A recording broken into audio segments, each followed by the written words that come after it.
From our fan studios, secured by DFWsecurity.com, this is Sean and RJ on 105.3 The Fan. Good morning, Metroplex. It's a Thursday edition. It's a game day edition of Sean and actually RJ, as Ralph James Choppy is back on DFW Sports Station 105.3 The Fan. Welcome back. Well, thank you. What a 4, 5, 6, 7 day break. This, however many it was, we don't know. It was more than 4. We don't know. We may have been more. Let's see. Wednesday, KNC. Yeah. Thursday, Thanksgiving. Post. Your Saturday, Sunday. Monday, Tuesday, Wednesday. 8. 8 days.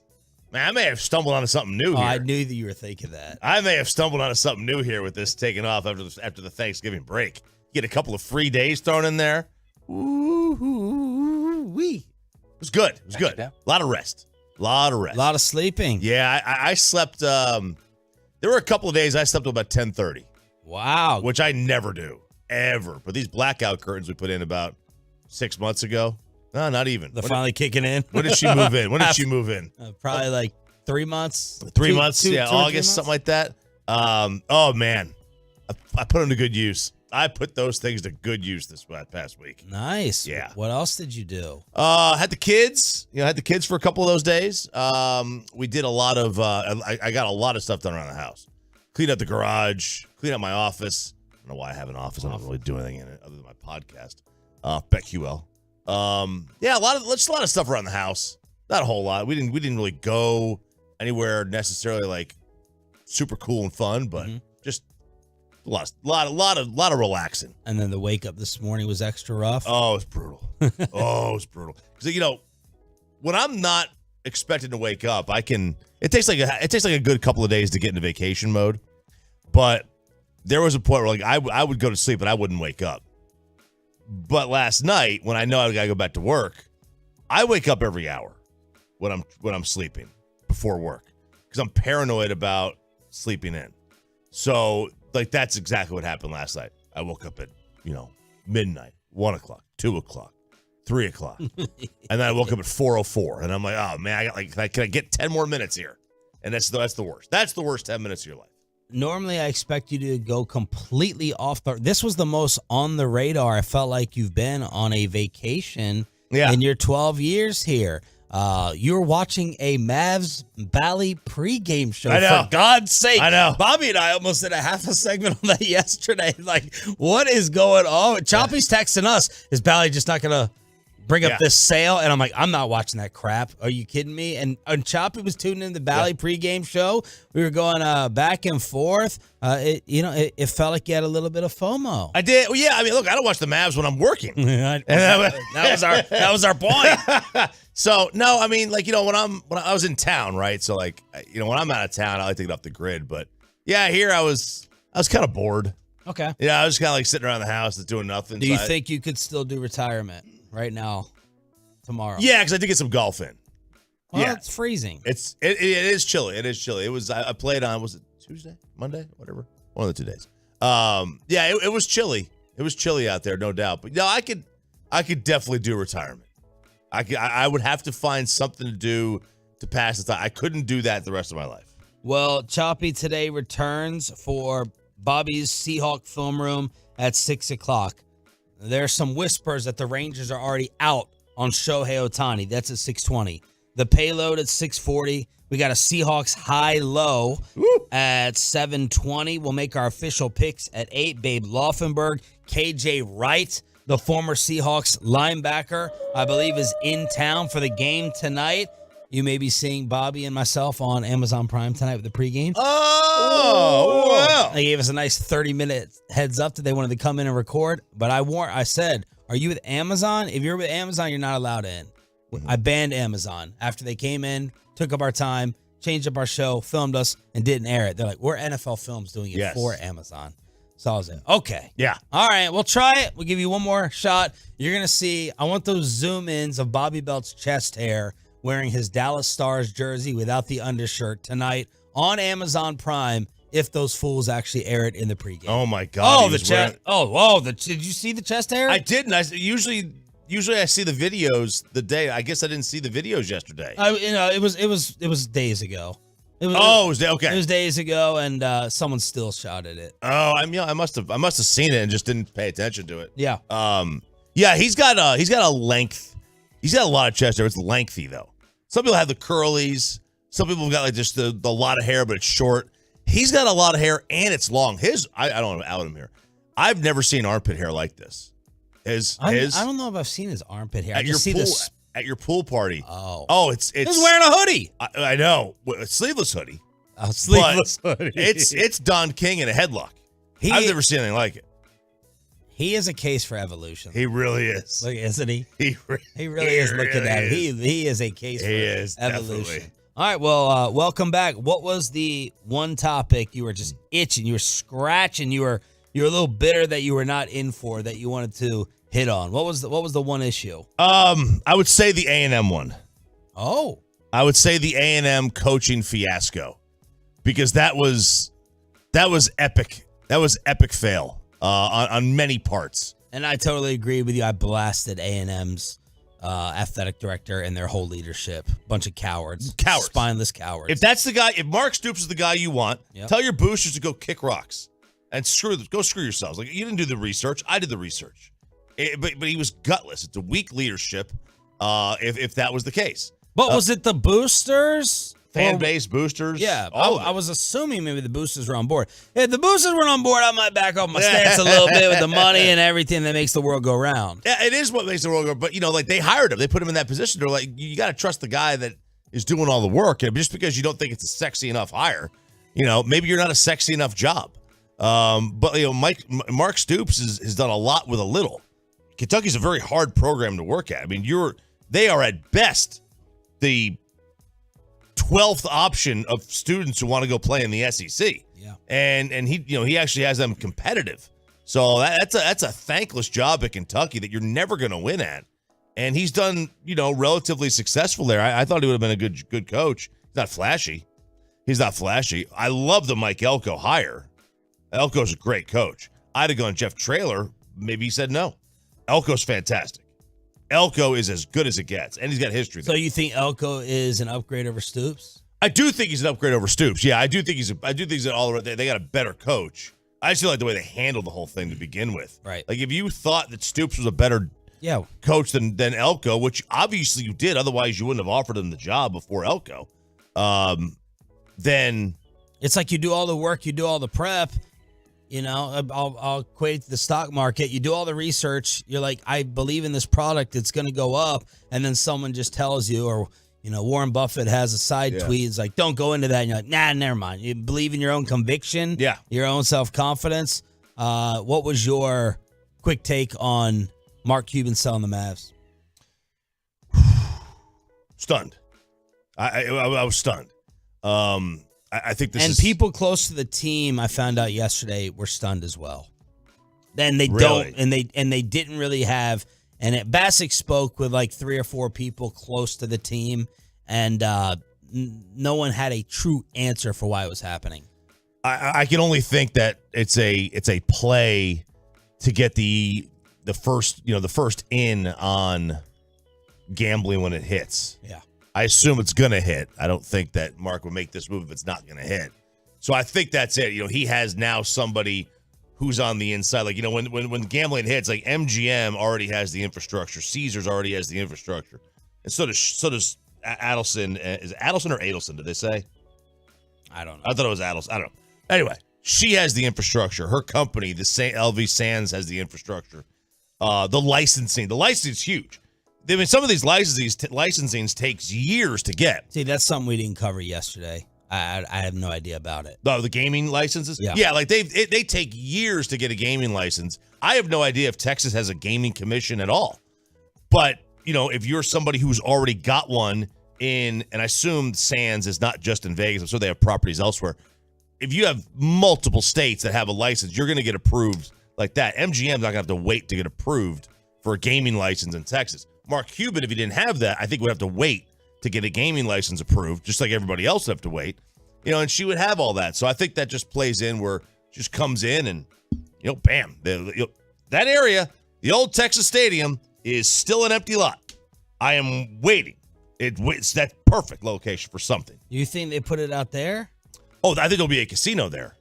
There'll be a casino there, that old Texas Stadium spot.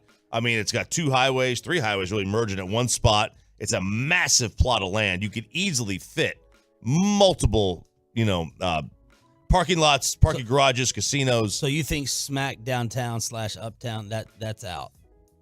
No, for the arena? Yeah. No, I think they could do that. Because he wants the arena in a casino resort. Yeah. He wants the whole thing all encompassing, like 3 in 1. If you wanted to have it in a situation where I think it was with a lot of not a separate side casino, that's my understanding. Yeah, where if you want to have your arena where there's a lot of land and you're still smack dab in the middle of everything, that's a great location. I mean, you're 10 minutes from downtown. Obviously, you've got highways everywhere. You're still, you're relatively easy to get to from just about everywhere in DFW. I think that's a great location. Is Aaron Rodgers officially back? And is Peyton Russell officially stuck here until the end of tomorrow's show? Some chaos in the parking garage that Pay does not know about. It's the Thursday edition with the return of RJ Choppy and a Cowboys game day. Glad you're waking up with us to start all of it next on The Fan. Coming up.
reunited in about 15 minutes once Roberto Belt gets his ass in here because RJ Choppy is back. I'm Sean Sharif, and we have a Cowboys Seahawks game day on this radio station. Thanks for being a Tolo. That stands for Turn It On, Leave It On. Peyton and Ryan in the back. We're live on the fan cam. We're live on Twitch, and we are live on YouTube. Aaron Rodgers was cleared for functional football activity yesterday as this story took over the sports world. He has not been cleared for contact. He can just show up on the practice field and throw footballs around. Robert Saleh says it's too soon, way too soon, to say whether Rodgers will play again this season. And Aaron did say on McAfee he would factor in addition to the health, the Jets standing in the playoff race. Bobby maintains this is all a farce. It's a joke. It's not possible.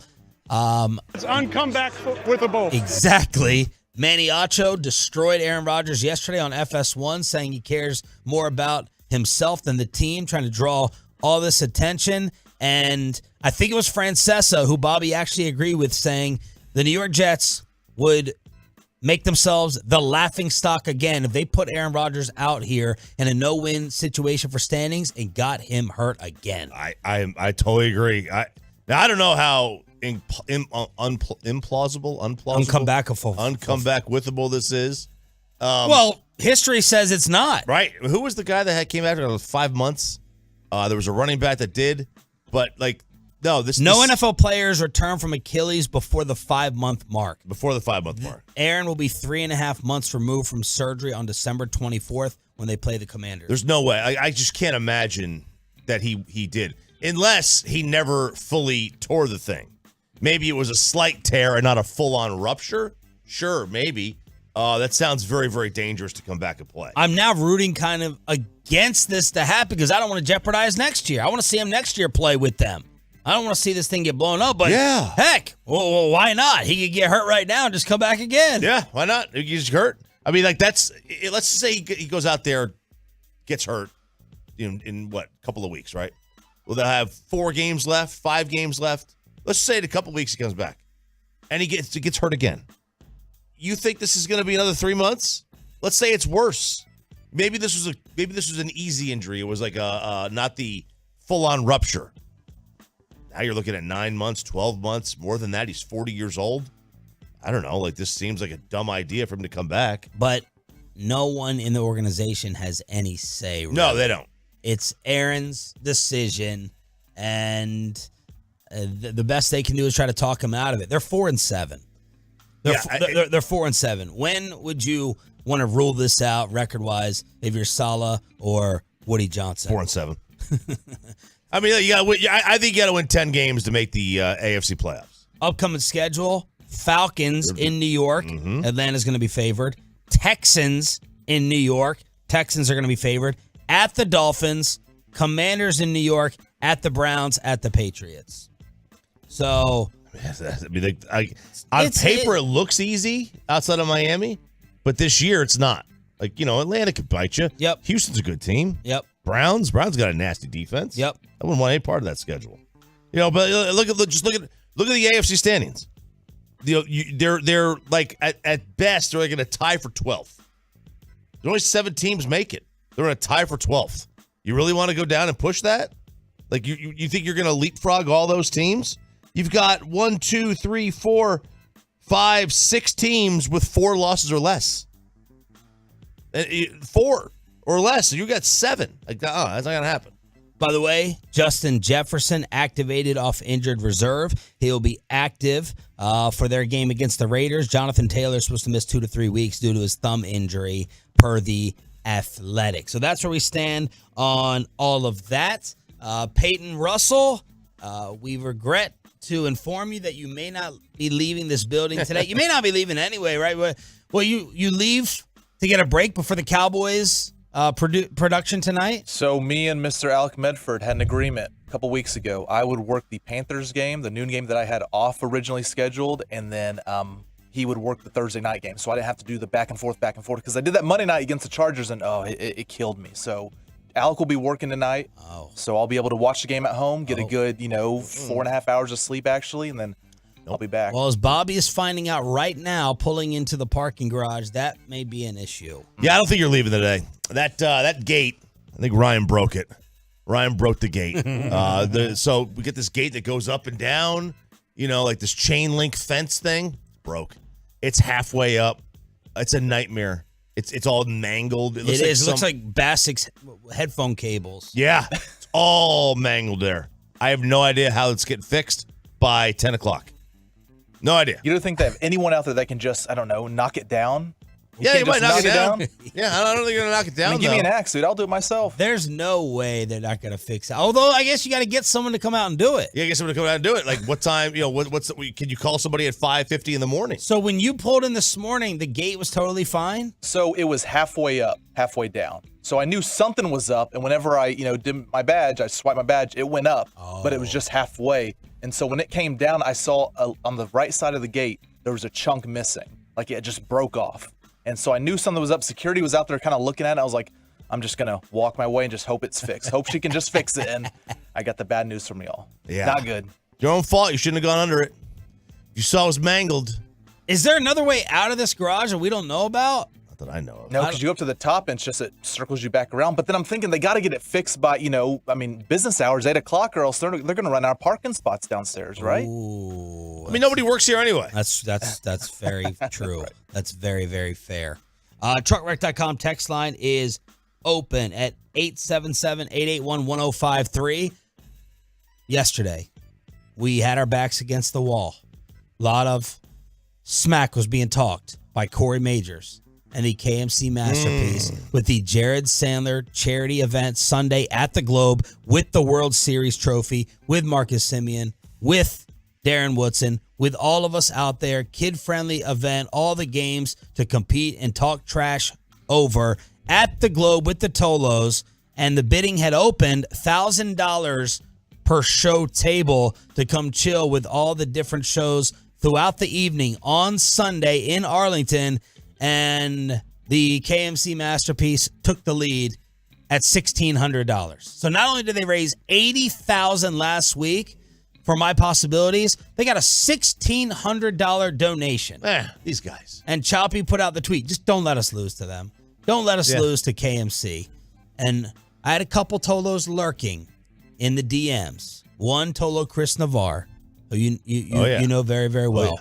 And yesterday on Twitter, my guy Brian from 407 Barbecue decides to drop the hammer on social media, put me down for $2K on Sean and Suck RJ. It for charity. Suck it That's for right. charity, Yeah. baby. Yes, sir. Now you know I'm a Crossbuck guy, Crossbuck Barbecue, but 407, they have a claim.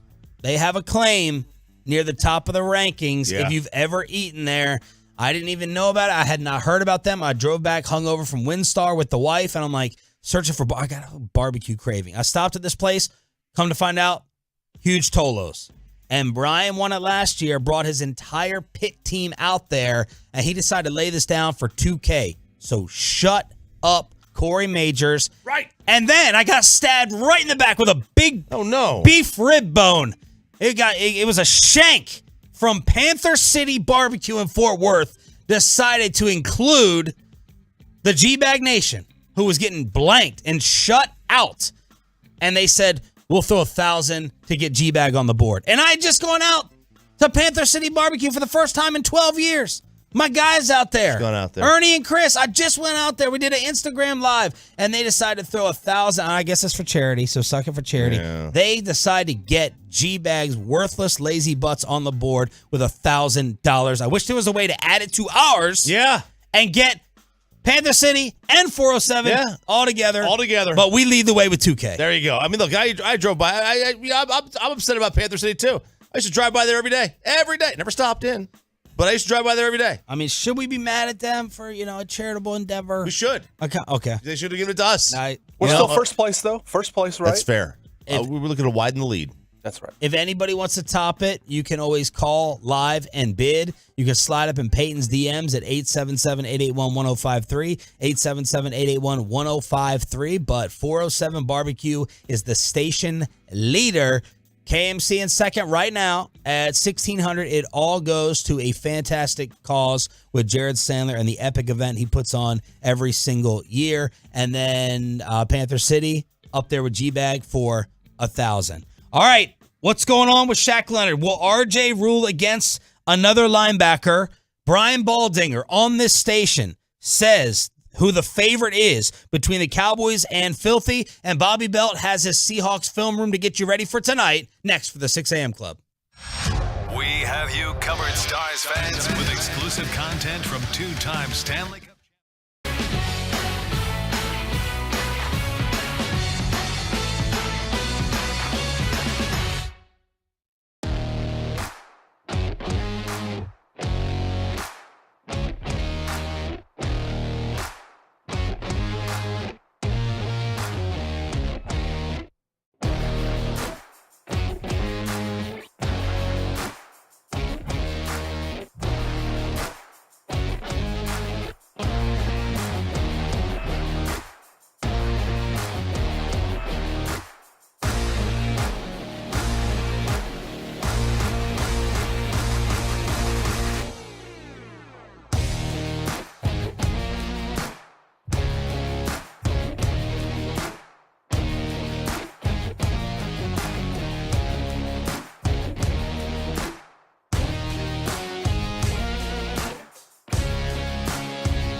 our fan studios, secured by DFWsecurity.com, this is Sean and RJ on 105.3 The Fan.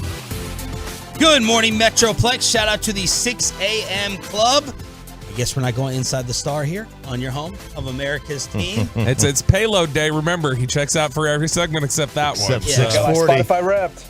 And he's thinking about how he's going to escape this building. Did you see the garage? Do you think that's getting fixed by 10? So I pulled in and I knew there was something wrong because I immediately saw your car parked against the wall and I was like, oh crap. But there was somebody was moving the traffic cones around, so it looked like it was going to open up soon. Hopefully. Very nice. Cowboys, Seahawks tonight. It is going to be broadcast on Fox 4, by the way. So if you have problems or access issues with Amazon, you're going to get it on Fox 4, but more importantly, 105.3 The Fan. And a quick Shaq Leonard update from Ian Rappaport.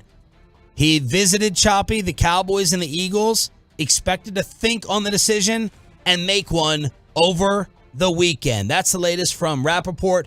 Your take, since you've been out, on this Shaq Leonard possibility. I mean, look, it's a good depth thing. Once they lost Van Der Esch, I mean, I think it was something that they do need, on the defensive side. So I don't hate it. My question is, like, if he was that good, what happened? What really happened with Indy? Right. Indy's not a great team, but they are fighting for like a wild card spot. They're not completely out of it. Right. So if he's that good, why didn't they want him? And why did he get demoted? Right. So what happened there? That's my question. Yeah, I mean, he's definitely not what he once was. He's definitely lost a step, especially in pass coverage, and I think that's why he got demoted. It was like, you're just not good enough to be on the field during nickel situations to us. Like, we've got guys that are more equipped, that can handle the pass coverage stuff, that can handle the obvious passing situations better than you at this point.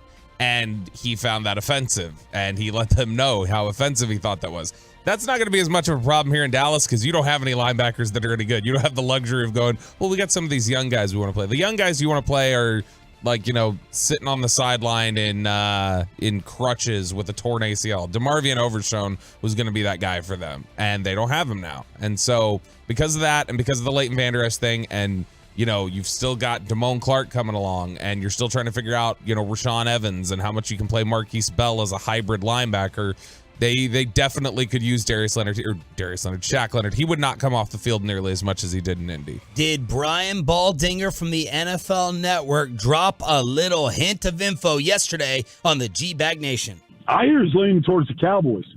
I know players on the Eagles that are, heavily trying to recruit him. Sure. They need him. They lost Zach Cunningham last week. They've been losing linebackers all year. I hear he's favoring the Cowboys at this point. I know he's a little measured about this thing, wants to make the right decision. I know this, whoever gets him, they're going to be a better team. He's a great teammate. He's a very instinctive, talented player. He's coming back from major injury, so I don't know exactly where he's at. He's been playing, but I think he could improve both rosters right now, especially with what the news about Leighton is. And, I think the Cowboys like what they're doing right now with Marquise Bell, but I think, when you go against some bigger teams and some teams that are a little bit more powerful, you might want to have that option of playing two linebackers. Ooh-wee. Have we reached the point that this would make Bobby sick? That if Philly does it, what'd you say about sick? He wasn't back until just now. Yeah, now he's back. Have we reached the point where if Philly does it, then it's a smart move and you should do it too? No. Like if they want to do it, because they're in on him. Like if they want to do it, because like that. Oh God! So now you think Howie Roseman is overrated? No. too? I just don't think as a default we should say must be smart if they're doing it. Like that's the old New England psychology that people used to get caught up in. It's right. like it doesn't always work for you. Just Correct. because New England likes it doesn't mean it won't work for you. Yeah, and certain things worked for New England for a lot of reasons, namely Tom Brady, except for drafting. But I think Philly's in a spot where everything they touch basically turns to gold, doesn't it? A lot of stuff has worked out for them for sure. I think that's largely because what we're talking about is in a lot of instances, it's been little piecemeal additions to what is already a strong roster. Right. And so it doesn't stand out. They're not making wild, let's go make this trade for somebody. And the big stuff they do, who was going to be against trading for A.J. Brown. The Cowboys look absolutely clean on the final injury report. Micah returned to full practice. So did Dante Fowler. Everybody, according to Patrick Walker, is a full go for tonight. And that leads us into Bobby Belt's Seattle film room. Yeah, I'm glad Micah was back, full participant. Glad to know that wrist injury or the hand injury, it wasn't fractured. No, he was sick. Oh, sorry. I mix up Luca and Mike all the time. You're stealing my bit Yeah, now. exactly. I'm leaning into your bit. I'm sharing your bit. Yeah. We're sharing it as a show, Sean. That's what it is. All right, offense or defense? For Seattle. Offense. Okay, so that's exactly the way that they are going to potentially cause you problems is the offensive side of the ball in the passing game. What version of Geno Smith are you going to get? Geno's elbow has been banged up in recent weeks, and it looks like it. He doesn't. I think look it was like Aaron he's Donald. healthy. Aaron Donald destroyed him in the Rams game. Yep. And he came back in that game. Absolutely blew him up. And he's somebody who that since week 3, he's turned the ball over more than touchdowns he's been responsible for. He will put the ball in danger. Now, he's still really difficult to bring down at times. He can still deliver some really impressive throws. He's got arm talent. That's Really all impressive true. throws. I'll be watching Red Zone, and they go to Seattle, and I'm like, whoa, that is a big-time throw. I've said that 3 to 4 times this year with Geno Smith throws, one of the great comeback stories after what happened to him early in his career. It is. I mean, look, he is. He does have The definition of salvaged it. Oh, for sure, for sure. And he's a test case for patience. That's a lot of patience. That's like 9 years. Yeah. That's a lot of patience. He's Tannehill. I mean, it's Tannehill-like, where it's you turn 30 or whatever, you're 7-8 years into your career, and it's like, oh, there he is. There's the guy everybody thought he figured could it be. out. Took a while. Took a minute, but he figured it out. And there's a lot of there's some athletic comps with him and Tannehill. Tannehill's an athletic guy, and Geno can move a little bit. He's got a big arm. He's got a good arm. It's not Justin Herbert, but I mean he can make some throws. He is about pretty average though this year. He's not been bad. He's earlier in the season he was playing a lot better. I think, like I said, the elbow the last couple weeks I think has affected him. They've had their issues with their offensive line, particularly on the right side. I mean, how big of a Hail Mary did we all feel like it was last year? We liked him, thought he played well at times, but I mean, how big of a Hail Mary did it feel like that you were right into the season? You're like, well, we got to get Jason Peters here. Go sign Jason. Like, they're dipping into the 42-year-old Jason Peters well in Seattle. Wow. That's where they're at this point. And so the right side of that offensive line has not been Can you great. imagine playing an NFL game right now? Your aches, pains, wears, and tears. I'm looking around like, me? Yeah. I tried to throw the base with my kid the other day, and I thought I thought I have a Tommy. I need Tommy John surgery. I can't, my arm is killing me. You Dutched it? I did, and I was just throwing. It wasn't my 13-year-old where I'm trying to go out there and do like long toss. This is my 11-year-old who doesn't have near the arm.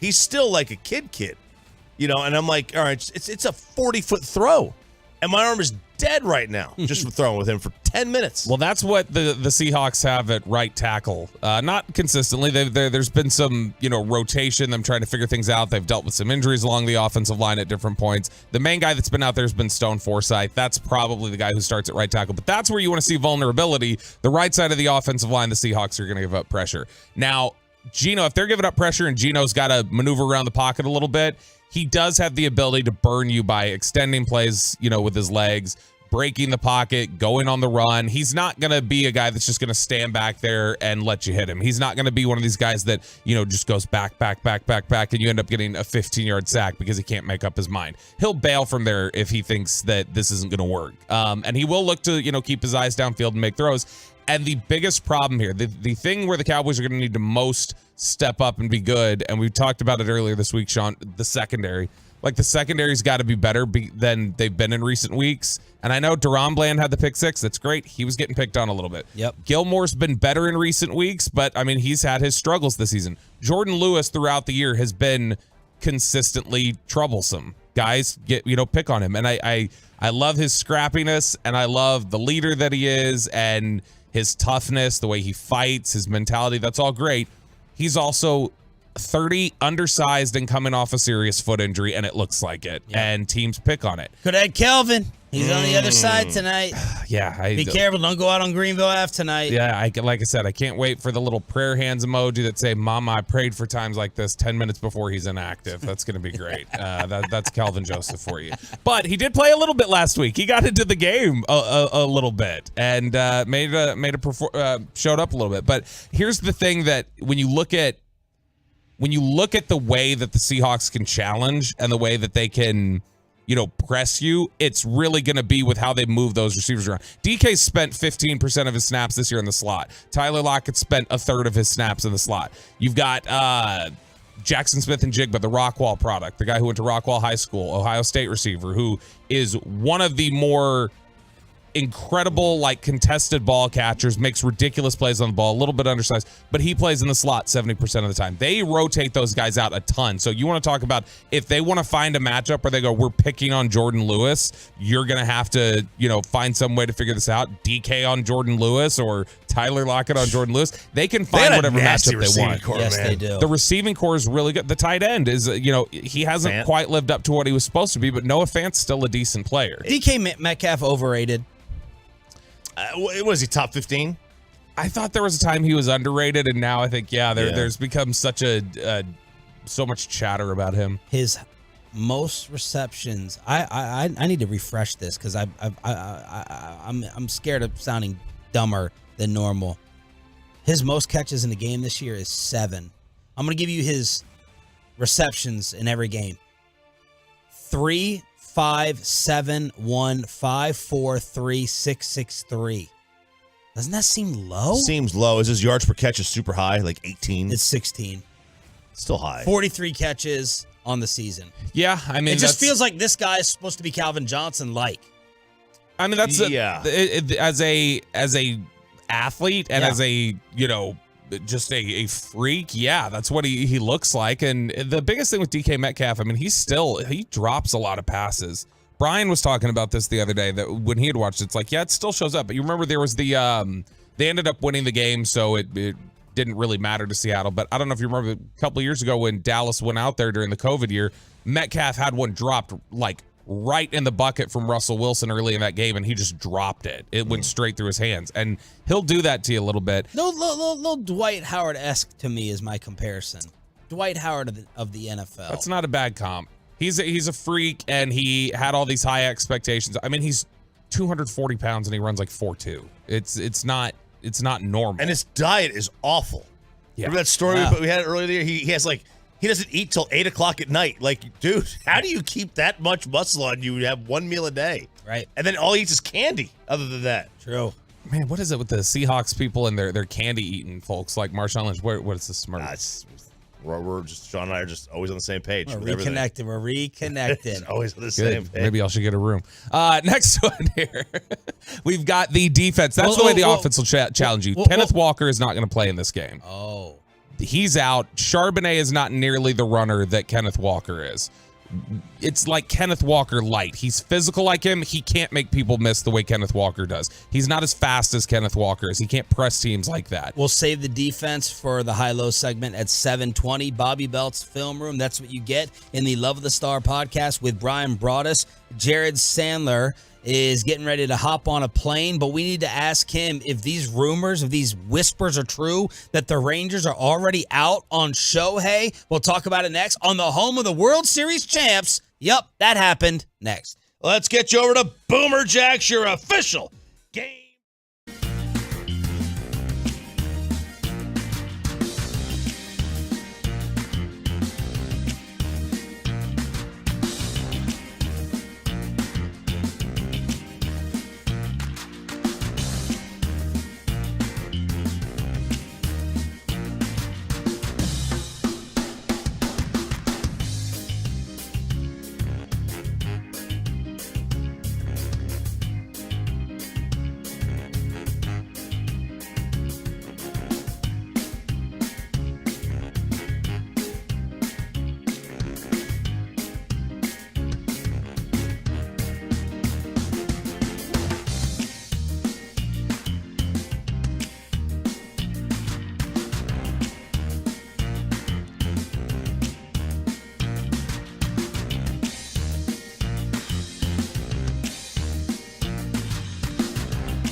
Frankel and Frankel. Life is unpredictable. Accidents happen. Frankel and Frankel are the go-to attorneys for car and truck wrecks in DFW. If you or a loved one have been in an accident, contact the Frankels for free at 214-817-333-3333 or go to truckwreck.com. Are the Rangers out on Shohei Ohtani? These were some of the whispers yesterday. I'm not going to read. I don't think this guy is that credible. I've never heard of him, but there's some other people saying it might be true.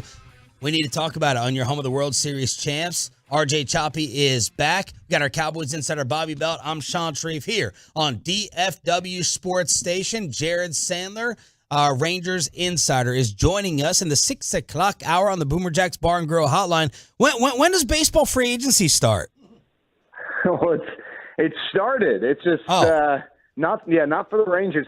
Baseball free. I don't know if this is good or bad. I don't know if the mystery is good or if it's better to have the NBA set up where there's a buildup and everyone knows and they're waiting on Twitter for guys to tweet emojis and whatever.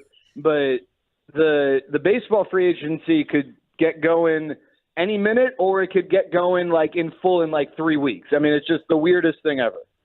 What do you make of all this Ohtani talk yesterday that the Rangers are already out? Yeah, I think it's probably fair. I don't know to what degree the Rangers were really in. I know there was that initial report, but it kind of was a nebulous report that just materialized out of nowhere. Ohtani hasn't spoken to the media since August, and no one really has any idea about this guy. There's no Brian Windhorst for Ohtani, right? There's no Ohtani insider, and so I don't know how Texas was put on this list. What was it, a month ago? I do think the Rangers had interest or have, but maybe the market for Ohtani has just developed in a way, or maybe his demands have unfolded in a way where the Rangers are like, "You're a great player. We're okay though. We'll go in another direction." And I think that's very possibly in combination with the money contributing factor, not just for the Rangers, but probably for some other teams as well. So your best guess, you think it was more of a combination of the two and not one, him saying, not there, or them saying that's too much money if you're just going to hit, basically. Yeah. So I think, RJ, I don't know how much the TV stuff is playing a role in this. I've been asked that a lot. I think it's a great question, and I just don't know. And I think some of it is academic. I think there's a level of understanding that the owners obviously have that most of us don't about where this is going, what the possibilities are. And then I think there's a little bit of bravery involved here in saying, well, it's going to figure itself out. We're going to spend now and it'll sort itself out later, which that bravery is such a positive word, but it can get you into trouble sometimes. So I don't know. I don't know how much. What I do know is this: the Rangers have the capacity to sign a guy like Ohtani, or at least, unless the TV stuff is putting a major clamp on that, they did. I don't know how the TV stuff's impacting, but what I'll also tell you is that this is not the NFL where you'll move mountains for a quarterback. I mean, the New York Jets basically changed their entire organization and probably have 20 people, players, coaches, staffers on the payroll because of Aaron Rodgers. This isn't that sport. In baseball, one guy can't make a difference like that. And so a player who's going to have demand, it's got to be a 6-man rotation, or it's got to be this, or I'm going to do that, or this or that. It's tougher to do that in baseball because as a player, you're not going to contribute to the wins and losses to the same degree that a quarterback might. I'm not saying Ohtani's having all these ridiculous demands. I said this on G-Bag the other day. We have no idea. Shohei Ohtani could show up in studio wearing a Cowboys jersey in 5 minutes because he's been listening to your show for the last 3 years and is a huge Cowboys fan. We know nothing about this guy. He is the biggest mystery in all of sports. Jared Sandler here on The Fan. Is there a different rumor or a new rumor that you're paying attention to, whether it's for the Rangers or another big-time move that's out there we should know about? Yeah, a name that stands out to me, and he hasn't been linked to the Rangers, but the Rangers have always liked this guy. Sean, actually, I'm going to give you a guess, Sean. You have had a meal with this guy before. Tyler! Tyler Glasnow. he is likely to be traded by the Rays. That's just how the Rays operate. I hate it for their fan base, but they have no hope in extending him, so they're going to try to trade him now and capitalize. I think the Rangers would definitely consider acquiring Tyler Glasnow and then extending him. I think they would acquire him with the idea that they are going to extend him shortly thereafter. He's a name, the Rangers haven't been linked to him yet, but they've always liked him, and that's a name that's a big fish name, a big whale who's worth following. We know you're getting ready to hop on a plane. Give us an update for Sunday. Yeah, so, well, first of all, you guys are kicking ass right now, right in the lead, unless something's changed that I'm unaware of. So your motivation tactics work. Yeah, I'm not happy that Panther City decided to throw a bone to G-Bag out of sympathy, because that's our connection. Those are my boys, and they got G-Bag on the board with $1,000. Yeah, well, I guess it's for charity. Yeah, G-Bag's still in last place. All right, so we got to get that. They're the afternoon drive show. They need. Well, what happened to Brodus' Saudi Prince? What's that phone that you call other countries? What's that device or app that you use? Oh, wait, like WhatsApp? WhatsApp is broken. It's the Saudi Arabia. It doesn't have his little connection. That's right. Listen, here's the deal. Whether you want to bid on a chance to be at your table, K&T's table, or G-Bag's table, or you just want to buy individual tickets, we're going to have a lot of fun on Sunday. It's going to be on the field at the ballpark. World Series trophy will be there. Marcus Semien, John Gray, and a number of other Rangers will be there. And then other celebrities like Darren Woodson and Drew Pearson. All of you guys will obviously be there. We're going to have games and activities all along the outfield. It's something that will be fun for the kids. It'll be something that will be fun for the adults. You can do things like have a wiffle ball home run derby, or there will be a wiffle ball home run derby, or you can do something as simple as just play catch on the field. There will be an opportunity for tours. And it's not just a baseball event. We're going to have like a quarterback challenge, a soccer event, a basketball event. There's going to be cornhole and bar games and stuff like that. So there's going to be something for everyone. Obviously, food and drink as well. And would love to see people all raising money for Sandlot Children's Charity, which supports kids with physical and intellectual disabilities. It's going to be a lot of fun. That's Sunday at the ballpark. You go to 1053thefan.com/Sandlot. And all the information for the auction, which is live right now. You can have a meal with you guys at Knife Steakhouse. You can bid on that. Right. Bobby's got a dinner with Jane Slater that you can bid on. Yeah, there's all sorts of cool experiences and stuff. So go to 1053thefan.com/Sandlot. Ticket information, auction information, all there. And then all you have to do is call 877-881-1053 or DM. You can slide into Peyton Russell's DMs to place a bid if you want to top the $2,000 bid right now. That's the high mark for having a table with you guys. And 407 Barbecue is in the lead. Thank you, brother. Have a good trip. We'll see you Sunday. Thanks, fellas. Jared Sandler, Rangers Insider, Boomer Jack's Bar and Grill Hotline. Could you get away with that with your wife? If you're checking your DMs all the time this week and she's like, what's going on? And it's like, well, I'm the charity connection. That's what I want to know. If Peyton was living with Mackenzie in the same home, and he's like, they're making it easier because of charity. I still don't think that would fly with my wife. The DMs just getting lit up all the time. Yeah, if I was just in like Instagram or Twitter DMs all night, that probably would look a little suspicious. Plus, we probably have had like a $4,000 bid, but Peyton's handle is so stupid and difficult, people probably can't find it on X. It's like underscore and 1 and L, and I don't know what it is. And my last name has 2 L's, so it's Russell with 2 L's. And it's not consistent across all platforms. He has a different one on Instagram, a different one on Twitter. Like he's got not just different name. He's got numbers in both names, and it's different numbers on different platforms. Got to streamline everything, man. It's so difficult. It really is. But my boy Brian at 407 is a leader in the clubhouse at $2,000. KMC at $1,600, and then the G-Bag Nation at $1,000 with Panther City. Yeah, look, I mean, after that PGA Live merger, they're all tapped out there. They don't have any more G-Bag donations. Money is what it was. Brian's John Rahm. That's what it is. It's just the PIF got tapped out. All right. Your comments or thoughts on some of these Rangers / hot stove rumors? Well, look. It sounds like Jared believes it's more cold than hot now for Shohei. Yeah, that was very deflating listening to Jared talk just now. It was. And if this is true that they're out of it, like I do wonder, I think he brought up a great point. I didn't even think of this. that TV deal, what does that do? And yesterday, while you were out, people were speculating this was a reason that Cuban sold as well, that the NBA market has hit its peak. It's hit its peak. We don't know what's going to happen with these new TV contracts, and Cuban's like, bam, let me get $3.5 billion. I mean, I think the reality is that the Mavericks, the Rangers, and the Stars probably need to join forces and create a localized TV network, or something like that. Because that's where I'd love it. It'd be great. I mean, because you look at Nesson, where the Red Sox play. Yes, Masson. A lot of those networks, they make a lot of money. Now, those are big-time brands, so singularly alone for the Yankees, they make a lot of money, but they put Nets games on there. I think you could do something like that.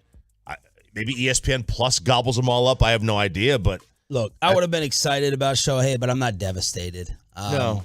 But it does sound, I agree with you, it sounds very un-Chris Young-like to bail. Yeah, if he just bailed... He's a bulldog. If he just bailed and that's it. I don't see that happening. I'd be disappointed in that if that happened. He seems like a guy who's not going to take no for an answer.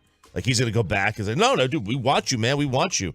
Okay, so this is odd. If this story is true, it's very, very odd. Unless Shohei just told him, "Hey, look, you have no chance. Right? You have no chance." Okay, I get it. Doesn't mean you're out. It means he doesn't want you. Doesn't mean you have to stop trying. What if but when he says that maybe it's some of what they heard from Shohei and they said we're good, maybe it's not even financial. Maybe it's some of these ridiculous things we've heard about, like, well, I need this catered to me. I need to be able to do this on my own and blah, blah. And if they look and go, look, that's not really a culture thing that we feel like we can do right now with what we have. Yeah. But we want to get Josh Hader?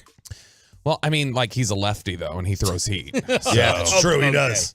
He does. Yeah, look, if they are going to go down that road and say, hey, look, you know what?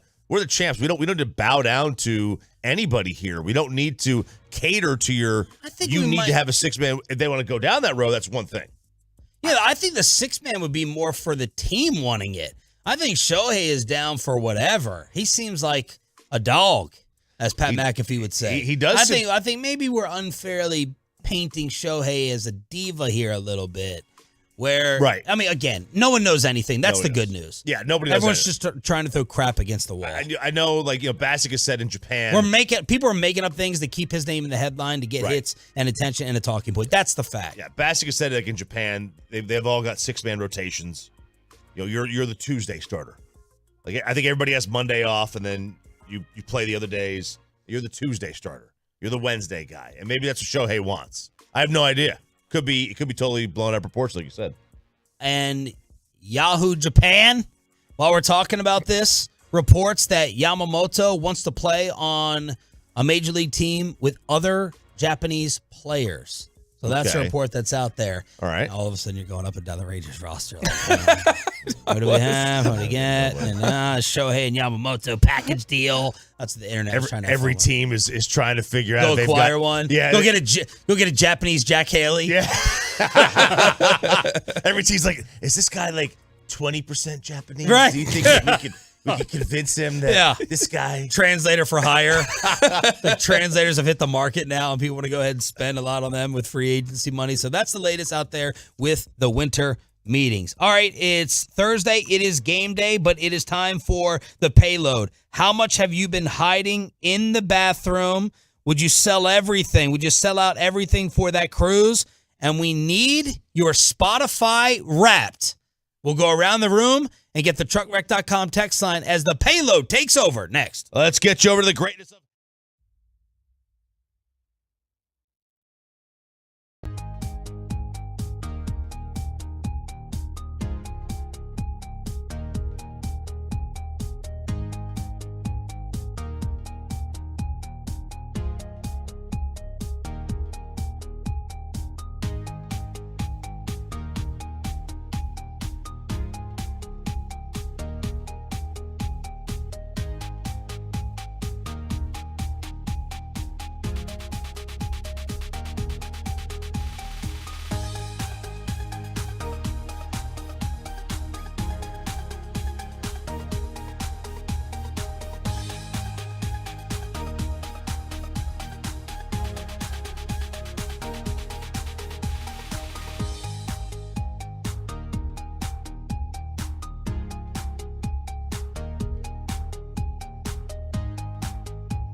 And it's back to Sean and RJ right here on 105.3 The Fan segment here, brought to you by Classic Chevrolet. Just announced that Classic Chevrolet and Grapevine is the one-time Trailblazer offload. A limited supply of excess new Trailblazer models will be sold directly to the public for below market value.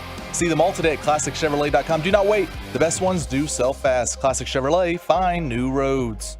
Okay, am I hearing this right? The morning show is letting Peyton Russell have his own segment? I just don't get it. We've known Peyton for years. He's horrible on the mic. I mean, gathering the foreigners, this is going to be a train wreck. Daddy does work, and Peyton just does board hopping. That is right, Laura. It is the payload here on 105.3 The Fan. All I do is push buttons, but for this segment, for the next 15 minutes, I get to host it, actually. And look, I know a lot of Cholos were upset last week. There was no payload on Thanksgiving. I know, they were just devastated. I know you guys were too. You guys were texting me saying, oh, we need it. Thanksgiving Day payload. Wake up in the morning with Jared and CA. Did not happen. But there's a reason why RJ came back on a Thursday. I knew he just could not miss the payload. Could not miss 2 weeks in a row. So we're back for another edition. 877-881-1053. You can text it on the truckwreck.com fan text. But guys, the biggest debate of the year always happens around this time every single year. It is the Spotify Wrapped. Your top 5 artists, your top 5 songs you listen to all year. It's always a debate, but it's always fun to look back to. Now for people who don't know and text in, you can text in 877-881-1053. Your Spotify Wrapped, your top 5 artists, top 5 songs you listen to all year. And there's still, a whole month left, so those numbers do change. But Spotify Wrapped is a way that for people who don't know, it's a way that Spotify calculates basically every statistic about your songs, the minutes you listen to, every single different song you listen to, the artist, whatever you listen to. It calculates all that information and gives it to you just right there on the app. Was there like an overall winner, like a number one seed that won for the whole world or the country, like the most listened to song, or is it song or artist? So it goes both. It'll break it down to anything. I think Taylor Swift won. Taylor Swift was the most listened to artist. I think it was, yeah. I had a friend, she listens every morning, Selena. I saw on her story 68,000 minutes of Taylor Swift. She was in the top 1% of Taylor Swift listeners this year. 68,000 minutes of Taylor her alone. I had 28,000 minutes total. And she had 68,000 just for Taylor Swift. And now the tabloids are saying, Bobby, that they're not moving in together. Oh. At least temporarily is what the word was. The word was that they were gonna share a place. I showed Addison. She like had a panic attack. She's become obsessed with this. This is the first like social thing Addison's become obsessed with. She loves the Taylor Swift Travis Kelce story. Really? Yep. So Taylor is the overall winner. That's right. Now, RJ, you said you had what, 29,000 minutes? 28,429. That's top 12%. That's a lot. I just listened at the gym or when, driving. The pool. Yeah, and no, driving, not so much. I drive in silence a lot. In the morning, or actually after the show in silence a lot, just to calm down. Way to Tolo. In the morning, I told, and I'm driving home, man, I need silence after 4.5 hours. That's my unwind. But a lot of it's at the gym or like at the pool. So let's see the results. All right, so hear the results. So my number one song is not even for me. It's my son's walk-up song. So I run the music a lot, so I play it, and all these every time he comes up to bat, you got to hit play, and it's a old 2 Chainz song because he wants to go by the nickname El Chapo Jr. That's what his nickname is. So his walk-up song is El Chapo Jr. I'm the king of the trap. El Chapo. I'm the king of the trap. It's like 6 years old. That's a good walk-up. Yeah, it's a good walk-up song. So that was my number one song last night for Morgan Wallen. It's a big one. Was on it. Morgan Wallen was my number one artist. My number one artist. But Morgan Wallen, then Drake, 2 Chainz, Migos, and Luke Combs. Boy, that's it. You'll never see Morgan Wallen and 2 Chainz in the same one. Go down the list again. Morgan Wallen was 1, then Drake was 2, then 2 Chainz, then Migos, and then Luke Combs. Okay. Bobby. Very, very varied there. Very. That's good. So I'm surprised I didn't have any Bad Bunny on there. Very surprised. I have an Android. I don't go with the Apple crowd, so it should not surprise anyone that I say I'm not doing the Spotify thing. I do Amazon Music, but that's so gross. That just sounds honestly, gross.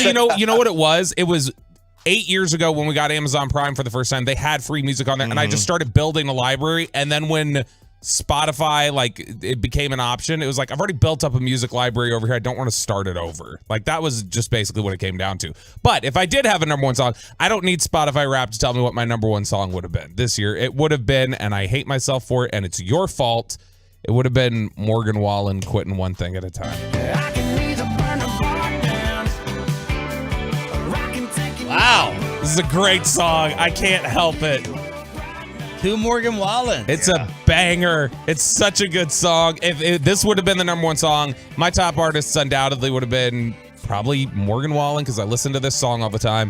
The 1975 would have been up there. Drake, a lot of that. Hey, what about you? Well, RJ, How many need yours on the chartwright.com text line?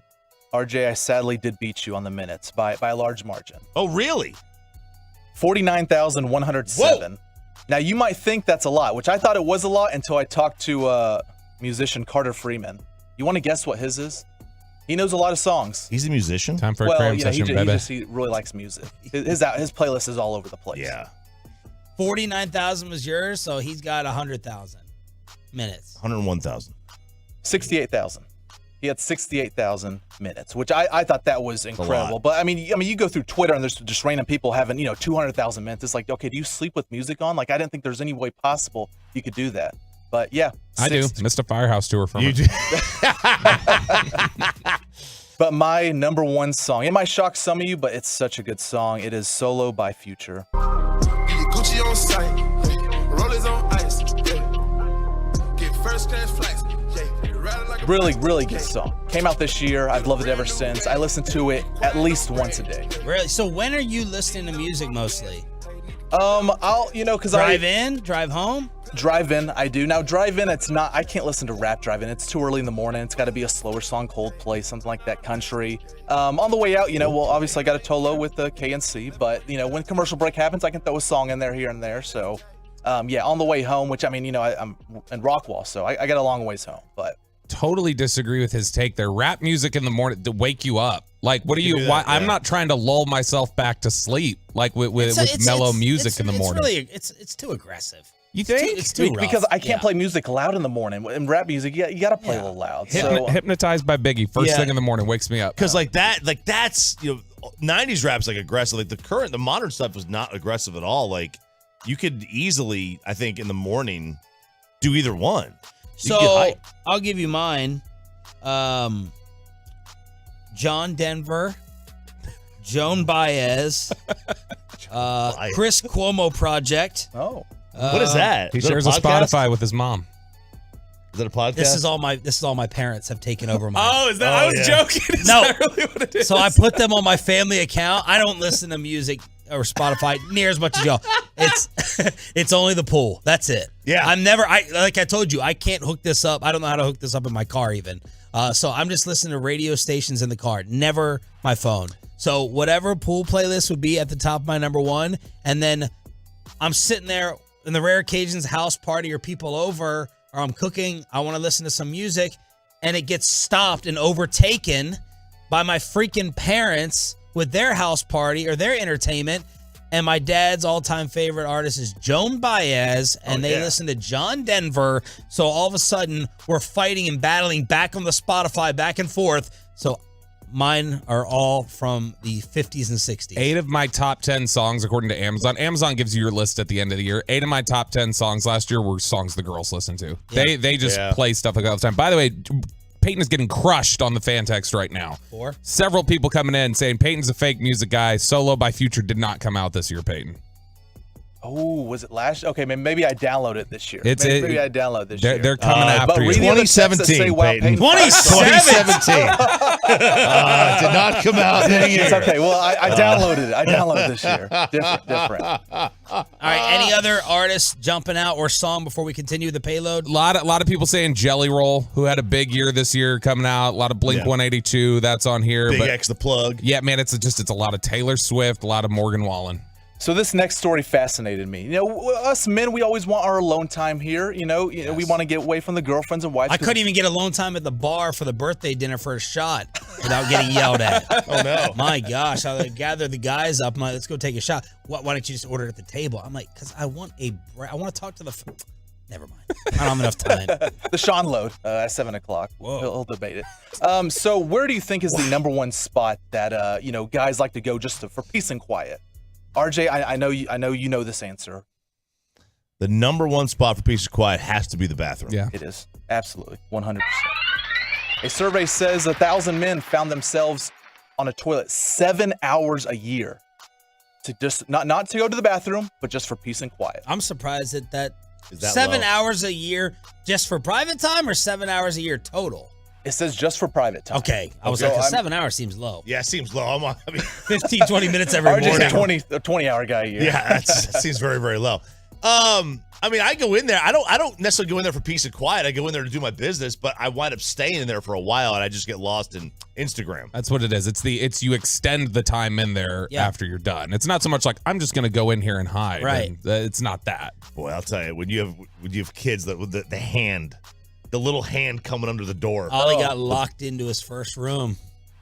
Oh no. Yep. Locked himself in the bathroom the other night. Oh no. Yeah. That was Was he panicking? Yeah, he did. He panicked. And I didn't think he was gonna panic. Because now when he's going to the bathroom on his own, I still make sure, he gets up there, he's all situated, but now he's like he tells us get out.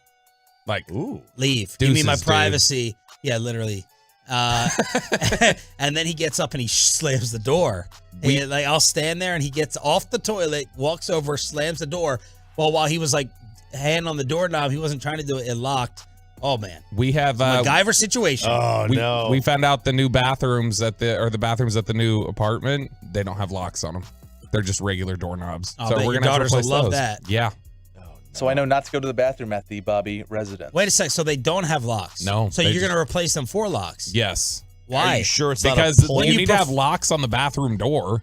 Of your house? Yeah. Can you do that though in an Her apartment? You can apartment. replace the doorknobs. Yeah, you just have to. Can you do that in an apartment? I mean, bro, he's not like he's not taking the door off. listen how out of touch this 1%. He's not a third world country. Like, don't you just have to have curtains? For 37 cents a day, you can help Bobby Belt's family get doorknobs. Don't you just have to have curtains in apartment sure life for it's your not- bathroom? Could it not be one of those doors where you pull it to lock it? No, it's just a straight doorknob. We had to. We ran into this with the bedroom, the master bedroom at the last place. That's crazy. You don't use that. You term got to anymore. fix that. But I will say TikTok gets me the most trouble when I go to the bathroom and I'm in doing my business. There was one time yesterday or the day before I was in there for like 30 minutes. Wasn't even going to the bathroom just because I was on TikTok. Just lost track of time. I was thinking about this. Speaking of door handles, we always talk about the cell phone, how nasty your phone is all that time in the bathroom. No one ever talks about the what's the flush thing? The handle? The handle. The toilet handle or your doorknob. Oh, gross. No one ever talks about what is on your doorknob and what is on the toilet handle. No one ever brings it up. Dirty knob for sure. We always talk about remote control. We always talk about your cell phone. Think about those two things. The doorknob and the toilet thing and the toilet seat. When you put the seat down after you pee, that thing is just filthy. It is the payload every Thursday. There it is. We won't even take off Thanksgiving next year because this was so much radio gold. Peyton Russell. All right. It is a Cowboys game day. We have a Seahawks high-low at 7:20, but a little RJ Choppy college football kegger. Does winning your conference even matter anymore? Caleb Williams undecided, and RJ hasn't heard the new intro for his own segment. Woo! Next on Sean and RJ 105.3 The Fan. But let me go ahead and get you set up. If you ever need them, I want you to...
our fan studios, secured by DFWsecurity.com, this is Sean and RJ on 105.3 The Fan. Cowboys, Seahawks, tonight, right here on 105.3 The Fan. Good morning, Metroplex. We got the entire show back together. Finally, Sean Sharif, RJ Choppy, our Cowboys insider Bobby Belt. The G-Bag Nation, we broadcasting live from AT&T. Bobby will be heading out there around 3 o'clock. Pre-game with Chiafalo and Broadus, play-by-play. Brad and Babe. Laufenberg will join us at 8:40 this morning. KJ Wright, the former Seahawk, at 9 on Zoom. And then the postgame with Walchuk and Brian. And, of course, we have right now a 9.5-point spread. More on that later with RJ Choppy at 8 o'clock with official game picks. But things are looking clean on the injury report. Bobby, how much more of a worry is Seattle than the previous scrubs that the Cowboys have whipped? They are not Philadelphia. They're not San Francisco, but they sure as hell are not any of the other teams that you've played to this point. The teams that you've beat up by 20. If they were to beat this team by 20, we'd be talking about this is their most impressive victory of the season. Like, this is the best. This would be the best team that they've beaten if they win this game. Seattle's not. Think about that. Seattle's not. That's a weak schedule. It is. It is. To this point. There is. I think we are seeing the more we get away from the traditional brand of football and more into the passing, we are seeing a much greater discrepancy between the haves and the have-nots. Man, I'm going up and down the schedule, and I'm trying to figure out the most impressive. Don't even look. Or look. This is Chargers. It's Chargers on the road. Chargers coming off of San Francisco. That was 20-17. Yeah, that was coming off of the San Francisco beatdown. There was a lot of questions. That was back-to-back West Coast trips. That's a lot of emotion going against Kellen Moore. That's a good victory with context behind it, I think. Yeah. Every Charger game is 3 points, it seems. But outside of that, probably the Rams, where you beat down the Rams at home. That's probably your best. I mean, it's not impressive. Seattle's been struggling. They've lost 3 of their last 4. They got destroyed by the Ravens. They beat the Commanders by 3. They lost to the Rams by 1 in scoring 16 points, and they scored 13 in that San Francisco drubbing on Thanksgiving night. Yeah, but I mean they've still got some, decent victories on the schedule. They beat Cleveland, but that's a good victory. Cleveland's had a good year. They beat Detroit on the road. Detroit's a really good team there at home field there. And so they've got a couple decent victories on the schedule. But yeah, recently they've taken a little bit of a beating, losing 3 or 4, getting beat by serious contenders. That's why if Dallas is a serious contender, you'd hope that they'd show similarly what Baltimore and what San Francisco showed. Yeah, this is it's not. I don't think this is a game where they're in like serious danger of losing. But when you just look at the upcoming schedule, like this is as much of a must-win as it gets for the division. Like you can't have it'd be an NFC loss, and B, you got Philly, you've got Buffalo, you've got the Dolphins, you got the Lions. I mean, you got quality teams coming up. This is your tune-up. This is as hard as a 4-game stretch as you can get in the NFC. What Seattle's going through right now. They played San Francisco last week. Then they get Dallas, San Francisco, Philly. That's their 4. Give us a little rundown of the defense. Let's go ahead and finish up the film room. So they've got some guys who are banged up in this one. Leonard Williams, somebody who we became familiar with the Jets and Giants over the year. He's been a good player for them, but he's questionable for this one. It looks like he could miss this one with an injury. They're Giants really fans good. were thrilled that they got the compensation back for Leonard Williams when that deal went down. Yeah, he's never going to be like, he was never this super pass rushing stud. He's got a little bit of DeMarcus Lawrence to him where he's just an all-around good player, but he's not going to like total up these ridiculous sack numbers. And so it's hard a lot of times, I think, for players to appreciate his value. But where they're really good this year is they do generate some significant pressure. They're one of the higher pressure rates in the league, and their secondary is fantastic. Tariq Woolen, one of their corners there, he's really good. Devon Witherspoon, who got taken out of Illinois recently, he is one of the best young corners in football. They've obviously got, a guy who Jamal Adams is a good player to have on your team as long as you're not leaning on Jamal Adams to be your everyman in the secondary. And so they've got guys, they've got playmakers in that secondary who can cause problems for you. This will be a bit of a challenge for the Cowboys in terms of the way the secondary matches up. But if Dallas can protect, if the offensive line can continue to play the way that they've played and keep that clean, there should be some opportunities, particularly in the middle of the field, to take advantage of them. Shaq Leonard visited Filthy yesterday. Ian Rappaport says he's expected to think on it and make a decision over the weekend. Brian Baldinger, weekly guest of the G-Bag Nation, went on yesterday and said he's hearing that Shaq is favoring Dallas. So that at least sounds good coming from Brian Baldinger. And the big NFL news yesterday, Bobby, that you're not buying for a second. Aaron Rodgers cleared for functional football activity. Whoa! The Jets have 21 days to decide whether to activate him from injured reserve. Yeah, this is they either have developed some modern like medical miracle to heal an Achilles in 3 months, or I'm going to start buying into the conspiracy theory that Achilles was never torn, if that's the case. You cannot come back in 3 months at 40 from a torn Achilles. That doesn't happen. And also, I really can't have it happen because it dawned on me yesterday, actually. This is why I'm so sick. I think subliminally I was fighting for this. It dawned on me that, wasn't it like 6 weeks ago I said 0 chance Aaron Rodgers plays? If he does, I'll shave my head bald. I think that was what I said on the air. No. Let's go find receipts. Let's go find receipts. I don't know if I thought that or if I said it. it. I think I said if he plays in 2023. Tolos, let us know if you heard it, please. I remember something about shaving a head. I do. Ooh, that would be. They're going to say yes. Yeah, they're just going to say yes. They're going to say, I remember that. Which sure. I support. Let's see the hair right now. Let's see what it looks like. I mean, it's practically. You said bald or? Bald. Bro, it's time anyway. No, I'm hat still. It's time. It's time. You can go hat over bald. I'm about to get that Jason Witten spray. I don't know. I don't know. Why did he did spray it, right? That was the deal. It was like all dark on Monday Night Football. He's a blonde. All right, Choppy, you were out. I was not satisfied with the effort put in by some with the college football kegger intro. Okay. Wanted to be out with the old, in with the new. See what you think. I'd like to know where Lou Holtz is right now. We're not hosting an intergalactic kegger down here. College football! Oh, I like that. Well, I'll tell you, Ryan. I'll tell you where Coach Lou Holtz is.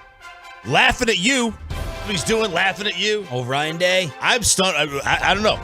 Ohio State coaches can't lose 3 games in a row to Michigan to keep their job. I don't know where Ryan Day's going. I'm shocked. Man, you've surprised me with takes that I thought you'd be directly opposite of. You agree with us that the Blackhawks had to get rid of, what's his face? Corey Perry. I was surprised at that you would be okay with an 18-year-old running your organization. And with this, I'm surprised that you are putting so much weight in 3 games when Ryan Day dominates everybody else. Because that's your McCarthy 49er kind of thing. I'm not necessarily agreeing with it. I'm just saying that's what happens there. Okay, it sounds you know what I mean? Okay. They probably. I do believe that Ohio State historically would fire their coach for losing to Michigan 3 games in a row. Right. They historically would. I'm not saying they should, although I don't think Ryan Day is a very good coach. Okay. I don't think he's that. He's not. They've always been good. Ohio State's always good though. What was your reaction to the rankings the other night? Okay, look, I don't have a problem with it because it's all going to sort itself out on Friday night with Oregon versus Washington. I will say this: is Florida State really better than Texas right now? No. Are they better than Alabama? No. Are they better than Oregon or They're Washington? not better than Ohio State. They're not better than Ohio State. But here's my thing: what do we know about the backup quarterback? Not much. This is the Cardale Jones thing from Correct. years ago. How do you decide to judge or ding a team with the backup QB? We don't know about this kid. He could be Tua. He's probably not, but he could be. He could be. What do you do? My mind tells me Florida State should be out, but is that fair? Florida State is not beating Ohio State tomorrow. They're not beating. They might not beat Louisville. They're a 2.5-point favorite here. I thought you argued last year, though. We were kicking this around. Didn't you argue last year that Tennessee shouldn't be dinged even though Hendon Hooker went down? No, maybe I did, but it was my school, so what the hell? I get it, right? I get it. That's the issue. Are Florida State fans? Does Florida State deserve to use the 10 weeks of data that you have? Or should it be what you are? You can make the case both ways that Florida State's an undefeated Power 5 conference champ. They deserve to be in there whether they have the quarterback or not. Or you could say that Florida State only has 1 win on the year because those other games didn't count because they're a different team. They're not close to the same team. So which one do you side with? I would probably err on the side of they're not the same team. I don't know how you put them in. I think the committee needs them to lose. They need them to lose badly because that is going to be an absolute – that's going to be a murdering You thought TCU got beat bad by Georgia last year. What do you think is going to happen to a 3-star quarterback? Well, he's not going to advance to the title game for one. No, but they would play in the first round. It won't be 94-0 though, or whatever TCU. Yeah, 65-7 or whatever. No, it may not be, but I mean, you're going to be playing. Who does Florida State face in the Louisville? Louisville. So and they're a 2.5-point favorite, and Louisville just got beat by Kentucky, who in the middle of that week lost their coach. And then he decided to come, they were, if anybody was primed to quit, it'd be Kentucky. So I don't know what is going to happen there with that, but man, the committee absolutely needs them to lose because Vegas I don't know that you get that line anything under 20 if Georgia plays Florida State. Florida State's really talented still across the board. Quarterback, man. I understand they have no quarterback, but I don't think they're just getting blown out of the water. They lose probably, but I don't think they're getting embarrassed. They're still incredibly talented. All right, so that's that. Next one, Caleb Williams. Boy, he's off my board, man. Woo! I can't have a drama queen who's indecisive. He doesn't know. This is the latest report from Pro Football Talk. This is a game time decision on whether he will enter the draft. If you don't, I need you to be a decision maker, a great decision maker as a quarterback, not a wishy-washy. Well, maybe I'll go. Well, maybe I won't. Maybe it's going to depend on this, that. No. You're either going to go or you're not going to go. I need someone who I know is a great decision. You can make the decision and stand on it, on the pulpit if you want to, and live with the consequences. That's what I need out of a quarterback. This sounds very similar to the stuff you've criticized in years past, though. Listen, I'm on vacation. Everything's different. When you say the scouts, like they read too much into little things, like you're going like, I can't make decisions on the football field if you can't decide if he's going to come out. It seems like you've come back as a brand new RJ Choppy. No, you were following sports and following the show while you were out listening to Crosstalk yesterday.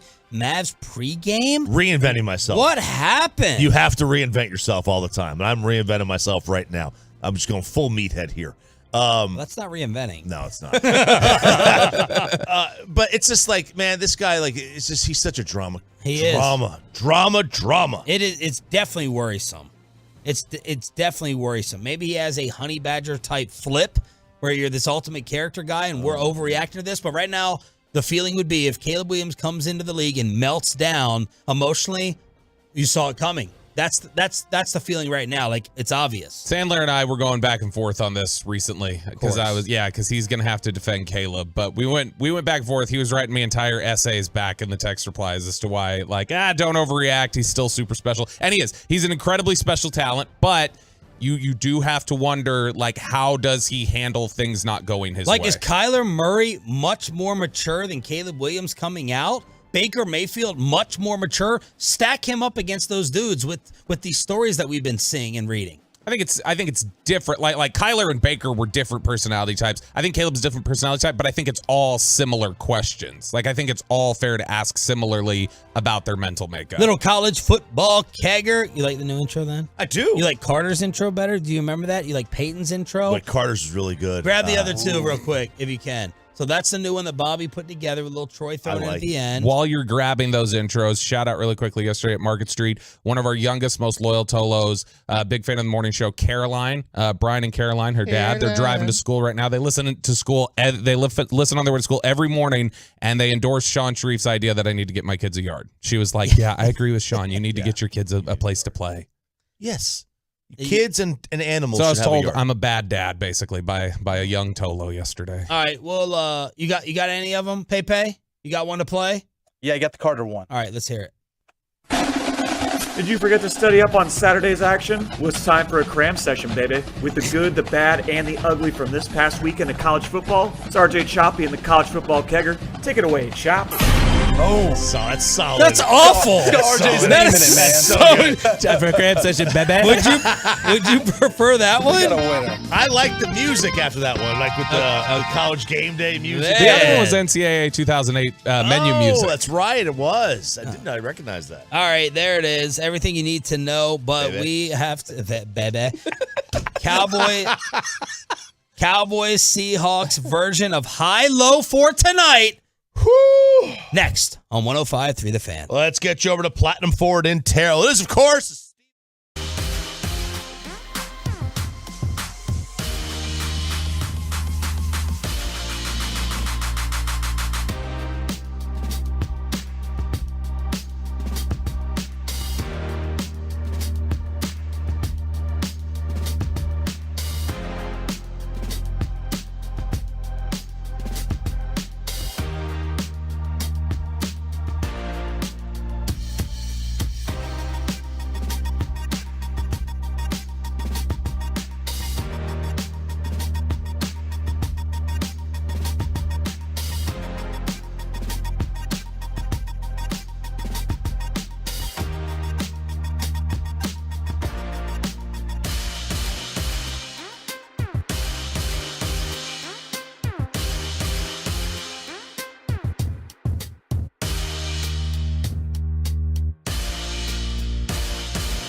Brought to you by QC Kinetics. Good morning, Metroplex. Got the entire squad back together again. Sean Sharif, RJ Choppy, our Cowboys insider Bobby Belt, rocking out. This is my jam, man. This is Kings of Leon. This is a great song. When did you put this in?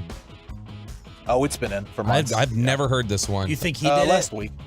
You think he It's put been it in for months last week. Oh, yeah, that's true. It's a great song. Sex on Fire by Kings of Leon. Live on the Fan Cam, Twitch, and YouTube to watch the celebration, to watch the euphoria and the devastation known as the reactions to Hilo. Oh!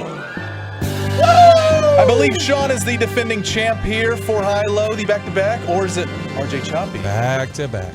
I don't... I thought it was perfect that It's day. not Bobby. It was not Bobby. It's probably Choppy. This is the real reason RJ came back. Not for Cowboys game day, not for the payload. Oh. It is for... I was out of days. Hilo. Well, now I got to change up my order here because it all depends on who goes first. Sean, I was going to give you the easy one. Come on, don't make it sound like the fix is in.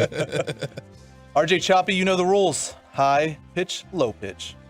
And category is what? Oh, that's right. Yeah, you got to give that. Man. Remember, it's payload day. Hey, welcome to Jeopardy. Just guess 700, 300, 200, 400.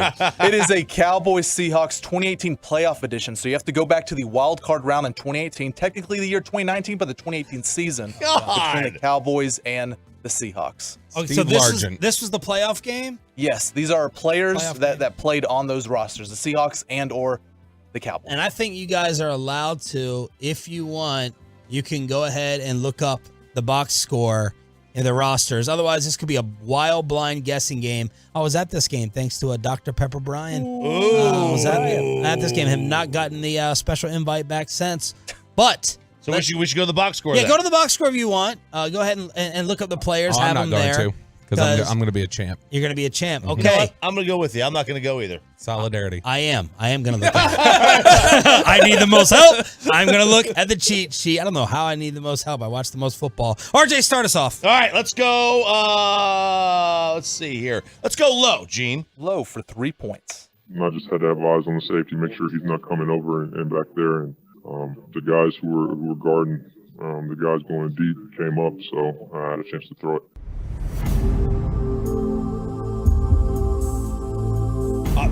It better not be who I think. Russell Wilson?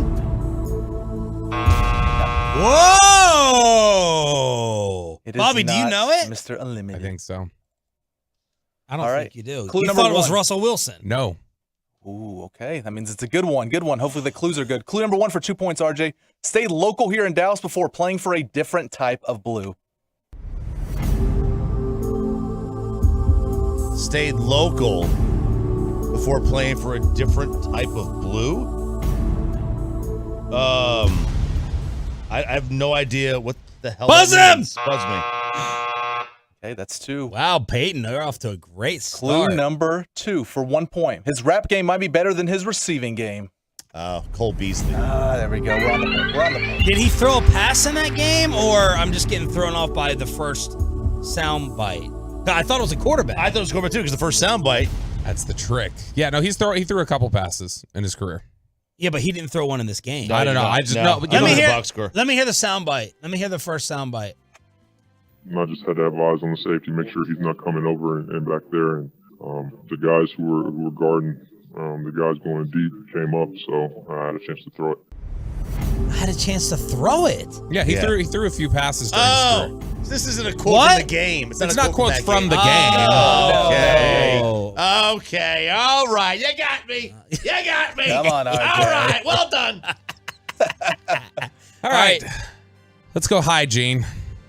Back to the drawing board. You got to evaluate it and see what exactly is the problem is. Once we figure that out, we just got to continue to go forward, continue to move forward. Could not be more generic. Yeah, I have no idea. We're gonna go Bobby Wagner. Write that down as a guess. But no. How many plays for them now? Clue number 1 for 2 points, Bobby. A perfect comparison for this guy's whole playing career would be either Tinder or Bumble. Oh, Jalen Smith. Oh, a swipe reference. Right. That was a good clue. Good clue. Good clue. Very good clue. Very good clue. Okay, Chop has 1. Bobby has 2. I am going Hi. Oh man, ecstatic. When I saw him sitting down in the meeting room, I couldn't help but just go give him a big hug. You know, it's my boy. Love him to death. You grow with somebody, you see somebody work for so long, just how they operate. My gut is telling me that is corny ass Russell Wilson. Didn't it sound like him a little bit? It did sound like a little bit. Maybe the low pitch one was more Russell, but okay. So it's not if it's not. what does that mean? The low pitch was more Russ, but it's not Russ. Clearly, give me the clue. Clue number 1 for 2 points, Sean. Catching passes for Jim Harbaugh in college, but was catching passes against him in the NFL.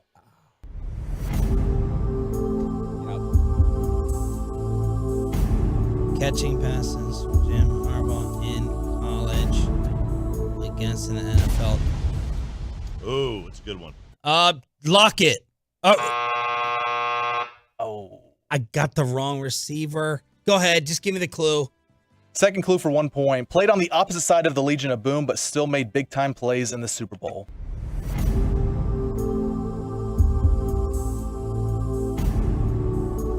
Is it Doug Baldwin? There you go. There you go. And Doug Baldwin's not in my 2018 box score of this game. Did Doug Baldwin not? He is. I see him right here. 3 catches. Oh, I thought you were joining me, and you weren't going to look at the box score. But then when Sean did you've come back supposedly as a new person. You've told 4 lies in the first 2 hours. You flip-flop and the more switch. things change, the more they stay the same. You lied about the intro. The same old choppy. I got the wrong receiver. All right, Bobby has a lead at 2-1-1 in the Seahawks version of Hilo for Cowboys Seattle tonight. All right. We're all in such a good mood to be back together. We don't have that anger and the bitterness when we're missing and losing. It's good. Let's go for a day. Let's go low. Let's go low. It was a little unexpected for sure. But I haven't talked to him yet. I know he's getting bombarded with a bunch of questions and a bunch of people texting him, so I'm just kind of letting it die down a little bit. There's no way. There's no way. Leighton Vander Esch. Wow! Wow! Yes! Oh, baby!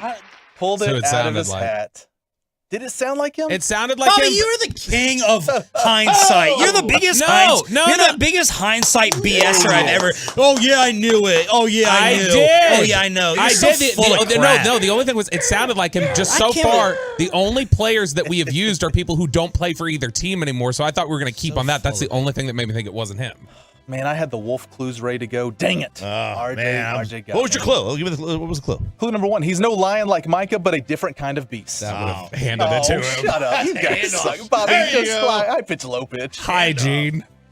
As a quarterback, the leader of the team, you don't necessarily have to. So I saw a lot of growth just with that one fact alone.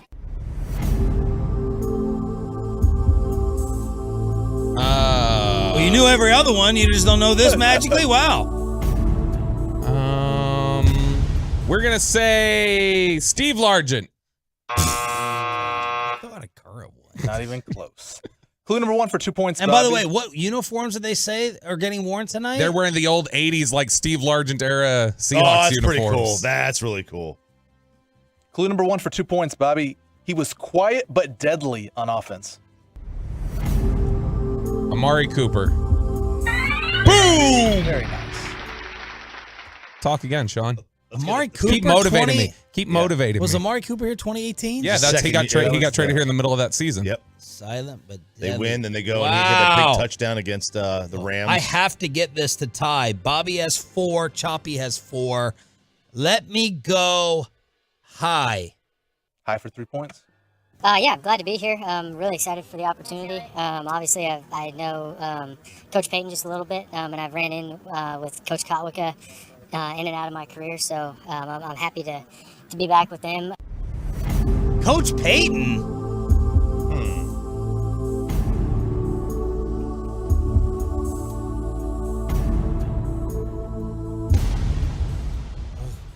Russell Wilson? Oh, no! Wow! No. Damn, you're sneaky Sorry, today, no, Peyton. No, Russell. I know. That was a clue within the clue. Clue number 1 Sean for 2 points. Most people have nightmares in bed, but this guy has nightmares in Tampa Bay.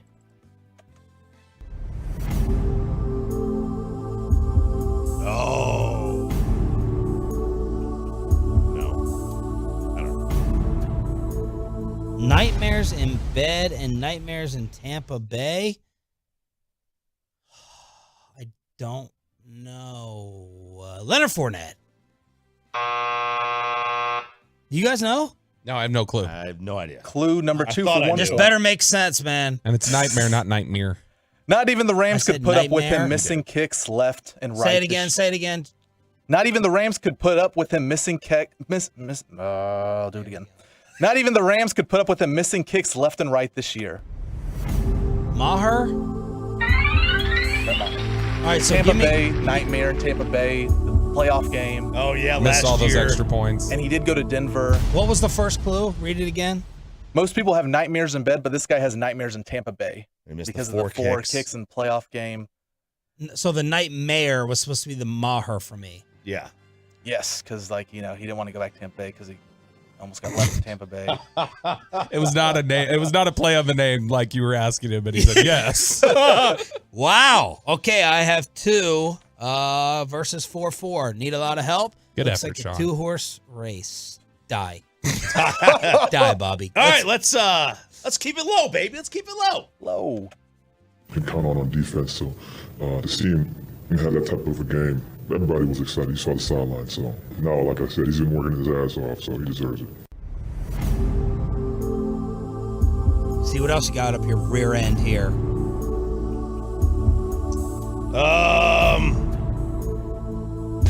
Let's go with Russell Wilson. No Russell Wilson for the 5th time. Clue number 1, RJ, for 2 points. He could never put up numbers like Deron Bland, not in Dallas nor in Miami.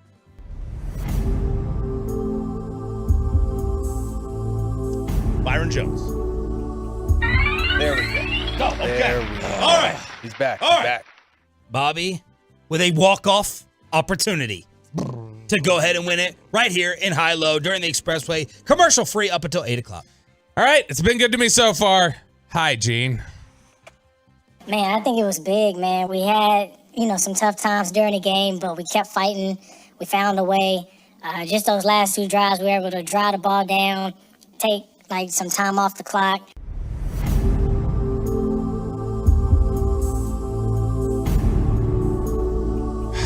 This has been a very challenging game. It has. This is tough. It's been good, except for the Maher stupid thing. Michael Gallup. Oh. No! Oh, be still my heart. No Needs MG. it to tie or RJ wins. Clue number 1 for 2 points and the tie. He was a Wildcat in college, but now can run the Wildcat on offense today. Tyler Lockett. Oh! Wow. Oh! We got a tie, baby. We got a tie for overtime. Now listen. Now listen to me. I'm listening. Listen, Dad. Listen. Listen, Linda, listen. Failed the instructions 5 times in the previous overtime. You got 1 clue left, right, Pepe? Well, 2 because we didn't get to your 3rd one. Yeah, because you were eliminated. I'll go to the. How do y'all want to do it? Do you want to do a sudden death? Or you're gonna go 1-1. You can go 1-1 if you want. Gonna go 1-1. We have no sudden death clip though if we tie on the 1-1. That's true. Let's go 1-1. Okay. So the sudden death clip doesn't have the long clue because it's just points, right? So what do you think we should do? Sudden death or give each one? We can go sudden death, but I'll do this one as a sudden death. I'll do what would have been yours as a sudden death. You're gonna play the entire clip. You cannot guess. We'll go back and forth. Okay, and then with basically 5 seconds to guess. We're gonna go back and forth, not just shout it out.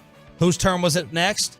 Choppy's? It was mine, yeah. Okay, so Choppy gets first guess after it's played 5 seconds. Deal? Is that fair? Yeah, and then what about clues? Are we doing clues at all? Yeah. Yeah, so he gets a guess, and then Bobby gets a guess. and then I'll give the first clue, and then we'll get another guess. All right. Okay. You want a high or low? Let's go low. I think it's a combination of both. I think he's doing a good job of knowing when to use his legs to make those plays and then knowing when to, pass a guy open and things of that nature.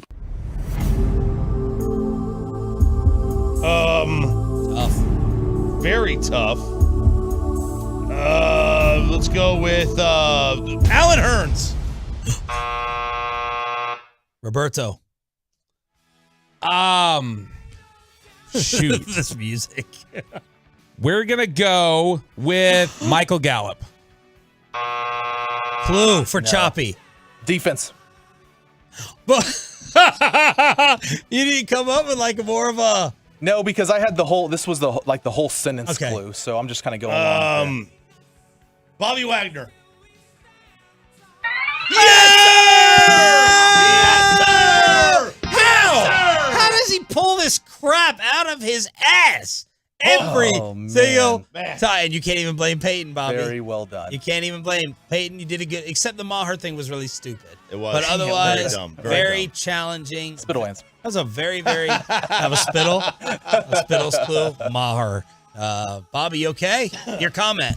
I have no comment. Okay, you can't even this isn't even like normally angry, like I can get mad at logistics. This is just, it was too difficult and it makes me sick. Tough game. RJ Choppy returns and keeps. Don't even look at me.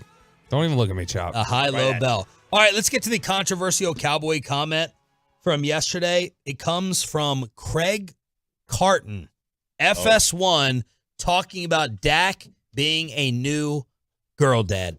Dak Prescott will be a father soon in March. Congratulations, Dak Prescott. That's a mistake. My point to it all is, at the end of the day, it comes down to beating the Philadelphia Eagles. Why did you tell me that? That changes everything. Why? What does that change? There goes the Cowboys season. How do you do that? No, they just announced the pregnancy. Are you not a fan of fatherhood? I am a big fan of fatherhood. I'm blessed with 4 beautiful, healthy children. So. You have beautiful kids. You guys have kids as well. Kids out there. This is a terrible distraction now for Dak Prescott. How? He's not married, right? So now I got to question, is she a gold digger? No, she might not be. I got to question it, right? Number 3, you got everything going great. The last thing you need now is the distraction. Shoot. What are you going to do? He's having a baby in March. I hope they have a beautiful, healthy child. And he's winning, by the way. I hope it all works out. It will. But this is not what Cowboy fans want to. Defend your people, Chop. What, criminals? Those Northeasterners. I was going to ask, after listening to the clip, because this enraged Cowboy fans yesterday, after listening to the clip, are we overreacting to this a little bit? We said the day the news came out, this distraction thing was going to be softball sports talk. Oh, softball sports talk. Softball sports talk. Look at the photo she posted. She didn't get pregnant yesterday. She's been pregnant all year. But the kid's not here yet. No, the kid's not here yet. And the kid won't be here during this season. The gold digger thing for me that crossed the line. There's several problems here. Gold digger saying, when they say congratulations on becoming a new father, he goes, oh, that's a mistake. Yeah. That's pretty bad language. To use the term mistake about a baby is always pretty aggressive language. And then you've got the whole just in general he's not going to play well. She's been pregnant. And our whole point that we had talked about the other day was I'm glad he wasn't struggling, because if he had been struggling, people would have said this. Yeah. He's playing well with this there. This just sounds like. But the baby's not here. Right, the baby's not here. It's another world when the baby comes out. For sure, and maybe it will be. Yeah, maybe it will be next March. year. It'll be March. He'll be in his offseason. Look, we've joked about this. I told you guys this when we were in training camp. I was like, every year, one of my favorite things to see is the 3 and 4 month old children running around the field at training camp. Wait, what 3 and 4 month old children are running? Because you know what I'm saying, the 3 and 4 month old kids with the parents on the field. Because this is the NFL baby boom. They get June. It's the end of the offseason program. It's before they go to training camp. That's when the baby booms happen in the NFL. You always see 4-month-old babies at training camp because they have time to do things. And it sounds like conjugal visit Carton is just upset and jealous. It's this is not a real take. That's the thing. This is not his. This is not a real take. He doesn't clown. believe this. He is such he has a 4 moron. children of his own. Anybody who has kids knows it's not. It's a distraction from the standpoint that you have a life to take care of. Right. But it's not a distraction in the sense that every guy knows this, and women I'm sure hate it, but the baby you're not a dad until the baby comes out. The mom is a mom the moment she's pregnant. Right. This does not impact Dak Prescott today at all. At all. Totally agree. Next year it might, but not now. Totally agree. Now, you could say a girlfriend, distraction, all that stuff. Look, I just went to the website to refresh it because I'm a little worried about how it's going to be spun. But yesterday after the show, I did a 1-hour interview with Awful Announcing. Wow. You did? I did. And I know. My wife was not happy. We had Santa Claus photos with the kids. I didn't realize it was going to go an hour. But I named Chris Carton as the third worst national Cowboy media member. Chris Carton, I'm sorry. Did I say Chris Carson? I'm playing Hilo. Craig Carton. Craig Carton. I'm named Craig Carton as the third worst Cowboy national media member. And it's for stuff like this. And who was 2-1? Orlovsky? Yes. Both. Nope. Never mind. Not Orlovsky. Stephen A. Nope. Joy Taylor. Acho. Nope. Shady. Nope. Oh, Sean McCoy. Shady was 2. Oh, who would be number one then? Wow, this is the one I take the least serious. Cowboy hater. Skip? No, just I'm sorry, Cowboy media member. Skip. It was Skip, Shady, then Carton. And I'm refreshing this website because man, I ended up bringing a blowtorch on a lot of people. Oh man, yes. A lot. He kept We're never getting past it on now. He kept. No, I didn't. I actually didn't bring up passing. I almost went somewhere with Nick Wright. But man, I F-bomb and curse words for Bayless. I went into the Orlovsky stuff. He kept digging about the Michael Irvin thing. I finally had to stop the interview, and I was like, why are you asking us about, why do you keep asking about this February interview with Michael Irvin? I was like, because Michael doesn't come on your show anymore. I said, bro, there's nothing there. Mike Garafolo gave him the questions. There's nothing there. There's nothing there with Michael Irvin. Mike, there's no bad blood or anything. We kept digging on that. Dug on the Orlovsky, Bobby Super Bowl stuff. But I'm waiting to see what the headline is going to be from my hour-long discussion about Cuban, Jerry, Cowboys, the show. I ended up getting a little fired up. Did you just get on a roll and start complaining about HOA fees and stuff? You just started to complain about everything you hate. No, it was everything I probably hate in the sports media. But I was like, stop asking me about Skip. We've spent way too much time on him. But it got me to thinking about Carton there. Let's hear the clip one more time. Craig Carton taking a little cheap shot at Dak fatherhood. Dak Prescott will be a father soon in March. Congratulations, Dak Prescott. That's a mistake. My point to it all is, at the end of the day, it comes down to beating the Philadelphia Eagles. Oh, why'd you tell me that? That changes everything. Why? What does that change? There goes the Cowboys season. How do you do that? No, they just announced the pregnancy. Are you not a fan of fatherhood? I am a big fan of fatherhood. I'm blessed with 4 beautiful, healthy children. So. You have beautiful kids. You guys have kids as well. Kids out there. This is a terrible distraction now for Dak Prescott. How? He's not married, right? So now I got to question, is she a gold digger? No, she might not be. I got to question it, right? Number 3, you got everything going great. The last thing you need now is the distraction. Shoot. What are you going to do? He's having a baby in March. I hope they have a beautiful, healthy child. And he's winning, by the way. I hope it all works out. It will. But this is not where Cowboy fans want to. Spieth Island. The irony of Craig Carton using gold digger or making any statement around what people do for money. That's true. that really is true. Yeah, I mean the only football takes he's qualified to have are those longest yard prison yard football games. Those are the only ones that he's allowed to talk. I'm surprised he didn't get his ass beat at Rikers or wherever he was with the mouth he's got on him. I was waiting to see how deep you would cut here, how low you would go. I was expecting even worse. I was expecting you to get real worked up over that. I mean, I need a little more time to research just the ugly personal history of him, stuff that's not public. I got to find my Bonte Hill UPS firing story or whatever. But I'll load it up. We should have him on. We should ask him to come on. That's what we should do. I bet he would. I have not watched the FS1 show much. His radio show was entertaining. We should talk to him at Super Bowl. Although I don't know that his ankle monitor allows him to go to Vegas. Speaking of these people on TV. Shannon Sharp. He was talking on his podcast with Ocho Cinco, Chad Johnson. That has cranked out a lot of viral things. It has. A lot about Shannon and women. Yeah. And now, he had bathroom talk before where he said that, him and his wife don't go to the bathroom in the master bedroom to do number 2. They go to another room. Well, here's Shannon at answer the question. How many times a day do you brush your teeth? I go through a tube of toothpaste a week. Hang on, stop.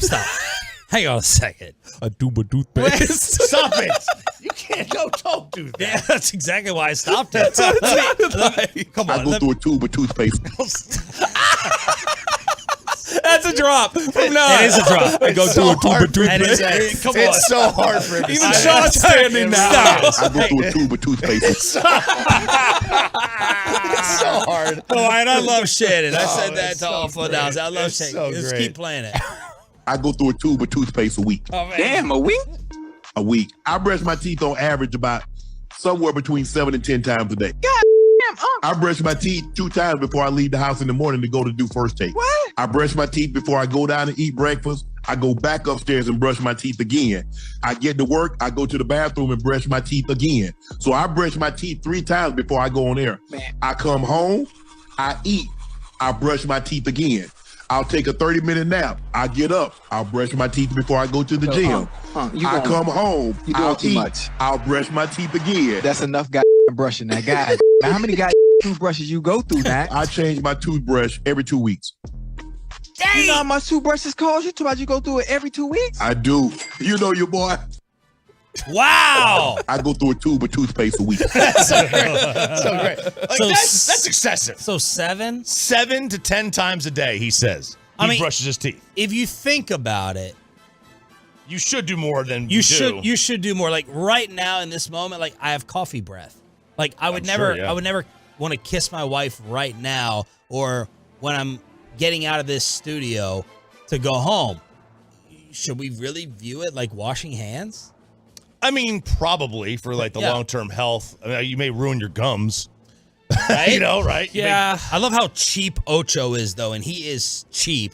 Even though he's throwing out nice tips, he's like, "How much are toothbrushes?" That's where his mind went. That's where his mind not went. the gums or anything. 7 times a day. I want to know the most that Atolo brushes a day at 877-881-1053.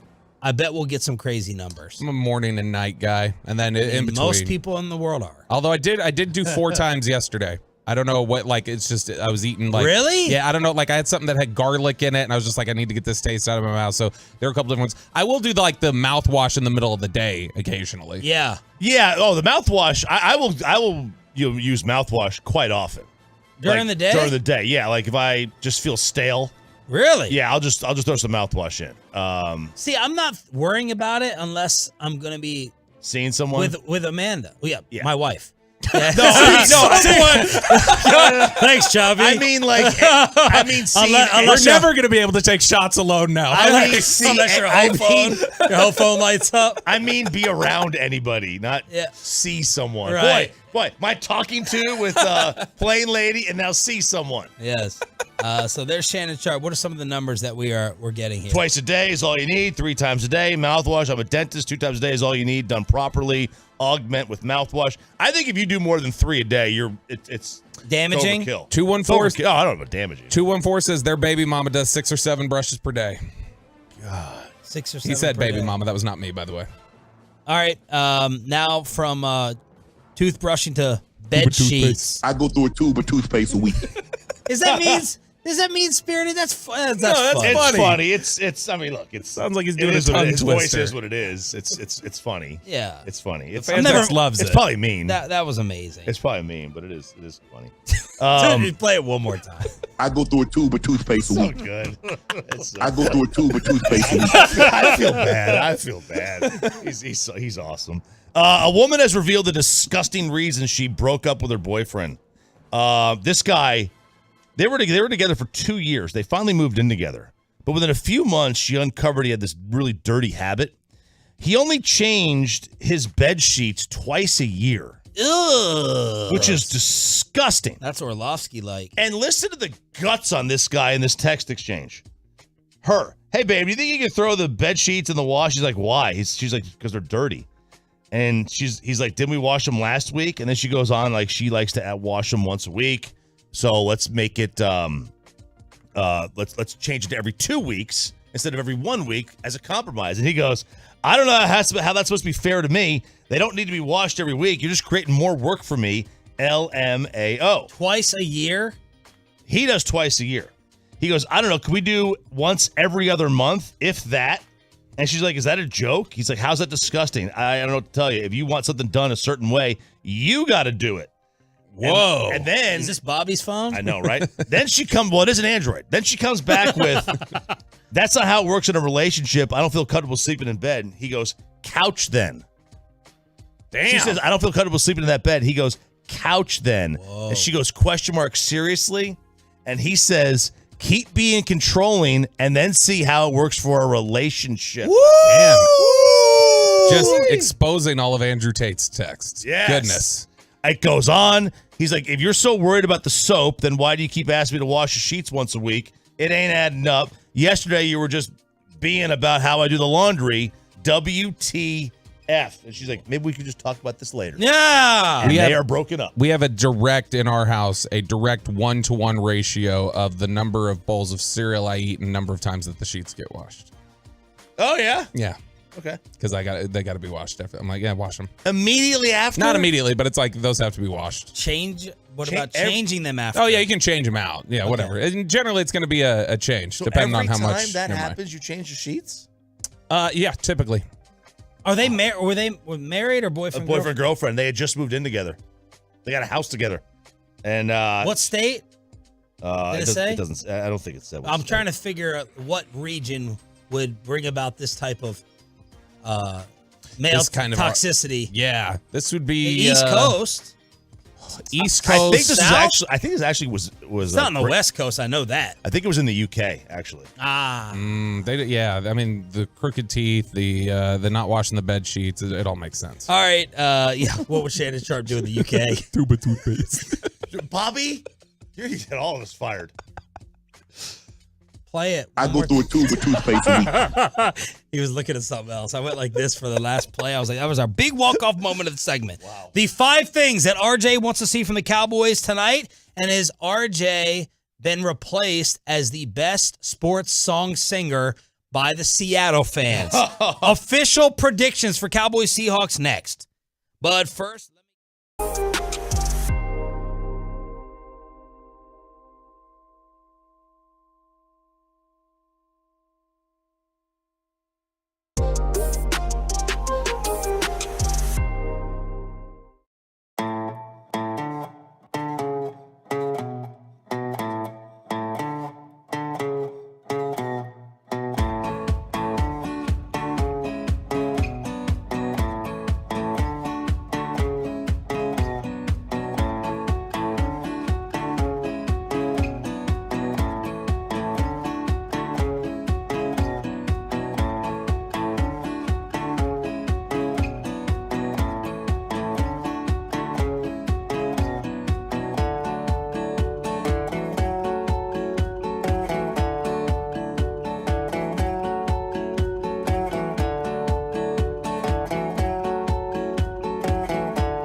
From our fan studios secured by DFWsecurity.com, this is Sean and RJ on 105.3 The Fan. Good morning, Metroplex. The entire squad is back together again. Hump day. I think you can. It's not that, you moron. We were right in sync there. It's Thursday. Sean Sharif, RJ Choppy, Bobby Bell, along with Peyton and Ryan in the back. Here on your home of America's team, you're going to find out why today the G-Bag Nation is going to be doing their show from the stadium, and then the pregame, the official play-by-play, and the post. We got Babe Laufenberg, Cowboys color analyst, at 8:40, and former Seahawk KJ Wright at 9 o'clock. Miguel just asked, are you guys doing crosstalk with Seattle? We're getting KJ Wright on the Zoom, and I think we need to clear something up because I've had a couple of Tolos hit me up and asking where we are tomorrow. We better be in studio tomorrow. I got Tolo Eric. I think he was drunk last night because he's like, man, I just want to tell you, I love you guys. I love you guys so much. And I'm like, are you drinking with Bobby? And then Dr. Pepper Brian said, where are you guys at tomorrow? I think there's some confusion over the Firehouse tour. It is next Friday. It is not this Friday. It's next Friday, the 8th. We're going to be in Wiley. This big setup and attraction where I'm getting more Wiley hype than for any of the other Firehouse tours. So we've got big listenership, like east of Dallas County. And so this will definitely be the most accessible east of Dallas County spot that we have. That's why Chef Eric's excited because he lives in Rockwall. So he's like, oh, this will be the easiest one for me to get to. So yeah, there's a big listenership there. Next Friday. Yes, next Friday at we're going to be in Wiley. So we'll share all that stuff on the Facebook page. Okay. Tonight, Cowboys Seattle, Choppy with the 5 things he wants to see. All right, number 1, be the bully. Be the bully. This team's bullies, man. Keep being the bully. They were like Alabama playing the Sun Belt over the last couple of weeks. Yeah. Right? This is kind of like, playing Maryland or BYU. It's like a step. They're good. They could bite you, but they're not like the Sun Belt. Or like playing Oklahoma State in the Big 12 title. Yeah, kind of like that, right? It's going to be a 15-point spread-ish. It's not. It's 9.5, whatever. But you get the point, right? Like they're a good team, but they're not a threat for a title. They'll be a playoff team because they have to fill out the playoff field, but they're not really that. Like, you want to stop the haters, be the bully again. Be the bully on this team. Like you said, this would be the best team they probably beat this year. Yep. Number 2, I actually want to let Which just still blows my mind. It's wild to hear 13 weeks in. Oh, I know. The Seahawks would be the best team that you beat. Let them run. Let them run all they want. Let them eat cake. Let them eat cake, right? Let them run. Make Geno beat you. They've allowed 20 points total in the last 2 games the Cowboys have. In both games, the other team rushed for over 100 yards in the game and over 4 yards a carry. And they 4.4 to be exact. And they still only allowed 10 points in each of them. Make the quarterback beat you. Make the quarterback beat you. And they're missing a running back. Kenneth Walker will not play in this game. Yeah, so he's out. And that's he's listed as he was doubtful. Trending to play, right? And then no, he didn't practice all week. They thought that he was going to be able to practice this week. He ultimately did not. And he's not listed as out, but he's listed as doubtful. And generally, if you're a doubtful and you show up in the game, the NFL's not happy. All right, number 3. Making another good one from Pollard. Seattle's bottom third in rush defense in the year. Bottom 4 overall in TDs per game allowed on the ground. And I don't know if Tony is fully back. Maybe like his first handful of games were still recovering from the leg injury, and now he's back. But it seems like he is, a little bit more bursty than he was, and that'll just make Dak's life a little bit easier. Number 4, start the MVP movement. Like, really start it. The next few weeks will be make or break for Dak. Hell yeah. And his chances for the MVP. But who's your MVP right now today? You have to vote. Purdy. Ooh. Wow. Same thing with Michael Lombardi. It's not bad. He needs, honestly, he's kind of fallen out of the discussion. I don't understand the lack of talk about Purdy right now as an MVP candidate. I mean, I can make a case for half a dozen guys. I can make a case for Mahomes. Yeah. He's got no help. Not Hurts, though. I can make a case for Hurts. He's the favorite. He's the favorite. I mean, here's why I can make the case for Hurts. Alabama was ranked number 1. Here's why I can make the case for him. 15 of the last 16 quarterbacks to win the MVP were either the 1 or the 2 seed. Yeah, and if you want to look back over the last 20 years, there's only been one time a wild card has won MVP. You need to be the 1 or the 2 seed. And which, to win by the way, MVP. I know that's the way it is. I hate that. I agree. I agree. But like that's. It means Mike Trout should never be MVP. I know, right? And like like Daniels is going to be one of the Heisman, favorites. He'll be the finalist for the Heisman. I think Bo Nix overtook him for the favorite. But he's got 3 losses. Like they're not a great team.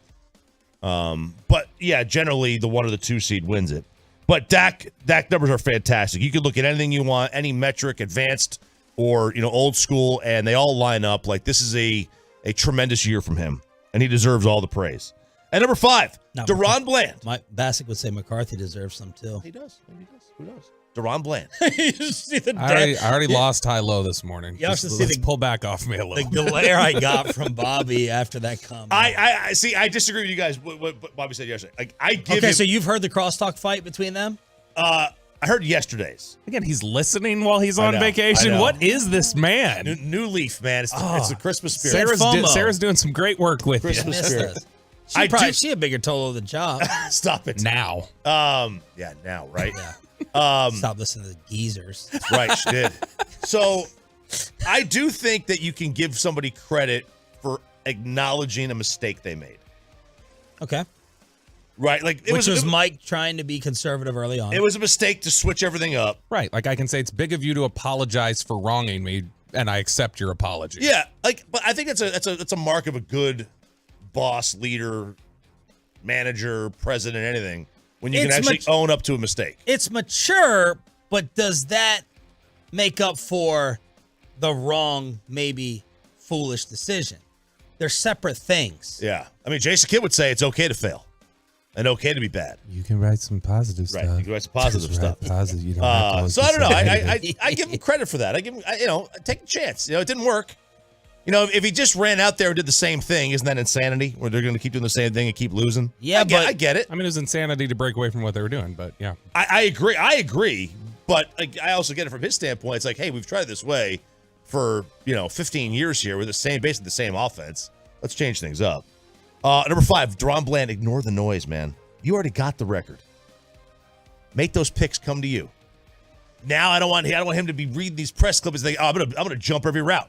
And that's what happens now is you get beat when you start jumping route. You start jumping things that you don't necessarily get to. Those picks came to you. Ignore that noise. I think he scores a touchdown tonight. Geno puts the ball in a lot of trouble, and he's been jumping, and they love that little. If you look at the 3 of the touchdowns Deron Bland has, it's those little speed outs where the ball just doesn't get to the sideline in time and Deron Bland sees it and jumps it. I think he's got a good shot to score. And what about double moves? Has someone torched him recently with a double move, taking advantage of this aggressiveness? He gets he gets beat a little bit on double moves. It's not as big of a problem as it was for Diggs a couple of years ago, but it's definitely a weakness of his. There was the 3rd down throw. I told you about this when we came back in, was that, on the 3rd down throw that Jordan Lewis broke up in the Washington game while the game was still close, I think it was McLaurin on that route had cooked Bland on a double move where if Howell was just looking, he's got a touchdown, and he missed it. And so there's a little bit of that aggressiveness there that causes him to get burned on those. All right, RJ Choppy's 5 things he wants to see this evening. Now, official predictions on the truckwreck.com text line, 877-881-1053. Who wins and why? Bobby, start us off. So the Seahawks would be the best team that the Cowboys have beaten this year, but they are also a team that's still struggling. They've lost 3 out of their last 4. They have not been great on the road. In fact, if you look at if you get out of the first month of the season, the Seahawks average 14 points a game on the road, and Dallas averages 41 points a game at home. So I think this is why you're seeing such a large spread here. And I think that it's warranted because Seattle is a team that's a little bit on the decline right now. Even though they played better earlier and they're a better overall team than you've played to this point, it's still not representative of a true contender. So I'm going to take Dallas in this one. I think that they do, protect pretty well and are able to take advantage of stuff in the middle of the field like they did against Washington. So give me the Cowboys in this one. Another 40-point performance. I'll say 42-21. 42-21. Yep. Okay. Wow. That's a big score. Big score. I'm going to agree with Nick Eatmans when he gave his score yesterday, DallasCowboys.com. That just felt right to me. An 8 or 9 point win. 28-20 Cowboys. Okay. My guy Bo, Football 401k, hit me up with this one. Bo Nix? Nope, and I agree. I am worried, by the way. I'll give 1 or 2 sentences of analysis because that's what I'm supposed to do. I am worried about the Cowboys secondary, and I want to see if the Seattle secondary is as good as you say. I want to see Gallup and Cooks against a better secondary. Yeah. Now, how good is their D-line? Because it's got some problems. The number one thing I took away from Romo's broadcast, we also need to investigate the relationship between Tony Romo and the Cowboys offensive line coach. Someone got to Romo that he really likes because 3 different times on the Thanksgiving Day broadcast, Romo said the Cowboys can win the Super Bowl because of the offensive line. 1, 2, 3, over and over and over. And I'm like, I know that they've improved, but there's something happened in a pre-show meeting that had Tony Romo loving. He was talking about the Cowboys offensive line as the strength of their team. Are we there yet? Was there someone whispering in his ear? Cowboys 28-20. All right, Chop. All right. Anything to add to that I'm missing or that we need to know? No. Specifically, when you ask about the defensive line, they can generate some pressure. There are a lot of Anthony Spencers over there, though. It's a lot of almost Anthony, where there's some pressure and they don't finish sacks. And if Dallas can block it up, they'll be able to take advantage of some stuff in the secondary. History says the Cowboys are going to run them out of the building. Since 2012, teams that have been favored by 9 or more for 3 straight games, which the Cowboys have, and then favored by 8 or more in the 4th game, undefeated straight up in that 4th game, 6-0. All right, give me that stat one more time. So since 2012, teams that have been favored by 9 or more in 3 straight games, yes. The Cowboys have been favored by 9 or more in the last 3 games, and then the 4th game are favored by 8 or more. Yeah. Perfect 6-0. Average margin of victory is 14 points. Wow. I love that stat. The 2 times they have not covered in most those, you give her garbage, but that's good. The 2 times the 2 times they've lost against the spread, so they're 4-2 against the spread. One of them was the Chiefs week 17 last year, where they basically sat everybody because everything was wrapped up. Right. We kind of throw that one out. And then the other one was a Ravens-Steelers game. And those games should never be, and that was like 8 or more. Those games should never be Ravens-Steelers. Throughout the records. They're at the records in that one. I mean, if you those games are generally within a touchdown. So that's the 2 times it's happened. I think the Cowboys win 38-17. Woo! I like it. Let's get our Friday off to a start like that with Bobby and Choppy scores. Pepe. Real quick, the Tolos weighing on the truckwreck.com fan text. Bobby and RJ, you might be real shocked about this. Couple Seahawks picks in here. 682, 38-28 Seahawks. 38 points? 38 points in Arlington. 469 says 17-10 Seattle. He thinks Dak just has one of those games tonight. One of those Thursday night games. But I disagree with both of them. I agree with all you. It's going to be, the pick is easy. Cowboys, I have Cowboys 34-20. I think it's going to be closer. Dak's going to have to play the 4th quarter, but I do think the Cowboys pull away and cover this.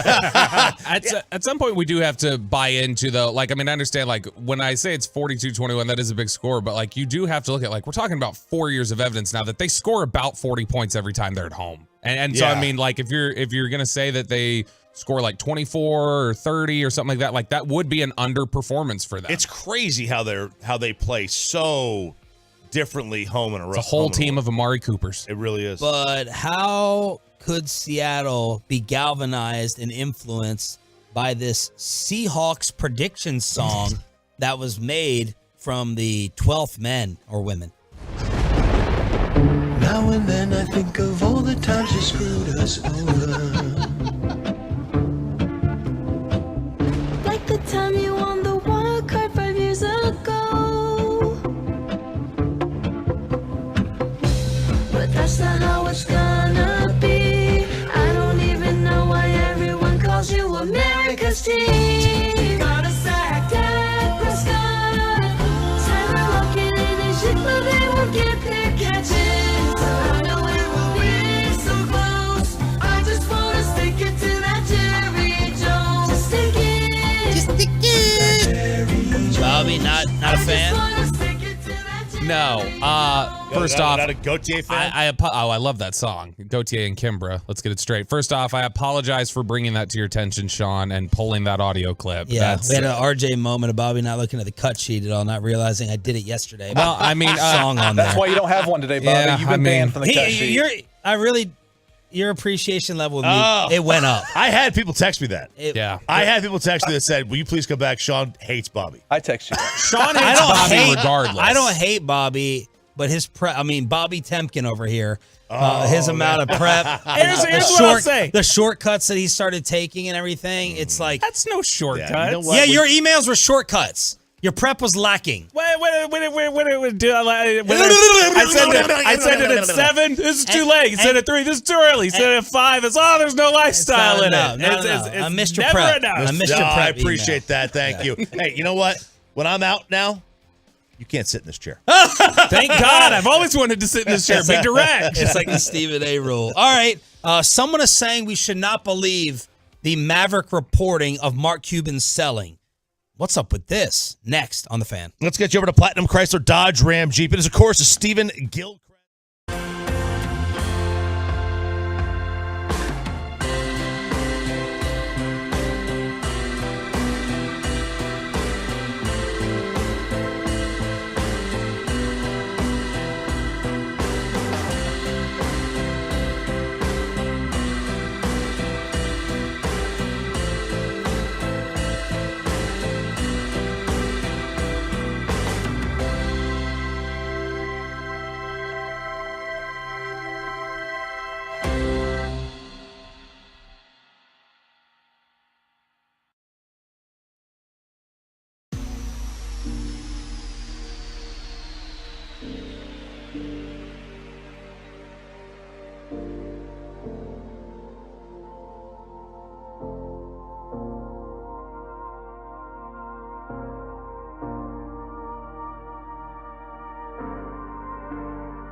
To you by state-of-the-art weight loss, that's Soda, and by the personal injury lawyers Frankel and Frankel. Life is unpredictable. Accidents happen. Frankel and Frankel are the go-to attorneys for car and truck wrecks in DFW. If you or a loved one have been in an accident, contact the Frankels for free at 214-817-333-3333 or just go to truckwreck.com. Babe Laufenberg, Cowboys color analyst, will join us at 8:40 this morning. It's a Cowboys game day, but of course, the news that rocked the sports world yesterday, Mark Cuban selling a majority stake in the Mavericks to big dog families out in Vegas. Before we get to Choppy's thoughts, since he missed yesterday, anything new develop in your mind, Bobby? Hearing other people's reactions, doing any digging, listening to any other takes to follow up on Cuban's sale? I just still think that this is part of my best theory is I think it's right. This is about whatever gambling complex he wants to do. And a lot of it's probably about, hey, I need a political partner here who can probably reach Texas legislators better than I can. Like, I think that that's part of it. But I still think there's some other aspect of this. And my best guess at this point is just he has this is going to be his magnum opus. Like, I'm going to get this complex built. This will be my legacy, and then I'm done. And that's just where I've come down on it. But it still feels like there's some hidden piece here that we're gonna find some jagged piece 4 months in the future. Go, oh, that makes sense. That's why this happened. So David Sampson is that former Marlins executive who is now all up in the media world. You have an opinion on him? I think is he a troublemaker? Legit? He's very legit. He's very much a troublemaker. He's very good. He's very much can be a jackass. He looks and sounds like he could be irritating, but I listened to his breakdown of what a negotiation is like with Scott Boras, and I loved it. He's fantastic with a lot of that stuff. He could be very kind of abrasive, but I think that's by design. He's Aaron Rodgers. Yeah, he's kind of a jerk, but he also is great when he's talking about his craft. Bobby would love him. He hates Jeter. Hates him. Oh, really? I think Jeter fired him when he got there. I think that's why he's out. So this is David Sampson yesterday on Le Batard not believing the reporting over this Cuban sale. It's being reported everywhere, and I don't know why, because you can have a step transaction where there's a path to control, like what A-Rod is doing with the Minnesota Timberwolves, where you agree on a price and you pay installments, and then when you're done paying the installments, you get control of the team, and you're a limited partner until you become the general partner. That's pretty common. But to sell the team outright, a majority share, and then still maintain control, I've never seen it. And I would find it extremely hard to believe that it's happening in this instance. I believe the reporting is wrong on this case. So what he's saying here is that he's never seen a situation where you give up control and then you give up the ownership, but you maintain control. Yes. So he basically would be an employee of Miriam Adelson. Yes. Adelson. Yeah. Unless it's written in, I'm the head of basketball operations, but I mean, nothing can Right. overwrite. How long before it's a takeover? Right. How long before? Is he here to stabilize? Are we missing something in the deal? In the Adelson statement that was released yesterday, it had Cuban in there. We look forward to partnering with Mark, moving ahead, having a good basketball team. But because how much did she purchase? We don't know. McMahon speculated it was like 57% or something like that. Yeah. So he'd be the largest non-ownership shareholder, I guess, second largest. But yeah, I look. It strikes me as very odd, like that you would maintain, you'd buy control of it, just to allow somebody else to run it for you. Billionaires don't do that. Now maybe she's like, I mean, she may not know anything about the NBA. She doesn't care. Ray Davis did it. Ray Davis bought it and like turned over control to Nolan Ryan and Chuck Greenberg. Yeah, they did. But look what happened to Chuck. Chuck's not there anymore. There was a power struggle. Right. So, like, nothing, when you don't own it, nothing is for sure. Like, she can make the decision and force you out at any point. Yep. I think this was easily one thing. It's like that she has all the infrastructure, all the connections in Vegas, and the licenses. So when they finally do they open Texas up to gambling, MGM is turnkey. Caesars is turnkey. Choctaw and WinStar is turnkey. Like, they can just come in here. If they've got land, they don't need to get the licenses. They've already got them. Mark Cuban doesn't have any gambling licenses. I don't even know if Texas has a gaming commission. I'm sure they do. But, if you're MGM, if you're Caesars, you think Texas is not going to give them their licensing permit? Mark Cuban may have to go through a process. And if you've seen the movie Casino, Sean, that takes 5 years. Great movie. It takes years to get your gaming license. And Las Vegas Sands is going to have a gaming license in 2 minutes. And so is MGM, and Mark doesn't want to be on the back burner. I'll kick it back over to you, Sean, which you threw to me. Now that you've had 24 hours to think about it, are you going at all? Are you interested at all in the Shark Tank piece, or do you still think I'm stupid for that? Thinking that I don't think you're matters? stupid. I'm not tying it into something bigger. That the fact that he's leaving Shark Tank as well after 16 years. He announces he's letting go of his show. He always wanted a show to hit. He had that awful show, The Benefactor, 20 years ago that he was always upset didn't hit as a reality show. Then he gets Shark Tank. He becomes famous for that. I do find it very difficult to believe that Mark's ego is satisfied to the point where he's like, I don't need to be on TV anymore. That part is a little weird. But you're not buying that the Mavericks are going to Vegas. I'm not buying it. I think it's much more plausible than Bassick thinks. We've seen teams move. The Grizzlies were in Vancouver for 6 years. They wanted to move, they moved. If it's better for the NBA, for the Mavericks to move to Vegas, then the NBA is going to allow that. Now, I don't know how it would be better for them. You don't want to lose the fourth biggest market in the league. It's a huge market. You don't want to lose it. But I guess I can ask myself, what would be better for the league, Luka in Vegas or Luka here? Well, I mean, I'll tell you what, if they moved to Vegas, Luka would have a much easier chance of getting players to come play with him, I think. If Luka wanted to stay here. If he wanted to stay. We have no idea. If they moved a team out of Dallas, there's an expansion team coming to Dallas the next not long day. after. The next day. It'll probably be the next day. Because when is the last time a team this high up in a market rolled out that LA. didn't have funding stadium issues? Yeah, L.A. Who else? It's the Raiders and the Rams or whatever, the football drama. That's why they don't deserve two teams. But when else has someone left like that? Seattle's a lower market than us. Vancouver's a lower market than us. Baltimore lost their football team. They're a lower market than us. When is a top five market Chicago? Was the Oilers, were the Oilers, was it a stadium issue? I don't remember. I can't remember. I just remember. I mean, obviously I was young at the time, so I don't remember if that was a stadium thing. But that was the last massive market like that. Atlanta. I mean, they didn't lose. The Thrashers. Did they contract or did they move? I can't remember. I think they became Winnipeg. So Atlanta, that's a big market. Where do you think this whole setup would make the most sense in DFW? Resort, casino, stadium. If they're going to do everything like that, resort, casino, stadium. Look, I don't know. I have not heard of any plans at the old Texas stadiums. I don't know what they're doing there. It's still, every time I drive by, it looks like there's nothing there. There's let's say I did the math. It's a long play. There's 551 acres at the Texas Stadium site. It's an awful part. That's an awful area, though. Is it? Just, I think it's a great area. Accessibility. I mean, just off of that highway and everything else. Like the way it's the so traffic easy is. to get to. I think getting off of that spot, because what is that? That's 114 running alongside it. 114, 183, and Loop 12 all converge there. So I think from a highway perspective, it's so easy to get to from Fort Worth. You get there from Dallas. You get there from Grapevine. You get there from, further up north. You take that, down to George Bush and head on over to 114. I think the Texas Stadium site's a great site. I've always thought that should be a giant casino. Always when they finally open it up. But I mean that thing's been vacant since what, 2009? 15 years? Almost? Yeah. What are they doing with that? I'd heard rumors they were putting apartments in there, but I mean I've not seen a single thing built. We drive by that every day, Bobby.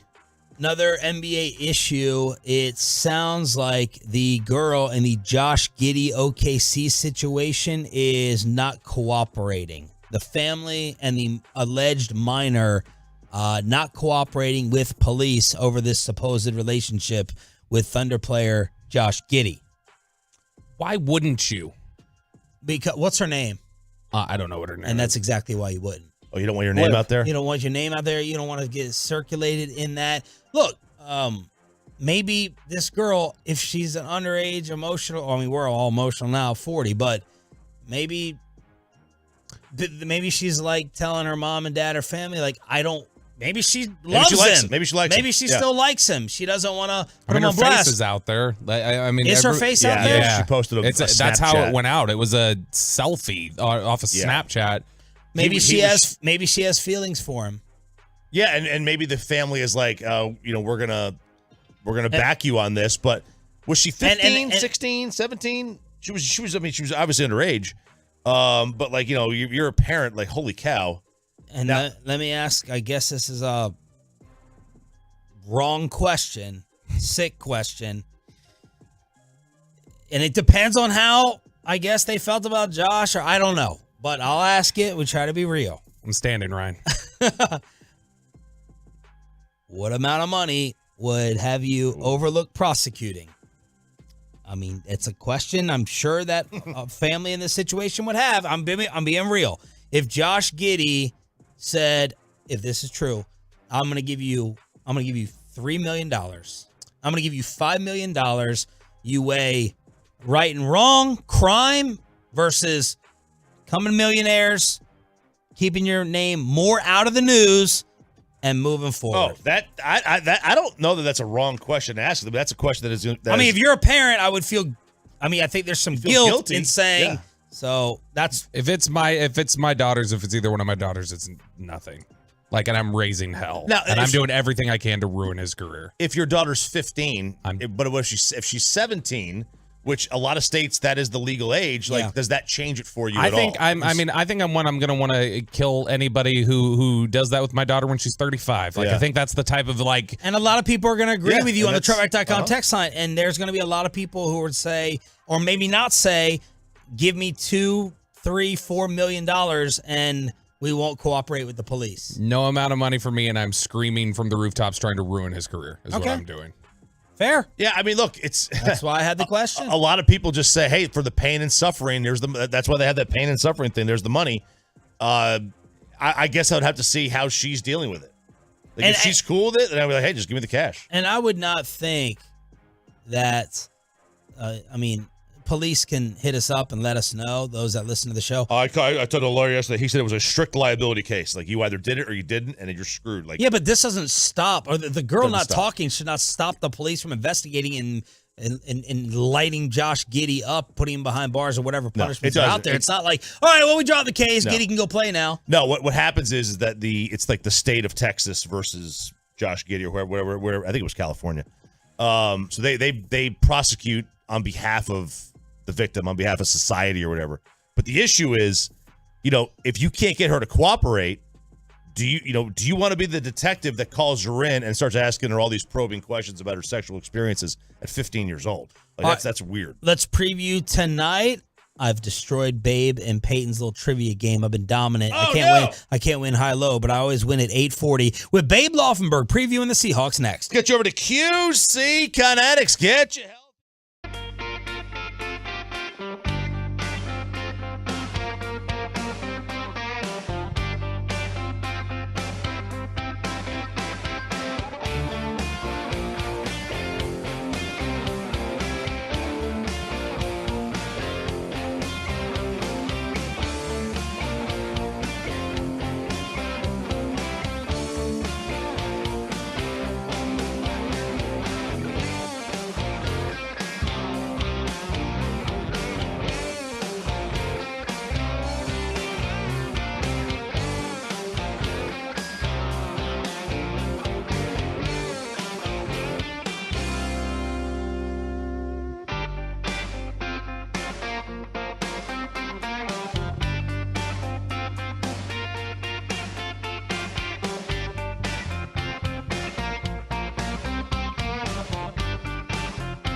And it's back to Sean and RJ right here on 105.3 The Fan segment here, brought to you by Classic Chevrolet. Just announced that Classic Chevrolet and Grapevine is the one-time Trailblazer offload. A limited supply of excess new Trailblazer models will be sold directly to the public for below market value. See them all today at ClassicChevrolet.com. Do not wait. The best models do sell fast. Classic Chevrolet, find new roads. Let's bring in Cowboys color analyst Babe Laufenberg here on Sean, RJ, and Bobby. Brought to you by Johnson Fitness and Wellness, Home Fitness, Equipment Stores, and can my Cal Ripken Street continue of answering Babe's trivia intended for Peyton Russell. Good morning, Babe. Good morning. I missed you guys last week. I mean, you could have called in, or they were doing live radio. You weren't. No, you weren't there. Yeah, but somebody was. I saw you. I saw you last Thursday. Well, yes. Yeah, I saw Bobby, yes. Okay, good morning. Okay, you ready? Yeah. So there's all this talk, obviously, Micah Parsons, Defensive Player of the Year, Deron Bland, maybe Defensive Player of the Year. There's only been one Defensive Player of the Year for the Dallas Cowboys. Can you name him? Chuck Howley. No Googling. It kind of surprised me, to be honest with you. It did, huh? Harvey Martin. All these great players. Randy White. I'll say Charles Haley. I think I actually do know it. I think it was Harvey Martin in 78. It was Harvey Martin. You know what? Let's go to the expert. It was Harvey Martin. But Peyton, what year was it? It was not 78, Bobby. You got to go back 1 year earlier. It was 1977. Doomsday defense, Bobby. You got it, Peyton. You got it. All right, well done, Peyton. For the bonus question, Bobby, since you did get the name, that's good. Who was the runner-up that year? 1977. That would have been Mean Joe Green. Anybody at all over there? Mel Blount, Alan Page. Another Jack Youngblood. It's very Babe-esque for it to be another Cowboy. Yeah, we're a Seattle player. Was Cortez Kennedy playing back then? No, he was not. Let's go. Not yet. Let's go to Peyton. Peyton? Yeah, guys, it's the great Lyle Alzado. Oh, yeah, Lyle Alzado. He was close. He was close. Hang on. No, hang on a second. Wasn't he a PED user, Babe? How did he keep that? God. Rest in peace, Lyle, as well, Yes. Chop. Be careful. That's exactly right. Babes, All right. Speaking of DPOY, more impressive, Bland's season or Diggs' season a couple years ago? Great question. I'm going to say Bland. Okay. Because, he's done something that no one ever has. So I think if you say, well, this has never been done in NFL history, I kind of give the nod to that guy. But let me just tell you this. I'll take 11 interceptions from my corner. Yeah. Here's the other interesting thing to me, in doing this game, researching in Seattle and the whole 9 yards. But Reek Woolen is their corner for Seattle. One of the two corners. They're pretty good at the corner spot. But anyway, he tied for the NFL lead last year in interceptions. He was a rookie, 5th-round pick out of the same class that Deron Bland was a 5th-round pick. Matter of fact, he was taken 14 spots earlier than Deron Bland in that draft last year. In the 5th round, though, last year he leads the NFL in interceptions, and Deron Bland may do it this year. Both guys out of the 5th round. Hey, that is a nugget. That's a stat. You don't have to be a first rounder to be a good player in this league. Babe, what do you say to the narrative that, okay, now the real season starts with this stretch of game for the Cowboys because they've beaten a bunch of nobodies? You know who the real stretch of game starts for? Did you guys see Seattle's schedule by chance? Yes. They had San Francisco, obviously, last week on Thanksgiving. Now they've got Dallas at Dallas. Then they go to San Francisco, and then they've got Philadelphia. Yikes. They're literally playing the best teams in the NFC. But, the Cowboys thing is just crazy what they're doing at home. It's just, again, never been done. They've never trailed. We know all the stats, right? They've never trailed at home. They've won every game by 20 points or more. It's never been done in the NFL. If you said, hey, Dallas playing Seattle, boy, home field is going to be crazy, you'd say, oh, they're playing in Seattle, huh? Yeah. The Cowboys have that advantage at home now, the way a Seattle does or did. So it's just crazy what they're doing. And, a lot of teams, I hate they've only beaten bad teams. Well, who's on their schedule. And the other part of that is these other teams are playing bad teams as well, but they're not just crushing them the way these Cowboys are. But the real question is, all that sounds nice, but let's let's cut through it. Do you do you really feel that different about the Dallas Cowboys as Super Bowl contenders than you did 7-8 weeks ago? They play San Fran tomorrow. You feeling that much different? Well, yes. In answer to your question, the short answer is yes. Okay. The long answer is San Francisco is a hurdle for them. Yes. The way if you go way back to the Cowboys of the 90s, right, and starting that Super Bowl run, they could not get by Philadelphia. They could not get by Philadelphia. And then they finally beat Philly the second game of that 92 season when they went to the Super Bowl. 91, Troy Aikman got sacked 11 times at home, and they scored 0 points against Philly. So they had to turn that corner. So they've got to turn the corner against San Francisco because they're getting each of those games that they played, the last 3 games that they played San Francisco, they've gotten farther away from beating San Francisco rather than closer. Philadelphia, quite honestly, I mean, they should have won that game. And I know should is shouldn't use the word should. Should have done this, should have done that. They outgained Philadelphia by over 100 yards in that game. They screwed it up at the end. We all know what happened at the end of that game. But to think that they can't play with Philadelphia, I think would be wrong. True. Matter of fact, I think December 10th, when Philly comes here Sunday night, I think the Cowboys will be favored. It'd be a pick at worst, but it'd probably be favored by about a point and a half. Yeah, and you would know more than that, RJ. But I do. I know. I'm just top. Trust me, I am top of my head. Many times they kick it off, or after the game, I have to ask somebody, or I say, "Gosh, who's favored? Or how many are you favored by today?" Because it's in all my prep work, it's the last thing I look at, to be honest with you. But I just think Dallas, provided both teams are healthy the way they are today, I think Dallas will be favored in that one. I wouldn't say that when they play San Francisco. No, they wouldn't be. All right, so Gino, this has been a great salvaging. He progressed last year. Has he regressed a little bit this year from last year?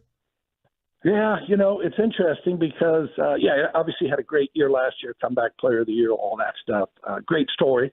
And he played very, very well. I mean, he played great. Their offensive line, I think the right side of their offensive line is going to have difficulty with this Cowboys defensive line. I mean, Jason Peters most likely will be their starting right tackle. He's 41 years old. I mean, I don't care how good you are or were. When you're 41, unless you're a quarterback or kicker, I mean, it's like, okay, we're going to start a 41-year-old. Okay, good. But Gino, it's funny too because they have weapons at the receiver spot. Jackson Smith and Jigba's not come on yet. He broke his wrist actually against the Cowboys in the preseason, so he played, but he was struggling through, and he's learning his position, if you will. But Pete Carroll this week, as I swear to God, guys, every time I've ever listened to Pete Carroll, whether it's the off season, the preseason, the regular season, and I listen to all his press conferences this week. We got to run the ball. We got to run the ball. We got to get back to being a running team every time. Baby. Old school. But I just laugh because I always think you're the head coach.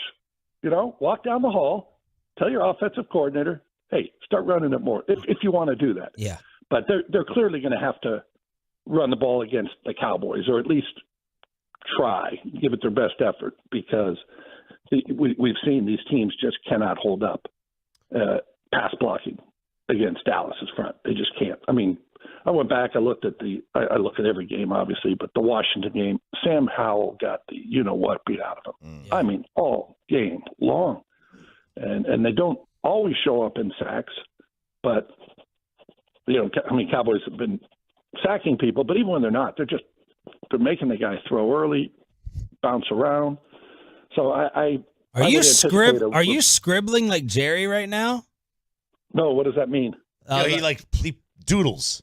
We're hearing like a pen or pencil in the background. Are you writing? Oh, no. I'm just Oh, maybe I'm having a stroke. Maybe I'm having a stroke. Do you smell burnt toast? Yeah. Yeah. Stick your tongue out. Raise your arm. Babe, when you look at, we've been trying to figure out this whole idea of like why the Cowboys play so well at home and why they're so dominant there. And when you look at, since McCarthy got here, the Cowboys have the third worst winning percentage in the NFL on grass. The only teams that are worse than them are the Texans and the Panthers, who had the 2 worst records in the NFL last year. Is the home advantage just simply about, hey, this team has been built to play fast, and when they can play on that artificial surface, they're able to take advantage of that speed? I think that's a legitimate statement to make. They do play fast. They're lighter, obviously. They play, they've got safeties playing linebacker. And that's great when you're on a turf and you're like you say, you're playing fast. Their 3 losses this year have come on grass, right? Now, Philadelphia, obviously good team. San Francisco, good team. They may have beat you on turf or grass. Arizona, not a good team. But I think there's no question this team is a better team on turf. And when you look at the home record and why they are beating teams by 20-plus points every week, you're not dealing with the elements, right? I mean, when you get in the rain and like the Philadelphia game with Buffalo last week, it's raining. Those are going to typically be low-scoring games, right? Which that one turned out to be. And by the way, I still can't believe Jake Elliott hit that 59-yard field goal. Don't bring it up. Please don't. Philly they have the golden horseshoe stuck somewhere on their body right now. I mean, it is amazing. Let me ask you this follow-up, though. Yeah. Does that make you think more or less of them? Does it make you think more or less of Philly, the whole finding a way to win, the special intangible versus luck argument? Which side are you on for the Eagles? I think it's honestly, I think you could split it right down the middle. If you're going to tell me we're going to rely on our kicker to hit a 59-yarder in the wind and the rain, I'm going to say that a lot of luck is going to factor into this one.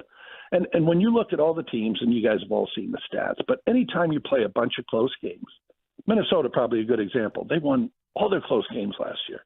I mean, they were 11-0. Never been done. But this year, you're going to go 50-50. You're always going to regress to the mean. It's like a baseball team playing one-run games. Yeah. 1 year you may be great, and the next year it's going to come back.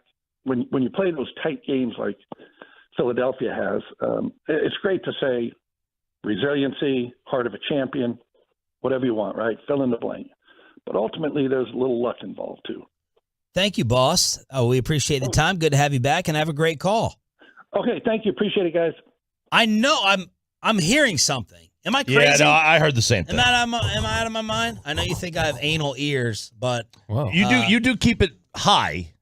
But I definitely heard that. All right, hop on the Fan Cam, Twitch, and YouTube, because next, the Super Bowl winning champion, Pro Bowler, and member of the Legion of Boom, KJ Wright, previews the Seahawks with Sean and RJ next. But let's get your carpet.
America's team is 105.3 The Fan. Go baby. KRLD FM and HD1, Dallas Fort Worth. Always live on the free Odyssey app.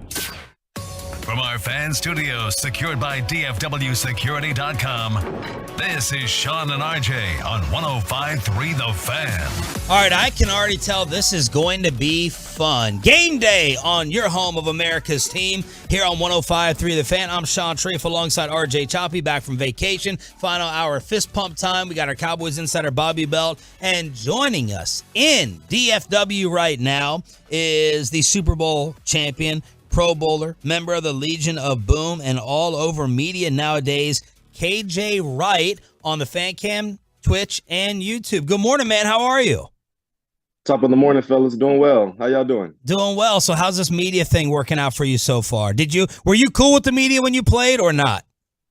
Not at all. Not at all. I was like, get away from my dang locker. I got nothing to say to you. Yep. And I love me some football. I could talk it all day, every day. But the hardest part, guys, is my teammates. I'm 2 years out. But I got to critique these guys. Like, I got to talk about Gino. I got to talk about Bobby. I got to talk about DK. Yeah. And when they're messing up, I got to keep it honest. And they definitely hear everything I say. And so that's the hard part, is getting back to them and got to face them face to face. So number one, you keep it real. And then number two, you definitely get feedback from them. Like, yo, man, what the hell?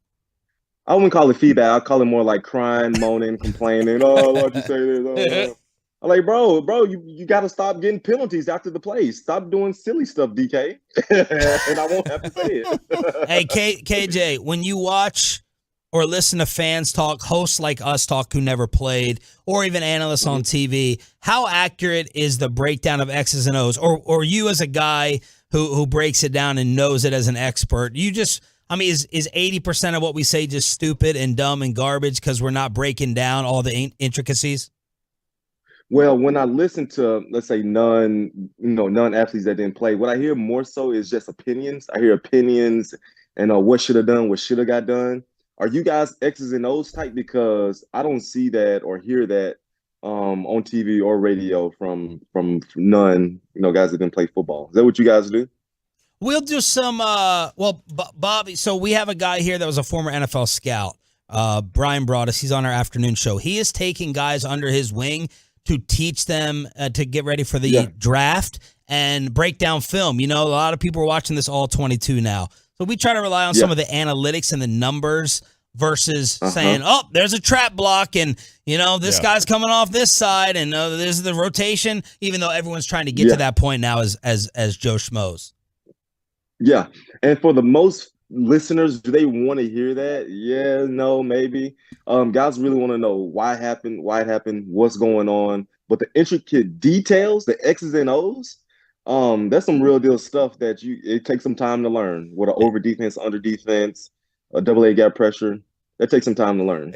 Isn't it also, though, that like even a former player, they know what happened, but if you're not in that room, you don't know what exactly the play was, the assignment was. It's even impossible for a former player to really dissect it, right?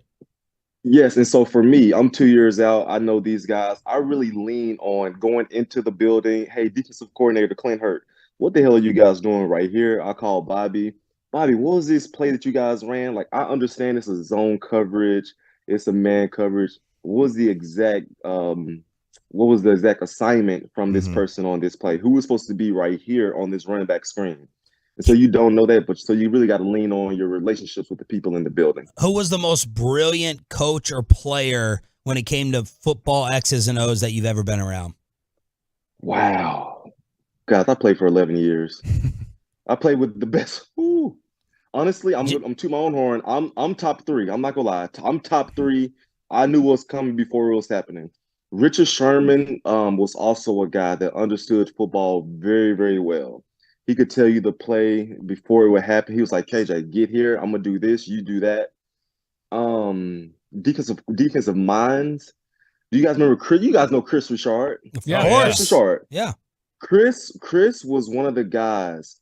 The way he called plays, he would tell you what the play was by simply calling the play. He would talk in Bobby's ear. He's like, Bobby, watch the screen right here. I'm gonna call this play. Tell KJ to hug up on the running back.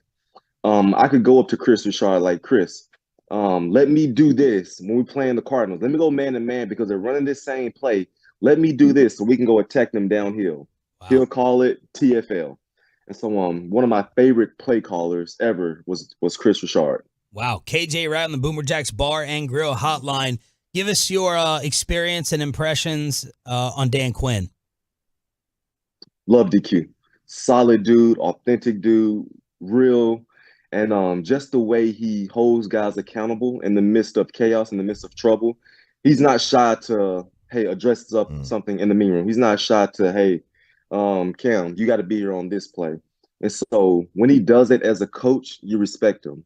You appreciate him, having everyone on the same page. And just with his X's and O's, DQ will keep it simple. We're going to line up in over cover 3 and whoop your ass. It's not much to it. But watch when you turn on the tape with the Seahawks, with the Falcons, with the Cowboys. Guys are prepared, they're ready, and they just play lights out football. And so get ready. He's going to leave after this year. It's time. I'm predicting he's going to the Chargers. I got him going to the Chargers after this year. Well, he might not be going anywhere. He might get a promotion. He might get a promotion. Oh. What's higher than a defensive coordinator? Assistant head coach? Head coach. Look, if they lose to San Francisco in the playoffs 3 years in a row, there's going to be some things that need to be answered in this building for the head coach. It depends how the offense plays. We'll get there down the line. But if he does leave, I got him going to the Chargers. But just a great guy. Obviously, his people are prepared to play. Went to the Super Bowl with the Falcons. Wish he would have got that one. But I love DQ. And after the season, let's say he's going to be a head coach. Are you surprised he hadn't left already? I'm not because I was looking after this season. I'm like, what makes sense for him to go? The only place that made sense was Broncos. And even that one was a little iffy, a little shaky, especially after how Russell played last year. And so unfinished business in Dallas. You have a great defense. You have a great fan base, a great culture. Stay put and just really wait for the right moment, the right opportunity to go get it. Because you don't want to just take any head coaching job. The only one that really made sense was Broncos. And obviously Sean Payton took that one and doing pretty good so far. KJ Wright, he has the own podcast, KJ All Day, Spotify, YouTube, Apple Podcasts, and more, bringing it here on Sean and RJ 105 through the Fan. So give us your film study tape breakdown of what you've seen from Dak Prescott and Mike McCarthy's offense. When I look at this Cowboys offense, look, guys, we just played Sean McVay. We just played Kyle Shanahan. Two gurus when it comes to calling plays, and they do so much getting your eyes off track, and you like so off balance when you're facing them teams. It's an absolute nightmare. When I look at the Dallas Cowboys on film, they're going to simply line up and say, we are better than you. It's not going to be too much stuff pre-snap. It's not going to be all this razzle-dazzle, flashy stuff. We're going to line up. We're going to go 18 stretch, 19 stretch. We're going to get the ball to CeeDee Lamb 10-plus times, and it's effective. I love you guys' offensive line. You got Hall of Famers all across that board, blowing guys off the ball. Dak is playing MVP-type football with 23 touchdowns and 6 interceptions. I love what he's doing. And the biggest question with this Cowboys team is the obvious. Are they playing anyone? Are they blowing out bad teams? So I'm really looking forward to this last stretch of the season. So Seahawks, Bills, Eagles. Let's see how they do. Talk to us about lack of motion and shifts as a defensive player. Again, one of our fan beliefs is you cannot have the best offense possible unless you're moving around in motions and shifts. We track that as fans. Is it, if you're a head coach or you're a general manager, are you making your head coach put in as much motions and shifts as possible, or you face offenses that are stagnant and just line up that are just as tough? Well, it's all about having your identity. I don't give a damn what you do. If it's effective, then you're great. But it's all about having an identity as a play caller. Kyle Shanahan, that's his identity. That's what he's going to do. McVay, same thing. And as a defensive player, when you do all this stuff pre-snap, when you do all this stuff post-snap, it's a nightmare. It is hard to stop because your eyes got to go here. You're going from doubles to trips. You're going from having Deebo Samuel at running back, motioning out to receiver. It's just so much communication you have to do on the back end. But if you just line up and tell me that you're going to run the ball straight downhill, you're going to just have this, man-on-man party, hey, let's go. And so I like that as a defender. But it's all about knowing your identity and your style as a play caller. KJ, you mentioned the Cowboys. The big question is they haven't played or haven't beaten anybody yet. Does that matter in a locker room? Like, does that get talked about at all? Like, not even like that we're not that good, but like there's still a seed of doubt somewhere. Absolutely not. Hey, this is the NFL. Let's get this understood. This is the NFL. This is the 1% of the 1%. I don't give a damn who you are. You 0-12. It's you're playing. You're in the NFL, and so you got to win the ball games you're supposed to win. And obviously, we know when the Eagles, it's going to be a big matchup. The Bills going to be a bigger matchup. Just beating the Jets and Zach Wilson, yeah, that's cool. You know, we won. We're supposed to beat those teams. Yeah. And so let's really see tonight. You know, my Seahawks are doing. They're okay. We're okay. And so let's see how this game plays out in these last few six. How did you feel about Dak Prescott coming into the year, and how do you feel about him now? Like, what's the real talk about Dak around the league? We know he's loved. He's beloved in the locker room. Is he a guy that y'all think he gets too much of the shine because of the team he plays for? Is he underrated? Is he overrated? Where have you stood? Where do you stand on him? Well, coming into the season, I was like, Dak, protect that dang football. You way too many interceptions, bro. They go and look for someone else. And the Trey Lance thing, you know, maybe be the successor, blah, blah, blah. But looking at Dak now, he's a game changer. The guy's a game changer. He can get the football downfield. He can protect the football. Utilizes all of his weapons. Cooks is eating. CD is eating. The tight end, like everyone is eating in this offense. And I just love how he can be effective down the football field, but still be smart and make really good decisions and not put the defense in a bad position. And so if we're talking the best quarterback play right now is Dak Prescott. I didn't say MVP. I said the best quarterback play is Dak Prescott. KJ, we're talking with KJ Wright here. You played against Dak several times throughout your career. You were on defense at the play. What was the book on him going into those weeks when you play him? What was the method when you guys would get into your game plans to say, hey, this is how we got to go after Dak? Oh, you're getting deep now. I mean, you said you keep it real. Keep it real. We want to know what you guys were saying about him in those meetings. All right, this is my guy, Mississippi State. Love me some Dak Prescott. With that being said, that's set up a butt. With that, no, I didn't say, but with that being said, watching Dak, we knew that, guys, if we stop Zeke, we stop Tony Pollard, let's put the ball in Dak's hand, and we got a really good chance. In the sense of him really beating us, passing the ball, boom, boom, boom, getting the ball downfield. Watching Dak, I love how he was a stare. You know, he would stare guys down. He would really look where he's going to throw the ball, and you could really melt to where he was going. Hell, I got, I think, 3 picks, 3 interceptions against Dak. Damn. And three, I know 2 for sure.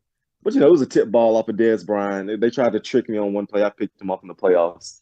But no, I love facing Dak, and he is a guy that could beat you with his arms and his legs.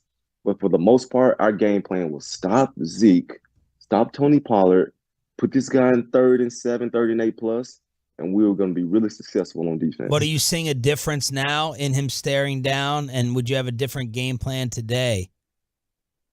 I haven't watched that much film on him. Okay. I haven't watched that much film on him. And but I've seen his growth. I've seen his development. I've seen his confidence.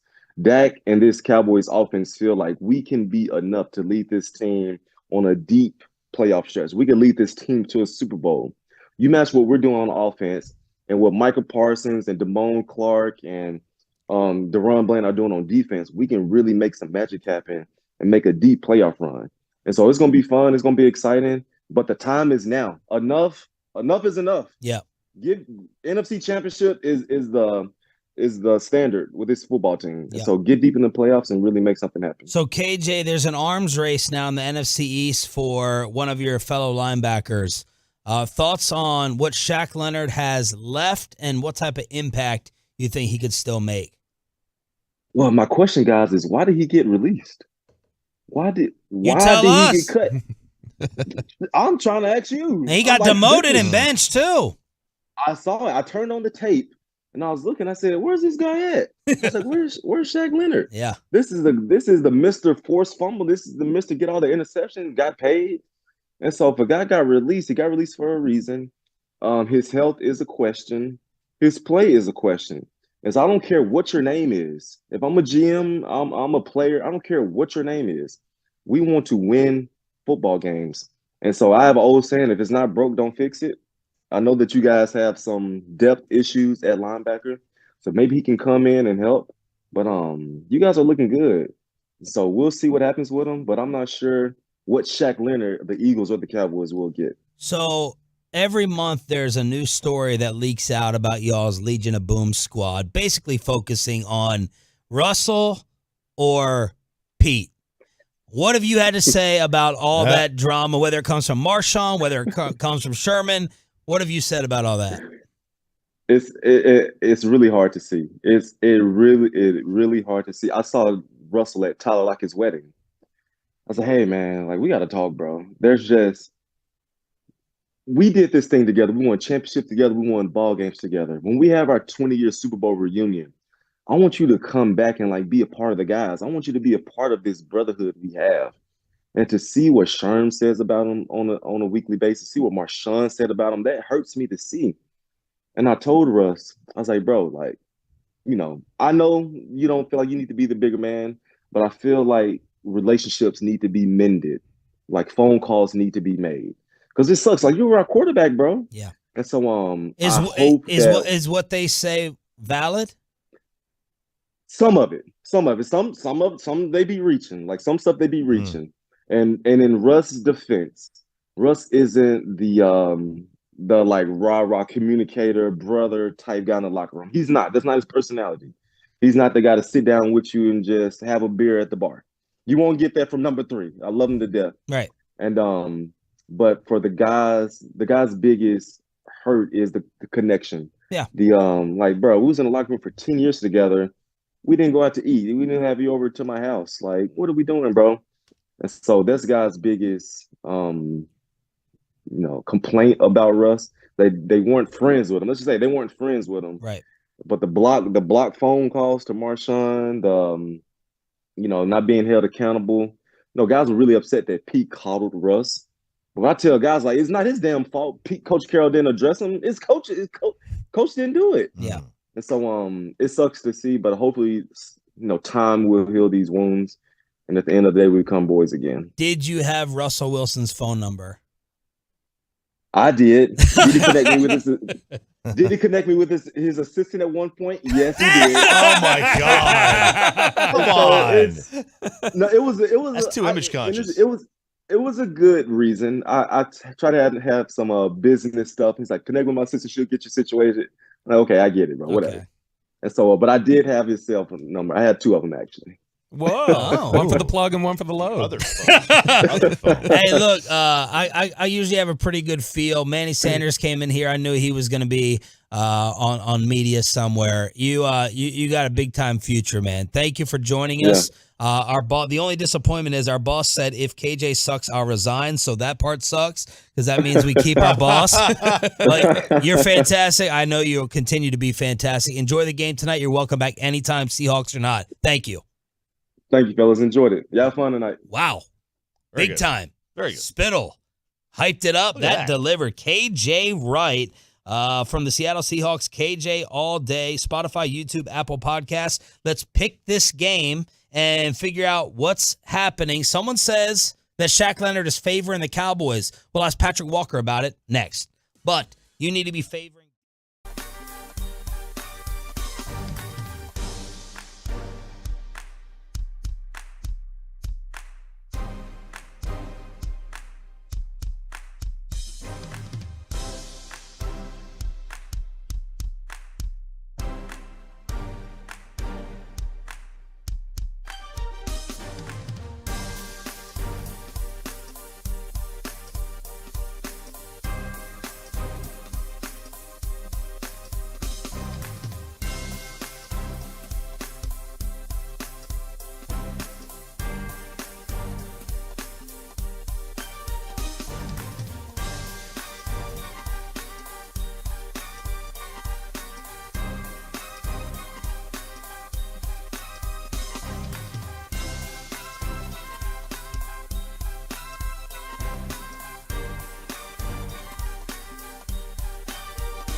injury lawyers Frankel and Frankel. Life is unpredictable. Accidents happen. Frankel and Frankel are the go-to attorneys for car and truck wrecks in DFW. If you or a loved one have been in an accident, contact the Frankels for free at 214 or 817-333-3333 or go to truckwreck.com. Crosstalk with a KMC Masterpiece is coming up at 9:40. Right now, it's time to pick this game and preview the Seahawks with Patrick Walker at Voice of the Star from DallasCowboys.com. Brought to you by the WinStar World Casino and Resort. Proud to be the casino of the Dallas Cowboys. Good morning, Patrick. How are you? Doing well, sir. How are you, my friend? Doing well. Thank you for joining us as always. Want to play you this from Brian Baldinger yesterday on the G-Bag Nation after the report came out from NFL Network. Shaq Leonard was going to take the weekend to decide between us and possibly Philly. I hear he's leaning towards the Cowboys. I know players on the Eagles that are, heavily trying to recruit them. Sure. They need them. They lost Zach Cunningham last week. They've been losing linebackers all year. I hear he's favoring the Cowboys at this point. I know he's a little measured about this thing. Wants to make the right decision. I know this: whoever gets him, they're going to be a better team. He's a great teammate. He's a very instinctive, talented player. He's coming back from major injury, so I don't know exactly where he's at. He's been playing, but I think he could improve both rosters right now, especially with what the news about Leighton is. And I think the Cowboys like what they're doing right now with Marquise Bell, but I think, when you go against some bigger teams and some teams that are a little bit more powerful, you might want to have that option of playing two linebackers. What do you make of that, Patrick? Say more things like that, Baldy. Yeah. At the end of the day, we all know that free agency is a two-way street. So, yes, it does come down to what Shaq Leonard wants to do. But I will say that the Cowboys applied a full-court press to get him in here in Dallas. And they fully expected that he was going to do his due diligence, him and his agent, and go up and visit Philly, because from a business standpoint, if you're his agent and you're Shaq Leonard, why would you not at least go see what the other contender in the NFC is doing and what they're willing to offer you? And, best case, you end up at Dallas anyway, and maybe the Cowboys up their offer a little bit because they don't want you to go to Philly. Like, they absolutely don't want you to go to Philly. So, I think the package that Dallas presents on the whole is better than what Philadelphia presents. Obviously they're 10-1, and you have the football aspect, but something Baldy pointed out that's also key is, yes, the Eagles, they're in need of a linebacker as well. Nakobe Dean, injured. He'll be back shortly, but he's injured nonetheless. Zach Cunningham, he just suffered an injury, probably misses several games. So if you're Shaq Leonard, the question then becomes, well, am I going to be your rental for the remainder of the year, or do we have a chance of probably extending that? Well, if you look at the Philadelphia Eagles, well, Cunningham will be back next year. Nakobe Dean will be there next year. Where does that put you if you're Shaq Leonard? Whereas if you're the Cowboys, unfortunately, there's a good chance that Leighton Vander Esch's career is over. So that means that you have a very good chance of sticking with the Cowboys if you perform well over these next several games, and in the playoffs, have a conversation in March when you hit free agency and say, you know what, let's keep you around, and maybe you become that guy alongside Damone Clark and Marquise Bell. So great opportunity there for him as well. You could talk about comparisons in state tax. Texas has none. Philadelphia has one. Weather. If I'm a guy approaching his 30s and I'm coming off of a back issue, I prefer the Dallas weather to the Philadelphia winter. So, all of this factors into it. And then, of course, relationships. You talk about Malik Hooker, former teammate, ongoing friend, as well as, who am I missing? What's my other guy? Gilmore. So two deep friendships with those guys. Dan Quinn, arguably the best defensive coordinator in the league. Very easy package to sell if you're the Cowboys. And like I said, full court press happened. It's all in his lap for him to decide which way he wants to go.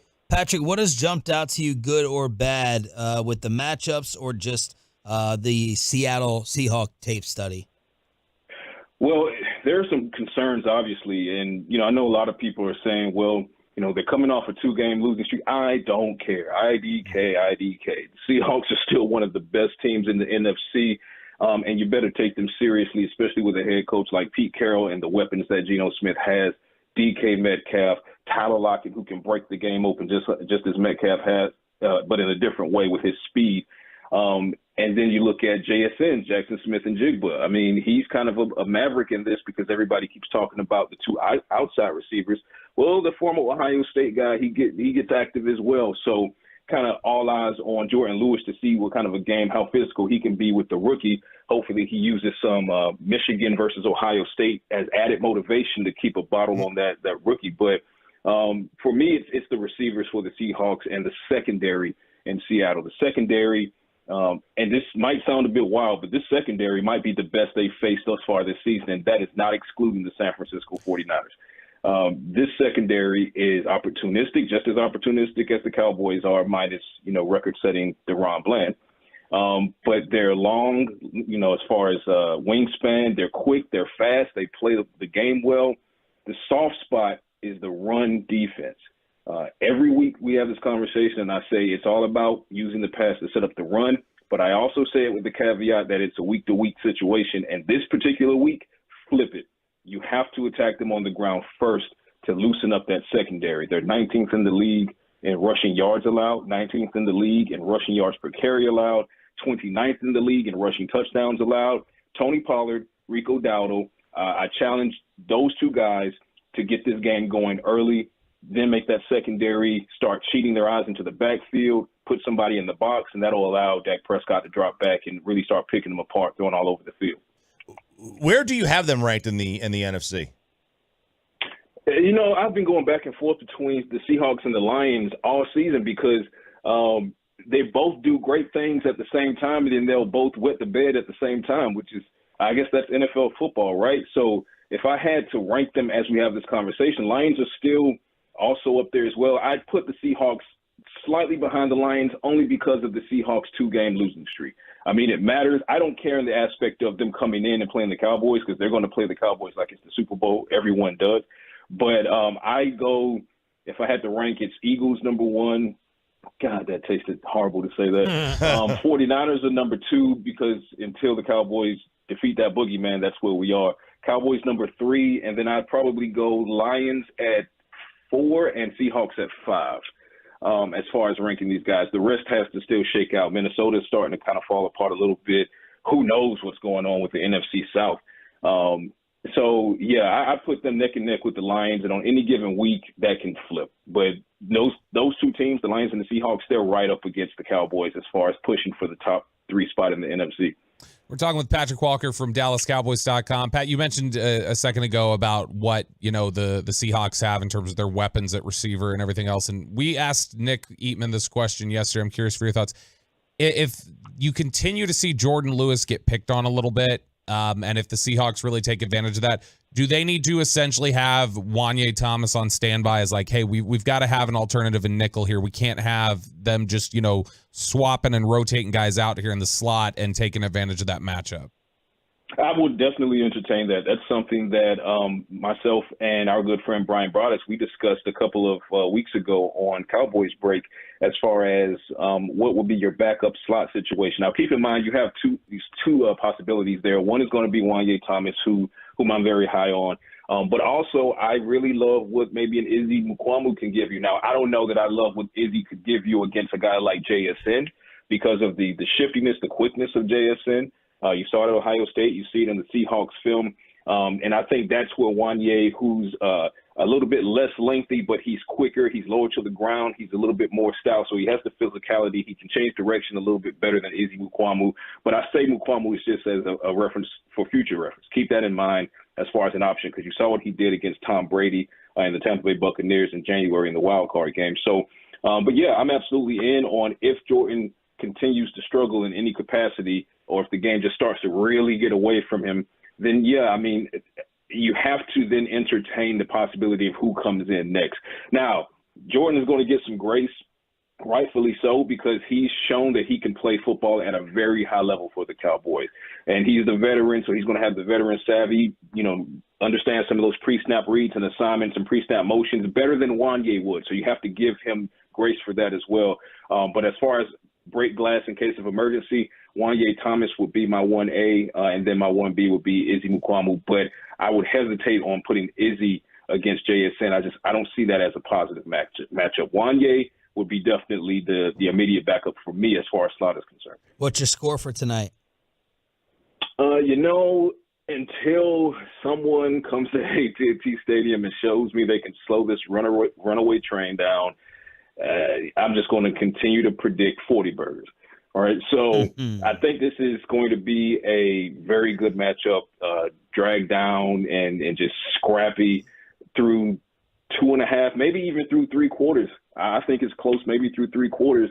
But that if the Cowboys run the ball like I hope they do, that's just going to wear down the Seahawks. And then here comes the fourth quarter explosion and the Cowboys pull away. So Seahawks get a couple of touchdowns, a couple of field goals, so they get 20 because they're a good team and they'll figure out how to get into the end zone.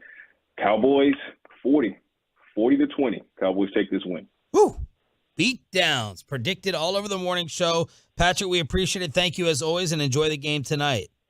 You as well, fellas. Talk to you soon. Patrick Walker, brought to you by the WinStar World Casino and Resort. Proud to be the official casino of the Dallas Cowboys. Please game responsibly. We have breaking news taking place during that interview.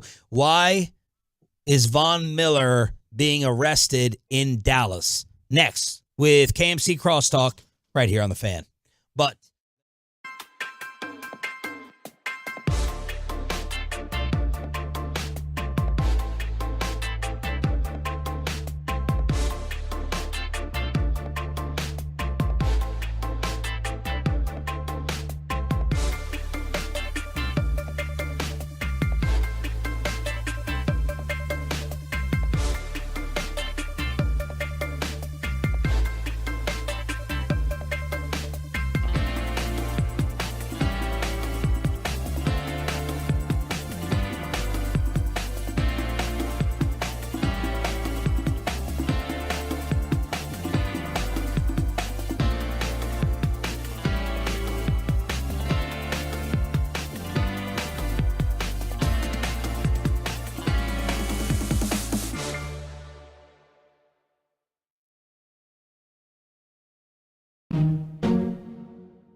one-time Trailblazer offload. A limited supply of excess new Trailblazer models will be sold directly to the public for below market value. See them all today at ClassicChevrolet.com. Do not wait. The best ones do sell fast. Classic Chevrolet, find new roads.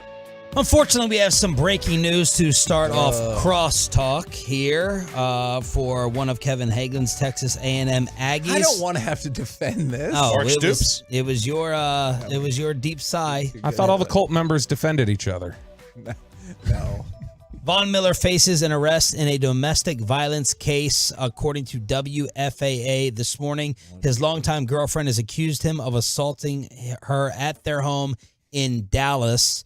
As of 9 a.m. this morning, Vaughn had not been arrested. Sources told WFAA the warrant was for a charge of assaulting a pregnant person, which is a third-degree felony. So that's where things stand right now with Von Miller apparently wanted by police in Dallas. And the thing that I hate to say is he's good enough that he'll stick around somewhere. I mean, I'm sure the Chiefs or Dolphins would be interested in picking him up. I wish he was good enough to do something against Philly. Was he even on the field the other night? I got to go look up his PFF grade. Sounds like he was in Dallas. But I don't... 47.9.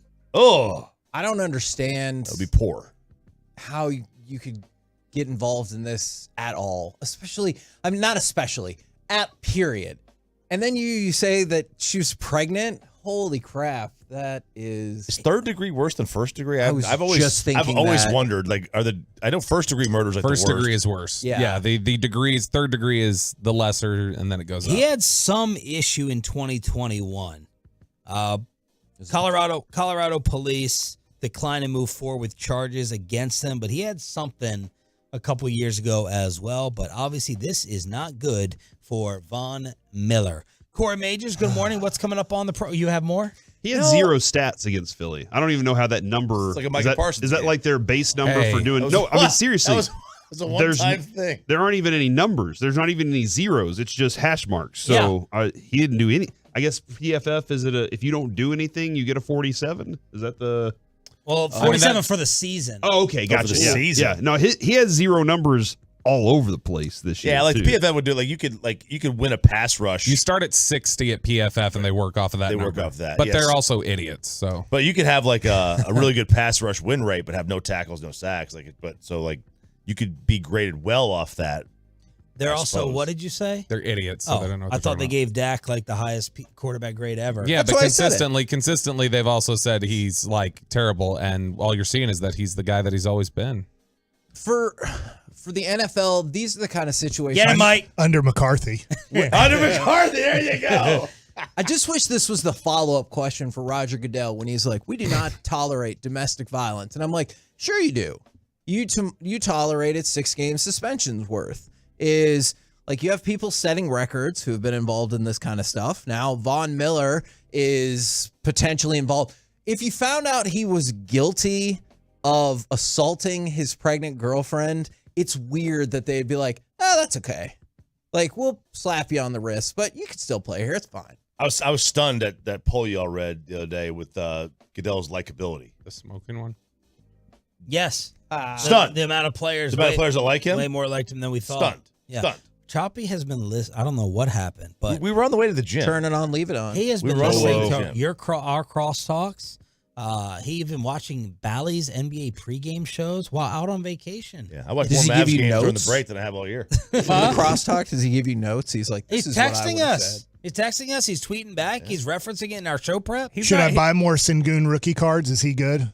I don't know who that is. He's he plays for the Stars, 91. That's not Sagan. That's Sagan. Corey, what's coming up? Right out of the gate, Cowboys game day. And so are you actually doing any work today, or are you too busy pre-gaming? That's the question. And I know, Sean, it's bad outside. You can't pre-game the way you want to. You're going to have to pull the smoker underneath the hood today. Yeah. And that's where you're going to have to do all your work. The NFL overreaction or reality and baseball nuggets with Mike Bassick, otherwise known as Steve. And my goal of taking over 105 through the fan and making it really a barbecue station started with Peace-a-thon. Man, thanks for that. Or Yeah, even, dude. Did it help? I thought I was thinking that it helped. talking with Hurtado and stuff. I don't know if the numbers are going to go up and down and meet church references and all that, but it helped a lot. Thank you. Matt Pittman got higher numbers than Jerry Jones on our YouTube. And then Really? yesterday, 407 Barbecue came in with a $2,000 bid for us. Is that a legal bid? He won it last year. What do you mean illegal? He won it last year. And then Making Panther. people phone calls. So hold on, Sean, this is something they've been doing. Peyton, who also just told me to get over the Rangers World Series, it was a month ago. Oh, what?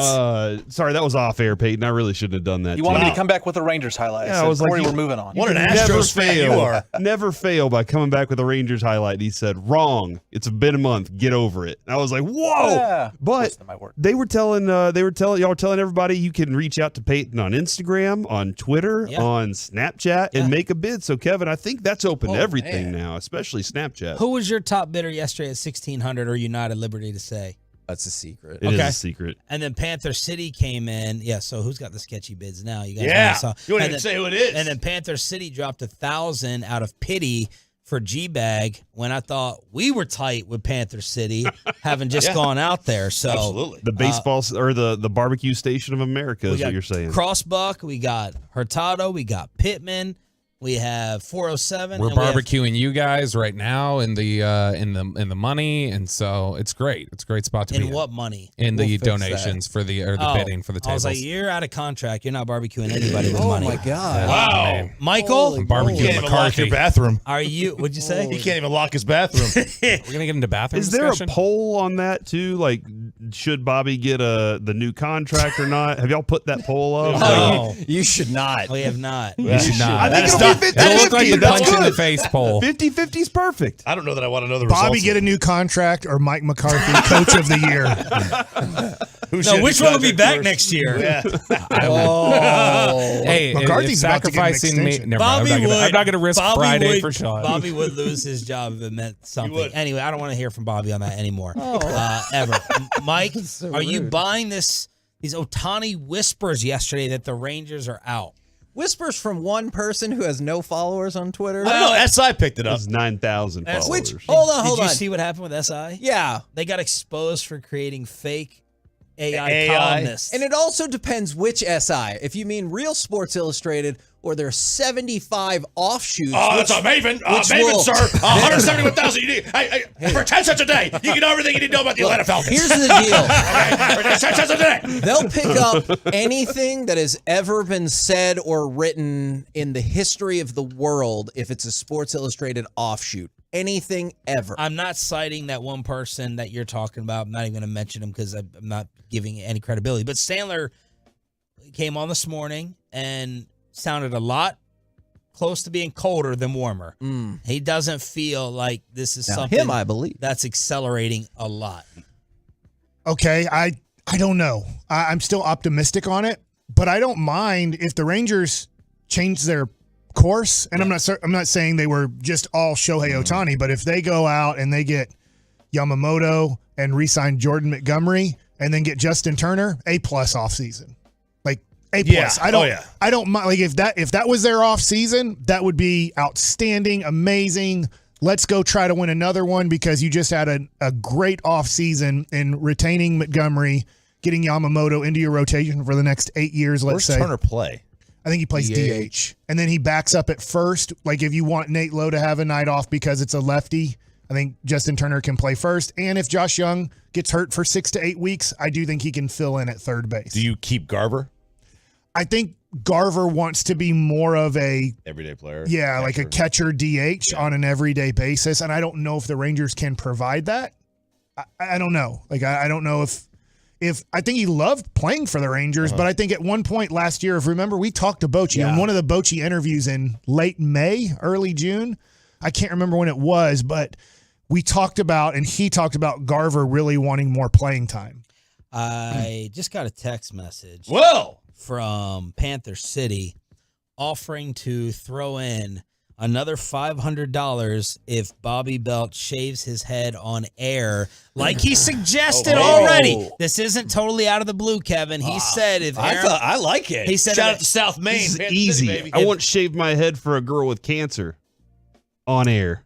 The You whole way this came once up was did. I said there's no chance Aaron Rodgers plays again this season, like 6 weeks ago. And I had said, I was like, I will shave my head bald on the air if Rodgers plays again this You year. should do it. Like your hair grows fast and it grows everywhere. No, It my does hair, grow my everywhere. hair You has get gone. $500 extra. My hair has started to go way charity. back. For charity. For charity. Like Not Sean for said, you. suck it Shave for it for charity. charity. Shave it for charity. Shave it for charity. For the kids. Yeah, dude. Right there. Suck it for the charity. kids. For the kids. You were thinking, so you would shave your head for nothing. Aaron Rodgers. No, I but didn't you think won't Aaron Rodgers shave was your- going to play. but you I didn't won't- realize the Jets were negligent. But you won't shave your head for Jared Sandler's children in. Or I'll go ahead and just pony up the 500 not to do it. What about the kids? Yeah, right. Think of the children. I go through a tube of toothpaste a week. Stop it. Stop it.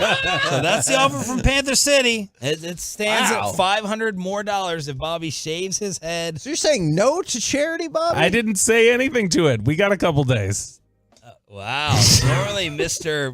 Gung Ho, Mr. I'll take a bet. Mr. Okay. That's not a bet. That's bribery. But you bet for nothing. You know And what? now I you don't get- bet it because that wasn't much- even a bet. I thought we're talking about. Stop it. We're talking about advances in medicals.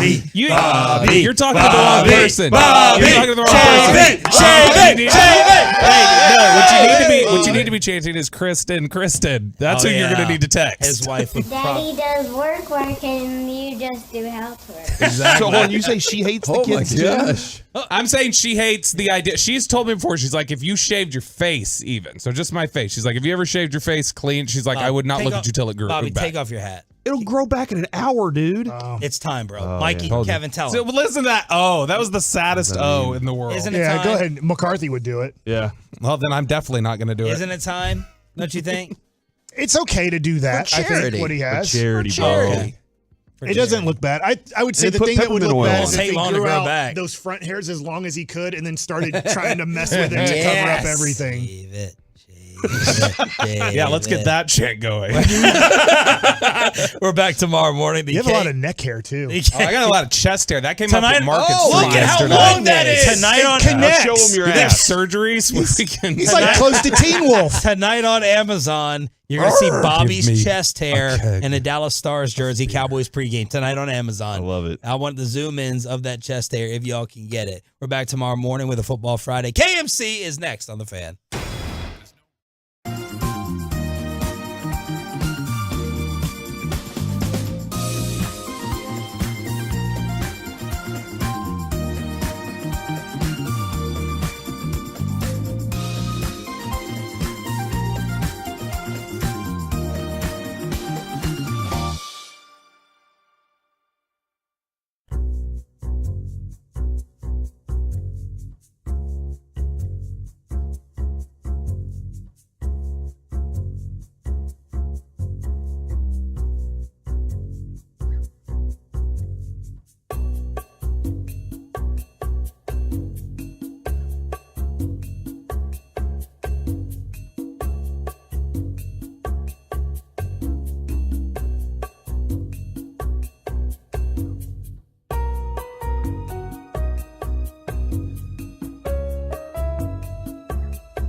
This is the exclusive home of Dallas Cowboys football. KRLD FM and HD1, Dallas, Fort Worth. Let's go, Cowboys. Always live on the free Odyssey app.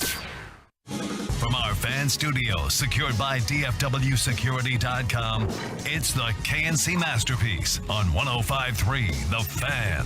KNC Masterpiece right here on 105.3 The Fan. It is game day for the Dallas Cowboys and the Seattle Seahawks. You can hear it right here on 105.3 The Fan. So, a couple things happening in this first segment. Are you actually doing work today? Or just counting down the hours, or just pre-gaming, or what is your routine today? Or do you have to pretend to work? And then also, Corey, in the middle of the night, via some shadow bidding, we have now been surpassed as the top show. It's not shadow bidding. That's what I say. Hey, we told people they had to pick up a phone, dial a phone, and talk to another human. That's a lot. I think the unfair part here is today is Thursday, right? Correct. Rigo, you're with us today, correct? I'm here, yeah, physically and mentally. Who was here yesterday? Chris. No, Alec, it was and Alex. Chris. Chris was the, and then tomorrow will be somebody else. Who was here Monday? Ross. We've had 4 different people. So with Peyton, they can just be like, hey, just message Peyton and he'll take care of it. And with us, it's like, hey, I guess you just message anybody on the show or all the producers at the Fan, because all the producers at the Fan work on our show. So like that's they have something consistent that they can rock with there. And I don't want to do a bit where you just send in $7,000 because I want Jared's charity to actually get the money. So if you are serious about bidding, the high for us right now is $1,600. You can call in at 877-881-1053 if you can beat that number. I also want to throw this out there too. The work we did for Peace-a-thon this year was fantastic. Everything that the Tolos and Twolos donated, really appreciate that. That's phenomenal work. If you were bidding on something big and it didn't go through. Ooh, yeah. Jared and what his cause does with Special Olympics, a lot of the hipsters at My Possibilities compete in Special Olympics as well. Yep. I've actually seen their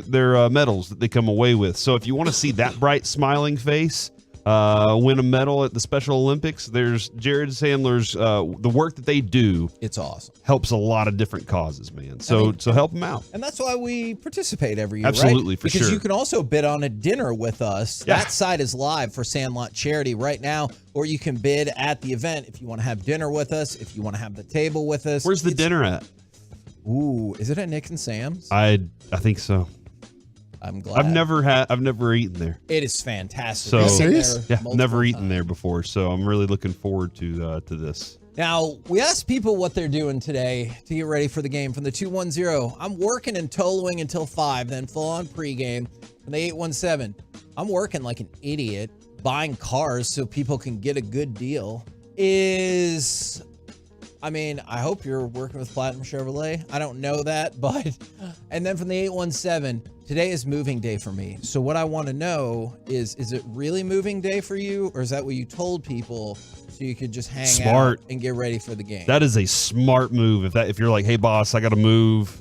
What are they going to do? Say no? You can't move into your new place? I can't keep working if I don't have a place to live. Well, I'm sure you actually can work if you don't have a place to live. But, you know what I'm saying? True. Boss is going to be like, hey, take the day, you do your thing, while you're 50-inch flat screens up on the wall.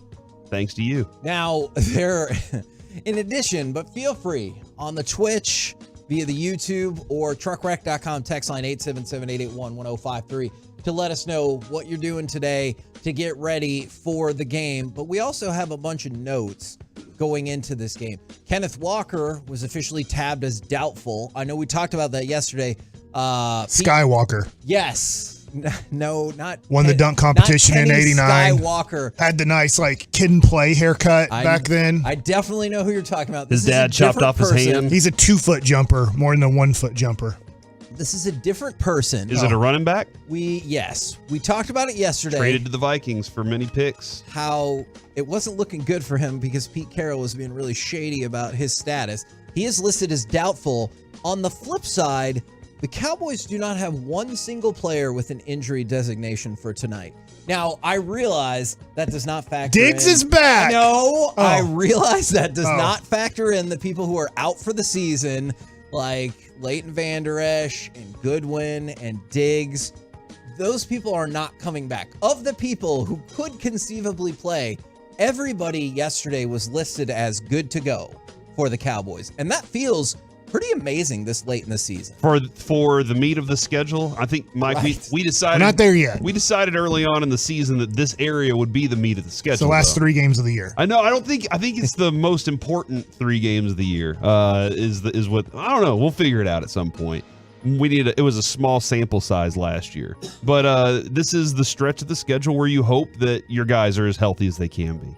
You know, you want this because this is going to define where you are in the playoffs or give you that chance in the last game, hopefully, to get to that playoff spot that you want to be, unless Philadelphia keeps doing their thing. And then you're just like, look, we're going to do the best we can through the end of the season. But health is a huge factor, and it's a big factor because Mike McCarthy makes it a big factor. I know, a lot of people will take all sorts of different shots at him for whatever, but one of the huge things he does is make sure, and through the GPS, Kevin, he talks about that a lot. Yes. Make sure that these guys are rested the way that they should be, have the levels of things that they should for whatever their age is. He takes that science into fact and rolls it out there to make sure they're fresh. And I think, as Broadus has pointed out, players respect that and they appreciate it because it's their careers that they're dealing with here. We got a follow-up. No, it's legit moving day. We'll finally have running water for the first time in 3 years. Well, congratulations. I'm sorry it's taken this long to get to a spot where it's happening, but I'm pumped for you,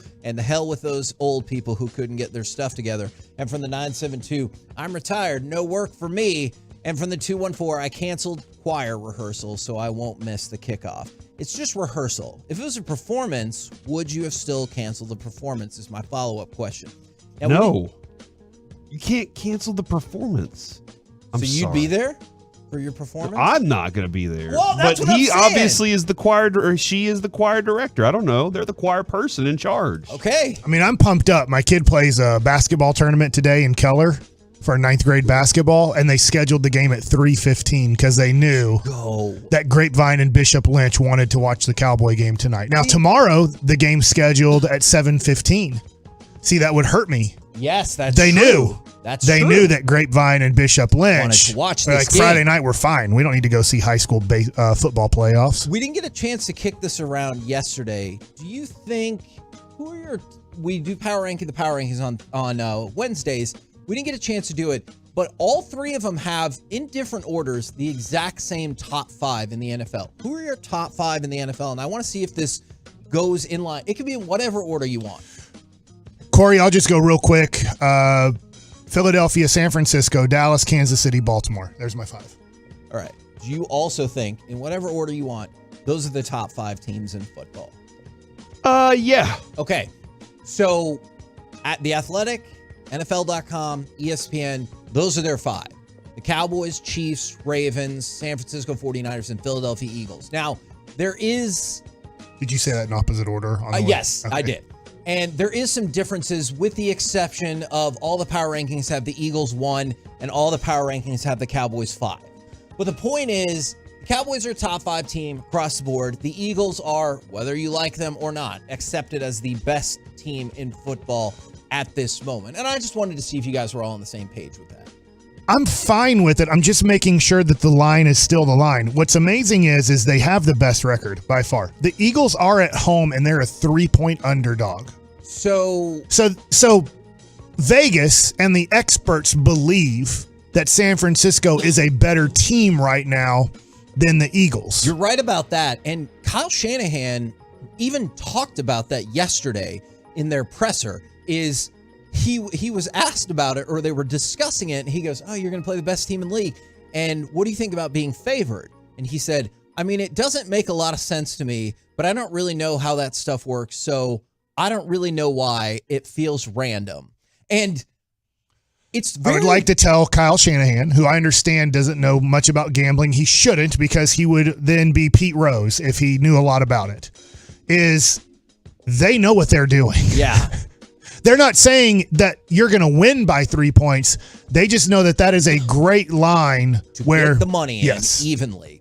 And so I think the Eagles are in an amazing position right now.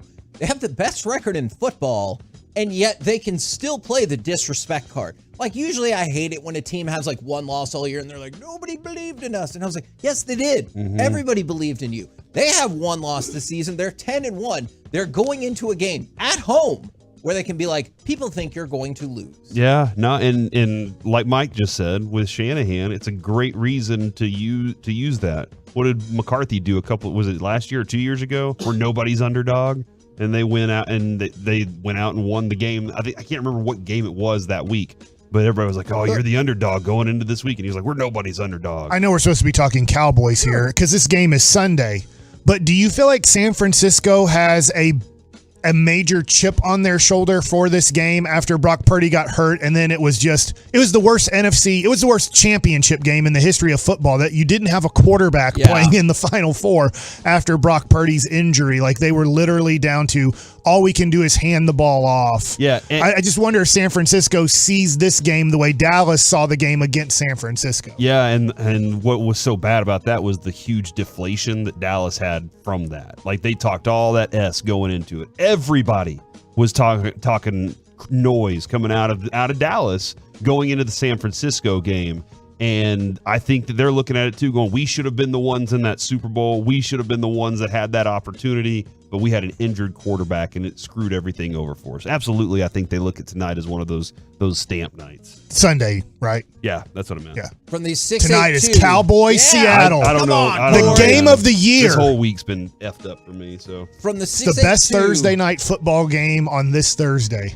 That's a good point. This is a must-win because every game after this is a tougher opponent except for Washington. And that's the thing. And I could definitely end up being wrong is I was talking with the folks from Washington, D.C. yesterday. And they were like, wow. Like Biden? No. Yep. AOC? You know what? If either one Who's of the those Speaker of the House want to come on You know our all the show, politics. Well, they got rid of Kevin McCarthy. Lincoln? If any of those... Your Dallas Mavericks and their fans. I love that guy. Not the same person. If any of those people want to come on the show, that I would welcome that. They said, hey, this spread seems a little high, doesn't it? And I said, not really, because I think the Cowboys win this game by double digits. And if I'm wrong, I'll damn sure come on the air tomorrow and be like, whoops. But the power rankings have Seattle between 12 and 14, and I think they're a fairly middle-of-the-road team. And I think these are the kind of teams that the Cowboys really beat up on at home. And they've won every one of their home games by 20-plus points. They haven't played a lot of great opponents. I don't think Seattle is great. I'm good. I'm with you. I think they're an average team that is going to make the playoffs. I do think that at the end of this season, how pathetic the NFC is in that kind of, there's going to be 3 playoff teams that make the playoffs that are not deserving of it. Yeah. That they're not good. Whoever wins the South is not good. And the 6th and 7th team in this playoff for the NFC is not going to be good. They're going to be average at best. Seattle fits that category. Yeah. They probably need at 6 and 5. They need to win 3 more games this year to guarantee them in the playoffs, and maybe only 2 more with tiebreakers working in their favor. Because when we were talking about the desperate team theory yesterday, I was like, I don't think Seattle fits. I think they can lose this game just fine and keep on rolling along. Obviously, they would put themselves in a little bit better position to be the division champ or the 5 seed based off of the game we just talked about, Philadelphia, San Francisco, and then beating the Cowboys and then having the tiebreaker over them at the end of the year. So this is a somewhat big game for both sides because if the Cowboys win, lock it in. The worst they can do is 5. Like they've locked themselves into 1, 2, or 5. I think that is very, very likely. From the 5-6-1, we asked people how they were prepping.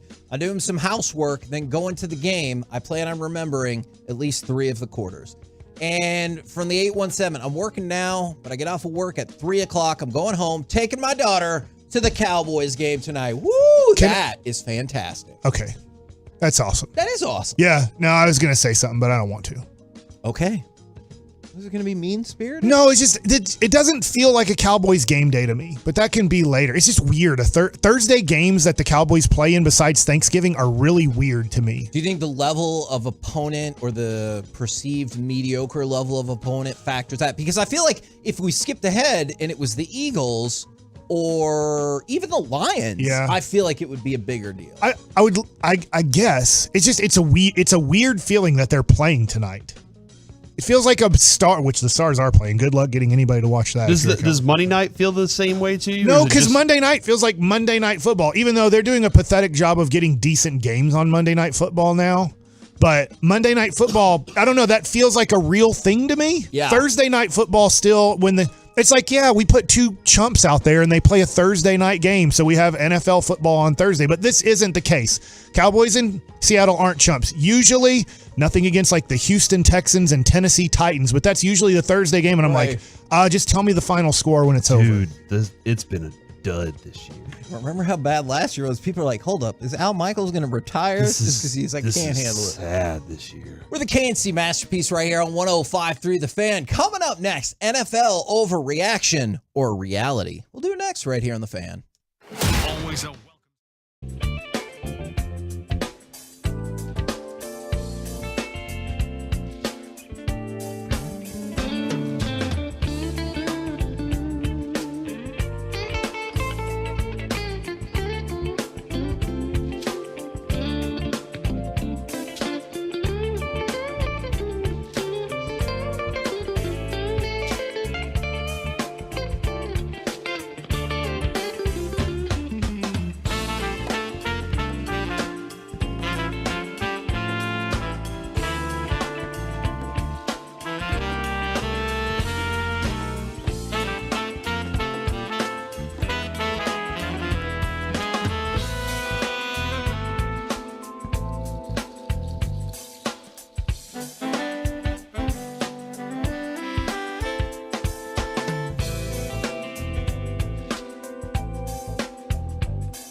Brought to you by Frankel and Frankel. Life is unpredictable and accidents happen. Frankel and Frankel are the go-to attorneys for car and truck wrecks in the DFW. And if your loved one have been injured in an accident, contact Frankel and Frankel for a free consultation at truckwreck.com or call 214 or 817-333-3333.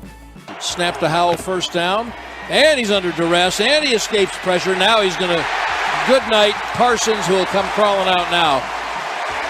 Fowler chased him into that pocket. That should be a Parsons sack. They shared one earlier.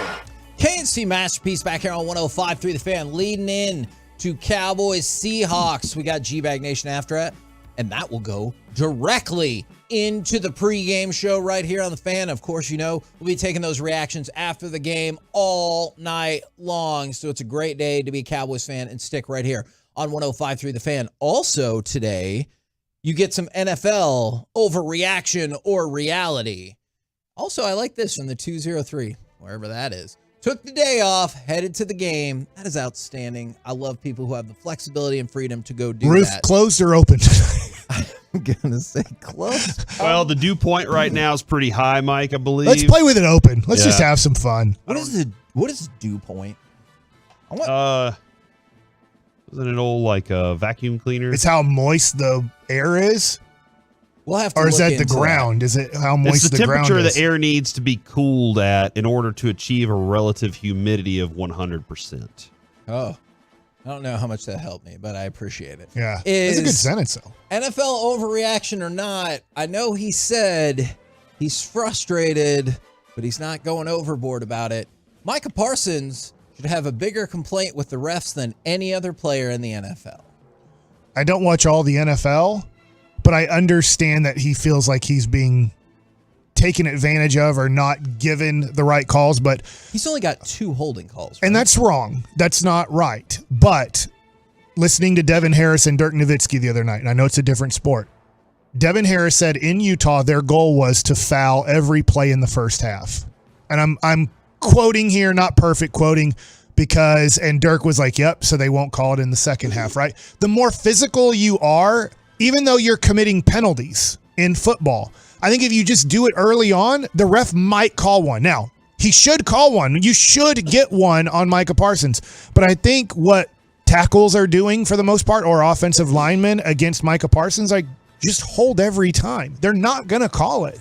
Now, I don't know why they're not calling it once a game, but I do think they're taking the Devin Harris Utah Jazz philosophy of just foul every time, and they won't call. They just can't call it. They know that the game flow will be horrible if you make that call every time.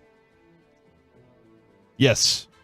He was sneezing, man. I'm sorry, I sneezed. We're talking about Micah Parsons and the penalties We'll go against to the him. next It's one. ridiculous. NFL Corey, you take this one. overreaction or reality. Jalen Hurts is the most clutch quarterback in the NFL this season. Ooh, Now, I got some Corey. stats for this.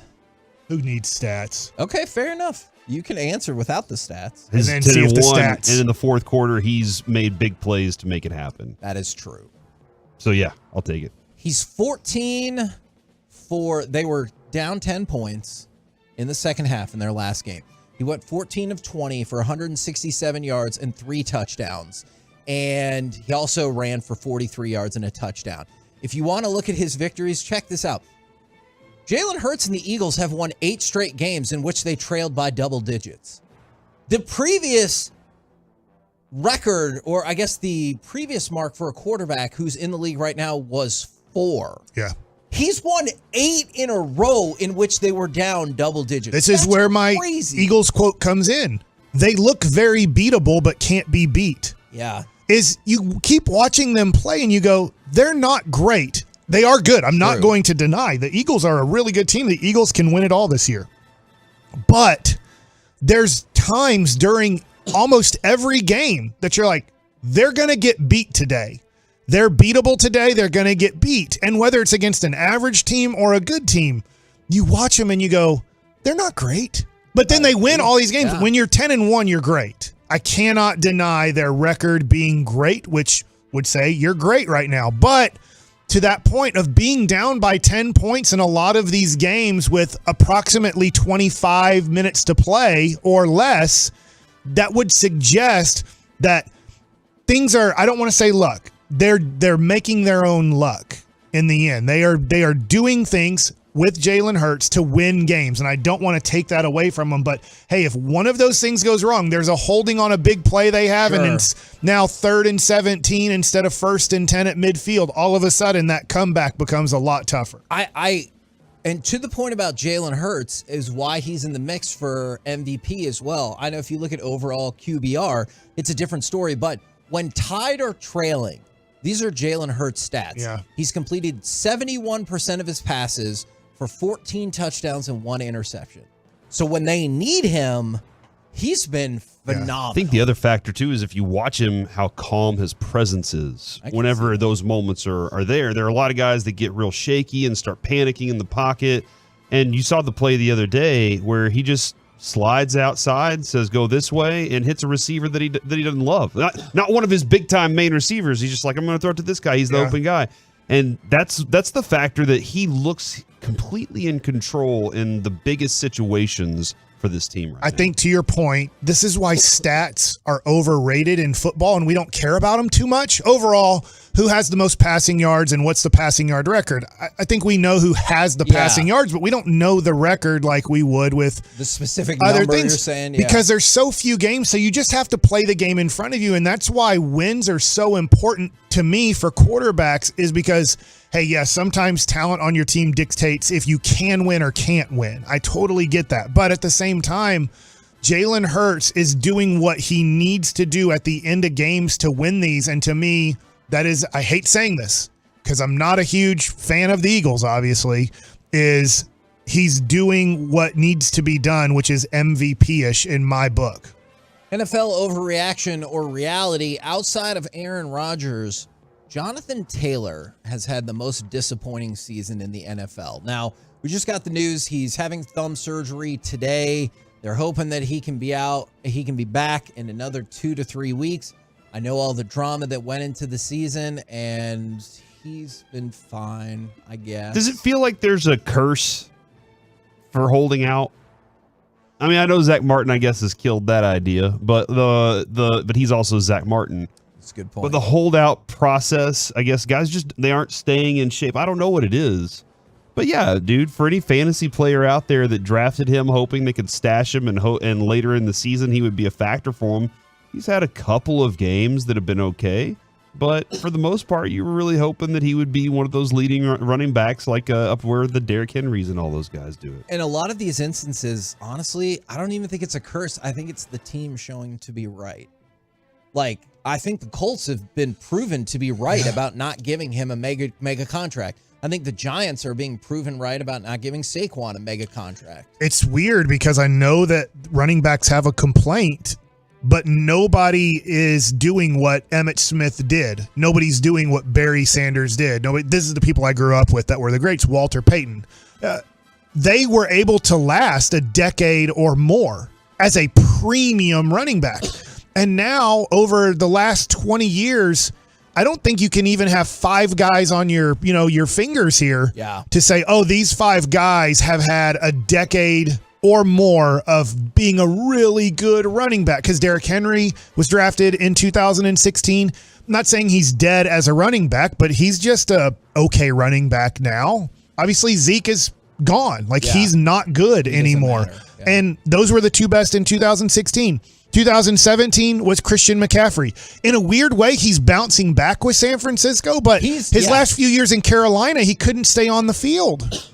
And he's been amazing in San Francisco, and I'm sure they're like, hold on just a second. We feel just fine about the way this has gone for them. Barkley has one rushing touchdown this year. I'm telling you, like you should never. No, the Giants team stinks. Yeah. Get that straight too. The whole thing stinks. Right, their line and is they said, horrible. let's spend all of our money on a quarterback who stinks also. So like that's a huge factor in that. But his numbers, like the dude's still productive, but one rushing touchdown is sad for him. You should have a maximum. And this should be a hardcore truth. This should not be a opinion. A maximum of 6 years on a running back. After 6 years on a running back, you never give him more than a 1-year contract. I don't care. Like, I don't care how great you've been after 6 years. You're gonna die. Like 99% of NFL running backs the last 2 decades have died. And so I'm just going to move production. Yes, I'm going to move on to my second-year running back, or I'm going to draft a guy in this draft that I think can take your spot. Maybe not as good as you did this year, but I'll be much better off the next 3 years with him than I would be paying an almost 30-year-old running back. And then somebody asks, you're going to say Jonathan Taylor over Harris with the Steelers. I mean, Taylor's just a fundamentally better running back than Harris, at least at this stage in their career. And as disappointing as Harris has been, he still has 200 more yards rushing than Jonathan Taylor. So I'll stick with Taylor. I understand the Pittsburgh fans and how they feel right there. I know it was Taylor that you were talking about there, but Zach Moss filled that space very well for the Indianapolis Colts, and he's going to probably Sunday. Like that's the factor there, is they were able to still produce at that spot even without him there. Now, the next one, NFL overreaction or not, the Cowboys have won 3 in a row. Overreaction? Fact. This isn't fact or fiction, though. Overreaction or not, they extend their winning streak to at least 5 games. Seattle, then who? Philly. It's at home, so I will say yes. It's tough to be like, fact, they will. But I do think that the Cowboys were going to split. I picked a split before the season started. I'll stick with it, that they split against Philadelphia. They lost at Philadelphia. They'll beat Philadelphia here. 5-game win streak? Yep. Which, could you imagine at least the story that you would be tied in the loss column at that point? Now, they'd still have the advantage in tiebreaker because they lost to the Jets and you lost to Arizona, so they have one less NFC. But you would be going into that final push, the meat of the schedule. Is that assuming they lost to San Francisco? Yeah, that's what I'm assuming. Okay. So is this the potatoes of the schedule, is what you're saying there? Yeah. Okay, gotcha. This is maybe the cheese sticks, the fried cheese sticks. Makes sense, yeah. Chips and queso. Yeah, we're at we're at a good appetizer. Good appetizer. This is a really The good meat's coming appetizer. soon, though. Yeah, our water's being refilled, or you're getting that extra beer right now because the appetizer's out. I don't think that's too far off, though. I don't think that's an overreaction at all. And then, Mike, this one is just for you. NFL overreaction or reality, the Jacksonville Jaguars will figure out a way to get the number 1 seed in the AFC. I need to look at their schedule. I know they have Cincinnati this week, which should be a pretty easy win. Would you like me to tell you their Go ahead and tell me. I'll tell you when. They host Cincinnati. Win. On the road against the Browns. I'll give it a loss. Host the Ravens. If you say loss, they're done. I know. If I'm realistic about the way they're playing right now, even though they just beat Houston, loss. At the Bucks. Win. Host the Panthers. Easy win. At the Titans. Win. So that's 5. That's 12-5. That's not the 1 seed. Yeah. You want to talk about production? Travis Etienne's been pretty good this year. Been pretty good as a running back, and not just a running back, but a receiver for them at the same time. Are you okay that they drafted him now? Yeah, he was furious.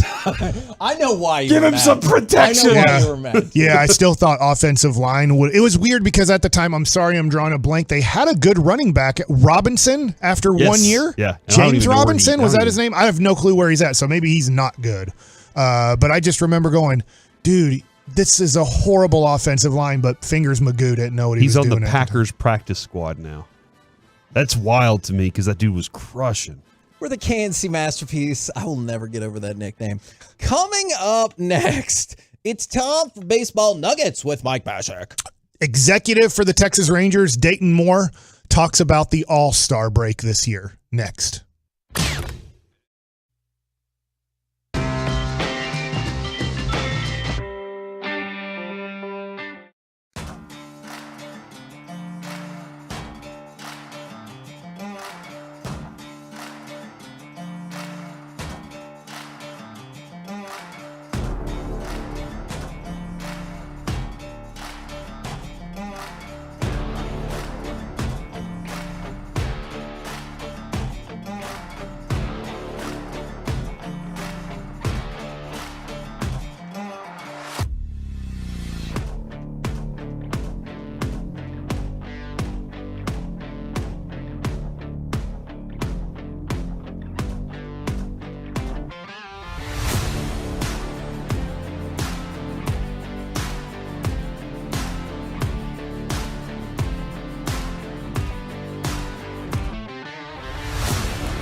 This segment of the KNC Masterpiece is brought to you by Classic Chevrolet. Just announced Classic Chevrolet and Grapevine's one-time Equinox offload. A limited supply of excess Equinox models will be sold direct to the public below market value. See them all at ClassicChevrolet.com. Don't wait, the best sell fast. Classic Chevrolet, find new roads.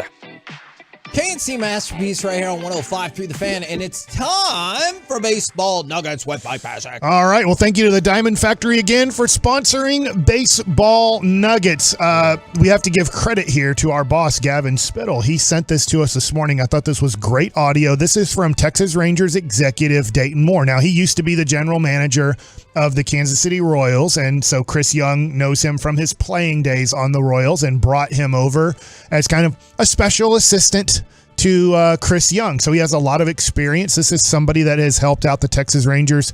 Well, Dayton Moore on this Baseball Isn't Boring podcast explains the meeting that Chris Young had at the All-Star break in San Diego with his major core of people to say, where are we at with this team? What do you think of the 2023 Rangers and how I should go about this trade deadline? So let's listen to Dayton Moore here.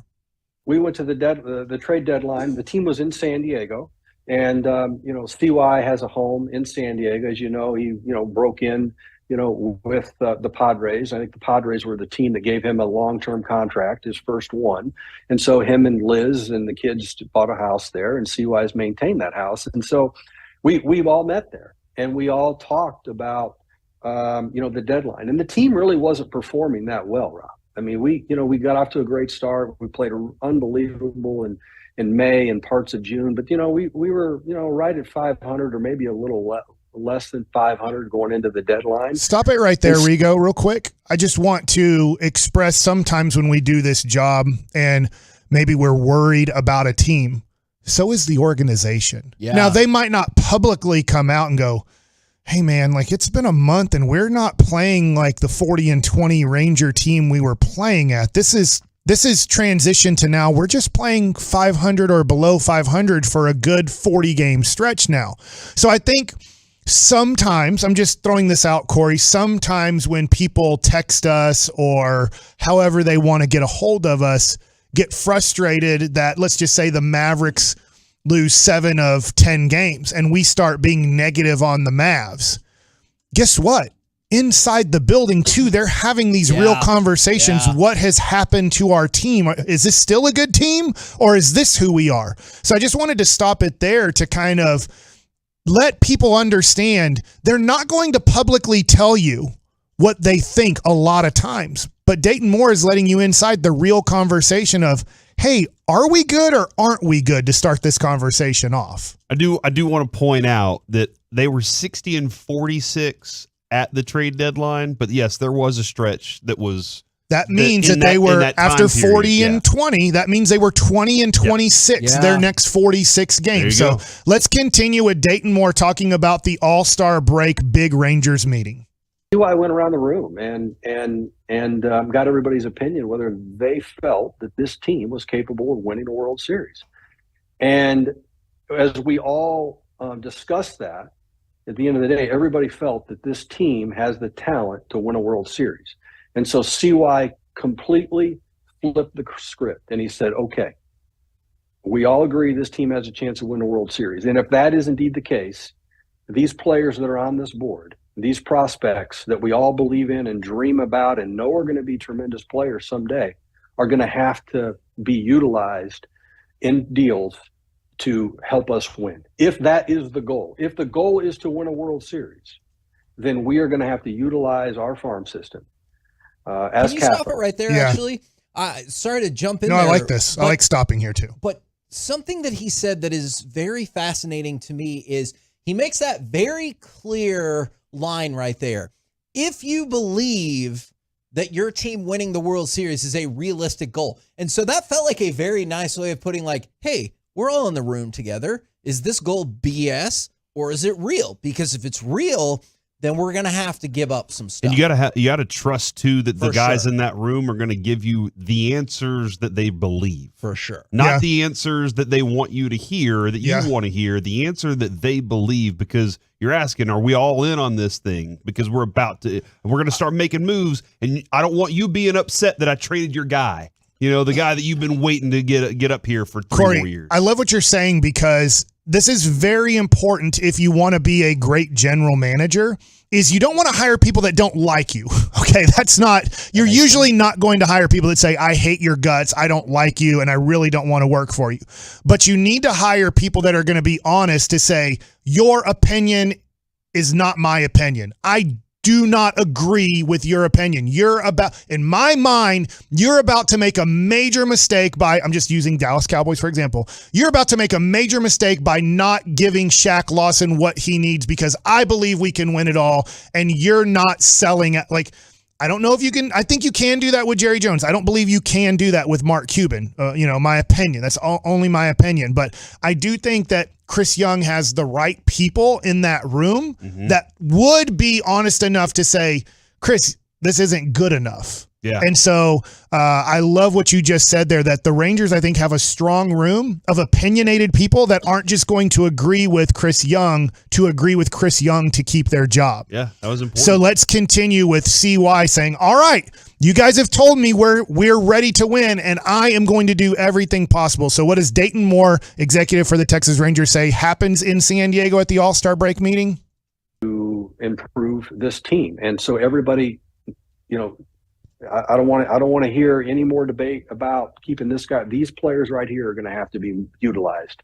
And so, he was able to build a consensus. And so, I applaud him and his leadership to be able to do that, and to sway our group and help our group understand that this is the mission. So I love this, because at the end there, let's just face it, I don't think he's going to be this good. Luis Angel Acuna might become the greatest second baseman in the history of baseball. Worth it. He's saying, I don't care at this point. You guys have convinced me, my coaching staff, my main scouts, my executives, you guys are saying if we add to this team, we can win it all. It doesn't mean we will, but it means we can. So don't tell me about Luis Angel Acuna is going to be an all-star second baseman for the next decade, because he's not going to help us this year. He cannot help me win the championship this year, but he can help me win the championship if I use him to get what we need to push this team to another level. And so I love that Chris Young, according to Dayton Moore here, made it clear to everybody in the room, I would say this, especially the scouts. Yeah. Do not come to me and say we can't trade these 6 guys, because you just said you believe that we have something here special and we can win it this year, which means I have to use these guys to get us to possibly win. I am curious about who all was in that room. I just for my own sake, was Bochy there? Because if Bochy was there, Mike, we heard the speech 99% sure, and if he's not in the room, then he's on Zoom. No. Yeah. No, he would be in the meeting. 100%. Like, you're asking if he's in the room. I'm not sure if he's in the room, but 100%, I would cross my heart, hope to die. Bochy's in that meeting, maybe not physically, but he's on a computer in that room. Because there might be discussions beyond prospects about usable pieces on the team, right? Mike Maddox is in that room. Yeah. The hitting coaches are in that room. I'm not trying. Tony Beasley's unbelievable. Is Tony Beasley in that? I don't know if I don't know if first and third base coaches are in that room, but your major coaching staff, your major scouts, your major executives, they might not be in that home in San Diego, but they are part of this meeting. And then that's the other thing, because we've heard the whispers of the meeting that he had for the players, and what he told them, and how all of them were ready to run through a wall. And I wonder if Boch went, yes, and then turned his Zoom off and went to go manage a baseball team, or if he was like, guys, I've been around a lot of baseball, and gave them one of those things that they're like, holy crap. And remember, everybody else, he didn't have to coach that night, right? Because exactly. it's the All-Star break. So they have a 5-day period where this is where the All-Star break is a huge moment, because you don't have to coach a game that night. You don't have to coach a game the next night. You have the time to kind of have this meeting and have hours-long meeting, because in baseball in the regular season, you just don't have the time. And that's where sometimes players this is off topic, but sometimes players don't get out in the community as much as a baseball player. It's tougher for us. We're literally playing 7 games a week for the most part. The Cowboys are playing 1 game a week. They do, and great for the Dallas Cowboys that go out and do a food drive right now during the holidays and stuff. The Rangers can too right now, but when you're like, hey, the Rangers should do something on April 20th, it's tough. I have a game at 7 p.m. tonight and a 2 p.m. game tomorrow. It's tough for me right now to give my time to the community to be somewhere. But at that time, that All-Star break, I just love that it worked out. Because you know what? Most of the times it doesn't work out because only one team won. The Atlanta Braves were supposed to win this championship, and they didn't. The Rangers did. But I love that Chris Young had the real meeting of, guys, do you guys believe this is real? Because if not, I'm not going to trade Luis Angel Acuna. I'm not going to trade a couple of these other prospects. Exactly. Because maybe our time is next year. But he said, if you guys believe our time is now, that we can do it, I'm going to sell out for this. And I know this wasn't part of Dayton Moore's deal here. You do have to give Ray Davis credit because at the All-Star break, he also said, I give you my pocketbooks. Yeah. Do what you need to do to I give win. him plenty of credit. Because you can also be limited on all of a sudden you want to make a move, but Max Scherzer costs $14 million, and he's going to cost you some more money next year. But Ray Davis was able to, in that meeting, say, I give you my pocketbooks too, that if you're making a trade and it's going to add another $10 million this year and $15 million next year, I'm okay with that. Excellent edition of Baseball Nuggets right there. We're the KNC Masterpiece right here on 105.3 The Fan. Coming up next, it's Dallas Cowboys game day. So let's talk with our insider, Mickey Spagnola, right here on 105.3 The Fan. All right, guys. Hey, if you're feeling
fan studio secured by DFWsecurity.com, it's the KNC Masterpiece on 105.3 The Fan. KNC Masterpiece right here on 105.3 The Fan. It's Dallas Cowboys game day. So right now, brought to you by Ford and your North Texas Ford dealers. Ford is the best in Texas. We bring to you our Dallas Cowboys insider, Mickey Spagnola. Good morning, sir. Good morning. Good game day to you. Indeed, indeed. I know we have pressing stuff about the game to get into, but I also wanted to get your thoughts, or if this interests you at all, about Chuck Howley and DeMarcus Ware also getting their Hall of Fame rings of excellence, which I don't know if I totally remember that you got that in addition to the jacket and all of the other cool stuff. Oh, yeah, because they allow you to have a day at a game or your stadium to get your ring. So that's one of the traditions that goes along with the Pro Football Hall of Fame. Very cool. Mickey, what are your thoughts on the way Bobby Wagner has played? Like, he's how old is this guy now? Is he 64? It seems like he's 64, according to Kevin.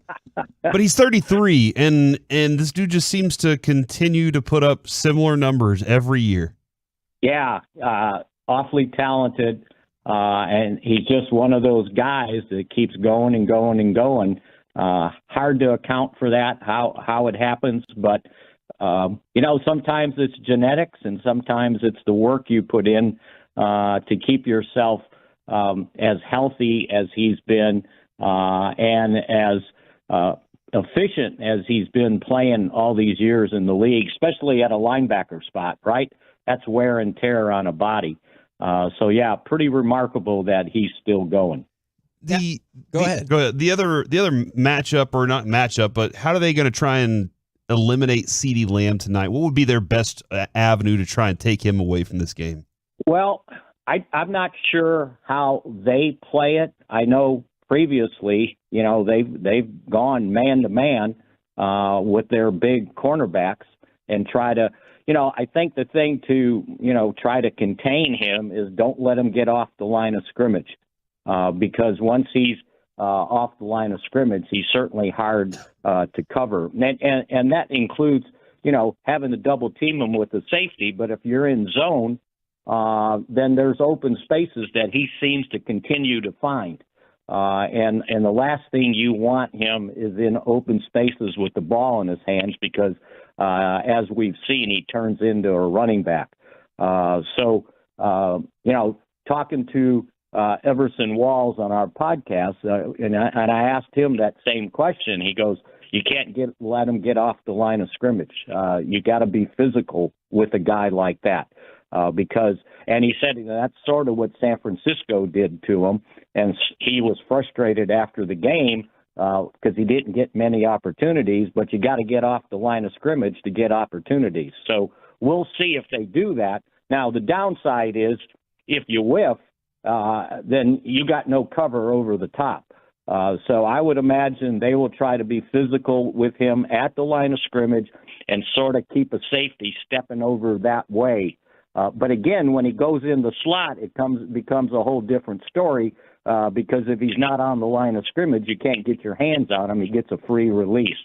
So I think that's one reason why we've seen the Cowboys have him in motion so many times to not only detect what kind of defense they're playing, but to keep people's hands off of him at the line of scrimmage. Now, for the Dallas secondary, only 167 net passing yards per game, second in the league, the best they've been at this point in the season since 2003. Should I assume the thank yous for that are a combination effort across the entire defense, since the pressure put on or the sacks that are gotten help out the defensive backfield? Absolutely. That's always been my answer when someone asks me, well, how do you slow down this receiver or that receiver? Well, you get to the quarterback. You put pressure on the quarterback. Now, obviously you got to have different coverages, and you're not going to get to the quarterback every time, but you got to plant that seed and plant it early, right? That we're coming and we're coming after you. And sometimes it's not with extra guys. It's got to be your front four, your defensive ends have to win And I think that's one of the things the Cowboys have to do with Geno Smith. Other teams have done it. He's been sacked 13 times in the last 4 games. And so obviously, teams have gotten the pressure on him. And I don't know if they did it with blitzes, send in extra guys. But again, without Kenneth Walker, and they're going to have to go their rookie Charbonnet, we'll see what they're able to do with their running game. But if you can stop that and get pressure on Geno, then you got a chance to make sure you keep DK Metcalf under check. Mickey, do you think that the Seattle Seahawks will be the first team to deploy a safety in their offensive backfield to stop Deron Bland when he intercepts a pass and tries to run it back for a touchdown? That's a good one, Corey. I like that. Thank you.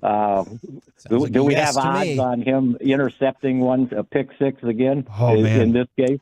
What are the odds you think, Kevin? I'm dropping it down to 3-1, which I know is an insanely low betting amount, but when you've seen what Deron Bland is doing, I feel like those are the fair odds on the table. So 3-1 that Deron Bland gets a pick six in this game.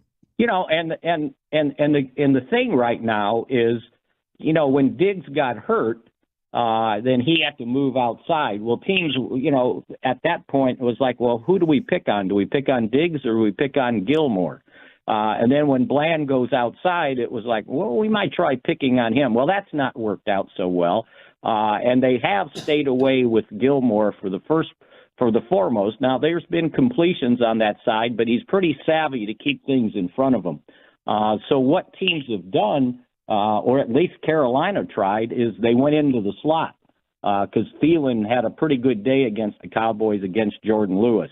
And so, we'll see what Seattle, how they try to do, what they try to do. Do you stay away from Bland?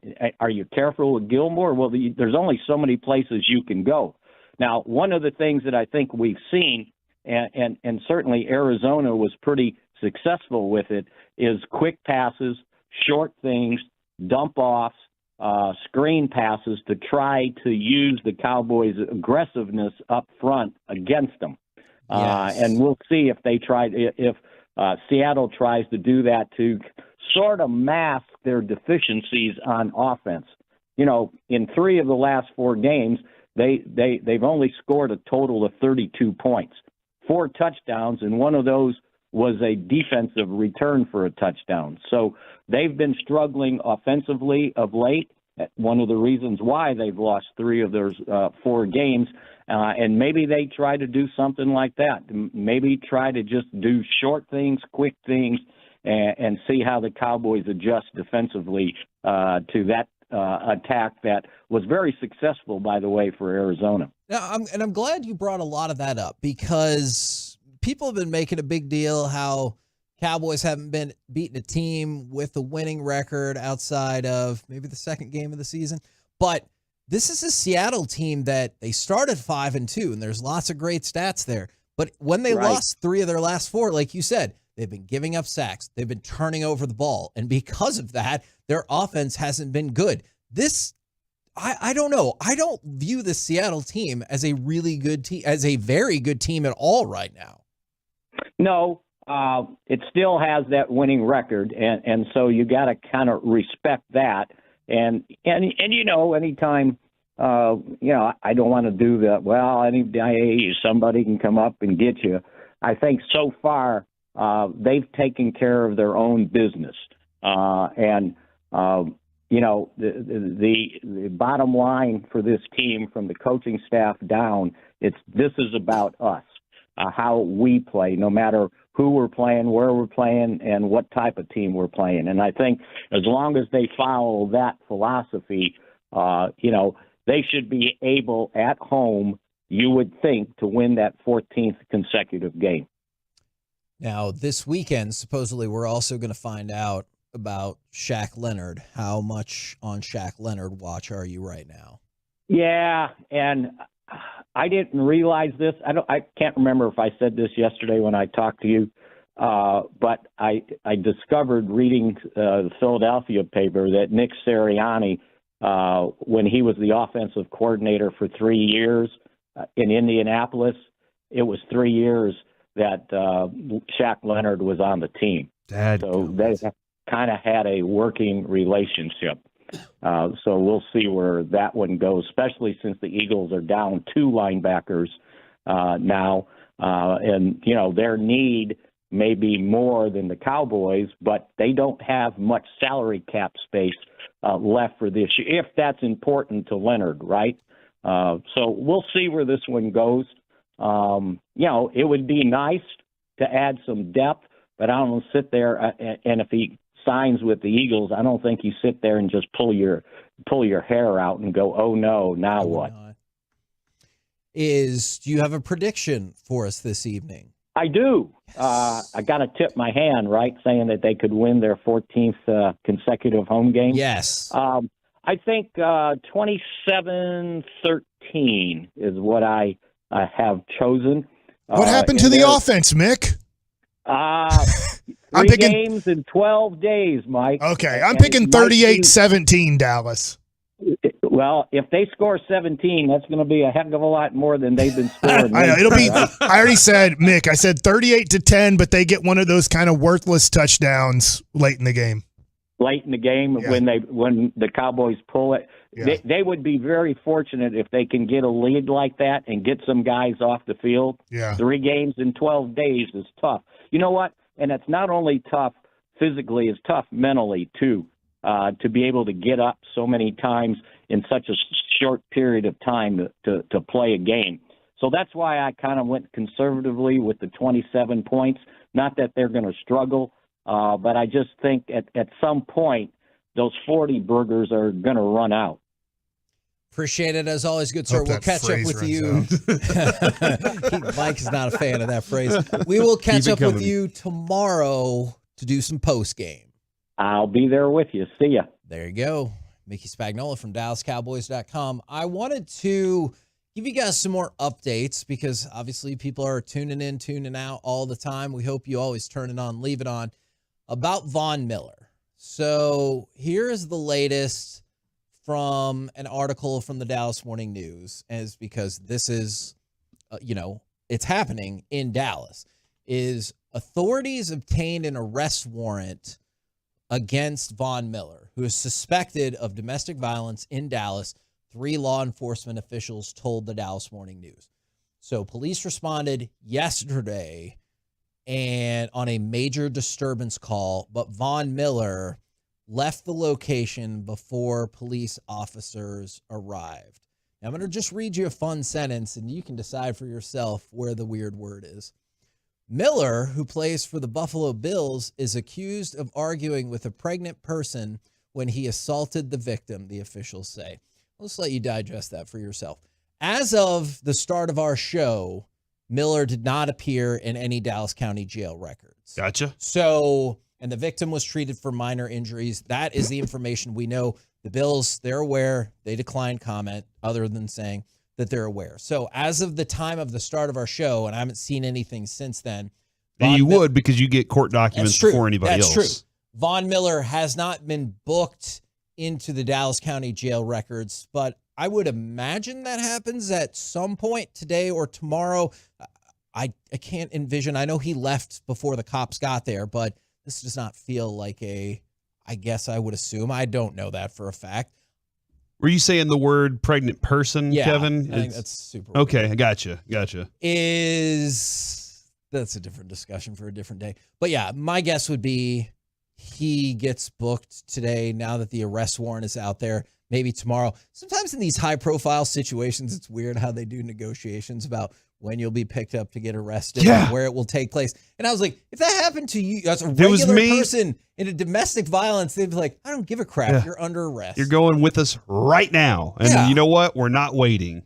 So that is the information that we have as of now. Obviously, that arrest could happen during the show, and then I'm really curious to see what happens next in terms of commissioner's exempt list, in terms of if the Bills are going to put out another statement other than like, we're aware and investigating, and how the investigation goes from there. Because this is a high-profile player, and then cooperation from everybody Yes. involved, right? Yes. As we see. Yes, absolutely. And then the thing that's going to get lost in all of this, and I get it, we're a sports show, and so we're going to talk about the sports aspect of it, is domestic violence is terrible, especially if it involves a pregnant person. I shouldn't say especially. It's just terrible. It's shocking to me that this would happen if the allegations are true with a pregnant woman. Yes. That's wild to me.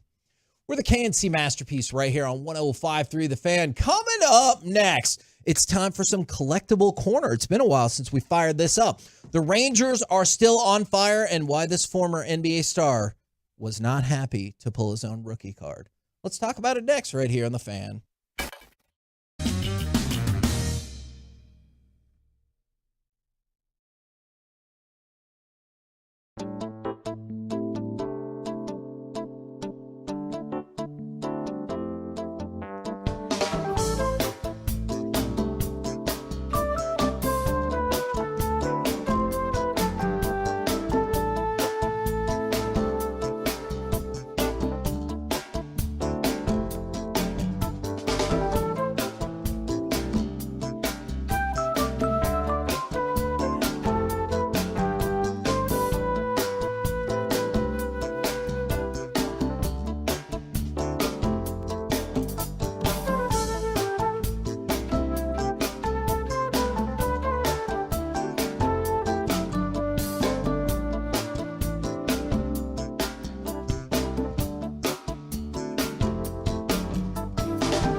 This segment of the KNC Masterpiece is brought to you by Frankel & Frankel. Life is unpredictable and accidents happen. Frankel & Frankel are the go-to attorneys for car and truck wrecks in the DFW. And if your loved one have been injured in an accident, contact Frankel & Frankel for a free consultation at truckwreck.com or call 214 or 817-333-3333.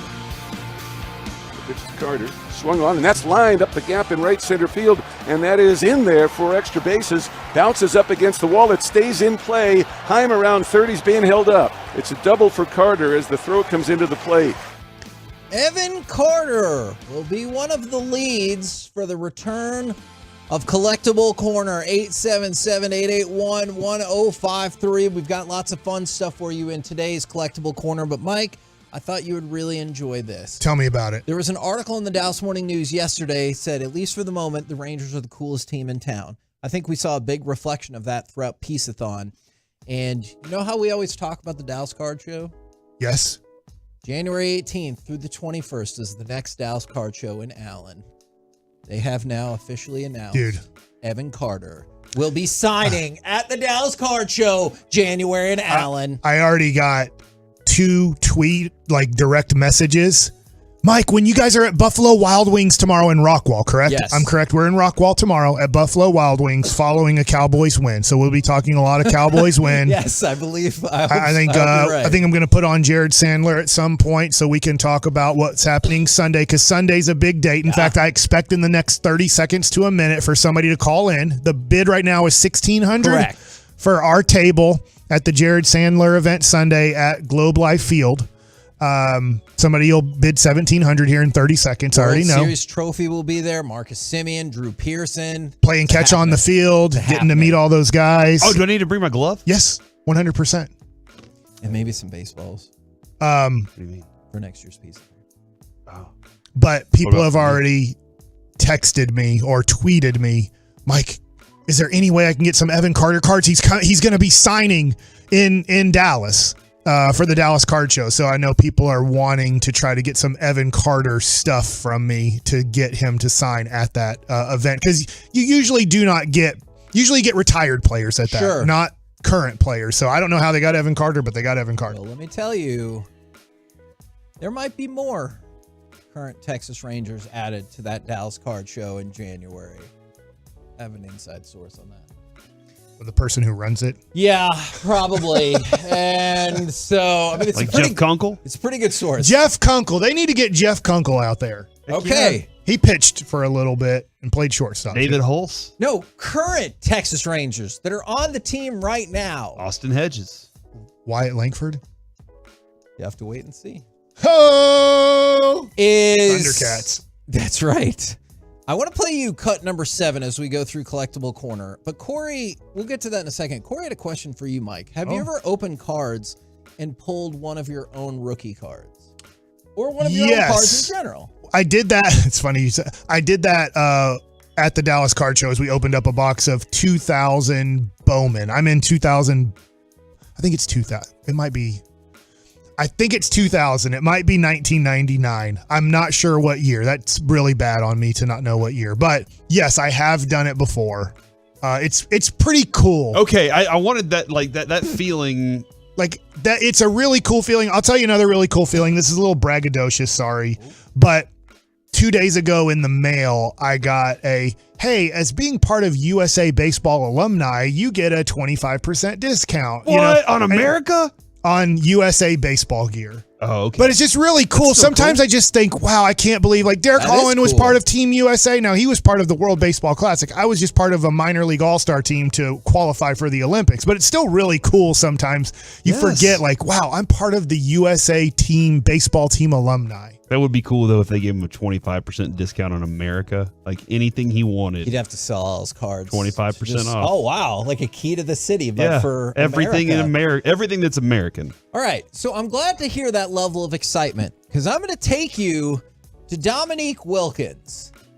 He's opening a pack of 1986-87 Fleer basketball. He's going to pull his own rookie card. Here are his thoughts when he does that. Oh my gosh, Chad's going wild on me. And the cool thing about these packs is these look at these things are mint. Like these. Oh, was it? Oh,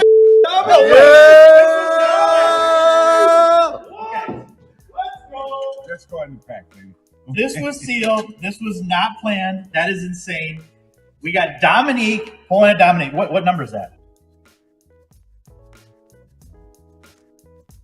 He went on to say he was disappointed he didn't get Jordan. Dominique Wilkins pulled his own rookie card out of the pack, and they were really excited right there. But then he went on to say, really wish I'd have got Michael Jordan. Well, I mean, that's an expensive card. The Michael Jordan, money? is it not?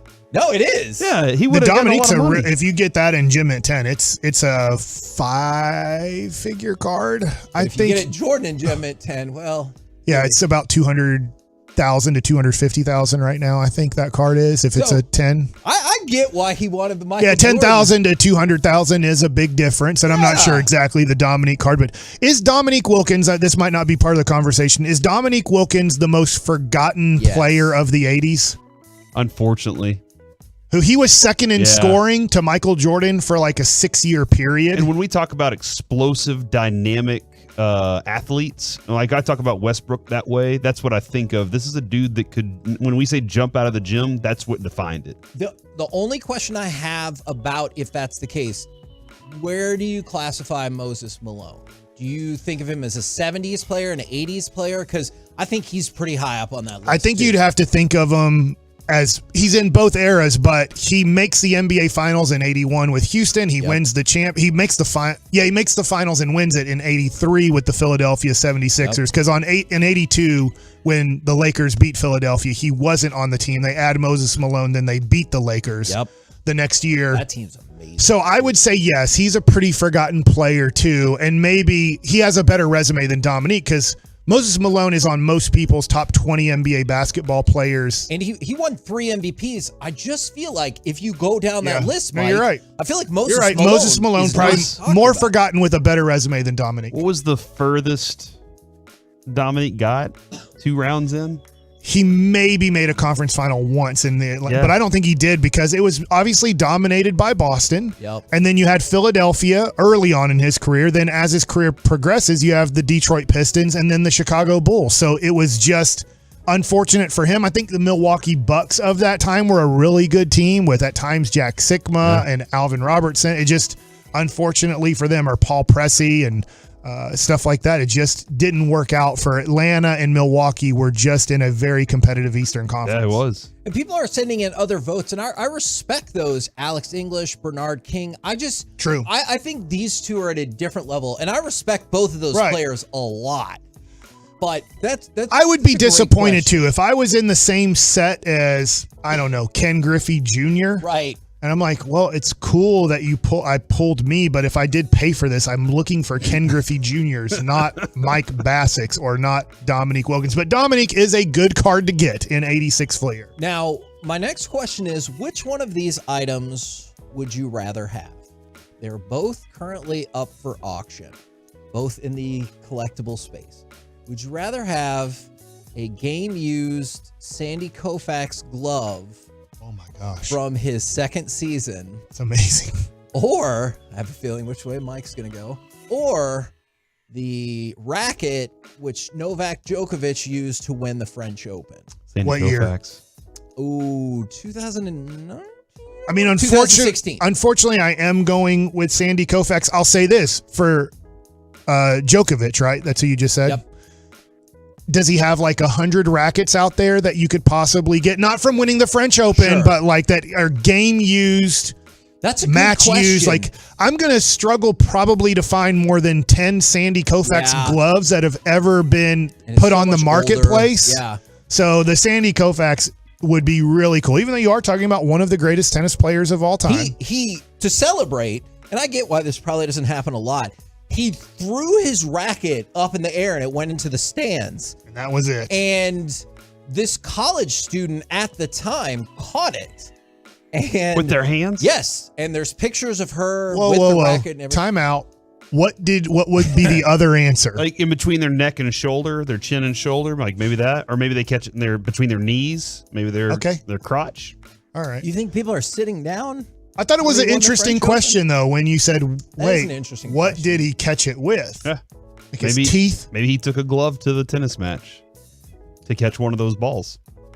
if we ever go to a tennis match, can we please both bring baseball gloves and see what happens as we hold up our gloves, our baseball gloves? The ball goes flying. Yeah, like because they may be throwing tennis balls up there and we have baseball mitts. Do you get to keep the tennis balls that go into the stands? Yes. Or do you have to throw them back? No, you get. I believe you What get if you to keep hate them. the tennis player that hit it? Do you get to throw it back then? And then you go for it. That Sandy Koufax glove, though, yeah, I mean, not that the racket wouldn't be awesome, but to have a glove from the 1950s from one of the best pitchers of all time, that's pretty awesome. Mike, I want you to think about this. I don't want you to get in trouble. There's 10 days left on this auction. That glove is currently going for $71,000. So if you wanted to quickly liquidate a lot of your cards, you could make a run for the Sandy Koufax glove. And then donate it to Peace-a-thon. And that would help us get almost our entire... do that. There's no way. Could you imagine? That would be cool if I had the financial means to do any of that. Yes.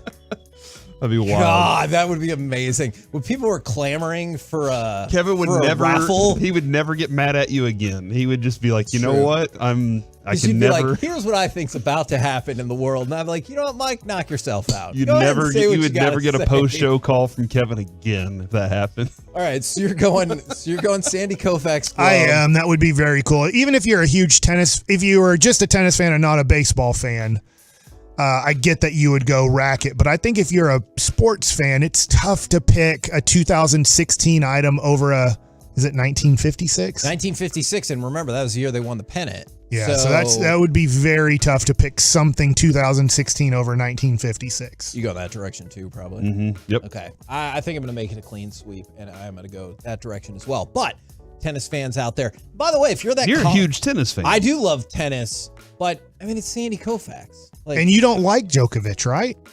I don't. You're a Federer person? I'm a Federer guy. I don't dislike him. He's an amazing player and has been amazing for the game. He's just not. It's the same thing with Rafa. He's just not my guy.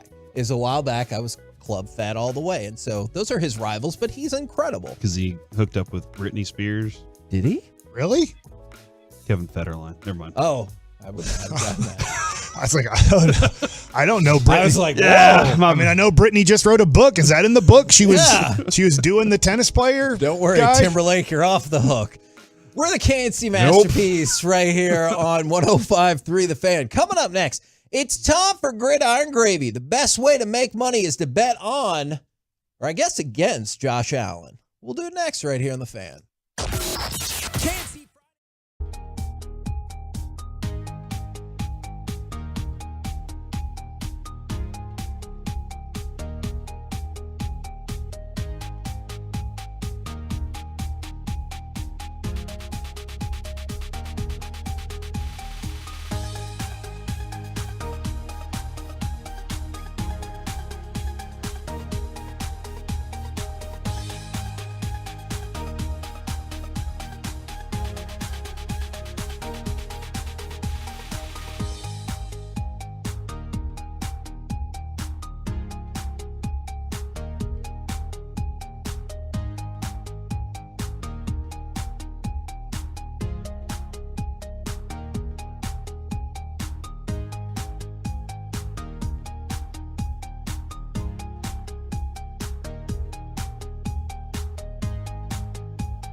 This segment of the KNC Masterpiece is brought to you by Classic Chevrolet. Just announced Classic Chevrolet and Grapevine's one-time Trailblazer offload. A limited supply of new Trailblazer models will be sold direct to the public below market value. See them all at ClassicChevrolet.com. Don't wait, the best sell fast. Classic Chevrolet, find new roads.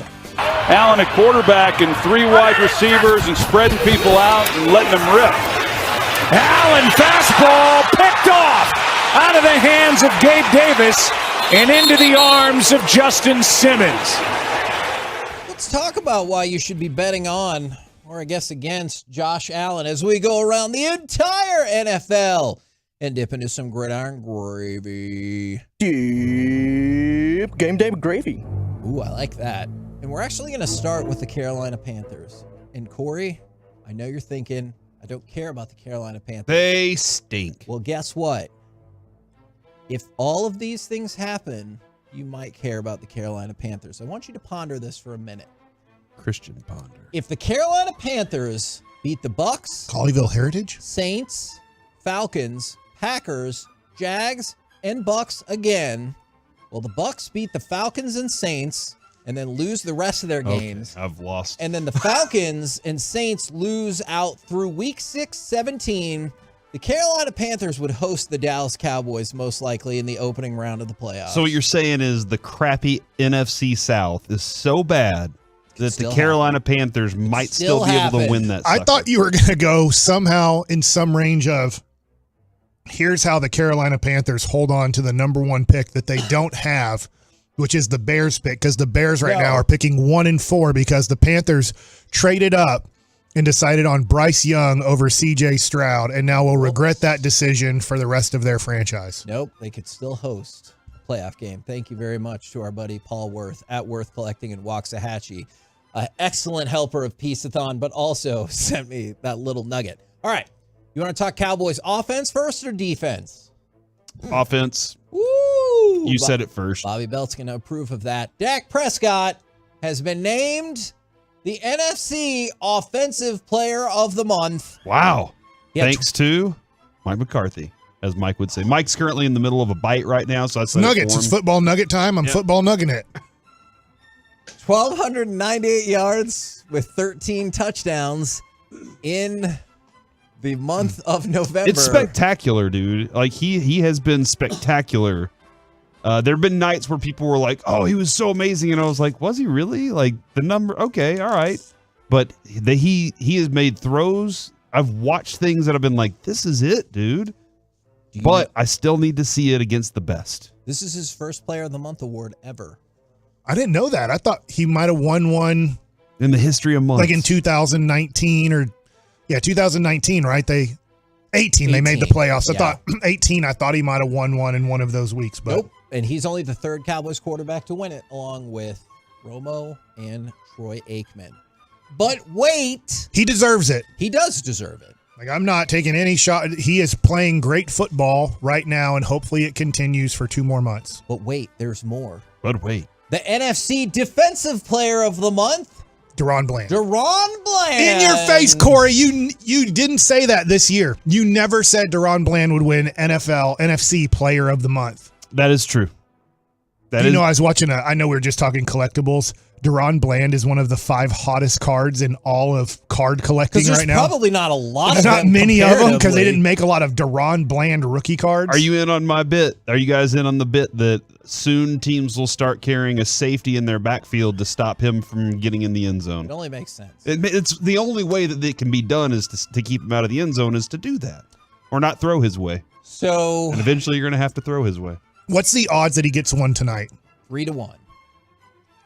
So you're saying if I bet $300 that he doesn't get one, I win $100?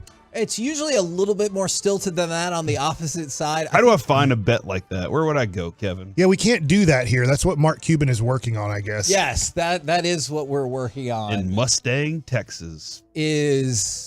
Bland has 20 tackles this month, and that's neat. But what everybody cares about is the interceptions and the pick sixes. He's already set the season NFL record for most pick sixes in a season, and he still has 6 games left. He's a scoring threat. I love it. He is He's a scoring threat, dude. But I'll go out on a limb, and I will say he doesn't get a pick six tonight. Okay. That I won't say pick off. I won't say he might get an interception, but I just can't imagine he does it. If he does it again, it'll be, I'll jump out of my chair again. Every Cowboys fan will jump out of their chair again. The Cowboys players will jump out of their chairs on the sideline and be screaming and yelling because this is amazing. He's able to keep doing this. Very, very valid text. If he's going to get his pick six, he has to outrun DK Metcalf. Because remember that one time it was like a 94-yard to return and Metcalf caught him. I think he can, though. I think and Kenneth Skywalker if he plays. Yeah, he's not going to play. Not well, you don't even have to outrun Skywalker. Yeah, he can walk in the sky. Well, he's doubtful. That means he can run fast. Or Geno's Pizza Smith. Over under rest of the year. Ron Bland pick six is 1.5. I'll take the over. I'll take the under.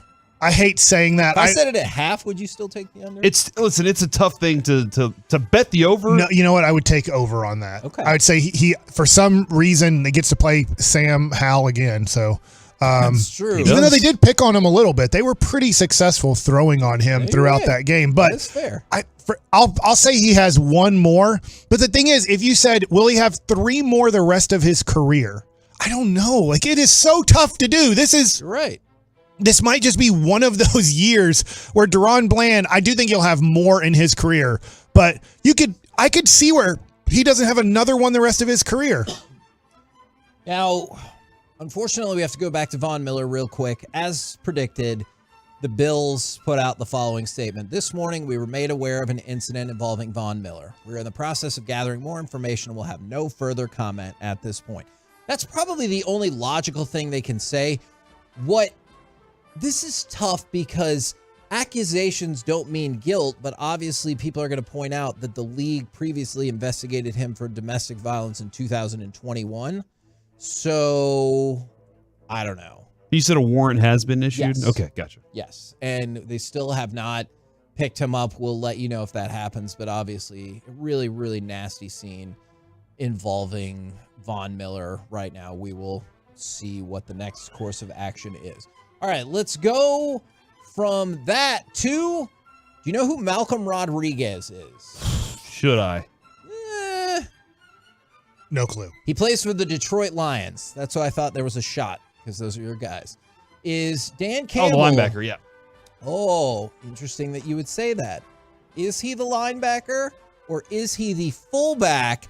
As Dan Campbell said yesterday, he will get Rodriguez more reps at both positions going forward. It is the return of in-your-face Iron Man football. Your guys are doing it. Well, I think the reason they're doing it is because Iron Man Haywood? Craig. Iron Head. I think it was Iron Head Haywood. Dang it. But now you can't lower your helmet, the crown of your helmet. True. But I think one of the reasons they're doing this, Kevin, is because they've been so terrible at the blocking for Jared Goff of late. True. That they have to get somebody that can get in there and block in the backfield and chip in just a little bit, especially the way they use their running back. So, yeah, that's a factor that they need that person there. I just thought that was really neat that they're like, yeah, let's keep going. Two-way player. Let's talk about something that's not really neat.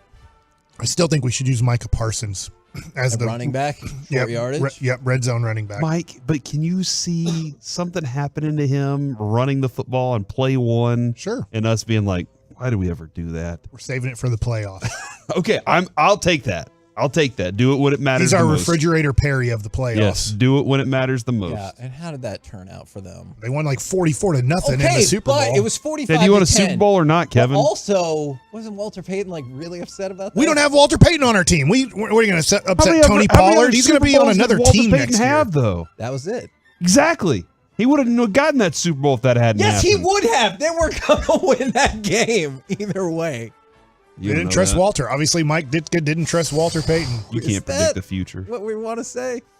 All right, in case you're interested, Zach Ertz has been released because Cardinals are like, I don't care. Let me ask you this, not knowing Philadelphia's depth chart at tight end, I mean, wouldn't he want to go back to Philadelphia for league minimum? And Dallas Goedert seems to be a guy that he has trouble with health, correct? He said supposedly he plans to sign with a Super Bowl contender. So Didn't he? And he bawled his eyes out when he left Philly too. Like I just think he's going to go back to Philadelphia. I'm not saying it matters. Like the Cowboys should not be like, oh no, they got Zach Ertz back. Yeah. Like I don't know if he's where he's at, but Jason Witten's kind of last year with the Dallas Cowboys. That's probably about where Zach Ertz is. Like, I could see that. In the last 3 games, 2 receptions for 10 yards, 2 receptions for 22 yards, and 3 receptions for 19 yards. But as a third tight end, that's not bad. Yeah, no, I agree with that. Now, the Cleveland Browns have put Joe Flacco as their QB number 2. Here's why that matters. Is Dorian Thompson-Robinson still has not cleared concussion protocol. And if he does not, that means the Cleveland Browns, who might be a playoff team, would start Joe Flacco in the year 2023 in their quest to make the playoffs. What are y'all's thoughts about that? Can't be worse than some of the stuff they put out there for Cleveland. The Cleveland Browns have had 63 quarterbacks in their history, Kevin, in their history. And I feel like in the last 20 years, Bernie Kosar, it's been 103. Like it just seems like they're always starting a new quarterback all the time. In my lifetime, Bernie Kosar is their best quarterback ever. Okay. I just was saying, I don't think that was the last 20 years. No, that was in the late 80s, mid to late 80s. Helped win a Super Bowl for the Cowboys when he threw a horrible pass to Alvin Harper, because if he would have thrown it online, it would have been a pick 6, but he threw it super high, and it worked out. Now let's talk about Josh Allen. Josh Allen. Tim Couch? No, go ahead. I think he's better than Tim Couch. Josh Allen is on an 8-game interception streak, which means had you gone back for him 8 games ago and bet $100 on Josh Allen to throw an interception. The quarterback. Josh Allen, the quarterback, yes. And continued to double down on those bets every single time, you would currently have $12,000. Wow. And that could buy part of the Mavs. Maybe you could. Yeah. You don't know what's up for sale. Like, it's kind of like crypto. You can buy 0.00001 of crypto or whatever. That is true. So, will Josh Allen throw another interception? You don't double your money anymore, though, now. Not this week. Because it's a favorite. Yeah. So, you'd only go up to about 19,000 from 12,000. Not this week, Kevin. Who are they playing? Well, because they're on they're bye. on bye. Wow. So In he their won't. next game. Oh, do you think he could throw an interception on his bye week? Yes. Von Miller's trying to, Easy. Yeah. You said no joke zone. You're about to joke it. Yeah, don't joke it, Joker. Okay, never mind. So, yeah, Josh Allen. Bet on him to throw an interception in his next game. He throws the ball a lot. Mm-hmm. Hold on, that's the end of your statement? He scores a lot, too. Okay, that's fair. We're the KNC Masterpiece right here on 105.3 The Fan. Coming up next, it's Cowboys game day, so you know what we're going to do. Cowboys win because Cowboys lose because 877-881-1053. You want to hit us up at the truckwreck.com text line. We'll do it next right here on The Fan. All right, guys.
fan studio, secured by DFWsecurity.com, it's the KNC Masterpiece on 105.3 The Fan. KNC Masterpiece right here on 105.3 The Fan. We're going to do some Cowboys win because Cowboys lose because as we get ready for Cowboys Seahawks, don't forget G-Bag Nation, they're getting ready at AT&T Stadium. Now, the weather might dictate just a little bit if they end up having to move all the way inside, but I think they will be accessible. People want to hang out, talk with them, or at least see them after the show. But real quick. That reminds me of the Christmas song. The weather outside is frightening, but the fire is so delighting. That's delighting. No, it's Frightful, delightful. Frightful and delightful, yes. Yeah. So here's a weird factoid for you today. The Texas Rangers have been selected as the 2023 Baseball America Organization of the Year. We did it! But also... In your face, Oakland. This is the second time they've won the award. 2010. They also won the award in 1989. For signing Nolan Ryan and Julio Franco. I don't know what led to maybe they saw the young kids coming up and they're like, hey, Pudge, Juan, Dean Palmer, they're all going to be amazing. So yeah, this is the second time the Rangers have been named the Baseball America Organization of the Year. Congratulations to them for that. That's a big deal, man. Let's do it again. Let's do it next year, as Bochy said. You weren't a fan of 1989, though. That's approximately when they got rid of Pete O'Brien and traded for Rafael Palmeiro. I had to learn to love Palmeiro, but it eventually happened. My mom really liked him a lot. I heard women loved him. Why? Handsome mustache, I guess. I don't know. Okay. Maybe his hair that stuck out running underneath his hat. Cowboys win because Cowboys lose because I had actually more questions, but I decided it was probably best if we move on. Is 877-881-1053 if you want to text in, but also if you want to call that phone number because you have a bid for our table at the Swinging for a Cause event this Sunday. Only way to still get a table. We have a $1,600 bid on the scoreboard. We're losing to Sean and RJ. So if you can bid higher than that, you should definitely call in. Otherwise, you can text us with your Cowboys win because Cowboys lose, because also want to hear from the Twitch and the YouTube. Who would like to start this off? I got you here, man. Yeah. I'm just trying to think of why they lose. Cowboys win because they destroy opponents at home. And I don't think that's changing anytime soon. Mike McCarthy understands the importance of playing his best games in front of the Dallas crowd. And that's what he's been doing. Cowboys lose because I'm looking at this. Kevin, what numbers were you saying that Dak Prescott's really good against? Is it man? Man. How is he against zone coverage? Do we know the answers there? Less good. At one point in the season, the Seahawks were the zone heaviest team in the entire NFL. Now, if they're playing single high safety type stuff, Dak's going to shred them. But zone coverage has been one of those very tough spots, I do believe. But I did see some numbers from Mina Kimes that said that he was first in a lot of different categories, but it never said zone. I think it was everything was all about man coverage, and I just want to know what those numbers are. But the zone heavy defense of the Seattle Seahawks gives Dak fits tonight, and he struggles, and that is why they lose if they lose. Listen how negative you are. Look, man. All right, so he's first in QBR versus man, first in QBR versus blitz, second in QBR under pressure from the pocket, outside the pocket, first on third down, but nothing against zone. So I need to go find out his numbers against zone real quick. All right, so Cowboys win because they are way better than this team. Right. Dak is way better than Geno Smith. Geno Smith is an average quarterback in the NFL, and it's like one of the worst things to have. I heard G-Bag Nation talking about, man, Geno this. I'm like, isn't like Geno the somewhat, in a way, your worst nightmare as a franchise is like, crap, he's just going to win 7 to 10 games, and then we're either not going to make the playoffs, not have a premium pick to take a quarterback, or we sneak into the playoffs, get hammered, and see you later, alligator. Yeah. And it's like, I don't think Geno is – I get who he is, but if you had Geno Smith, you're just looking at yourself going, oh, geez. So I think the Cowboys honestly destroy Seattle tonight. I'm picking 38-17. I'm thinking it's 38-10 with a few minutes to go, and they get a cheapie to make it 38-17. Now, so I think it's a blowout. Cowboys lose because I feel like I go to this too much against the bad teams, but that somehow, some way, to Corey's point, Seattle gets 2 more turnovers than you get, whether it's like Seattle is 2-0 or 3-1 in the turnover battle, that somehow the Cowboys give them really easy opportunities to score through turnover, or the Cowboys lose points when they've driven the ball down inside the red zone and they turn the ball over in that situation, and not like on a 4th down, but they throw a pick or they fumble the ball and it just changes the feeling of the game. I have a tough time watching Seattle play on Thursday Night Football last week on Thanksgiving and go, that team they just look like they have zero chance to come to Arlington and win.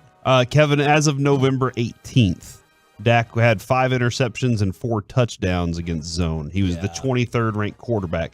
And again, Seattle is very zone heavy. Now, can that be fixed tonight? We'll see. We'll find out. From the 817, Cowboys win 38-17, and the only reason it's not 45-17 is Pete Carroll gets so upset that Geno Smith throws a pick to Bland that he tackles him to stop him from making another pick 6. I feel like interesting. Would they still get credit for that?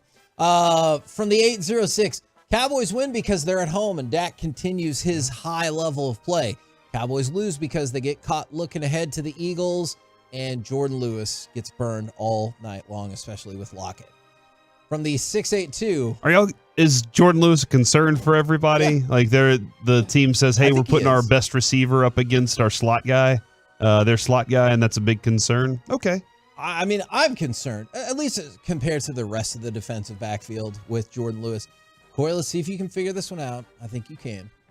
The 682, Cowboys win 22-9 because I need money. Cowboys lose 12-19 because I need money. Hold on, you made the bet? You made 2 bets. Squares. Squares. Those are the squares right there. Okay, I was like, you made 2 bets to hedge your bets? Those are the squares right there. All right, well then here it is. I hope that you win the money. But only with a good score. Yep. But only with the good bad score. Let somebody else deal with that other crap. Cowboys win because they're going to wreck Seattle's offensive line. It is very clear. The right side of that offensive line is going to have a hard time tonight, man. And I know they're like, hey, we got reinforcements. But in Seattle's 6 wins, they gave up a sack and a half per game. You live with that for the season for sure. In their 5 losses, they've been sacked 3.6 times per game. So you can see the clear difference right there. If you get to the quarterback, if you get specifically to Geno Smith, because I know in a lot of games you can be like, oh, if you get to the quarterback, you're going to have a better shot of winning. It's very clearly drawn out for Seattle. If you get to Geno Smith, you will win the game. Yes. If you do not, that is how Seattle sticks around and ends up winning the game. Now, I am going to go with Cowboys lose because, and this kind of, it's not just Jordan Lewis, but it goes back to him a little bit, is they do have 3 competent receivers and sometimes more than competent, in Metcalf, Lockett, and Smith and Jigba. I know his rookie season feels like it's been disappointing, but Seattle is one of just 4 teams in the NFL with 3 different wide receivers that have at least 400 receiving yards. So they can spread the ball around. And so if they're able to, kind of take advantage of Bland, like you saw a little bit, take advantage of Gilmore, like we've seen throughout the season, and take advantage of Lewis, that's the way I see that they stay. I think against this defense, you can have a few plays that look, oh my gosh, and maybe you'll have odd drive against them. Sure. But for the collective part, they're going to make a couple different plays against you that are going to make you go crap. And that's where I don't see Seattle being able to crack open big enough plays against this team. It would have to be something that completely slips through the cracks for the Cowboys for that to happen. But yeah, Kevin, I feel like Smith and Jigba's season is a disappointment, especially since people were like, "This is the guy." This is the best I know he had didn't he break his hand in the preseason against the Cowboys? But I'm looking at his projections right now. He's projected to be 627 yards He's got 406 right now. You think he's going to that's get doable. to that? Okay. But even that would be a disappointment if he's playing now. Yeah. And they're like, over the next 6 games, you'll get 220, 240 yards.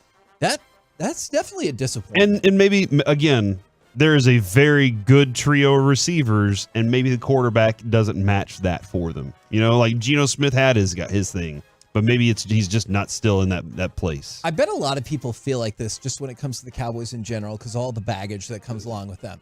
When the 2-1-4, Cowboys win because they found their offensive rhythm and defense will have a field day on Geno. Cowboys lose because they should win. The good thing about that is this is a home game, and they haven't screwed around with home games. Obviously, your struggles against the Chargers, the loss against the Cardinals on the road that you're like, what happened there? But at home, they don't play around. But they have I bet they've been behind before at home, right? 0 times. What? That's crazy, right? I'm not saying like if they fall behind 3 or 7-0, I'm not gonna be like, we're done. Yeah. But I would be surprised if they trailed in this game at some point, because they just don't. I'm just looking at Seattle real quick. Their last 4 games at Ravens, loss 37-3. Yes. Smoked. Home against the Commanders, win 29-26. Very close At game. the Rams, close. They lost 17-16. And then they just played the 49ers, if you watch Thanksgiving night, and it was a horrible game. It was 31-13. They are playing bad football. I get their record. They're 6-5, and 6-5 is 6-5. However you get there, you get there. But right now, you're playing a team that's playing like one of the bottom 10 teams. Not a bottom 5 team, but I'd say you're playing one of the teams that's playing bottom 3rd football in the NFL for a month now. They've been playing very poorly. From the 972, Mike Hill like this. Cowboys win because they aren't playing Mr. Dabalina.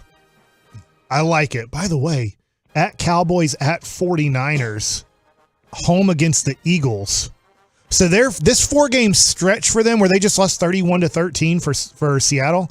49ers, Cowboys, 49ers, Eagles. Which feeds into our notion about what record you could get into the NFC playoffs with. Could 7-10 make the last spot? I'm not going to say that. I'll stick with 8-9. I think could pull it off. But I hear where you're going. With this. Babe was on with Sean and RJ this morning, and he said, "Hey, every interview I've ever heard with Pete Carroll is we got to get back to running the football. We got to run the football. We got to do better at running the football. We got to running the football." I wonder sometimes if coaches say that as more mentality than actually doing it, because he said it so much. Okay, if he's just saying. When you run the football, it's a physical by nature thing that you're doing. When you're running the football, you are intended to be the more physical team because we're going to run over you. That's our mindset here. And I often wonder who's the tougher team? Who's the more physical team here? Because when it's the Niners, we've seen the Cowboys get knocked in the mouth every time. They're not tough enough against that team. Is Seattle the tougher team? Are they more physically? I don't think so anymore. I would have probably been in on that argument, or at least listened to that argument more a month ago. I don't think so, because you've seen their offensive line get bullied. You've seen them turn the ball over. I know turnovers doesn't only have to be a factor of physicality, but sometimes that is part of the deal right there. I'm looking at, I just remember during draft talk, Zach Charbonnet was a guy that... Charbonnet, thank you. That... If you fancy. He was brought up a lot in Cowboys conversations because the Cowboys had to hurt Tony Pollard and didn't really have any depth behind him. But I'm looking at his game logs. His overall numbers aren't bad. 67 carries for 308 yards. That's a 4.6 average, no touchdowns. So, look, it's okay, but for a second-round pick, as they've lost Kenneth Skywalker, you would think that this guy would be better. From the hype that he got in the draft, why isn't dude... He's getting more of an opportunity now. We'll see. Charbonnet. Until he gets better. That's his last name. From the 817, you'll like this. It's a multi-tiered win because, lose because. Cowboys win because they crush average to below average teams at home. Cowboys lose because their linebackers struggle to tackle and help in coverage. But ultimately they win because it makes Jerry see that we need Shaquille Leonard. I don't think it's Jerry that needs to see that he needs them. I think Jerry understands that. He didn't say it out loud in any interview because he doesn't want to portray that. But it came down to simple things, and that was, is he healthy enough to play? If he is, we want him. And he's going to play a lot, and that's where it's now in Shaq's court. Does he want to play a lot in the Eagles system, or does he want to play a lot in the Cowboys system? And maybe really up to that. Maybe the most basic, Cowboys win because if they win, when they win, Seattle won't be above 500 anymore. So that will allow the narrative to continue. We're the KNC Masterpiece right here on 105.3 The Fan. Coming up next, outside of Deron Bland, who is the most improved Cowboys player this season? 877-881-1053. Plus, we'll get some Mike Likes It going. All of it next right here on The Fan.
This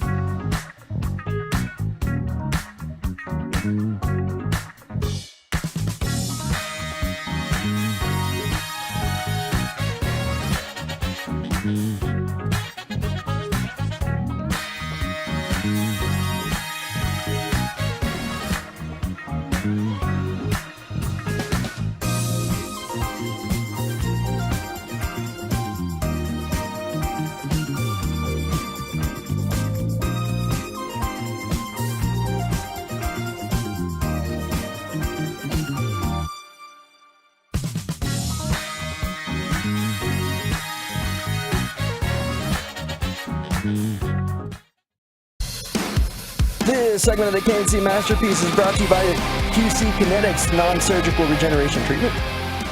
So 2 plays to make 10 yards. It's 3rd and 10. At the Philadelphia 43. Trips to the left. Snap to Prescott. Quick middle caught. And close for a first down. And guess who? Jake Ferguson for 11. Right up the middle on 3rd and 10. KNC Masterpiece back here on 105.3 The Fan. Cowboys game day today. By the way, the weather is pushing the G-Bag Nation frightful inside. If you want to see them, you can see them at the Miller Lite Club after the show, as we will lead directly into the pregame right here on 105.3 The Fan. Miller Lite has their own club? Yeah. Awesome. Well, they're worth like billions of dollars. They make tons of beer. That's a good Fantastic. point. It's fantastic, too. They always help us out at Buffalo Wild Wings, you know? That's a great point. And during the pregame, you'll get to hear from Mike McCarthy, and the player profile is Kevontae Turpin with CA. And I think that's interesting because outside of Deron Bland, which I feel like has done unbelievable stuff, just named Defensive Player of the Month for the NFC, do you think most people would say he's the most improved Cowboy? Yeah, and I think it would still be incorrect. Okay. Because I thought he was very good last year in limited role. And then whenever he got put into big-time role, he was still super productive. And so outside of Deron Bland, who's the most improved Dallas Cowboys player this year? All right, I have one that I don't think people are thinking of because he was already good last year. I wonder if you're going to go in the direction I think. Tyler Smith. Ooh, very good. Because I'm hearing from people that study offensive line stuff, which I do not and will never, is that he's becoming one of arguably the 5 best guards in the NFL. Yeah. That he's that good. So last year, he was solid, right? And it wasn't fair to him. He didn't even get to practice tackle in the offseason or in training camp. They're like, hey, Tyron Smith is out. You got to go play tackle next week and for probably the rest of the season until we get to the meet. So I thought he was good last year and solid as a rookie. But this year, he's now arguably a Pro Bowler for sure. You think he's on that? I think he is. Yes. Yeah, like he's gone to second year Pro Bowler. So I think taking Deron Bland out of this, I think I would go with the first round pick from 2022. It's pretty good. And Kevin, now that I looked at that recently, that draft last year is pretty damn good. Yeah. Go through it. Well, I'm not going to go through everybody because like John Ridgway, who's had, I think, 22 tackles in 12 games this year, started 1, didn't turn out to be like as scary as we thought he would be whenever we let him go. Tyler Smith. Yeah. Jake Ferguson. Yep. Solid. Sam Williams. The dude has so much potential. Feel okay He's helping, about that, yeah. and look, we got to talk to him. I mean, you literally took a person who didn't know how football worked. Deron Bland. That's great. And Damone Clark. And I know Jalen Tolbert, hey, you're going to miss some, but you got 5 really good players out of last year's You draft. have 3 for sure starters and 2 other guys that contribute tremendously in their second year. This year's draft, we'll see how it turns out next year, I guess. But at the moment, you're feeling pretty good about that. All right. Did I take anybody? Was anybody texting that person in? Tyler Smith? I have seen one person from the 314. I was intrigued by the 817. This player did not cross my mind one single time. But I get their point. CeeDee Lamb is the most improved. Is that yours? No, it's not mine. I just saw that on the text, and I thought, What an amazing answer that I did not consider for 1 second. Yeah, But I because get it. but well, here's what's happened, and I argue this a lot with a particular person who would not let it go that Amari Cooper was traded. You don't get this version of CeeDee Lamb if Amari Cooper's still here. For sure. He's the number 2 dude at that point because of meritocracy. Is that what it is? Yes. Or because of tenure. What Like an they're just going to say excellent use of that you're word. the number 2 guy. But CeeDee Lamb, Kevin, last year he had 107 catches for 1,359 yards and 9 touchdowns. Right now he's got 78 for 1,066 and 6 touchdowns. He's going to match those numbers from last year. Is it more improved? I feel like whenever you go to him, he catches it. And last year our biggest problem was drop ball. Oh my gosh, that drop pass right here. And right now he is not acting like that guy. He is acting like a number 1. And Kevin, I do want to add this too. I had it for later on in the show. Oh. 10+ yard catches this year. DJ Moore has 41. Wow. AJ Brown has 42. Stephon Diggs has 44. Tyreek Hill has 48, and CeeDee Lamb leads all receivers with 10+ yard catches at 50. Wow. Like he is really? Yes. Holy 10 yards moly. down the field. CeeDee Lamb's a monster. All Dak Prescott. None of it has to do with Mike McCarthy. I think it's all Mike McCarthy. Oh, surely the Kellen Moore was. Are you saying Somewhere it's in between. probably in the middle? Somewhere in between. And you know what? I It feel took like. CeeDee Lamb I going agree to with Mike. the somewhere It in the took middle. CeeDee Lamb going to Mike McCarthy saying, "I want the job. Give me the job, and I'll show you I can do it." And Mike McCarthy said, "I'll trust you then. Let's go." Now, I know I played a Jake Ferguson highlight to come back, and I think that is a viable candidate. That's my candidate. Okay, take it away. Jake Ferguson right now has 40 catches for 421 yards and 4 touchdowns. Last year, Dalton Schultz's production was 57 catches, 577 yards, and 5 touchdowns. I think Jake Ferguson can match those numbers. And he costs nothing. In the next 4 games, he could probably match those numbers up. It doesn't cost anything. And Kevin, last year, he had 22 targets, 174 yards, 19 catches, and 2 touchdowns. He has almost tripled his numbers. Yeah. So I think that he is the guy that is most improved. good answer. But it also has to do with most improved because of opportunities. He got the opportunity. And right now, if you look at Dalton Schultz's numbers, they're pretty close to Jake Ferguson. I mean, and if we're getting it for the cost we are, I'll take that all day. See, I think Jake Ferguson is a really good answer. The person who I thought of first and foremost, though I had like 5, which is probably a good sign. It kind of reminds me of when we were talking about the Rangers. Who's the best Ranger? Yeah, but you were like, how many improved? Yeah. And there were so many different answers. And I think there's a lot of answers for the Cowboys. It's Osa Odigizua. I think good answer. He has made and I know the stats are not always exactly as measurable at that spot, but he has shown that he can be a threat to get to the quarterback. Are you falling in love with him now? Like when you watch the game, I fist pump every time I see him in the backfield or having made a big play. Yeah, absolutely, because he can get to the quarterback, and that's delightful whenever it happens. But he can also, a couple of different things. He's a good dude. Yeah, and he can swallow up the person in front of him if that is what you need for penetration from the other players. Or he can handle a double team. Or he can stop a back who's breaking through on his side of the line. Osa Odigizua can do a lot of things, and he can do a lot of things really well. And so he's pretty dang high up on my list. From the 469, Cowboys are getting better every week. Why? Because the players are listening to the coaches, and the coaches are listening to the players. I mean, we just played the Chris Young cut earlier of him asking everybody in his room who's underneath him, hey, what do y'all believe here? And Chris Young, and they all said they thought they could do it. And so he listened to them and made the decision based on what he believed too. The coaches on this team are saying, take ownership of this team. You own it. Like, you guys are the ones that are making the plays. I'll call them. If you want them, I'll call them and trust them. You got to do it whenever it's your turn. And I don't think it's bad. I know some sides have been drawn here and there. I don't think it's bad to say Cowboys wouldn't be here without Dak right now, and they wouldn't be here without Mike McCarthy right now. I think that's okay to say. Can the two not coexist together? It seems like they can They coexist. should be able to. fine. It must be They are mortal both enemies. having great years. Yes. And they both started off slow. Yeah. But they are both having overall right now very good years. From the 817 and the 469 OSA, there's another name that's popped up a few times. From the 609, I'll say Dak. From the 469, are y'all kidding? It's Dak. I agree with that. That's a great answer. But I think there's multiple answers. There's not a right answer. For me, when it comes to Dak, it's the touch on some of his passes that I'm seeing that I haven't seen in the past. There are a lot of moments where I know the thing I love the most about Dak right now. Hey, you know what? If everything is out there and I got a little space to run, I'll take the space.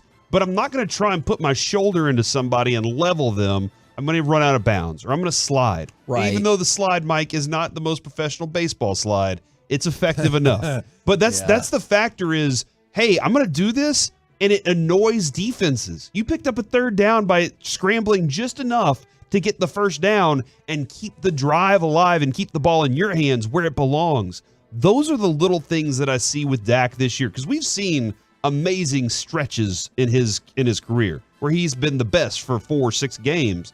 But what he's doing right now, there are little elements to the game that I think he's taken from maybe the best receivers, or maybe it's the coaching that's helping along the way here too. Kevontae Turpin. What about his candidacy? He's been better this year, yeah, for sure. I think he's been a lot better. So the other three, I'm sticking with Osa. Can I ask you this about Turpin? And I do think he's improved. How much is it that they feel more comfortable using him in the offense a little bit here and there? Because last year, besides returning, I don't remember him being on the field much at all. And it's not like he's on the field a lot for the Cowboys, but he's on the field now enough to make an impact offensively. That's totally fair. I was taking it from the perspective of 0 touchdowns last year. He has 4 this year. And not including the return game. One element of that was last year when he got here, it was late. And they were like, here's a playbook. You better be ready. Yeah. And this year, he got a chance in the offseason to study the playbook and become a better route runner, and that's something he's doing well. Like last year, the most improved player was Tony Pollard, correct? I agree. Sure. Like I'm just trying to think of all last year after you played all your 17 games. Maybe even Micah a little bit, but Tony Pollard makes a lot of sense. And this year, he was probably the most disappointing up to a few weeks ago. Yeah. But now you're starting to see the Tony Pollard of last year, where we'd have this conversation around December of last year, and we'd say, man, I think it's Tony Pollard. And there were other candidates too, but I think it's Tony Pollard. And then Tony Pollard would be considered one of the most disappointing players this year for the Cowboys up to a point, because now I think he's getting himself off of that list. Now, you brought up Jake Ferguson, which was in my group of 5. I'm sticking with Osa. We just talked about Turpin. The other 2 people I was curious about, and I've seen some, but not a ton of votes for, Marquise Bell and Damone Clark. Those are 2 others that I think have brought more depth to your defense, more usable depth, as we talk about with the Mavericks, that I think are potential candidates. And I want to throw this out there because you always get that, is the Cowboys are getting better because they're playing teams with losing records. Great. If that's your opinion, that's your opinion. There's nothing I'm going to do to change your mind. But they're not playing a team with a losing record tonight, and I think they're going to smoke them. And the things they've been doing to the teams with a losing record is crazy. They're on pace to win 12 games again. None of it will matter until the playoffs. And I understand all of that, but there are players that have improved on this team throughout the year, not just because they're playing crap teams. If you think that Kevontae Turpin has improved just because they're playing crap teams, I think you're wrong. If you think the same thing about Jake Ferguson or Osa or Tyler Smith, I think you're wrong. If your point is it won't matter come playoff time, well, that's hard to argue with because it hasn't. Yeah. But I think you're wrong if you think that those particular players haven't just improved, because I think they absolutely have. Yeah, and that's why I like pointing out the little elements of the way Dak's playing. Those are key things in his evolution, because there are things that I haven't seen before that I think are going to be big factors whenever playoff time comes. And it did happen after they played against San Francisco. Now, did he step out of bounds at the wrong time against Philadelphia? Yeah, he did. But I think that they did something happen in the Philadelphia game, or the San Francisco game, where they decided to take more ownership of what they're doing and start playing, and they're playing better from it. Holy man, I didn't even think about this as an improvement, but hey, what about going from Brett Maher to that's a good one. Brandon Aubrey? Still can't make extra points. You make some of them. Don't need them. Just go for 2. Probably will at some point, but we don't need them now. That's great. That's a great point. We've been up by so We much. don't need them. Been up by so much, they haven't needed them. That's a good point. Not going to need them tonight. That is an interesting point. Now, I agree with you there. I wanted to ask you just real quick what you think about this motivational tactic. Have you heard or seen Amon-Ra St. Brown's motivational tactic? This sounds exhausting. My answer is no. He said he goes through and reads the names of all 16 wide receivers taken ahead of him in the 2021 NFL draft before every game. Oh, yeah. Which I get that. But then he also said before every practice. Yeah. I was like, that sounds exhausting. Before the game, I get it. And hopefully some of them you see like Chase, Waddle, and Smith. I'm not saying you have to go, well, they're obviously better than me. But you should at least be like, I understand why those people got taken early. But like if you want to go with Kadarius Toney or people like that, then I understand why that would motivate you. Would that motivate you going out into the field? There are elements of it. I'm probably not using that every day. I'm probably going to need, because Kevin, I did get my Spotify Wrapped recently, and it told me, look, you will listen to something hard for a few days, and then you will move on to something and never go back to what you were listening to. So my motivational tactics are probably, I'll be, very motivated by it at first, and then be like, not working anymore, moving on to the next thing. So I'm always looking for something new, except for a wife. I have one that I like. I guess kids, I'm done. I did have 3. And just think, according to yesterday, there is a possibility approximately 19 to 18 years from now, Kevin will have another baby. I'm sorry, I did not hear what you just said because I was getting an update on our bid. 5,000. Now it's going to sound disappointing. Now it's going to sound disappointing. It's $15,000. $2,000. G-bag in your face. But I feel like we can contribute to Jeff's cause here and throw one more dollar on the pile. Is that how charity works? So it can be 2001. Wait, did you say Jeff? Jeff. Is Jeff bidding? Jeff is the one. Okay. What's up, Jeff? No, I know it's Jared's I was event. like, I have no clue I who promise. Jeff is. I know it's Jared's event. But if he wants to make it 2001, or I can drop an extra dollar on there so we can be ahead. I'll give you $5. Sean and RJ. Okay, man. Now let's make it 23 total because it's the year of 2023. Okay, I like that. But then it would stop the bidding. $2,023. Okay, so and then we should bid. We should say people should bid more. You should keep bidding for Sean and RJ and G-Bag, but mainly us. Mostly us. Yeah, but all of us. Actually, you should just bid to the cause. If we end up losing because somebody does something crazy to I won't help accept out a great cause, you will not. Nope. Okay, I'll be happy. That I will you're not so accept charitable. finishing in second place. Okay. I want number 1. Hey, the TV just stopped working because of the weather up here. Crud. I'm not sure if it's because of the weather or because they were replaying the Clippers-Kings game and Russell Westbrook shot a 10-foot air ball and he put his hand up like, my bad. And I'm like, Russell Westbrook is maybe one of the most entertaining players in the history of basketball that he put his hand up like, yeah, my fault. We all saw it, man. You airballed a 10-footer. Like, we all know who shot the ball. We saw it. Just get back on defense and play. He is insanely I'm so happy he never was a Dallas Maverick. Okay. He's not a superstar. That's what Mark Cuban said. I tell you what. That was a ridiculous opinion at the time. At the time. I'm with you at the time, but man, for the last 5 years, he is insane to watch.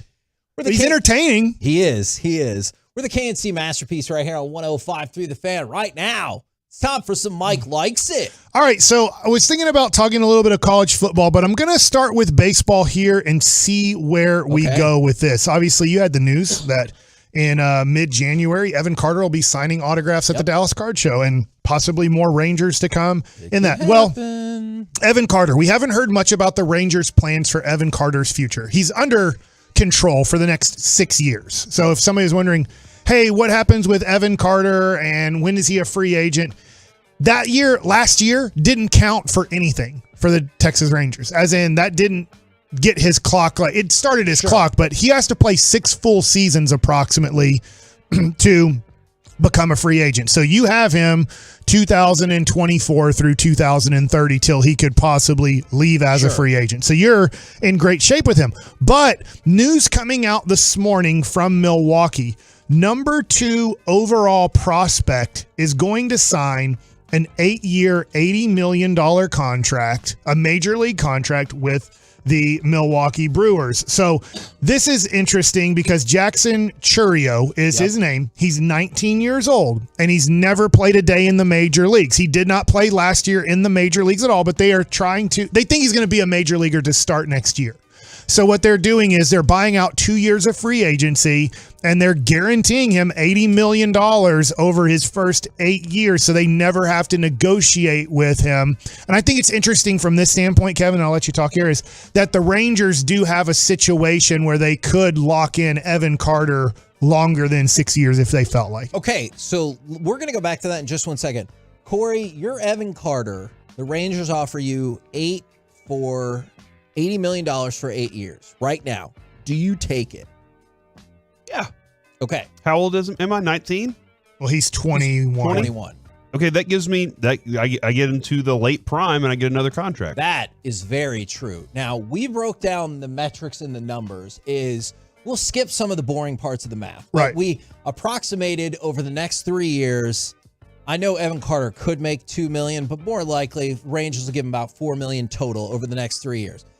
If he goes year to year. Yes. If he does what they think he could do, maybe he's hoping in arbitration 10, 15, and 20 million in the 3 years of arbitration. Yeah. So now we're talking about those 6 years at $49 million. Yeah, if you want to just round it up to 50 just to make it clean, $50 million over the next 6 years is what he'll make if he just decides to go 6 years with the Rangers year to year and then hit free agency at 26, 27 years old. And if he does what he thinks he will, I'm sure his agent does, I'm sure the Rangers do as well, he'll be getting those extra 2 years bought out for a total of $30 million, which is probably what he would hope to make on a year-by-year basis. So you're giving the Rangers a free year, but at the same point, you are guarding yourself in case bad things happen, which we hope they will not. Right. And I love this conversation because here's what I think.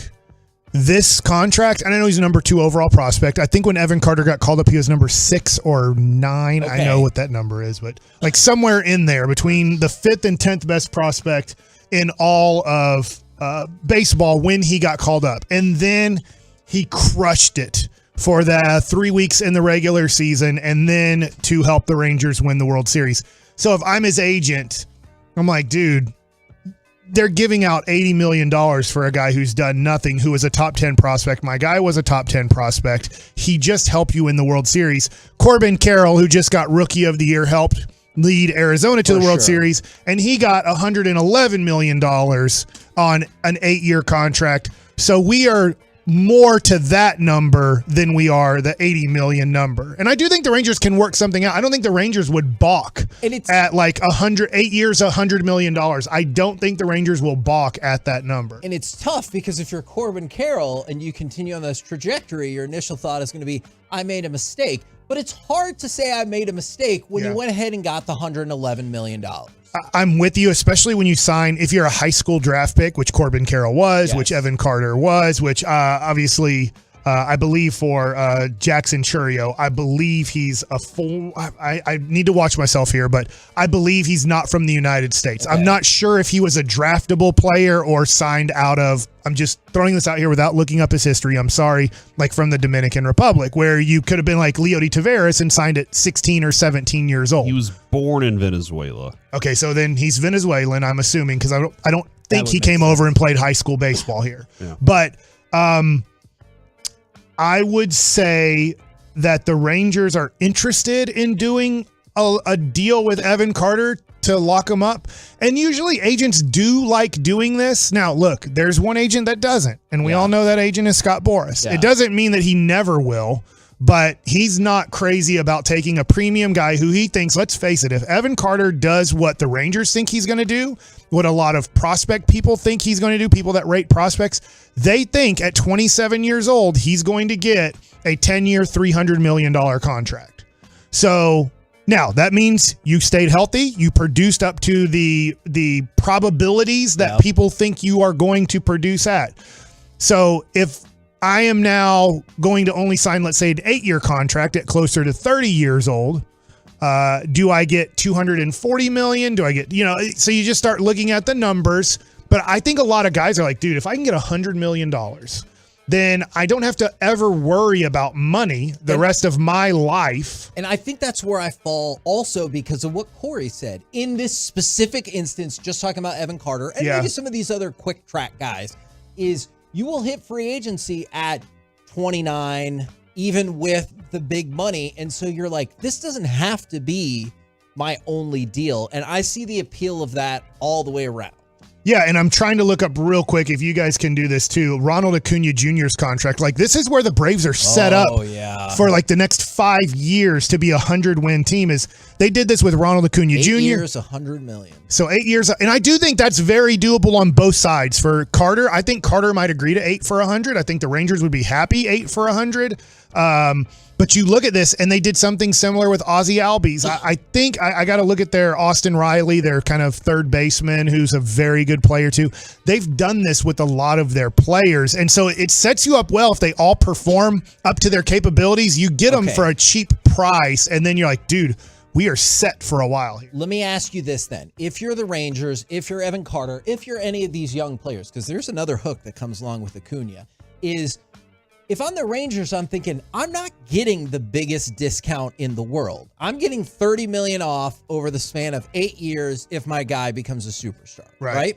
So what they dropped in the Acuna deal was 2 more club option years at $17 million apiece. Now we're to the point with Ronald Acuna where you're like, that's the craziest deal in all of baseball, just about. Like, what an amazing discount is. Do you think he would be accepting of the club option year or 2 that goes along with it? I don't know. It's a great question. You have a great question. Do I ultimately know? No, I do not. I'm giving you this idea here. If he were to, this is very high standards. I'm just looking up Juan Soto because we kind of gave an approximately 6-year, $50 million is what he's going to make. The year before, in 2022, Juan Soto's first year of arbitration, he got $17.1 million. Woo. Last year, in his second year of arbitration, he got $23 million. So this year, probably he's going to get, I'm guesstimating, $27 to $30 million and probably closer to $30 million. Now, I love Evan Carter.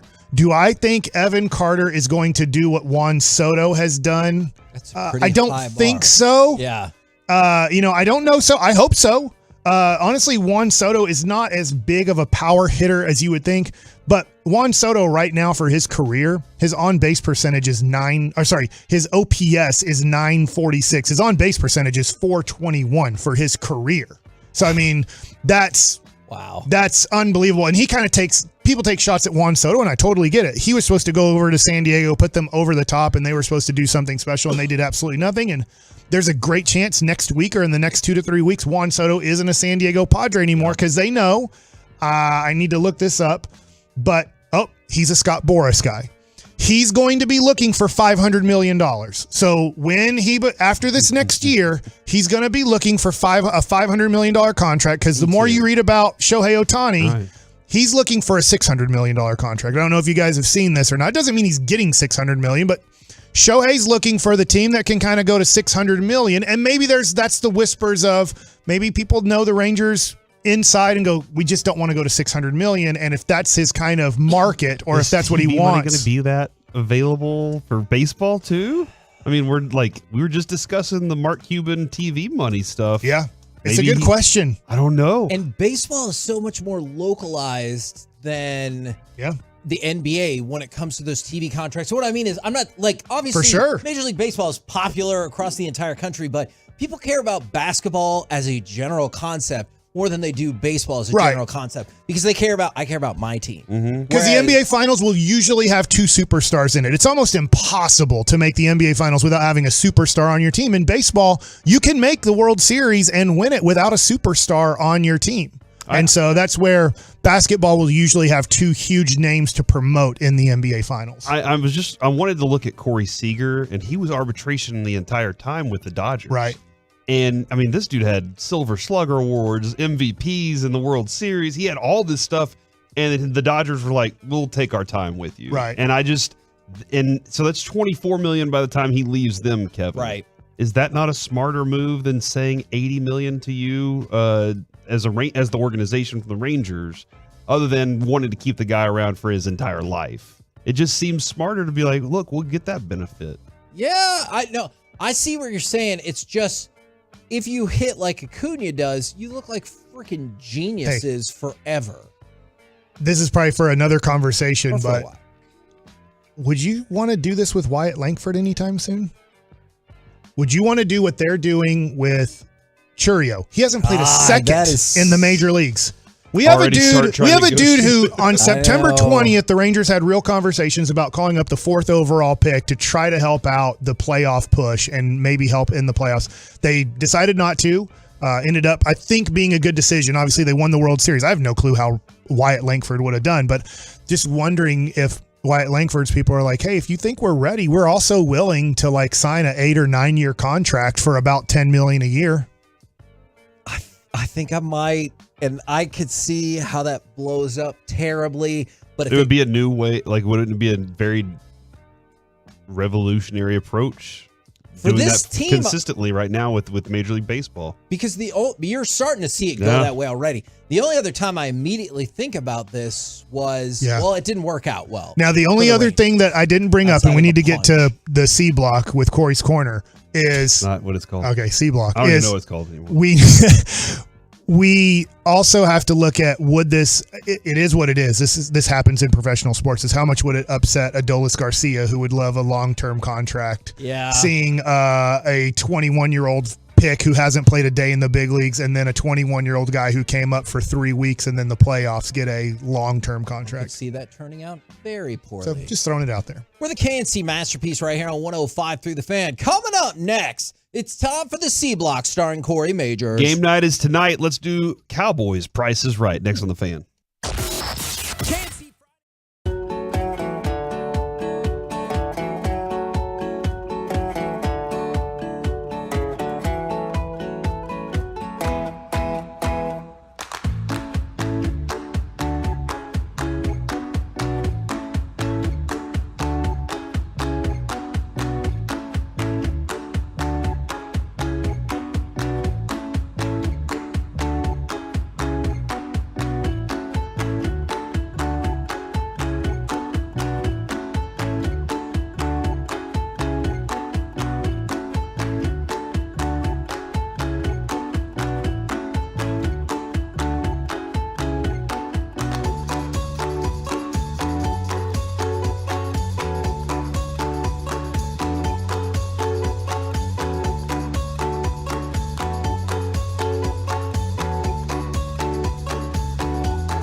The story. So I want to point that out. I'm not saying that means any of this is the truth or anything like that, but these are the allegations per now the police affidavit. They've been together for 7 years, and she told officers she was 6 weeks pregnant. She walked into the main bedroom of their apartment and they were arguing over travel plans. The woman then says she went into their home office and slammed the door, which made Von Miller, quote, visibly angry. Miller then walked into the office and yelled at the woman to get out. She says she tried to grab her laptop and phone, and he started pushing and shoving her, to which point she responded, "Stop, I'm pregnant." She says that caused her, after getting pushed and stuff, caused her to fall back into the chair, at which point he put his hand on her neck and applied pressure for 3 to 5 seconds, which she said caused pain but not difficulty breathing.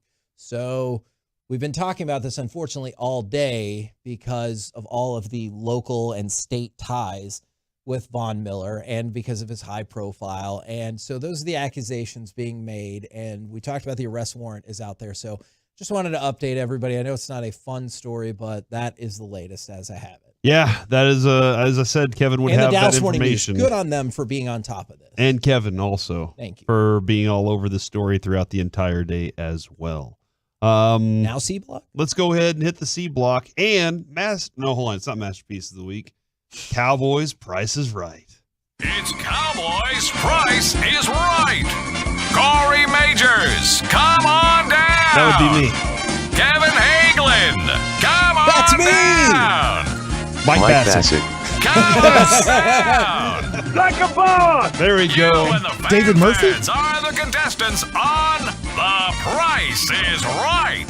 Here are your hosts, the K&C Masterpiece. We did it, guys. All right, 877-881-1053. Y'all know how this goes. What is the wildest thing you will see happen tonight in this game? As you can see, the G-Bag Nation in the Miller Lite Club after the show today, as the rain has pushed them inside. Unfortunately, Mike, it's been raining. I don't know if you've noticed that There's today. thunder outside, too. How do you can't see the thunder. True.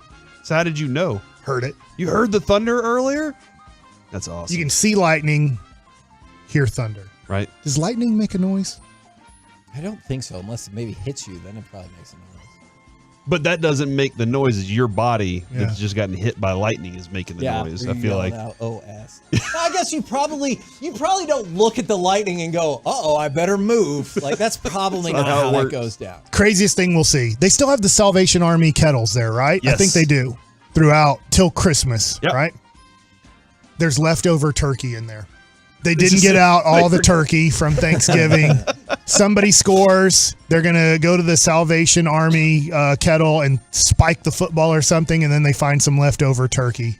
I like it. And then it becomes, should I eat it? Should I eat it? A great segment that that everybody always loves. And it always seems like the older the product, the more the Tolos and Twolos say, yes, you should eat it. How many people on the text line sponsored by Truckwreck.com. Truckwreck.com. I knew that. Is how many people still have leftover Thanksgiving food?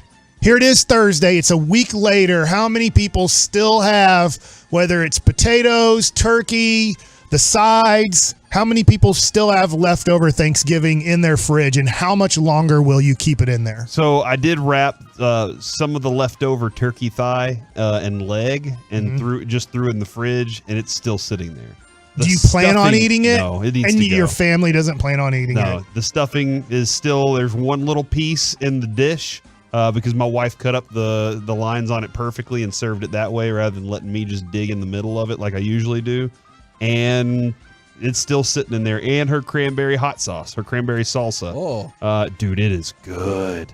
And lots of Is it just cranberry sauce, but she adds like... it's a salsa, so there's cilantro and jalapeno in it as well, and then you just eat it with chips. So she's making salsa with cranberries instead of tomatoes? Yep, and it's good, man. Okay. You want to try it sometime? I'll try it for sure. I know who won't.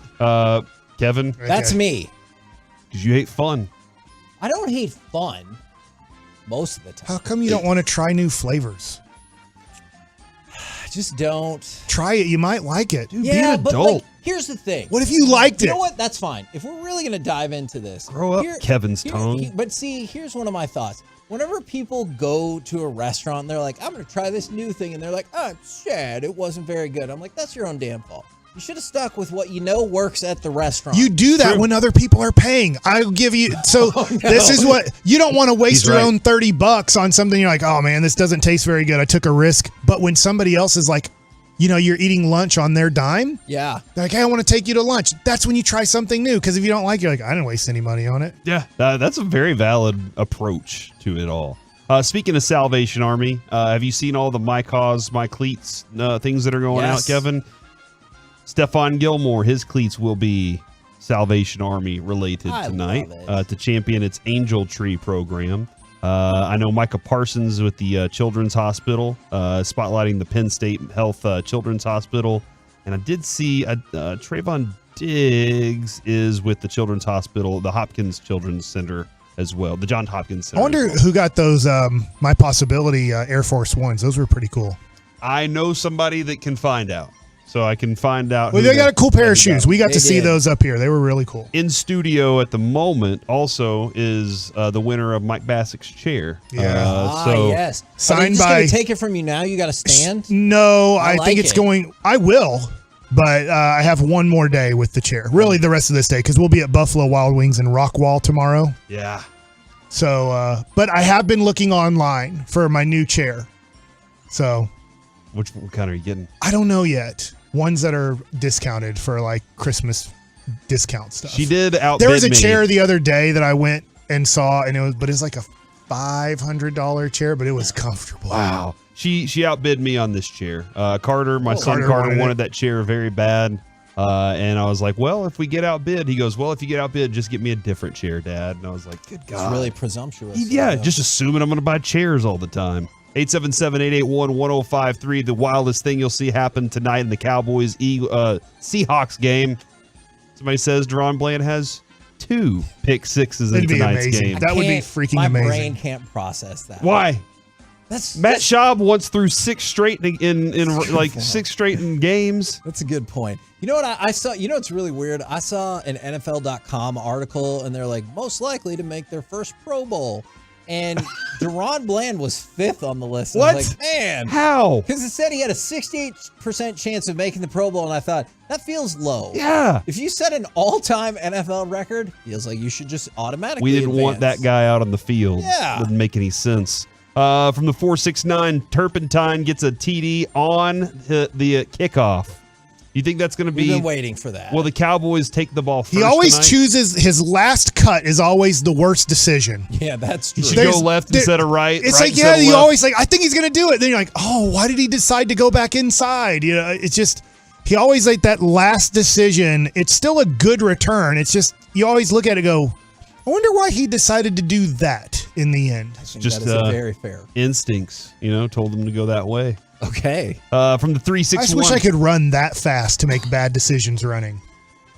Hold on, you wish you could run that fast. Yeah. Like you didn't have to say the last I don't make part. any bad decisions because I'm running so slow that usually here. That's valid. That is valid. Like Zeke Elliott, right? He's a slow running back now. Uh-huh. Zeke, when he gets going, if I haven't watched Patriot games in a long time, but if he gets going, he always slows up himself, knowing I'm gonna get caught. Maybe that's why Luke always makes good decisions because he's not running fast. He's Man, that is a really interesting point, and why in the past Tyreek made bad decisions.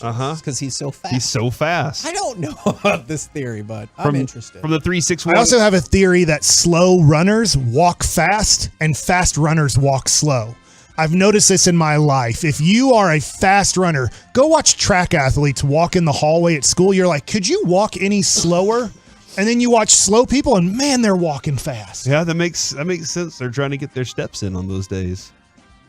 And then the other people who are really fast, they're trying to calm down. They were running track, being very busy. How much time have you thought about this? I've thought a lot about this theory. I can tell. I just tried to make sense of it when Mike brought it up, and so I was trying to go through my mind of Think about it tonight. Because my dad was a fast walker and he was a fast runner, so I'm just that's one of those that flies in the face of what Mike just brought up.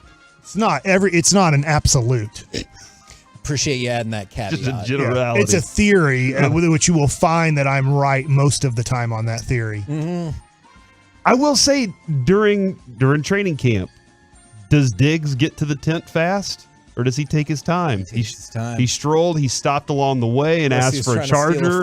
Stole Wolchuk's phone charger, but he's really fast on the field. Micah will actually have a holding called in his favor tonight. You know what? Is that wild ass? I'm going to Yes. He's gotten 2 holding calls all year, which is crazy when you watch. I'm going to co-sign that one. I also believe that is going to happen tonight. I'm going with my theory that the Seattle Seahawks will be the first team to deploy a running back as a safety for when Geno Smith throws Deron Bland's way, so somebody can tackle Deron Bland, but it's not going to work. So they're going to put somebody back there and hope that he's just the safety valve, and Deron Bland is going to cut back and still get the touchdown. So then next week they will actually use a safety instead of a running back as the safety. This isn't a Price is Right style prediction. This is an actual thing that's happening. Is the Cowboys downgraded Peyton Hendershot to out tonight and elevated Princeton Fant to the active roster. Is he related to Noah Fant? I feel like I should know the that family answer. Strong in football? Like I should know that, but I do not. I'm sorry, Corey. So that's an actual thing that's happening right now. I will look it up and try and figure that out. If anybody has the knowledge on that, I would appreciate it. How many personal points life? Will Cooper cousin? Rush He is score? cousin. Cousin Yeah, of Noah Fant. Okay, thank you. That made sense, but I was like, maybe I'm off base of thinking if you have the same last name and play the same position in the NFL, that you are related in any form or fashion. Yeah, how many? What was your question, Kevin? How many points yards? will Cooper Rush score today? 0. he's not going to score any points. He's going to go into the game to finish the game. To hand it off, slow the clock down, move everything on, and then get on with everything so they can move on to next week's game, which is an important one. It's amazing to me that we have not had any Trey Lance update at all. Nothing. Like zero. Like right now, San Francisco radio would probably talk to me and say, so what's the deal with Trey Lance? Like, how's he doing there? And it's like, literally have not heard one word from a human being with the Dallas Cowboys on Trey Lance this whole season. I also wanted to add this. I think that Trey Lance gets the Washington start to end the season. I think that they're just like, let's throw Trey Lance out there and see how things go. You didn't let Cooper Rush start that? You're like, nah. No, he's the bat. We need him. We need him. In a weird way, I don't think they would, even if that game meant nothing, because I don't think they want Trey Lance to do well in that. Maybe so. Just because they would not want an offseason conversation happening about Trey Lance possibly competing for something. I have a theory. Somebody asked earlier. I have a theory on Dak Prescott's Here We Go. Okay. We know that he's been doing work with a former Navy SEALs group, and we got that story from Jory Epstein earlier this year. And it was a really interesting story about how they work together as a team. And so I reached out to some guys that I know that are in military and asked if there's anything like that, if there's a theory on that. And they were like, absolutely. You just listen to the cadences that they run whenever they're out running and jogging. Those cadences are built specifically for you to psychologically, for your body to rest a certain way and to be active certain ways. And they said this idea of Here We Go gets everybody in the same mental stance and approach of, all right, everything's been taken care of. All I have to worry about is what's next.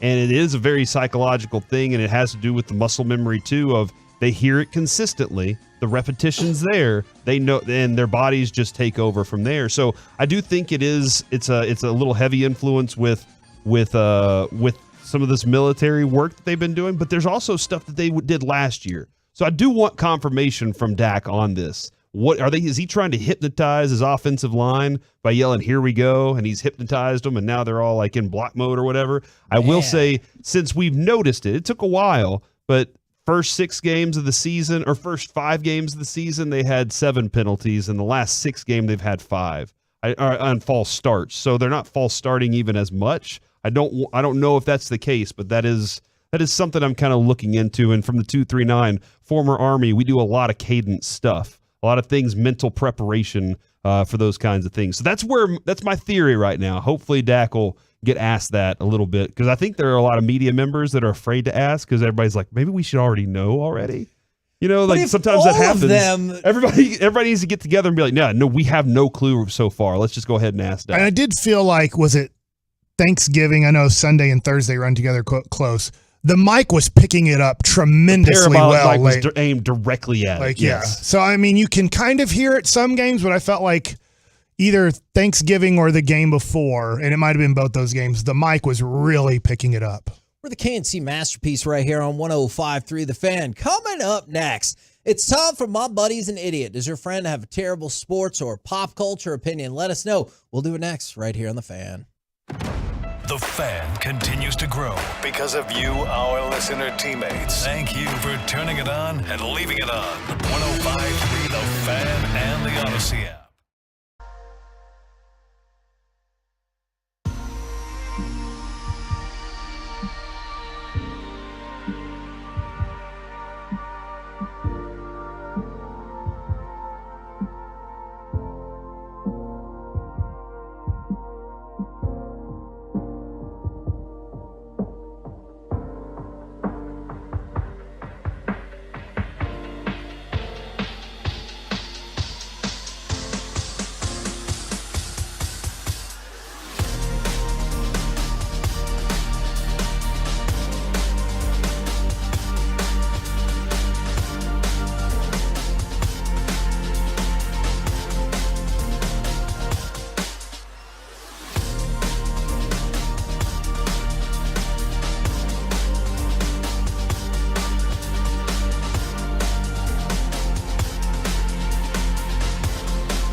segment of the KNC Masterpiece is brought to you by state-of-the-art weight loss and Frankel & Frankel. Life is unpredictable and accidents happen. Frankel & Frankel are the go-to attorneys for car, truck wrecks in the DFW. And if your loved one have been injured in an accident, contact Frankel & Frankel for a free consultation at truckwreck.com or call 214 or 817-333-3333.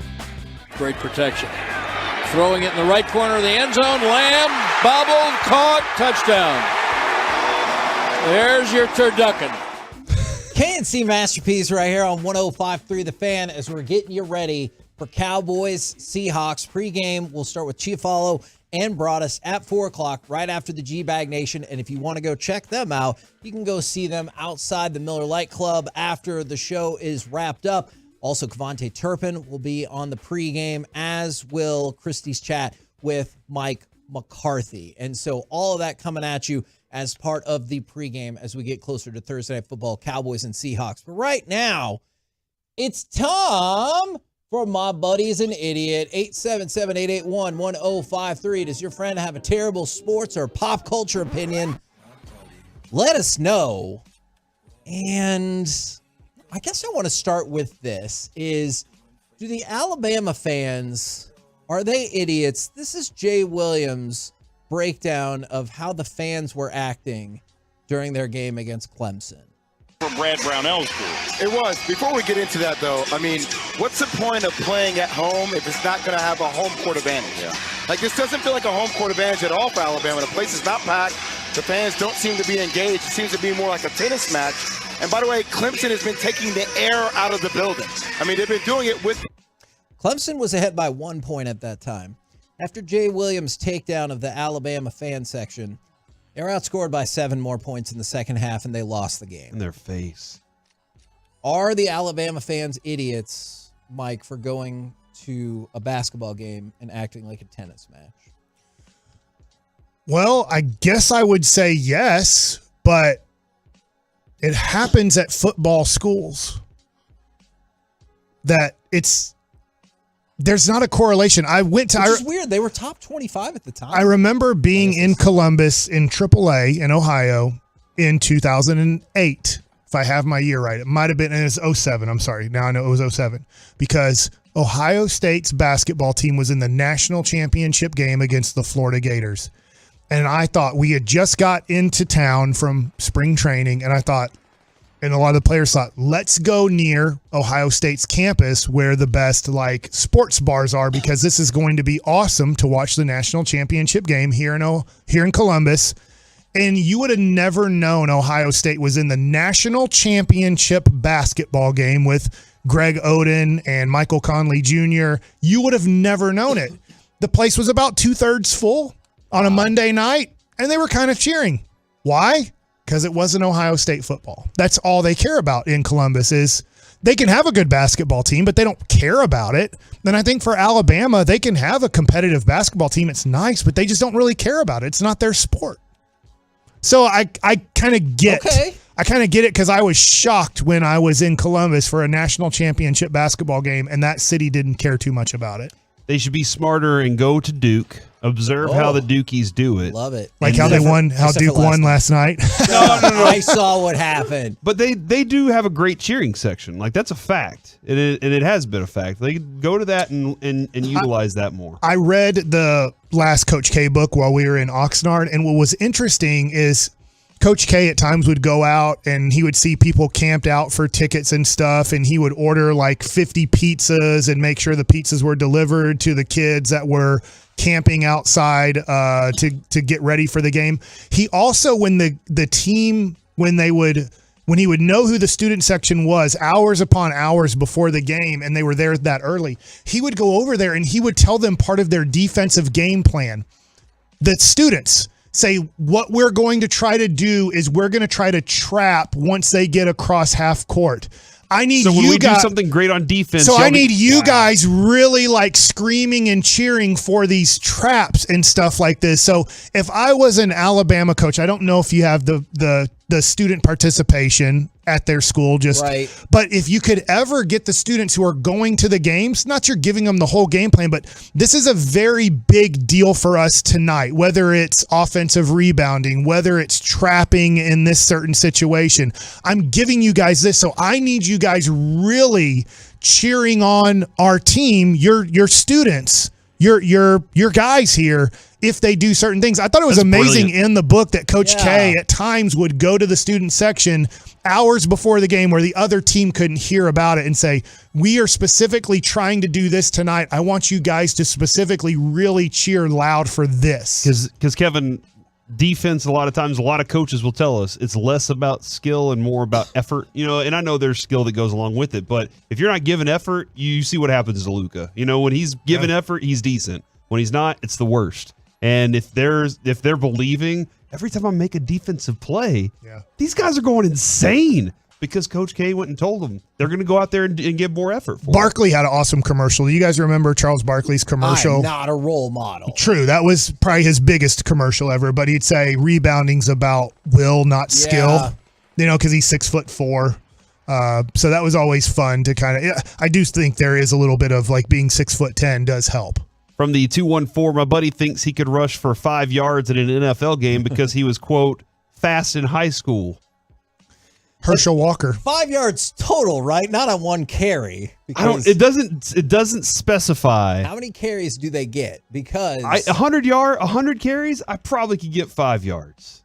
I wish. There's no way. I'm not. You'll get hurt. I'm not trying to juke anybody. Hurt. I'm not trying to juke. I'm just trying to go matter. forward and You'll fall. get hurt. How many carries? And I'm also not wearing the pads that these dudes are wearing. I'm wearing the Emmitt Smith pads. I'm talking about tall shelf. I'm talking about every pad I can put on my body. Help. How many carries could you survive? Look how long he ran. Before you were incapable of going anymore. How many carries? Well, I think I could do 5. Oh. In the first quarter. Come on, dude. I'm gonna have fresh legs then. Oh my God. 2 in the second through fourth quarter. You're gonna slip on your pee after peeing your pants when they hand you the ball and you see what's about to happen in front of you. I have seen football played before. On the field. Well, I've been on the field. I know what it's like. You played high school football. NFL's different. There's no way as soon as you somehow were to line up on that field and see 11 NFL defensive players getting ready to kill you. Go if you forward. 5 yards. What if somebody beats a block? Which happens beats a block on every play that happens. Well, on that play, I'm stopped for a loss. All right. Next play. And your hip you're going to need an artificial hip after that play. Probably. And you were like, I got 4 more. Like you're pulling your head out of the turf.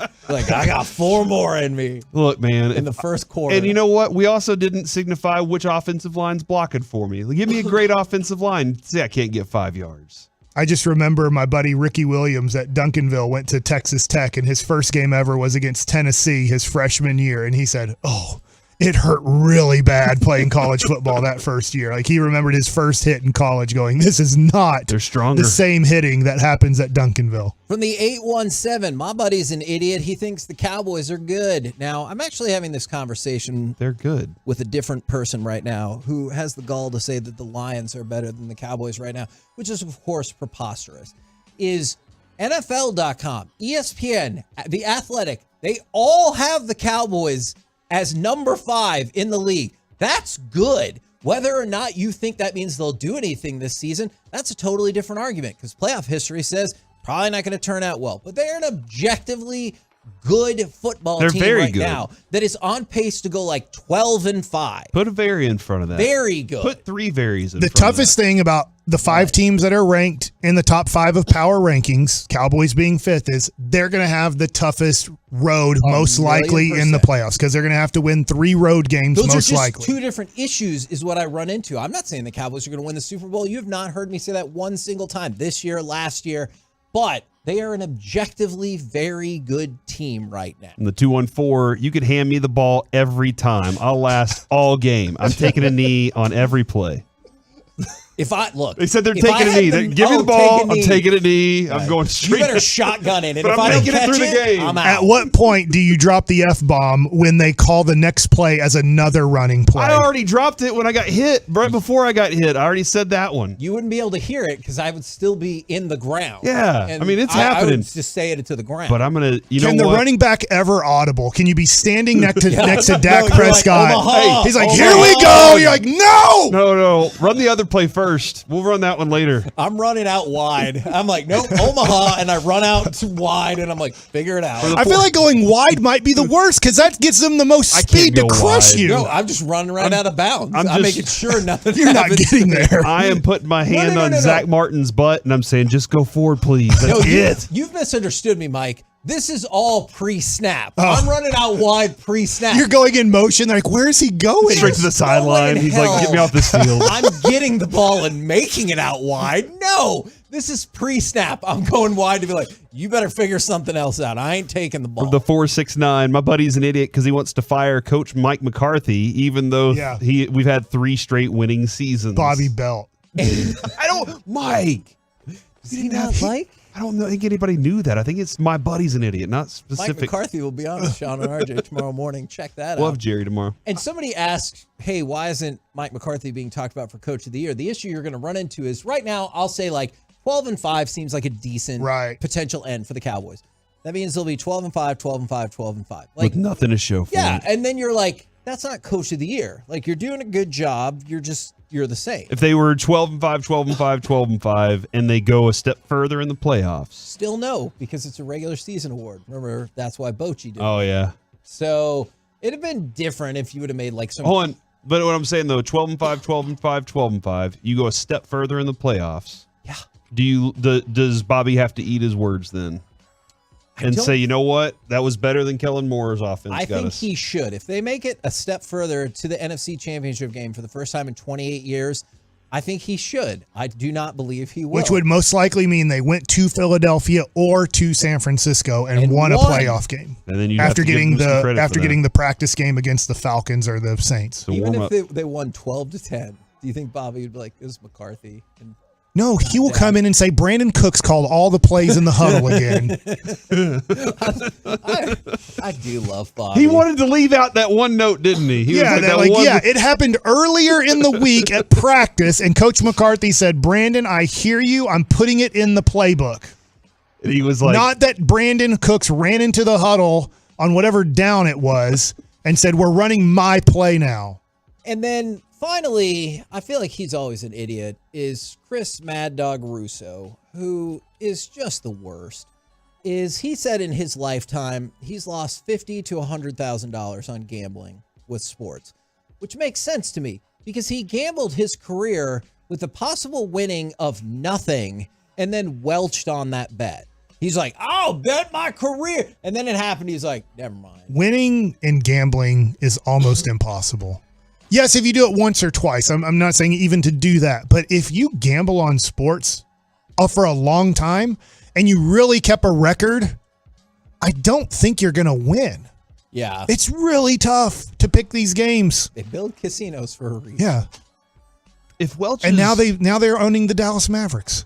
That's true. If Welch's fruit juice ever went like bankrupt, Kevin, wouldn't that be like because the word Welch means to not make a payment. Yeah. And if they went bankrupt, wouldn't that be like is that irony? No, yeah, it's absolutely irony because if you're the creditors, that'd have been like, dang it. Why did we ever loan them money in the first place? They warned us 50 years ago or however long they've been around. Those grape juice commercials got us. We're the KNC Masterpiece right here on 105.3 The Fan. Coming up next, we'll go live to AT&T Stadium to chit-chat with those fellas from the G-Bag Nation. We'll do it next right here on 105.3 The Fan. All right, Tolos.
This segment of the KNC Masterpiece is brought to you by Classic Chevrolet. Just announced Classic Chevrolet and Grapevine's one-time Equinox offload. A limited supply of excess Equinox models will be sold direct to the public below market value. See them all at ClassicChevrolet.com. Don't wait, the best sell fast. Classic Chevrolet, find new roads.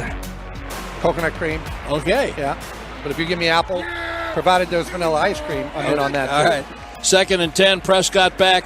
Little swing pass on the right side, a screen for Dowdle. 2 great blocks. 10, 5, and he streaks in. It's a Thanksgiving Day touchdown for Rico Dowdle. KNC Masterpiece right here on 105.3 The Fan, where we had awesome Twolos hanging out with us. Even the one who's wearing the Seahawks sweater.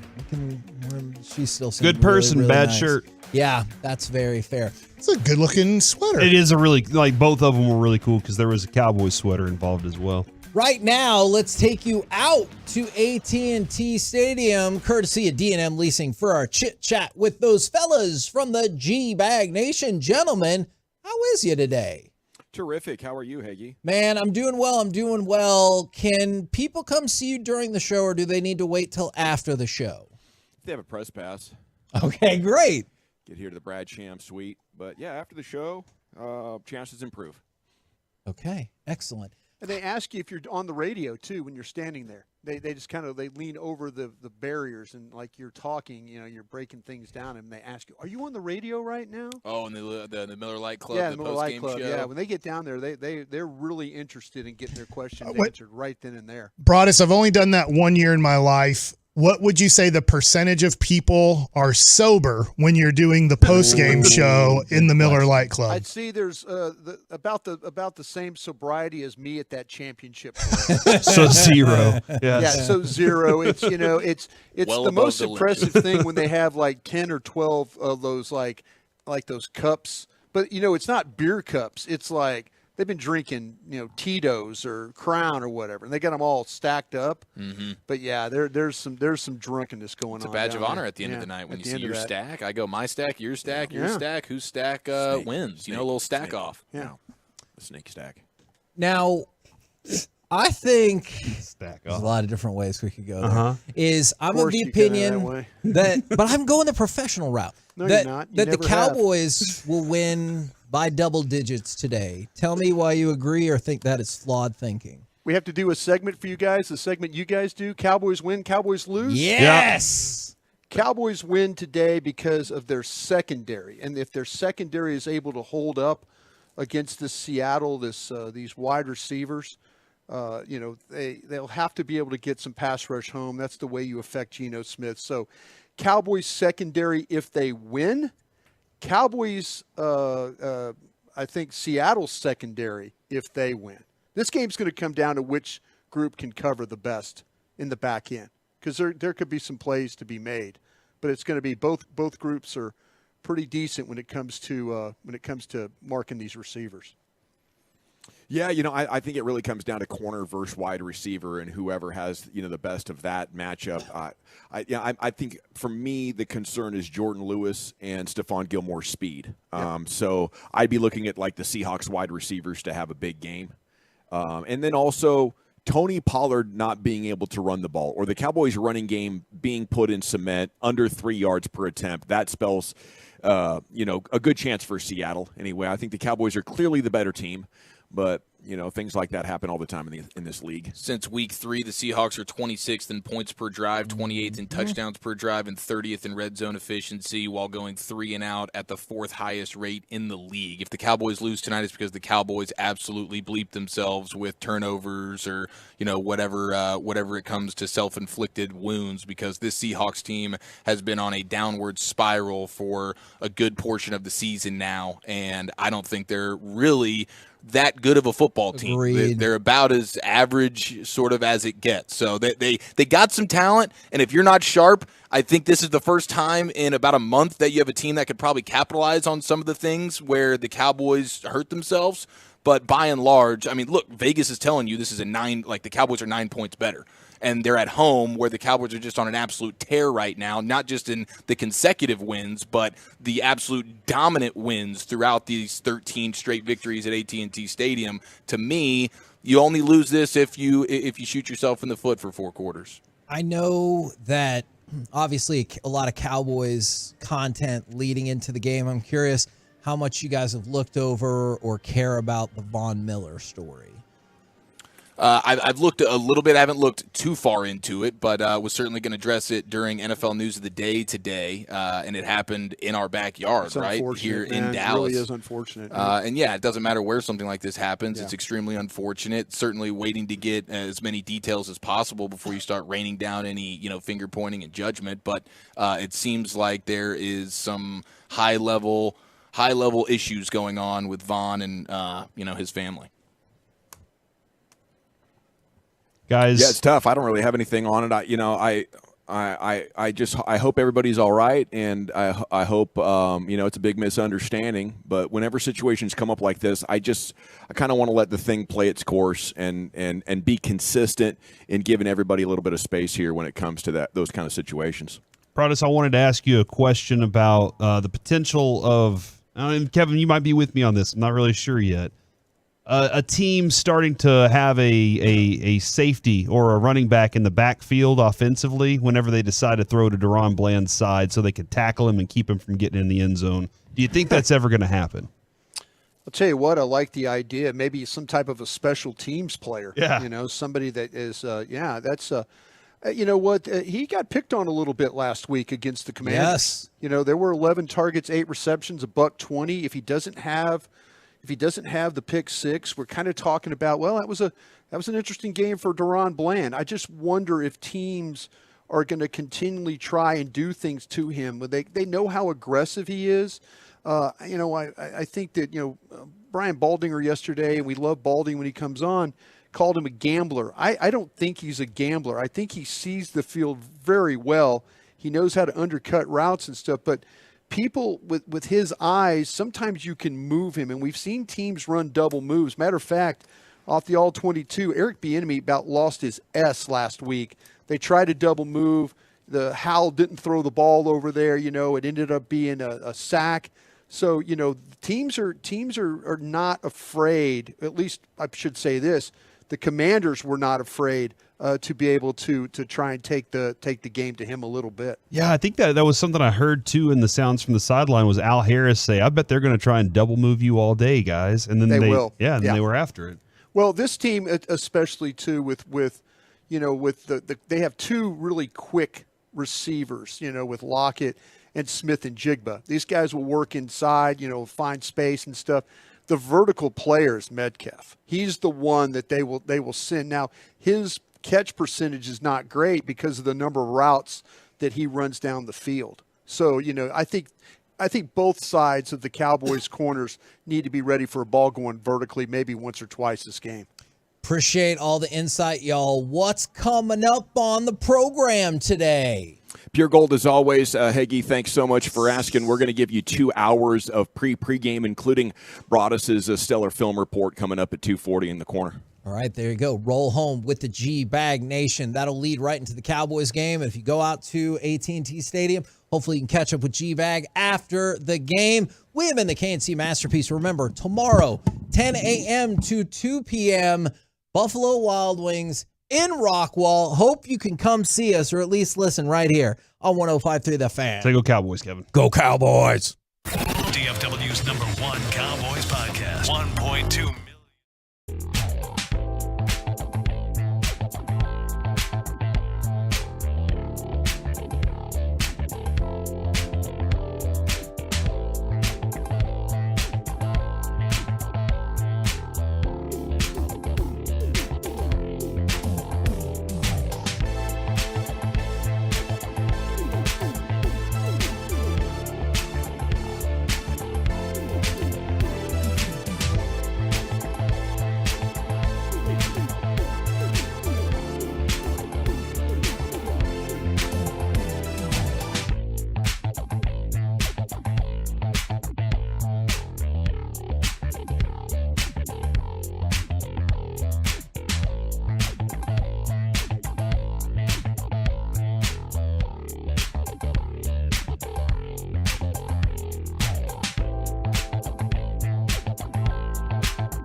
studios, secured by DFWsecurity.com. You're rolling with the G-Bag Nation on 105.3 The Fan. Here we go, live from AT&T Stadium. It is hour number 1 of the G-Bag Nation here on 105.3 The Fan. We have an abbreviated show tonight for you, 2 hours. And then the pregame show is going to take over with Brian Broaddus and Eric Chiafalo. General at your service at ease. Of course, Lucius Alexander is back home in the Pimp Cup at Master Control, and Carter Freeman is coordinating your video. We have Ruben Portillo, remote engineering, and Tim Collins producing Cowboys pre- and post-game show, as always, present in the Brad Sham radio booth here. This is it's a nice setup here to be able to do this show this afternoon, and the pregame coming up at 4 o'clock, getting out of the weather. It's a pretty nice setup here, isn't it, guys? Oh, it's fantastic. Very comfy. I know Broaddus is, a big fan. He appreciates the Brad Sham radio booth. I do. To get your mind and body ready for the football game. It does get you prepared when you're, I do enjoy being outside because we have a lot of people that do stop by and say hello. It's and wonderful. Wave. It's and wonderful. they'll hand you a beer, and you're like, oh, hey, thank you, appreciate you. And the amount of people that come up to, Broaddus obviously is a superstar in the middle of West Plaza. Are you kidding me? Absolute superstar between the bros and the ladies. Ladies showing a lot of Broaddus love over there. Thank you. But also the amount of people that walk up and be like, hey, we actually just came in from Washington. Yeah. We're huge fans, and we listen on the Odyssey app. We came in from here or there. Overseas, brought us with all the overseas crew, the UK Cowboy fans that stop by and say hello. So it's pretty cool. You can feel the reach of 105.3 The Fan and Cowboys Nation. Yeah, that part of it's really cool when you do get that interaction.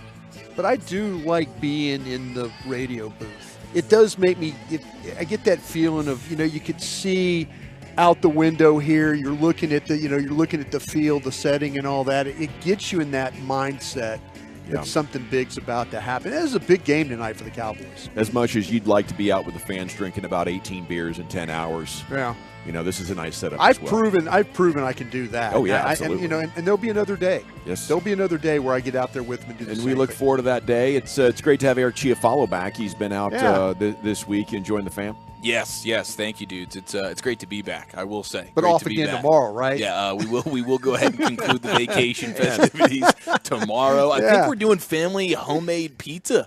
Homemade pizza day tomorrow. Right. We're going to go for the first time ever. Probably going to be a train wreck. The kids are fired up for it, though. We're not doing the Jones helicopter over to the nice kitchen and we're not doing it that hard. Yeah. But we're gonna give this pizza thing a shot. Me and my buddy were so broke one summer, we figured out how to make a pretty good pizza crust.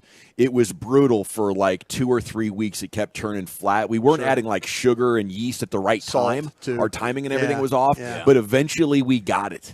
And we ate like kings. Oh, I bet you drank like kings too. Oh, yes, it was a great summer. And when you hit that pizza dough, it's nice. Yeah. You can make some nice pizza dough at home. I'll tell you what, though, if you want to do pizza the right way, you do need a lot of equipment.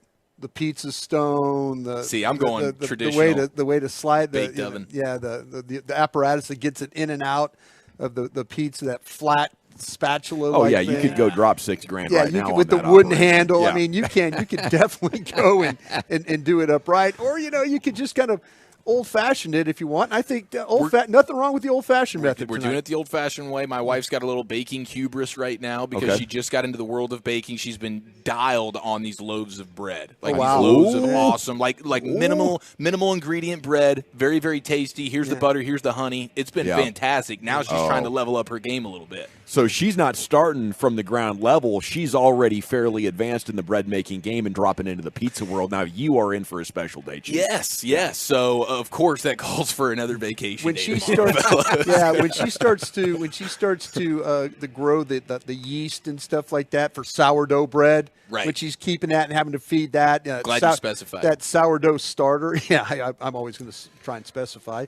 But yeah, when she gets into that mode, next thing you know, you might be opening your own bakery. Yeah. When you get to that. This whole marriage thing might have worked out for me after all. That's fellas. right. Yeah.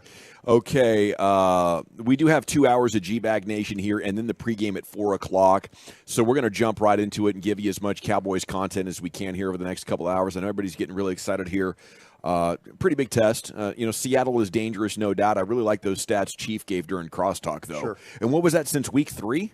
Yes, since week 3. Let's see. So they came out hot, beat up Detroit, and then they've basically been playing like ass. Yeah. Just slightly better than the Giants. Yeah, and even that Detroit game, and that was one of the best games of the year, really. It was just a back and forth. The offense was really clicking for Seattle, and that just hasn't been the case since. I'm sure plenty of it has to do with the elbow issue of Geno Smith. Which the opponents have been tough. And yes, no question. But they beat Cleveland. They beat Cleveland. Yeah, they beat Cleveland, which was a good win for them for sure. They have had a tough stretch of games with Geno Smith dealing with the elbow issue. I think they're probably a little bit They better. got San Francisco in their division. Pete said yesterday the elbow is like night and day, and that he's like putting on a show in practice. I don't know if you take that to the bank or not. Right. But if it is, I think Seattle's good enough to beat the Cowboys. They're within range. I don't know if they're going to make the playoffs, though. Their schedule does not get much easier after this. It just continues to be an absolute brutality for them, and I don't know if they can handle that.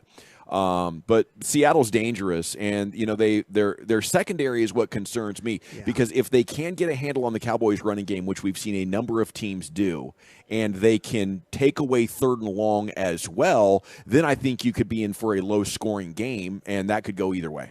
For sure. I mean, there are paths to victory here for the Seahawks. There's no doubt about it. But I did, a month ago or whatever, I had this game circled a little bit more for, okay, this is going to be a bit of the, the start of the truth serum stage of the schedule. And this sort of is, but it's a nice little soft opening into it, because then you get, here's Philadelphia, here's Buffalo, here's Detroit. Those are all teams on a different level than what this Seattle team is. But Seattle is much better than what you've seen over the course of the last month or so for the Cowboys. So it is going to be an interesting test to some extent, and it might be a little bit close throughout the game from a scoreboard standpoint, but I anticipate the Cowboys end up covering this spread and they win by a fair amount. I think I'm gonna go 27-20.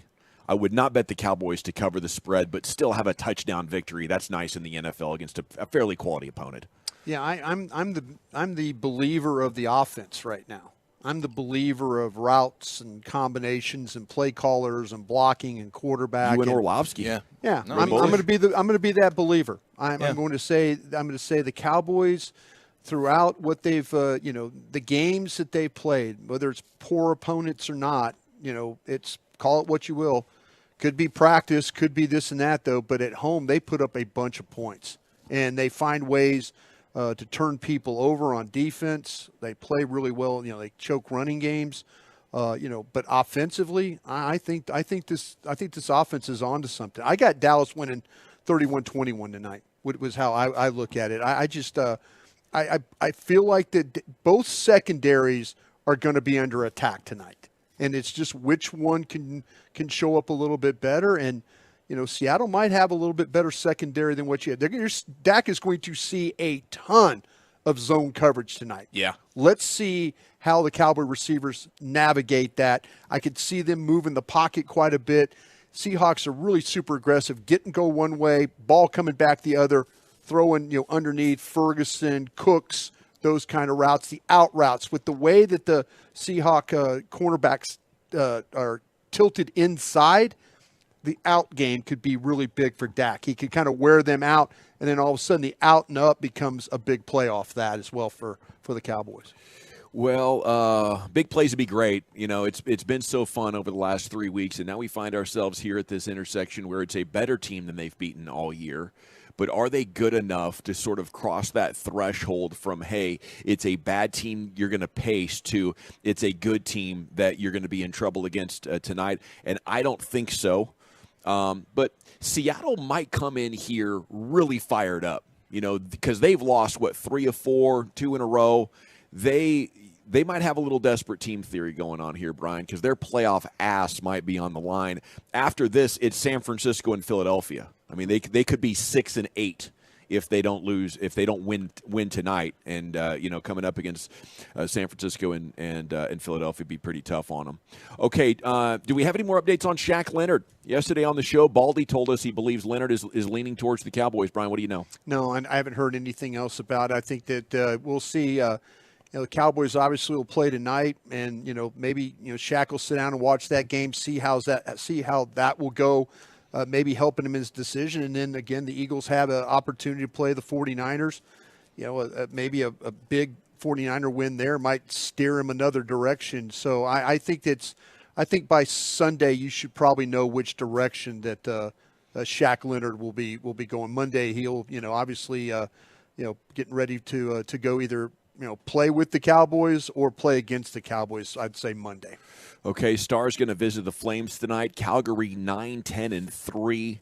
And the Stars are playing great hockey, so it's a really good chance to keep this rolling. And they're 8-1-1 on the road, Brian. These are freaking road warriors. It's amazing what they've been able to do and how they've been able to play on the road. Calgary came in here earlier last week, though, and handled the Stars pretty well. So this is a little bit of a revenge game going out. But nice win against Winnipeg the other night. Get Calgary done and get this thing back home if you can. Nothing better than a revenge game. Get a little dub. Say, that's right, we're better. We'll see you next time. It is a late start this evening, by the way, 8 o'clock. So you might be having a tough time going back and forth. Might be easy. With all the commercial breaks in the NFL, you might be in sports paradise right there. I'd go 2 TVs myself, though, which is easier than ever to do with these Fire Stick options you got. Right-hander Nick Martinez and the Reds agree on a 2-year, $26 million contract that includes an opt-out after the first season. So baseball deals just continuing to slowly trickle in as tomorrow we're into the month of December, and Sunday the winter meetings will be underway. And looking forward to a very exciting offseason with that hot stove and your Texas Rangers looking to go back to back. I think that's what this comes down to. How much can you even make the team better? And speaking of baseball, the local chapter of the Baseball Writers of America announced their Rangers Player of the Year. They will be honored at a banquet in January. Player of the Year, of course, Corey Seager.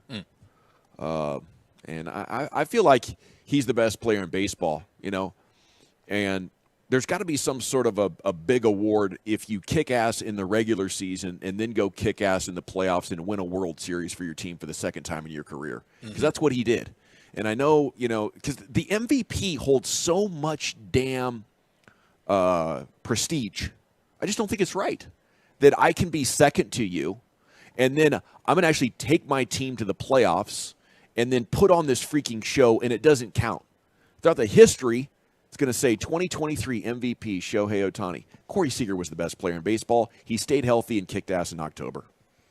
I mean, listen, I tend to agree with you in a huge, huge way here. Now it's the regular season award and what Shohei did. I mean, I can understand anybody who voted for Shohei Ohtani. The history here is flawed. We need to call a meeting of the Sports Council and say postseason has to count in the MVP voting. There might be some times where the regular season was so much better than whatever the guy did that led his team to the World Series or had playoff success. But we can't just eliminate this from consideration, guys. Yeah. This is where legacies are made. This is, this is where the best baseball is played in the highest pressure environments. This just doesn't count for who was the best player. Yeah. I'd call for a redo on that one, Brian, if it's up to me. Yeah, I'm starting to think about all these players and Acuna, what he was able to do. And you start to talk about Corey and comparison to others, and with the way that things all ended for Shohei, it's the trade deadline. They don't make a deal. They lose 6 straight, and now he's totally disinterested. Yeah. But his numbers were, with I think that, Gavin, we get caught in what he's doing at the plate, but then also the pitching aspect of those things. Yeah. It's like we've just never seen anything like this. And he would be better than Corey Seager if he didn't get hurt all the time. Yeah, but Corey Seager missed time too. Sure. This year. And Corey could have had even better numbers. It could have been maybe a runaway for Corey Seager if he hadn't suffered the hamstring injury earlier in the year and then dealing with the wrist, the problem that he had. But he came back. But I do agree with you about the, if we could have the vote a little bit later and maybe allow everything to play out for the guys involved. I think it should at least be included. Pitcher of the year goes to Dane Dunning. Where is he in your plans for next year?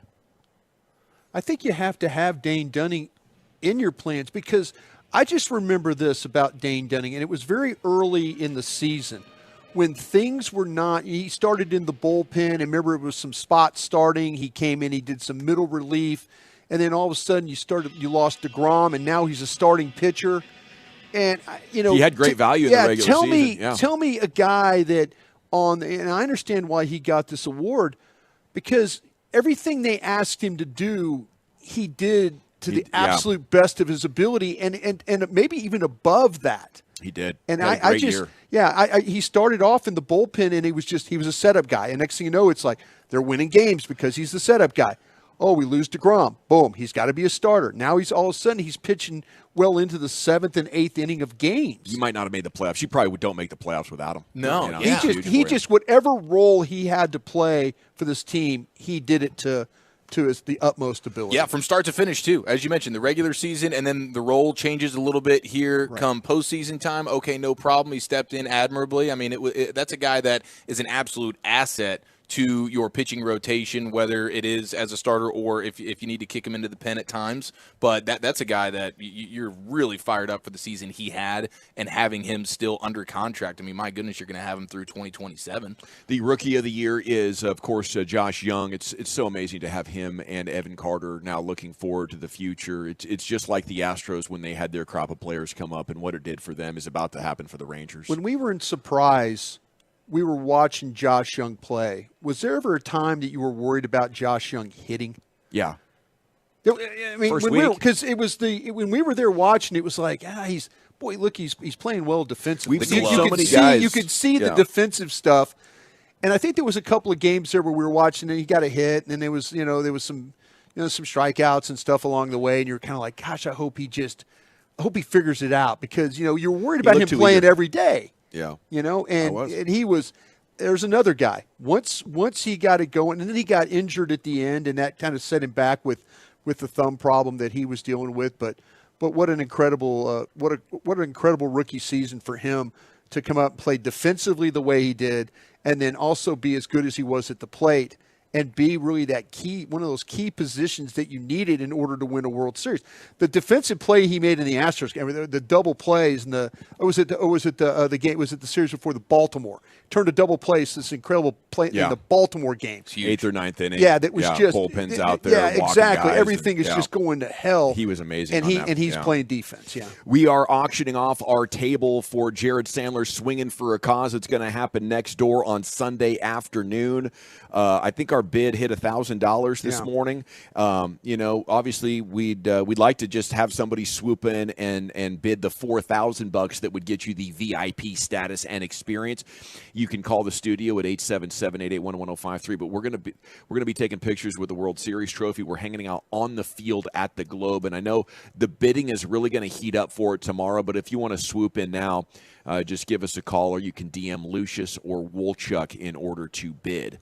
Okay, live at AT&T Stadium, the Brad Sham booth for the pregame show. A sports hodgepodge coming up next, Chief. Where are you taking us? The results are in, but who's your sports person of the year? That's next year in the nation.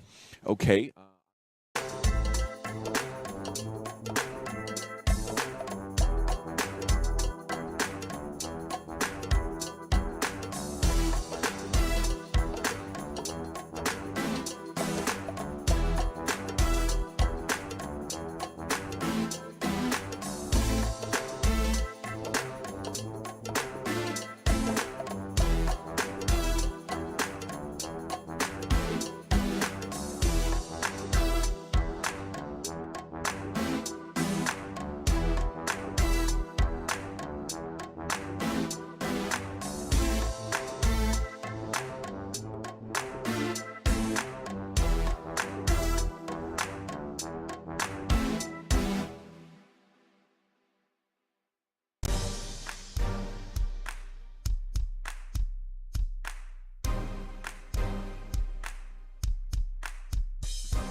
Welcome back, Nation. We are live at AT&T Stadium here. A short show. We're going up until 4 o'clock when the Cowboys pregame show will start with Broadus and Chiafalo.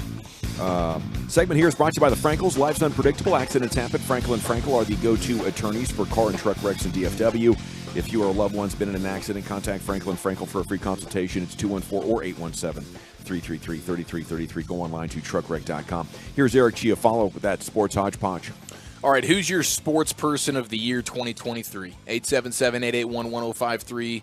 You had Sports Illustrated.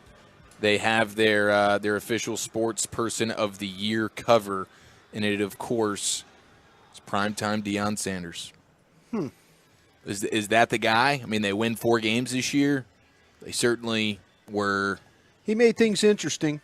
He absolutely did. There was a 4-week stretch where it was all about Colorado. I never believed that I would sit there and watch Colorado and Colorado State battle in a football game until about 2 in the morning. Yeah. Good call. So he should have been sports person of the month of September.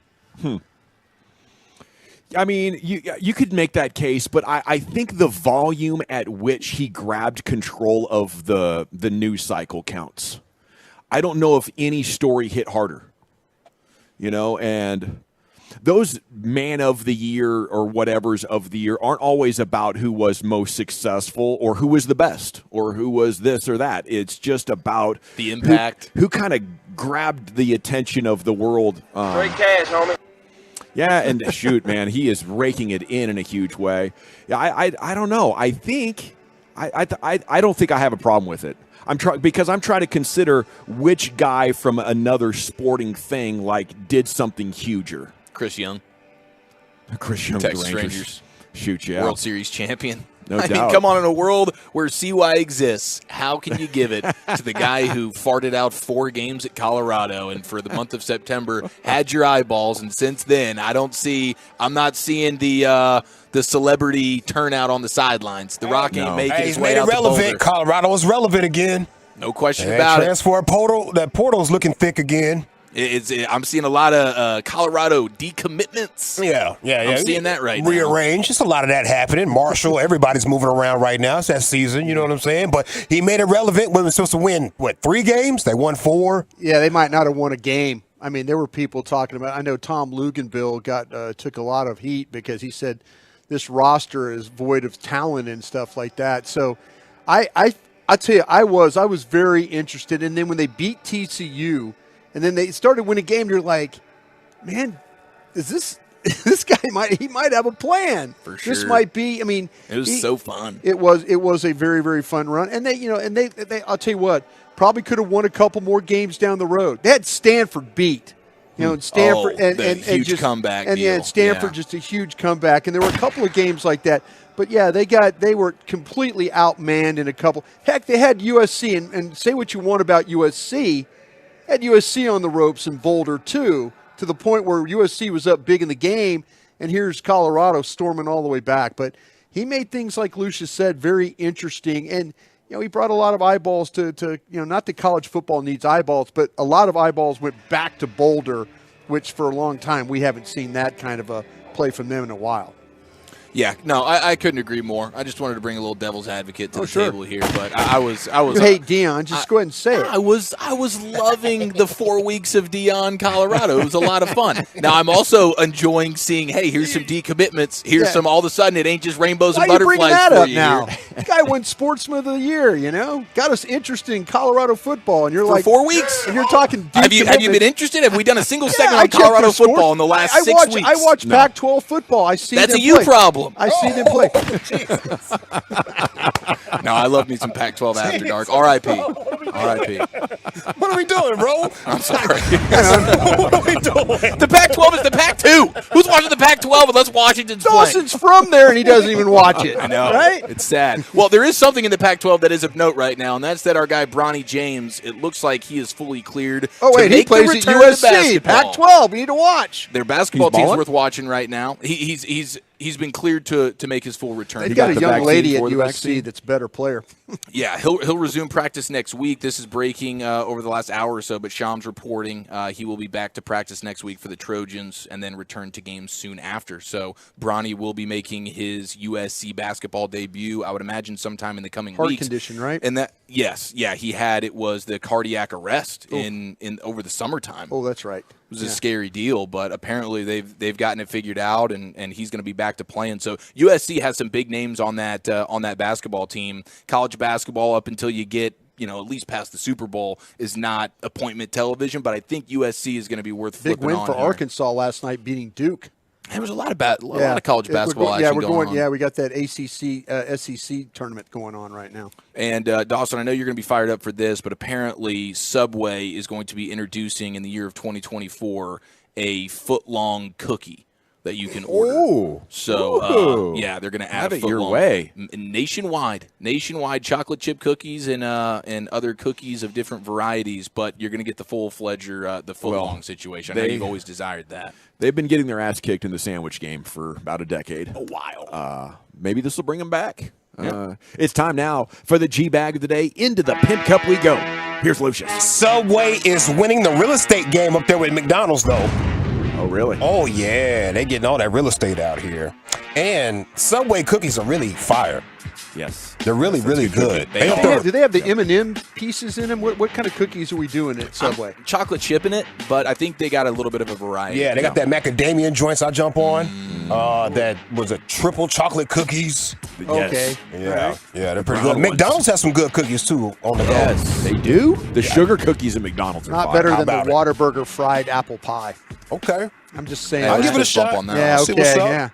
Yeah. I'll see what's up with some not some hot ice cream. What the hell is that? With some ice cream and a hot apple pie. That's weed. That's weed. That's weed. That's weed. That's weed. Just snitching. All right, let's see. G-Bag of the day. We do it every day on the Fan here at 2:30. If you see anything floating out there on social media, you might hear it on this station or on another station. It's got to be good. Send it to me, Lucius Alexander, Lucious, Lucky Lucius P on social media, or just go to G-Bag Nation and follow us all, Playboy, and Play Girls, and Play It's and Hims, and Wees, whatever, however you feel it. Let's see, our winner, right? Her? Yeah, all of that, man. Yeah. I'm here for it. Let's see. This lady right here was wrong for pranking Jimmy like this. She put Jimmy's necklace in a can of tuna while he was in the shower. So Jimmy was washing his body, smelled like body wash. He felt good, but he put his chain back on his necklace, and it smelled just like tuna, and he reacted. Well, I'll tell you, I just got out of the damn shower, but damn, I don't smell like rotten ass or something. Ass. Know what this Wolchuk and his wife one day. Well, I'll tell you, there's something friggin' stinking. God darn, did you leave some trash in there? You throw something away? No, I didn't, Jimmy. It's because you don't ever wash under your neck, Jimmy. Damn. I do wash underneath my damn No, neck. you don't. Well, it don't smell like damn, I don't know, rotten fish or something. No, it doesn't. He's right. He's right. I smell your neck all the time. It smells funny. Your neck's always stinking, Jimmy. I just use body wash. I'm telling you, it's Body wash. Right smell here, your close. necklace. It always smells funny too. Good God. What the is on my necklace? As your neck's right. That smells like fish or something. Yeah. What the was you in the bathroom doing? I wasn't doing I nothing. took my necklace off, take my shower, and you was right in there. Jimmy, that's your You done put neck something on it. stinking. No, it ain't my neck. I just took shower and body wash. Your neck stinks, so I'm telling you. God, you put something on this necklace. What the you do? That marriage will last forever. Yeah, it will. Yeah, you can hear a lot of Those two are perfect for each other. It will. You see how she was gaslighting him, though? Oh, bro? she was way gaslighting him. He there. nailed fish twice. That's fish. She was like, no, it's not, Jimmy. It's your neck. Gaslighting that dude, bro. He nailed it. Pay attention. Neck always smells funny, Jimmy. That neck. Let's see. How about this one, fellas? Let me get that Ashanti. Hold on. It's terrifying, actually, to hear that happen in real time. What? In a different setting, the gaslighting there. Oh, yeah. In a different setting. Yeah. Yeah, bro. It happens all the time. Yeah. You can nail it. And they be like, no, that's not it. That's not You it. can nail it. Got to be careful. Got to be real careful. Let me get focused. Yeah, please. We have a caller right here that tried to troll Stephen A. Smith on his show. Okay. That should be good. You know, you troll like Mike Francesa, you make up a person that doesn't exist, and he'll give you all the stats on him. Yeah. Oh, yeah, I know everything. Well, he threw out a Cars movie. Like, you guys seen the movie Cars before? Yeah, recently and had a Cars little too. family movie night situation with the cars. Good. So you're fresh on this one. Yeah, a caller tried to troll Stephen A. Smith with a Cars reference, and Stephen was on it, and I don't know how. Danny, in Wisconsin, you're live with Stephen A. What's up, Danny? Talk to me. Stephen A. Smith, when you think about the GOAT of sports, you think about Mike with 6, Brady with 7 rings, but where do you rank a guy like Lightning McQueen with 7 Piston Cups? I would tell you he wouldn't be the GOAT. How are you going to be the GOAT? Because you talk about the movie Cars, right? I mean, when you talk about Stripper King Weathers and Lightning McQueen, they're both tied with 7 Piston Cups. Strip Weathers, you forgot about him? What? How can you be the GOAT? You got somebody that's tied with you? You got somebody that's tied with you?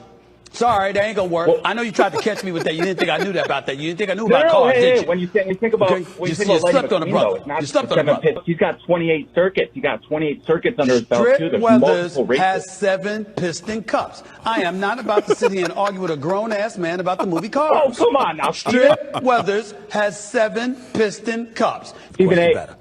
Cars is as real to little kids as Michael You're not a Jordan was little back in the kid! day. You're 21! You would have a point if you were 7 years old calling me.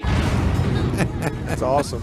That is fantastic. How does he know that, bro? Does he have kids? I don't think so. How do you know the movie Cars like that, Stephen A? I actually do Nieces and believe he nephews? has one. I think Stephen A. does have a singular kid. Now, I don't think it's a young kid anymore, but maybe at one point in time, maybe Stephen A. really latched on to the idea of Strip Weathers, a.k.a. the King, of course. There's another Stephen A. out here. This is awful. Oh, no. This is bad news. I didn't know. Oh, yeah. No. Okay, yes. He's got I 2 think it's a girl. daughters. I think it's a girl. Oh, okay. He's got 2 daughters. Okay. And here he is in 2019 taking a picture with her. She looks about 15.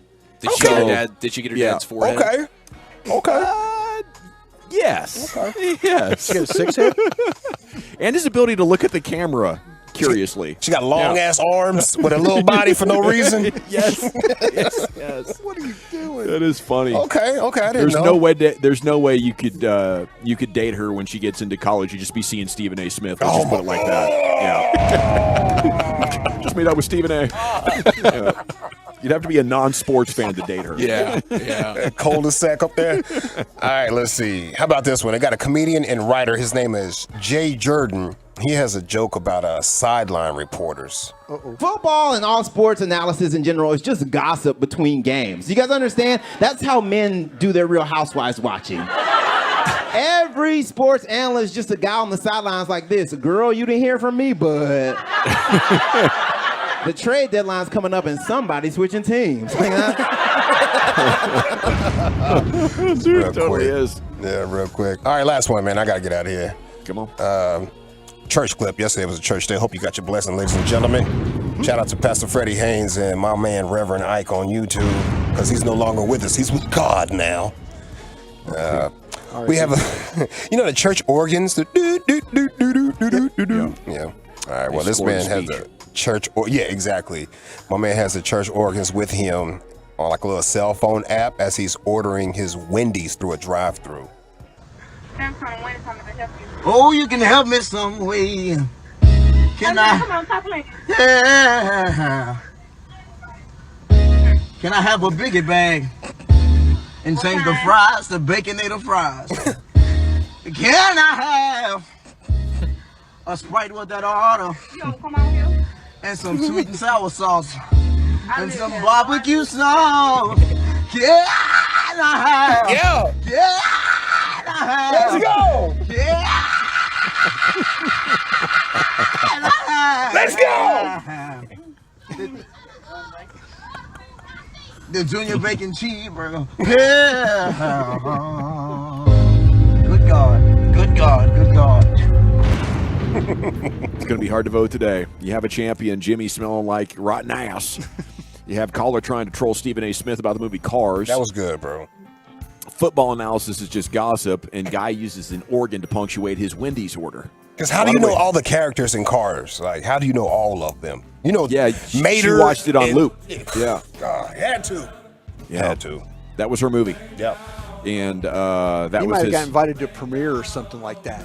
You know what I'm saying? Could have been, yeah. Knows those people. A lot of things, a lot of ways. But in order to know the movie like that, you had to have seen it at least 5 times, unless you have like a photographic memory. Sure. Maybe Stephen A. does, but in that case, he would. That's know how more we used to about watch other movies back in the day. Tell them, Dawson, for real. Like, if you had a good movie you watched that darn near every day. Oh, you did. Yeah, that was your entertainment for summer, especially because after cartoons came off, it was soap operas for like 5 hours. I'm going to go with caller trying to troll Stephen A. Smith. That was hilarious to me, Chief. How about you? I like that. I haven't gotten the opportunity to vote for Jimmy and the neck, so you got it.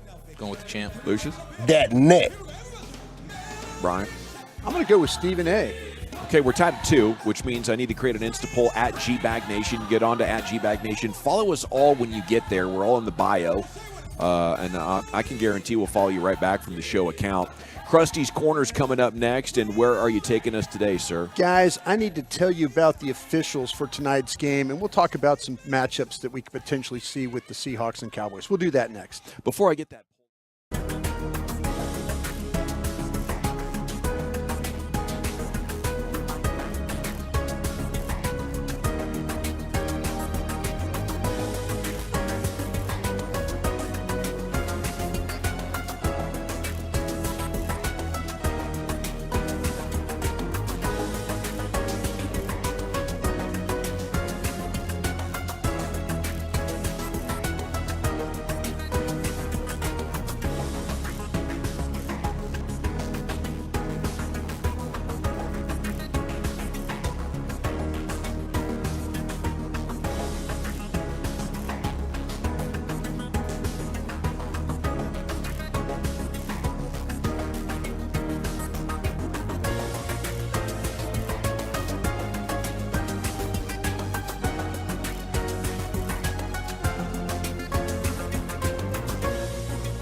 ounce classic Chevrolet and Grapevine's one-time Equinox offload. A limited supply of excess Equinox models will be sold direct to public, below market value. See them all at ClassicChevrolet.com. But don't wait. In less than 10 days, they can be all sold out at Classic Chevrolet. Find new roads. Well, thank you, Lucius. Thanks to Brad Sham as well for sharing his suite here at AT&T Stadium and allowing us to get the G-Bag Nation done. Pre-game show's coming up at 4 o'clock with Chiafalo and this man right here, Brian Broaddus, the host of Krusty's Corner. Here he is, the king himself. Thank you very much, General. Appreciate that. Before we get into some of the things about the Seahawks and the Cowboys matchup potentially, any questions you guys have, I'd love to, anything I can answer for you guys. I'd love to do that. The referee for tonight's game is Clete Blakeman. And Clete Blakeman has officiated a game for you this year. He officiated the Week 2 game against the New York Jets, a victory by the Dallas Cowboys.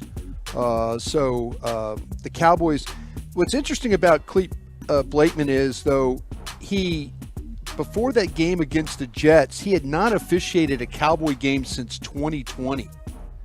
That's interesting. Yeah, it is very interesting. I wonder how often that happens. Yeah, he went 2021, 2022 with no games. So he went back-to-back years. So do you feel like Clete was obligated to be in sports in some way? Yeah, with a name like that. And he realized that obviously being the player wasn't going to work out for him. You'll see his build out there when he gives you a little false start penalty tonight. Oh, no, he was like, I gotta find feel a like way his to get parents or something like that. Maybe his dad was an equipment manager, maybe or something like that for a Ooh, squad. okay. Yes. I'm going to name my son Clete. I wonder what his middle name might be, Jersey, Towel. Mouthpiece. Yeah, something like that. But Clete definitely felt an obligation. He did. To be a part of this. That game in 2020, that was and a Dallas disappointment. That was a Dallas loss. That his dad still bleep talks him too. You're just you a have ref. fun reffing, Clete. You're just a ref. Man, it's funny. Real quick on I that bet story. his dad gets great pleasure in these coaches just ripping him. I worked with this guy when I was at LSU, and his dad is one of the leading heart doctors in the world. This coach I worked with, his dad. So his dad came to watch us coach one day, and so we were walking off the field, and he goes, "So this is what you do for a living." Yeah. Oh yeah. And my buddy goes, "Yeah, pretty much, Dad." It's like, he's out there in California. His dad's like, if it wasn't saving the world, and we're trying to block 3 techniques, and all this stuff. And so this is what you do for a living. Yeah, Dad, pretty much. And if it wasn't for my connections, you'd be at a high school somewhere. Yeah. Be teaching history, and you'd be coaching a 7-win team. 7-win team. But they said Cletus' name is Clete Cup. Clete Cup. I like it. I like that. Hey, dude, Broaddus collects cups. I like that. But yeah, 2020, that was a game they lost against Arizona. I think it was a Monday night game too. It was when Kyler Murray just ran all over the place, I believe. But that night, 6 penalties for 36 yards for the Cowboys. In that Jets game, there was 6 penalties for the Cowboys for 38 yards. So the last 2 games that he has officiated, the Cowboys have netted 2 penalties, both for about the same amount of yards, 36 and 34. When you look at his overall ranking among the 17 officials, he's 15th in the league in calls. So here's a guy that's going to let you play a little bit. And what you have to worry about with him is that the majority of their calls come as offensive holding. There's 17 of those. Defensive pass interference, that's 11. Now this is really unusual. He's had 10 delay of game calls. So this team this officiating crew is going to watch the clock. That makes me a little nervous because I How feel like close sometimes the Cowboys like to bring it close. Yeah. Most refs will give you like a quarter second, I feel. Right. Yeah, they still Not Clete, though. No. It gets to 0, and you're like, it should be immediate flag, but they give it like another tick of the clock. Yeah. Yeah. Well, so keep an eye on for both teams tonight, because I think 10 calls is a ton for that particular penalty. Because like you guys said, usually the officials allow you a little bit of leeway on that. Defensive holding is at 8 calls. Roughing the passer, here's another one. That's at 7.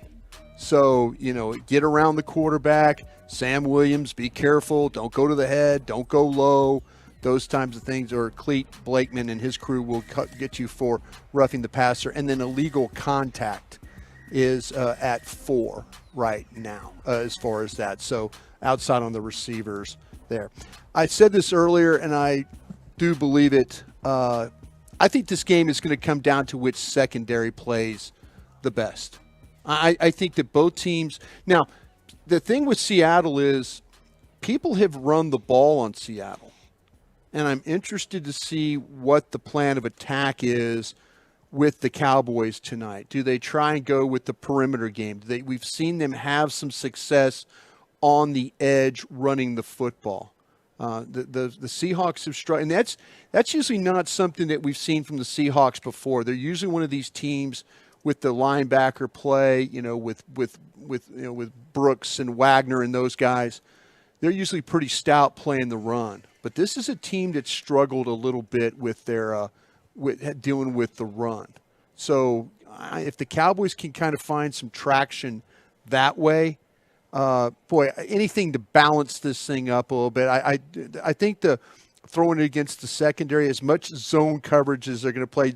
Dak is one of those guys. He's proven he could really light up either you play man or zone. He's better actually when you play man against him. So the zone coverage will be up to the receivers. Can they find ways to separate, from Witherspoon and Woolen and be able to get in those areas, find those holes, and then Dak be able to find him? I just kind of feel like, too, the pocket's going to move in this game, too, today because of where the Seahawks are really aggressive when it comes to having to deal with if you give them flow. If you say, okay, we're showing you going to the left, and they take that thing, and Dak is great at backdoor, then you got the tight end drag, maybe a 2-level throw where you got, say, Ferguson short, Cooks long, throw the ball, hit them. But and on the outside, too, I said it earlier, with the way that they play their corners tilted in, they want to funnel everything to the middle of the field. They're just that's they want to funnel things to their linebackers, and they want to funnel it to their safeties. So how the Cowboys navigate those inside routes and have some success, but I think where they're going to hit them on some of those throws where it's if they're tilted in, that maybe you could throw it not up the seam, but to the outside between the safety and the corner, up the sideline a little bit more.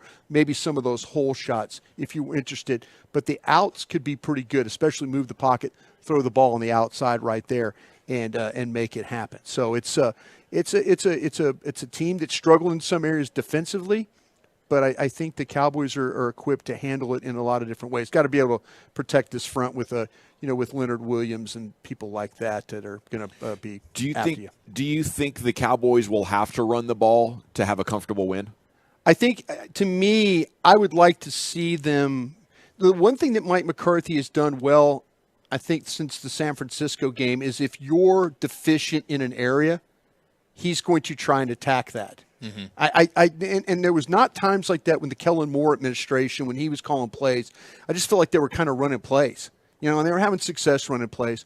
But I think Mike and Schottenheimer and those guys are kind of like, listen, if you're going to be poor playing this way, we're going to find ways to go after you. And I feel like to win, I'd like to see them be able. I'd like to see a game where it's a $125 rushing the ball tonight. Man, that would be awesome. $125, a breakout play from Dak Pollard for sure. Yeah. The 940 asked a really interesting question here. Dan Quinn, edge, coaching against his former team. Is there anything in there you think? I think it's so far removed from where you're at. I mean, I think there's Mike Solari. There's some guys that used to coach at Seattle. Shoddy. But I think things have changed up there at Seattle. You know what Pete Carroll wants to try and do.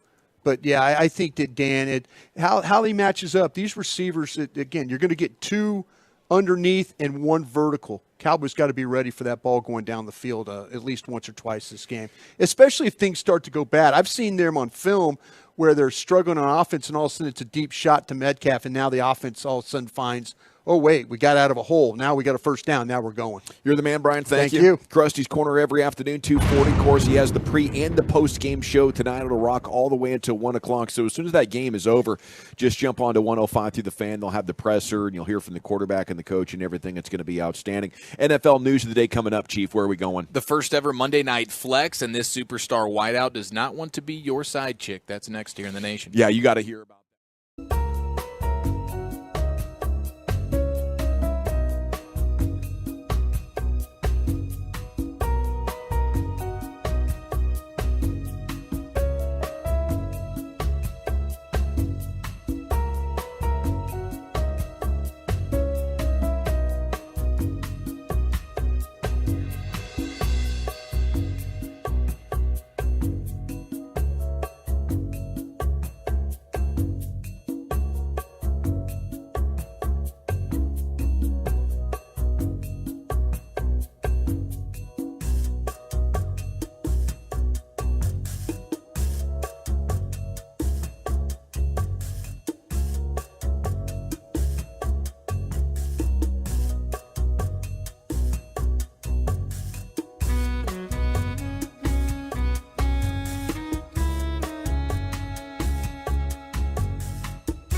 studio, secured by DFWsecurity.com.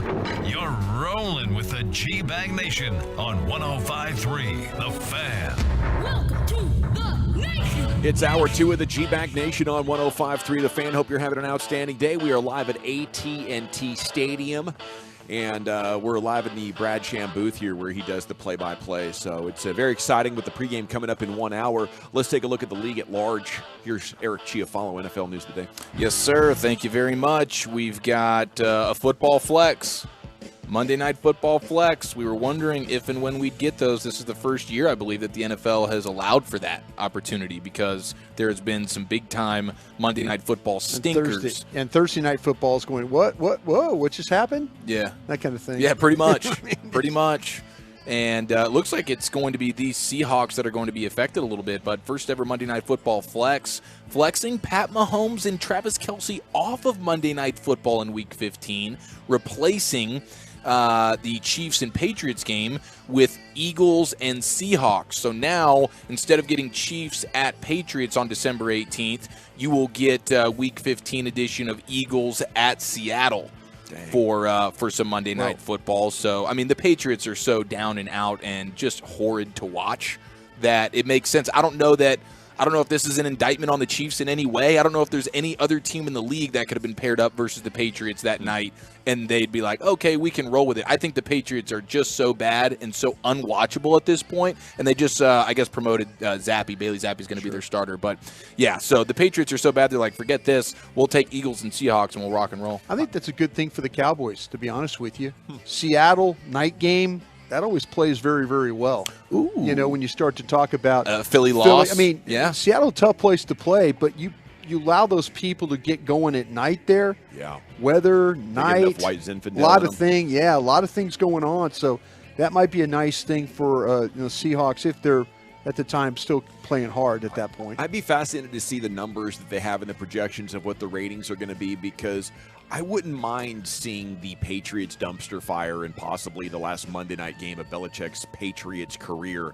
I wouldn't mind seeing, can the Chiefs get it figured out and start putting some points on the board? Like, that's relevant TV, but maybe they need touchdowns. And maybe the Chiefs' inability to have a high-powered offense right now is already hurting their ratings, even though they're the champs. Is that possible? Or is this all Patriots related? Maybe they're striking early against Patriots fatigue, because I saw for the next 3 weeks they're scheduled to be on one national primetime game or another, and they're just bailing out of saturation of the Patriots. And I guess they know that Taylor Swift ain't going to Gillette Stadium. Yeah. If this was in Kansas City, they're like, well, maybe Taylor Swift shows up. Maybe it's worth it to have the game on Monday Night Football. I think maybe the deal is the Eagles, though. The number one team, will they lose? Will they win? Maybe that's what drives ratings. Kind of watching the heavyweight champion. That Buffalo game the other day probably got a pretty number, too. I could imagine. Yeah. Now, speaking of the Chiefs, Tyreek Hill was chatting with RG3 on his podcast, RG3 and the Ones. And Tyreek Hill says the reason he moved to the Dolphins is because Pat Mahomes would invite Travis Kelce to his house, but he didn't invite Tyreek. Y'all ain't got that camaraderie. Yes, he says, I was hurt. Patrick, you never invited me over to your house like you did Kelce. That's why we are here where we're at now. I've never been anybody's side chick before. I go to KC, now I'm the side chick. So he was kind of laughing about it. I saw the clip, but I guess Mahomes, him and Kelce have always been super tight bros, and on the field it seemed like Mahomes and Tyreek Hill were as tight as you could possibly be.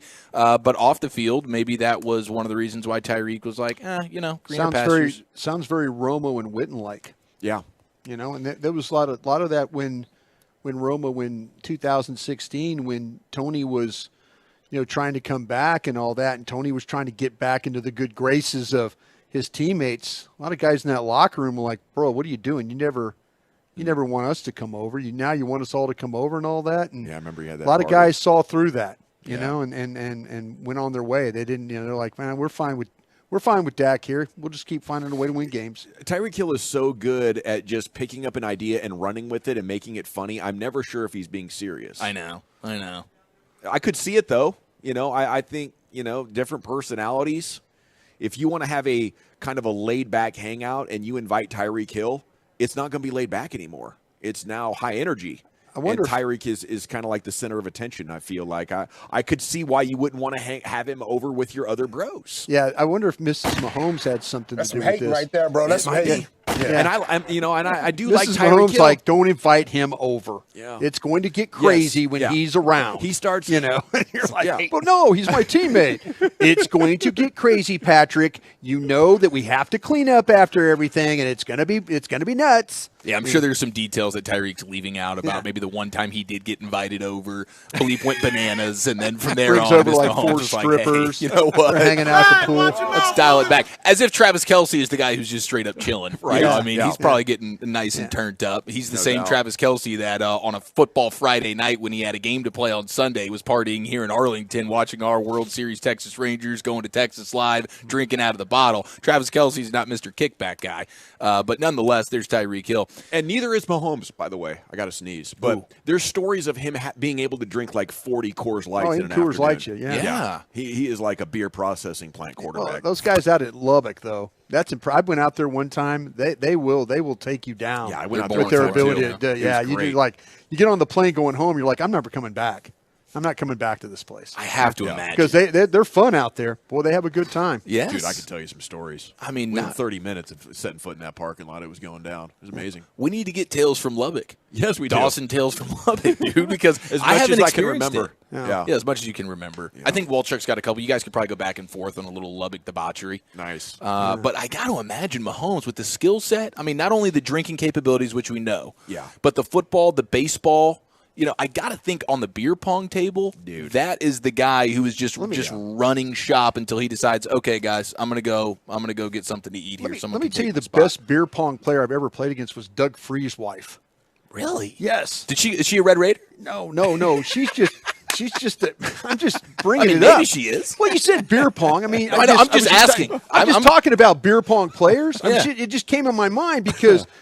She's like, up there in Northern Illinois, one of those places, like her reach across the table, she was like dropping it in there. Wingspan. Yes. Volleyball player. I'm like, I think you're over the, and Doug's looking at me like, she's not. She's standing on the line. Midwest gals can handle their beer, too. Yeah. She's Broadus is calling her out. She I must have was. been badass. And Broadus got to the point where, like, okay, you're cheating. Like, I know you were respectful to start. You were the gentleman. I was. And then halfway through the game, you realized you're dealing Until with I had to something drink pretty like impressive 7 here. cups in a row, and I'm like, she's just dropping them in there. And The I'm competition got a little stiff, and you started looking for loopholes. I did. She crushed me. Stop messing around. There you go. I'll tell you what, though. Broadus, Doug Free, Broadus in the That must have been freeze, an just event, playing some beer pong. Oh, we That's had an a great awesome time. story. We were at the Texas Motor Speedway in the lot. We had a shrimp boil out there that was a blast. geez. Yeah, it was a mess. It really was a mess. I bet, dude. Yeah, I a lot bet. of fun. That's Also, been a mess at a NASCAR event. yeah. Oh my gosh. Didn't He leave was the asking infield for for 4 days. Yeah, you won. Didn't leave. 4 days after the races were No, already over. That's why we waited. Sorry, I didn't mean to interrupt. Yeah. No, it's fine. Doug Free's wife, she's a hell of a beer pong player. Hey, that's a fun fact of the day. Yeah. So I appreciate that. Tyreek Hill said he's also going to be. Did you guys see the clip? The cameraman guy. Did you guys talk about this maybe yesterday? The cameraman guy. Remember a few weeks ago when Tyreek Hill scored the touchdown and then he took the guy's camera or And phone flipped. at the back of the end zone and flipped. Yeah. Did a backflip while wow. still recording. It was an awesome video. It was this cool deal. Got fined? I Prop. think Tyreek got fined. The kid, Tyreek actually knew this kid. It was like a college kid who Tyreek had actually done Befriended? a bunch of, he had befriended. They'd done a bunch of content together. This dude's good behind the camera. So Tyreek Hill knew this dude. This dude ends up getting a gig with the NFL. So he's on the sidelines for every Dolphins game because he's like a student at the University of Miami. So Tyreek Hill knows him. Tyreek Hill scores the touchdown. This dude's filming because he's filming for the NFL. He's about to send the clip over to the .com or whatever so they can pump this out on social media. He had no idea that Tyreek was going to come take his cell phone while recording and do this backflip cool video. It seems like it's a cool deal.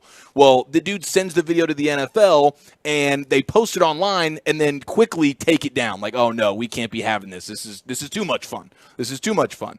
And so what we found out is this dude went on TikTok, I guess yesterday, and went on this whole spiel about how the NFL he's lost his gig with the NFL because of this. Jeez, really? And so everybody's going, really, dude? Like, come on, this is terrible. Well, Tyreek Hill said he's paying the salary of that particular cameraman who was suspended and I guess fired from the NFL.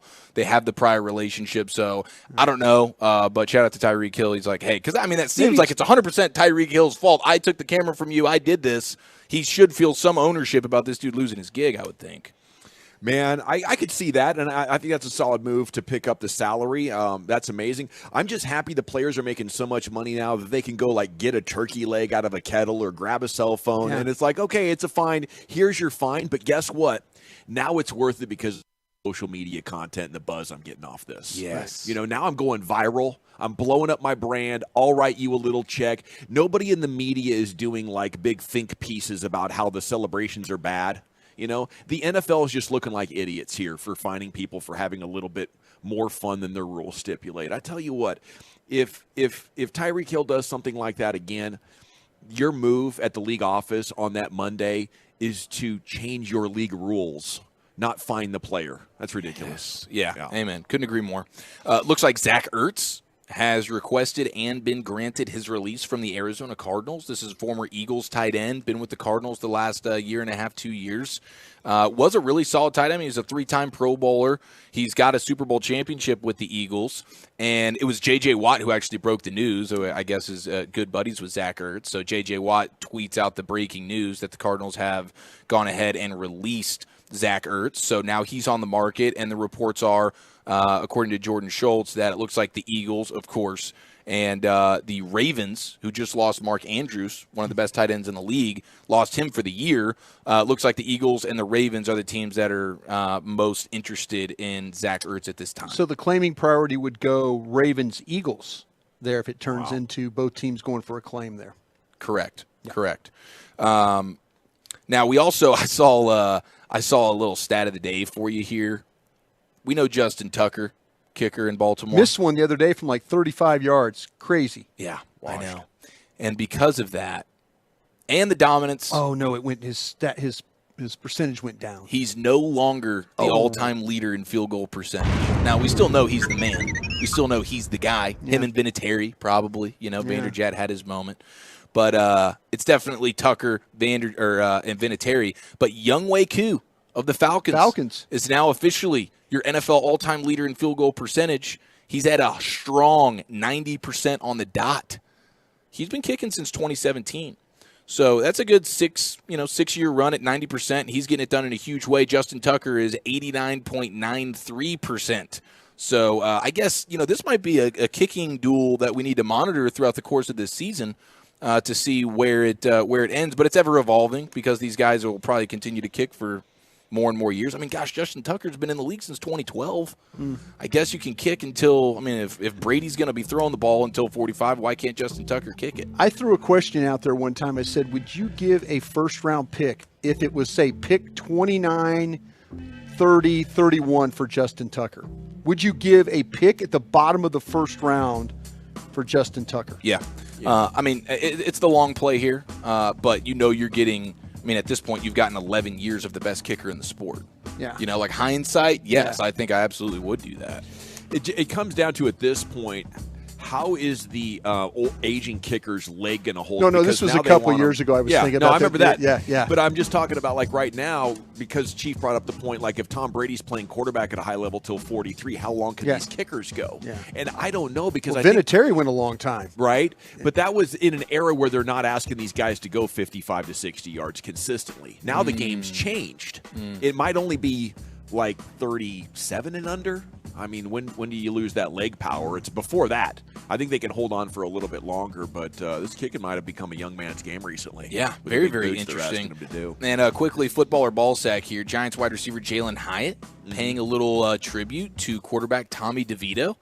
As you had Jalen Hyatt winning Rookie of the Week, and the quote from Hyatt is, getting an upgrade at the quarterback position made it really easy for me to take my game to the next level. Football or ball sack? I say it's football. Sack. I say it's football.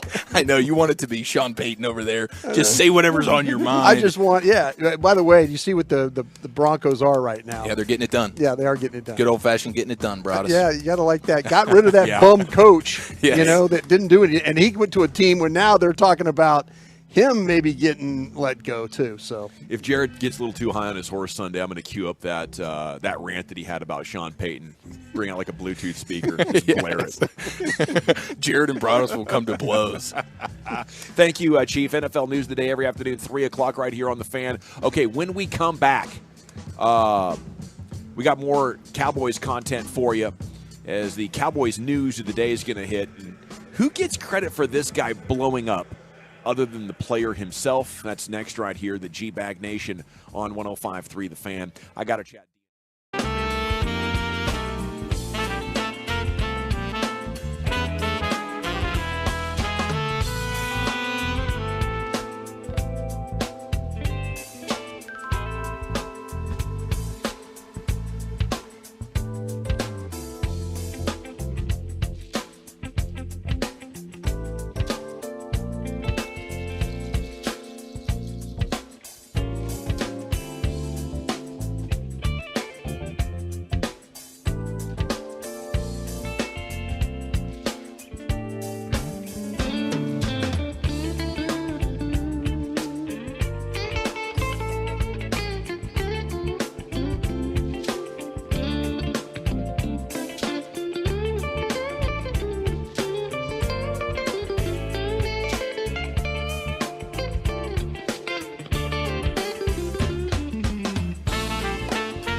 back. It is the G-Back Nation here on 105.3 The Fan. We are live at AT&T Stadium here in the Brad Sham Suite. And the pregame show, the official pregame show with Chief and Broadus is coming up at 4 o'clock right here on your home of the Cowboys, 105.3 The Fan. Going to be an exciting evening of football. Hopefully as fun as Thanksgiving Day. That was incredible. We'll talk with Stephen Jones about it tomorrow, win, lose, or draw, on the show at 3 o'clock tomorrow afternoon. Stephen Jones joins us Fridays at 3. Of course, Jerry is going to be on with the KMC Masterpiece tomorrow morning at 10:30. Okay, we got the C-Nod right here for you, the Cowboys news of the day. And the segment's brought to you by the Frankels. Life's unpredictable. Accidents happen. Frankel and Frankel are the go-to attorneys for car and truck wrecks and DFW. If you or a loved one's been in an accident, contact Frankel and Frankel for a free consultation. It's 214 or 817-333-3333, or go online to truckwreck.com. We're going to start at CBSSports.com. Garrett Podell with the byline. Good story up on Deron Bland.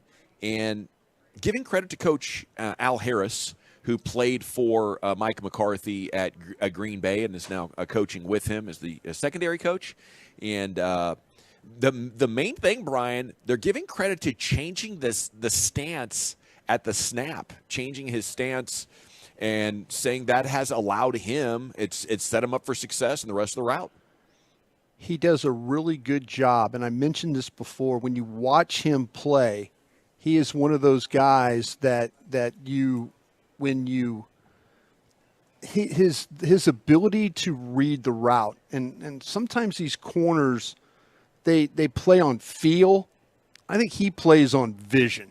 He plays on how they align him, how he's able to whatever technique is, squaring him up, how they play him back, just making sure that he has the vision to where he's able to peripherally see the quarterback, but also see what the receiver's doing. Yeah. And that's how you do it with alignment. So we were talking about the Seahawks tonight. They turn their corners inside. So they really, they're getting a look at the ball with the quarterback, but they're getting a look with the route. But that's, like I say, they're trying to funnel.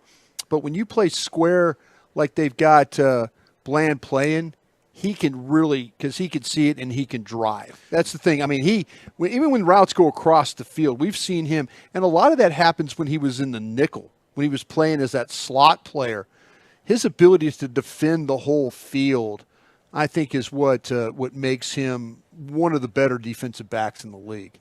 That ability just to carry routes wherever he has to go. What do you think of the Al Harris angle here? I Is love this a it. rising star on the coaching staff? Al, it's so funny because I was watching the All-22, and it was when he got the interception the other day, like Al Harris was flying down the sidelines. Like he was running along the white of the sidelines as Bland was going in, and it was like he was trucking.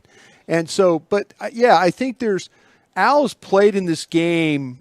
He played in an era where there was a lot of the bump and run, a lot of the grabbing, a lot of clutching, and he played in that time. So he's good about as far as coaching and understanding. Sometimes these coaches, we always say, well, you don't put him in the best positions, but Al has played in this league. He knows how to cover he's had to cover some of the better receivers in football. Yeah. And so his ability to teach that to his corners, that's one of the reasons why that him and Joe Witt, both those guys have done a really nice job with this secondary. I feel like if you're getting the Dan Quinn, that's funny. If you're getting the Dan Quinn stamp of approval, you've been around here for 3 years. Right. Considering the way that Dan is operating, if I'm an opposing team and I'm like, who are the guys from this coaching staff that I'd be most interested in? They're the guys working with Dan Quinn. I think that's the coaching tree that I'd be most interested coming off this Cowboys right now. Well, their defensive line coach, that's the thing, and we're, whether you follow these things or not with those coaching openings. Carolina has an opening, the Raiders have an opening already. You're looking at that, and I've seen Dan Quinn's name mentioned for the Raider opening. This could get really interesting. Yeah, who do you lose and who do you keep? And you don't want to lose. There's no reason for Dan to think, though, that I got to leave now. If you stayed for this year, I would stay for next year. I think the thing with Dan is, we've always said this, there's only 32 of these jobs. And Dan really does love being here. I know people that are close to Dan that they've said nothing but positive things about his So experience. do you think it comes down to an offer? Has he not been offered a job? Well, I think that, to me, they felt like that he had the Denver job. Yeah.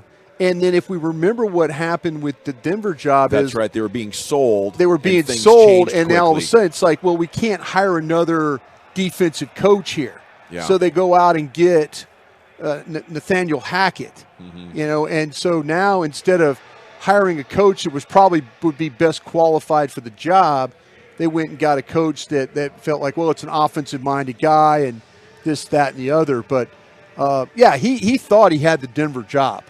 And he was going to go on from there. Well, I saw Adam Schefter say there's going to be upwards of like 10 potential head coaching vacancies. Wow. So there's Might going not to be options. another one. Hey, who knows what's going to happen in the next 5 games? I'm assuming right now Mike McCarthy's locked in for next year, but things could get crazy here between now and the new year for sure. Well, it's when you have the opportunity to get back in and be that head coach, I think it's what Dan has to look at now. Could Dan be a guy that I know that he's very popular on this staff? Yeah. Very popular with the front office. You got it good. You're in a premium franchise. Right. Do you want to go lose somewhere for 2 years? Yeah.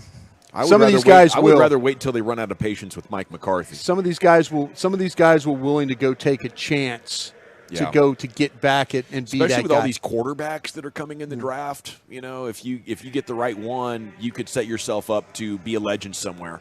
I don't know if that's better than winning the Super Bowl with the Cowboys, but maybe you would start to lose faith if you look at the team building and you go out in the divisional round again. I wouldn't blame him for that either. Okay, check in on Micah Parsons here in the CBS story as well. The 2-time All-Pro leads the NFL with 71 pressures, 21% quarterback pressure rate, highest among defensive players with at least 300 pass rush snaps. 11.5 sacks put him on pace for 17 or 18, Chief. Will he get there? Ooh, yes, I do believe he gets there. I absolutely believe he gets there. I don't think he liked the way his season ended last year from a sack total standpoint, and he was on pace to do something special over 15, 16, 17 sacks last year for sure. And then, teams started to adjust. I think his pressures were still very, very high at the end of last year, but he didn't get the sacks. I think that's hugely important to him. And he's just an animal. I mean, all those numbers you just said, you could rewind the tape this time last year, and it's pretty much the same thing. Year before, just like the dude is an absolute monster when it comes to getting after the passer. And I do feel like, especially with the way this Cowboys defense is playing, and if they're able to blowing teams out, at home, where it's like, oh my gosh, dude, you're getting opportunities in the second half to just pin your ears back. Hopefully tonight's another one, because you're not going to get that next week versus Philadelphia. Yeah. That's going to be a nail biter situation to the end. But yeah, I'm going to go ahead and bet on Micah Parsons. How's Miami and Buffalo's offensive line? Do you have knowledge on that?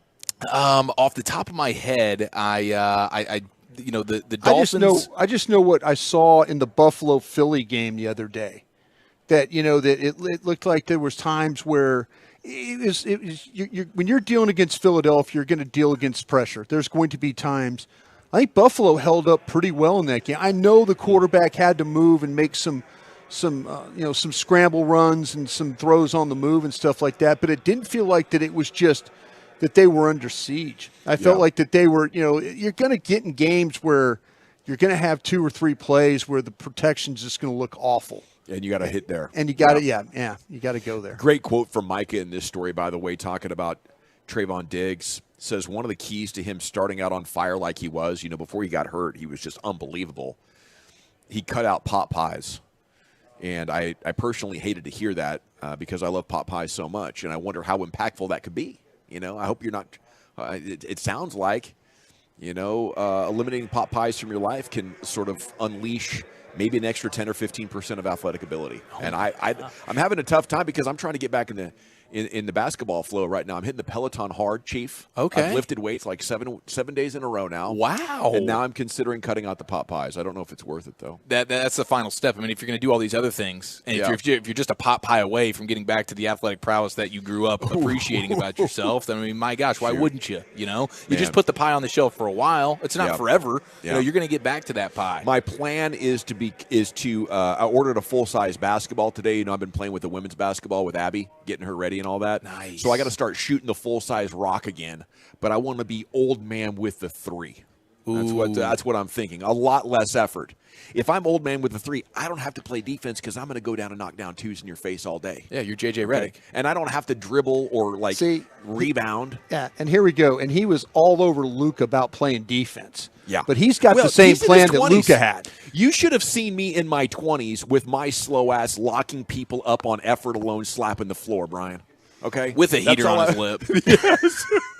Why do I not see that? He carried around an ashtray in his pocket. Yeah. And he was locking folks down. And now he's a pot pie away from getting back to that. I might not have ever locked anybody down, but in my mind, I was at 110%. That's all I want from Luka. If you had to give up pot pies or sweet rolls, which one you giving up?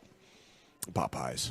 About to say but I have not had any sweets in like 5 days now. Oh, is this your Linton thing you're doing again? No, it's I got the Peloton and I've been hitting the exercise bike, and I'm like, you know what? If I'm going to do all this exercise, I can't ruin it with 15 cookies for dinner. There you go, man. You know, so I'm in a good mood right now. I love where you're at. I also want to update the Bills. Their composite pass protection ratings are actually number 1 in the league right now, and the Dolphins are 4th.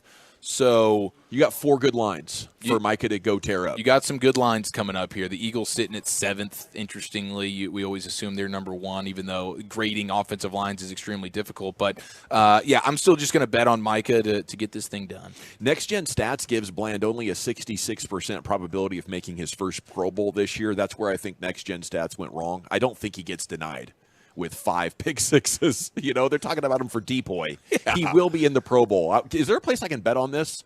It's not a real Pro Bowl, though, right? It's just it's an honor, right? Do they play flag football still? Is that what we're doing now? Yeah, they're doing something. I think so. But you get the honor of being in a Pro Bowl. You just don't actually physically get to suit up. You got to go play dodgeball or maybe do something, some game you have to play.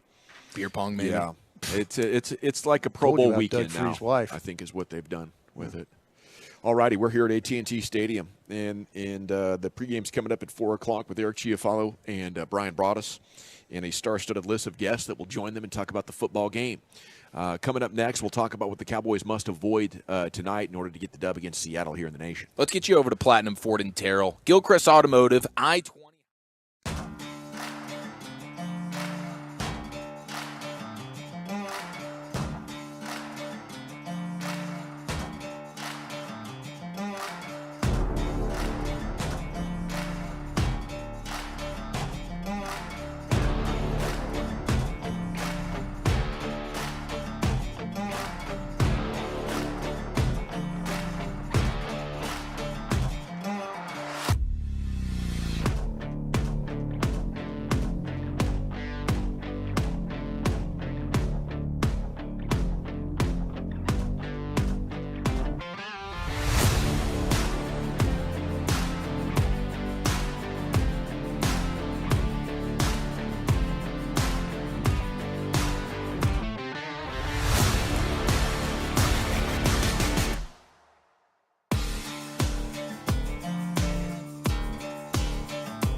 Just announced Classic Chevrolet and Grapevines one-time Equinox offload. A limited supply of A limited supply of XX Equinox models will be sold direct to public below market value. See them all at ClassicChevrolet.com. Don't wait. In less than 10 days, they could be all sold out at Classic Chevrolet. Found new roads. Whoa. Yes, sir. Welcome back, G-Bag Nation, and our final approach to the Cowboys pregame show. It is the G-Bag Nation here. Brad Champ, Sweet, AT&T Stadium. How you guys doing? Wonderful. Ready to Absolutely roll. wonderful, dude. Yeah, Love ready a to good roll. game day. Have a lot of fun on these pregame shows and stuff like that. And hopefully Wolchuk and I keep our streak going of consecutive wins for postgame. It is amazing what you guys have done. Yeah, we got rid of Ari Temkin, and this thing rolls the right way. I'd like to think you and I have the same streak going from a pregame standpoint. No, absolutely, yeah. Ari Temkin can pick some Big 12 games, though. I love Ari. I loved working with Ari. And you know what? And yeah, he does a really good job with that stuff. If you're into that Big 10, or excuse me, Big 12 stuff, he's totally locked in. Tell me what we need to make sure doesn't happen with this Seattle team today, Brian. I know for me, Geno Smith's an older player. He's not a great runner. He's not a big running threat, but he can run in a straight line pretty fast. Yeah. That's kind of where a weird concern would start with me. Like, make sure he doesn't get 50 yards tonight. Yeah, I kind of feel like, though, that if you pressure him and he takes off running, there's that capability of him making something happen. I would worry a little bit about, with Kenneth Walker not likely going to play tonight, that hurts them in the running game. But Zach Charbonneau, the rookie from UCLA, is a little bit of a concern because he catches the ball well. He's a downhill runner, and there's not a lot of wiggle to his game, but the way he attacks, the Cowboys, when they have problems against teams, it's usually their own accord when it's defending the run. And so don't let this Seattle offensive line that's had a little bit of some struggles, win the line of scrimmage and then have you having to deal with a physical back like Zach Charbonneau, running downhill and then kind of protecting, Geno Smith from having to throw the ball every snap. It seems like the Cowboys are always a little light because just their body weight and their player type and all that. But sometimes they're undisciplined too. Like 3 or 4 times a year, they're undisciplined. No, you're right, man. They will jump. And, there are times when you watch them play, it's about gap integrity. It's about fits. And usually when the Cowboys are bad, and the Carolina game was a really good example of guys getting turned at the line of scrimmage, linebackers jumping around blocks, ball's going front side A, all of a sudden they're jumping around a block, and they're out of a gap, and then there's the path for them to run the ball. So, yeah, it's when things are bad, it's like I said, it's usually self-inflicted. Where's concern start for you, Eric? I think if the Cowboys don't come up into this game buttoned up and sharp, I think they're talented enough, the Seahawks are, to take advantage of you in a way that these previous teams weren't able to, like Carolina. They're running on you a little bit, right. but they didn't. And staying really, in the game. Yeah, absolutely. And I think not necessarily Geno Smith running Dawson, but I think it would be him buying a little bit of time in the pocket, getting out, and then finding someone for a huge chunk play down the field as a guy who's willing to keep his eyes up. He's not just going to sit in the pocket, stand there, and take hits all day. He's willing to win from outside the pocket. So if you get a little scramble drill action going, here's a big play. All of a sudden, as you mentioned, Broadus, where they're struggling offensively, the Seahawks, how do they get out of it? Well, let's just find a deep ball, and then maybe we can kind of get out of our rut here. So, but I'm really not overly concerned about this game. I think the Cowboys, Vegas has you as a 9-point favorite. I think you're at least that. And the Seahawks are still probably getting a little bit of a bump for, starting the year decently and, coming into the year with some level of expectation, bringing in Geno Smith. But they have been, re-upping on Geno Smith after last year, but they've been on a downhill spiral for about a month. Yeah, I think that the Jordan Lewis performance this year, especially in losses, has been so maddening, and I'm like, how do you account for that in this game? How do you make sure that he doesn't hurt you, or maybe Gilmore's lack of speed doesn't hurt you against a very good receiving core? Well, that's the thing that's going to come down. We'll see what with Lockett and then with Smith and Jigba. As a rookie, I think Smith and Jigba has really, really played well for the Seahawks. His ability, the quickness, he makes some big plays.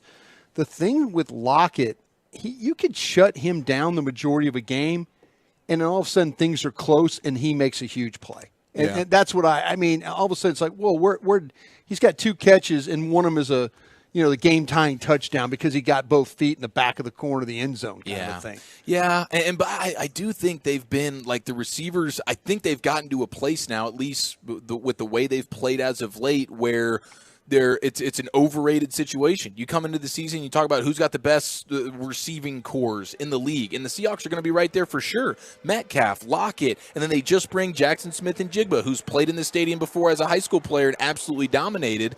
And so it's like, okay, they got to have a top 5 receiving core in the sport. Well, they haven't proven to be that this year. Yeah. And I know the eye test much more important, Broadus, and you see these things.